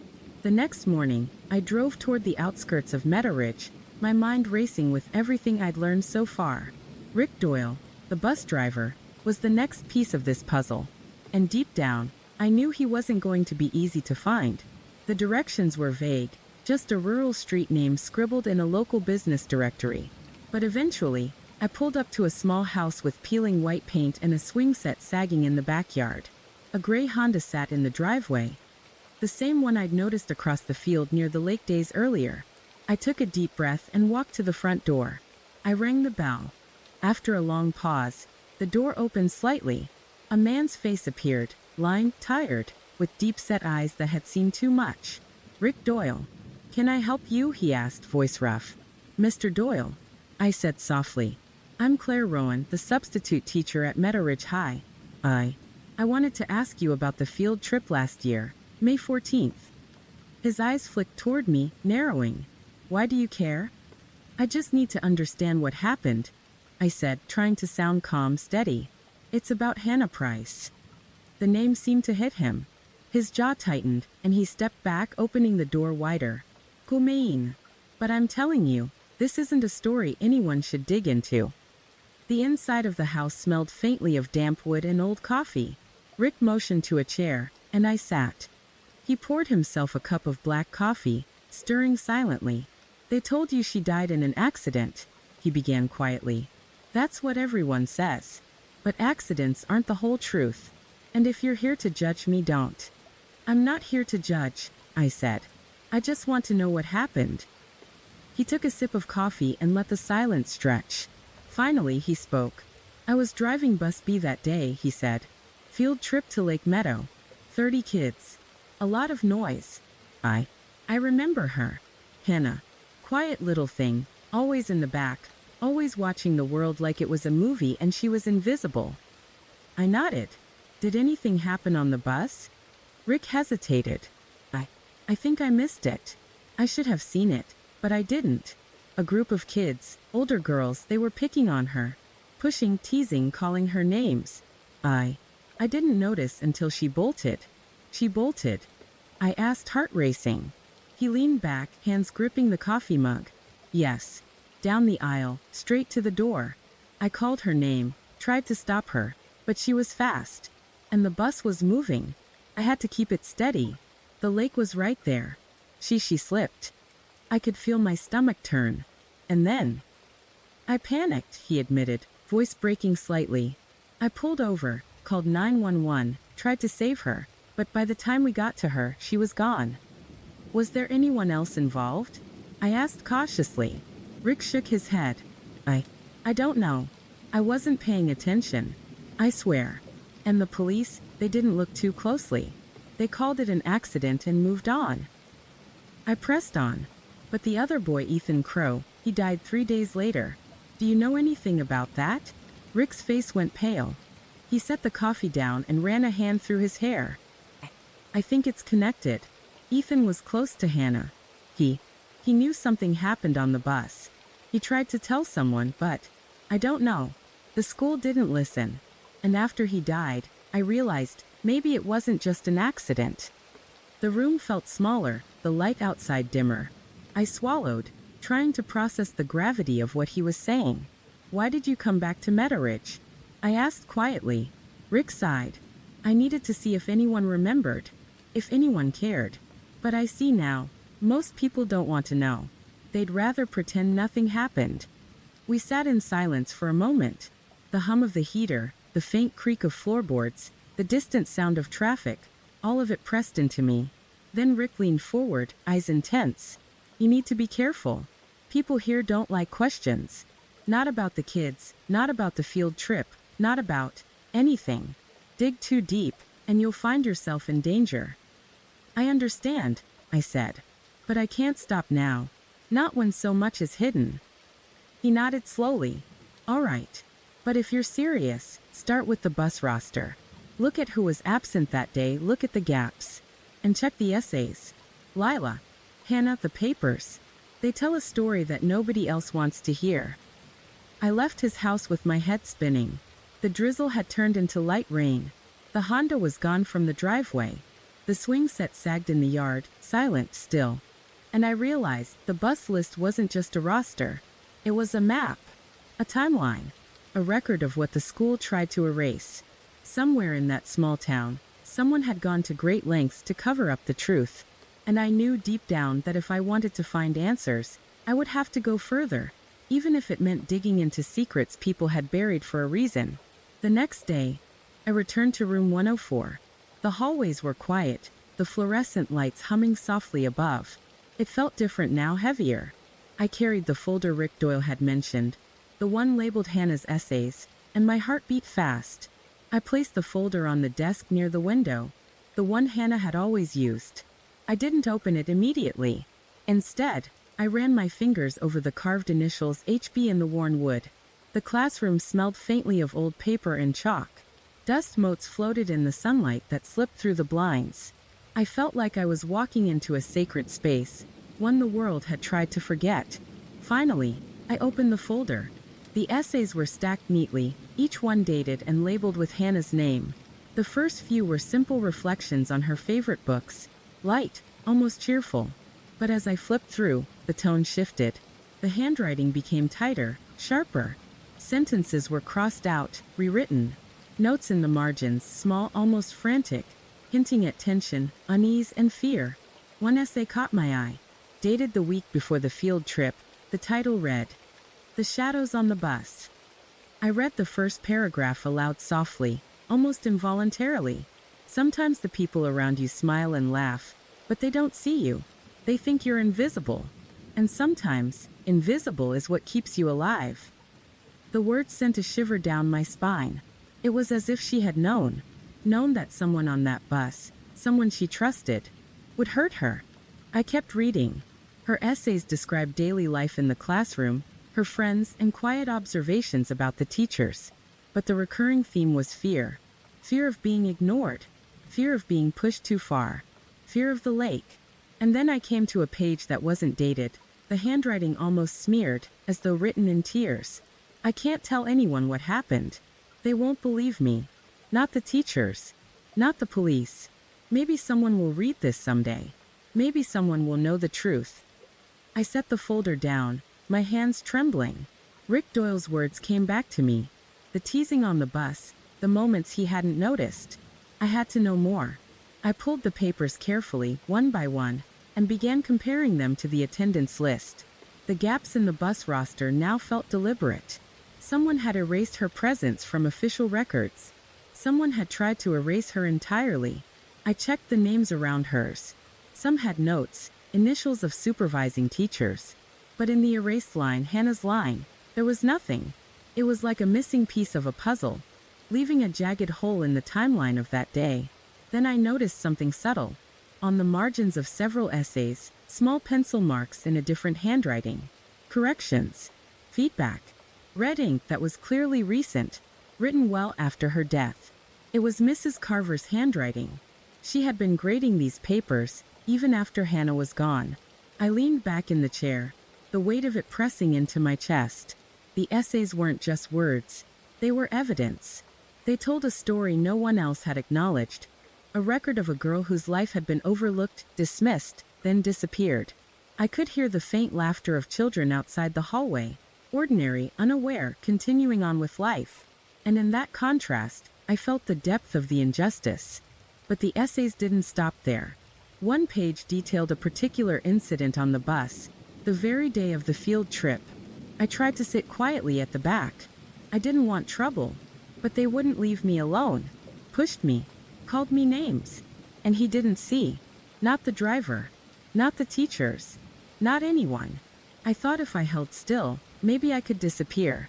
Maybe then they'd let me be. I felt tears prick my eyes. I had read many cases, many stories of tragedy, but these words carried the weight of a life shrinking away under the gaze of indifference. And then the final line of that essay. If I disappear, maybe someone will notice. Maybe someone will care. It was impossible to ignore the connection to her death at the lake. The essays weren't just reflections. They were a cry for help that had gone unheard. I closed the folder and pressed my forehead to the desk.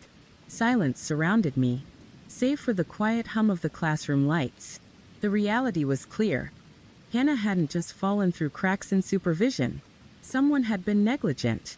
Someone had allowed it to happen. And now through these essays, the story was speaking. A soft creak at the door made me look up. The classroom was empty. The hallway was still empty. And yet, for the first time, I felt certain I wasn't alone.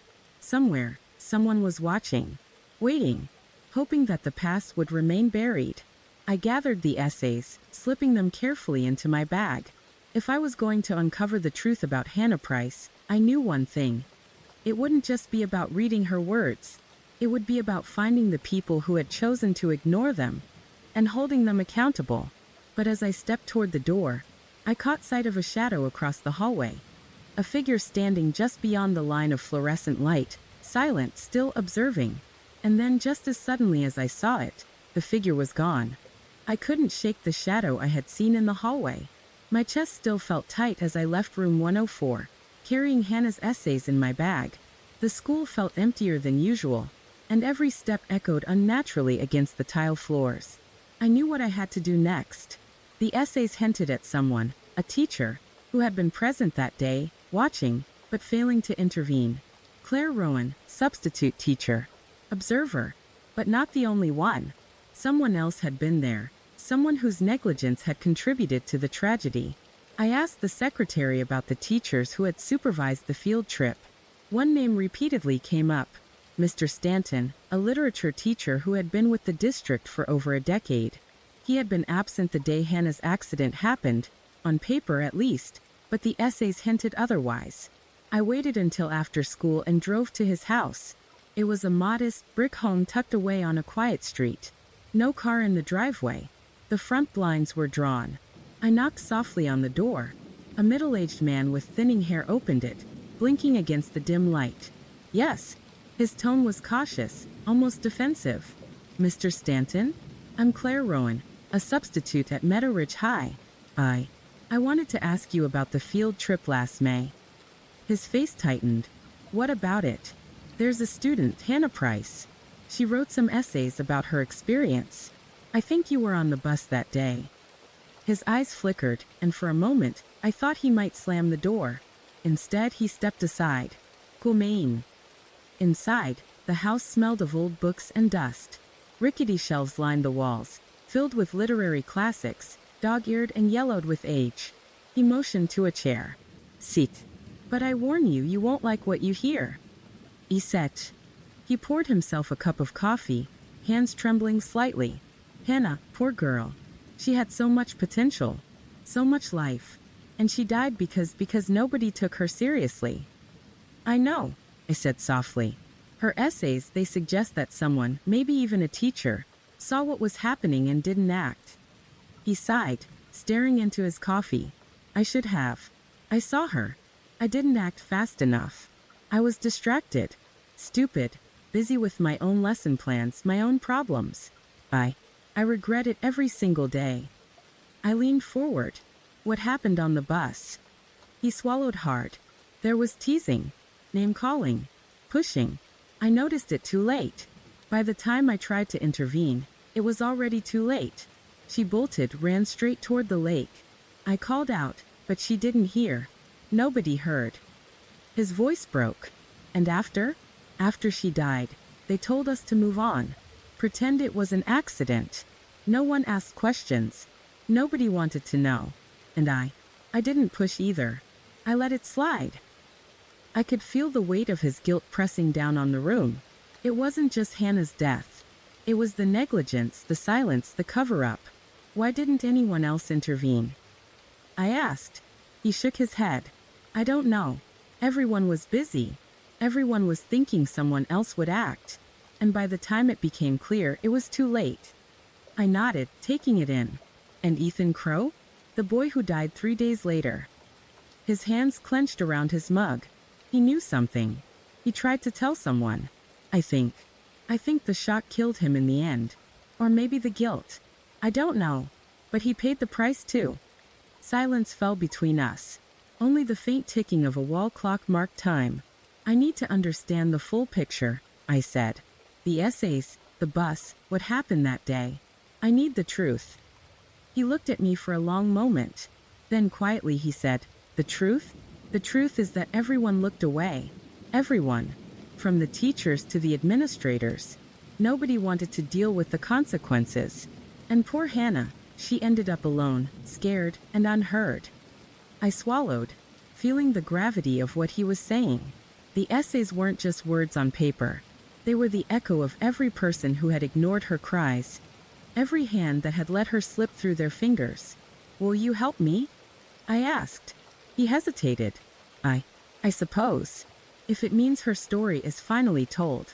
If it means someone remembers her for who she was, not just how she died. We spent the next hour piecing together what he remembered. The seating arrangements, the moments of teasing, the lapses in supervision.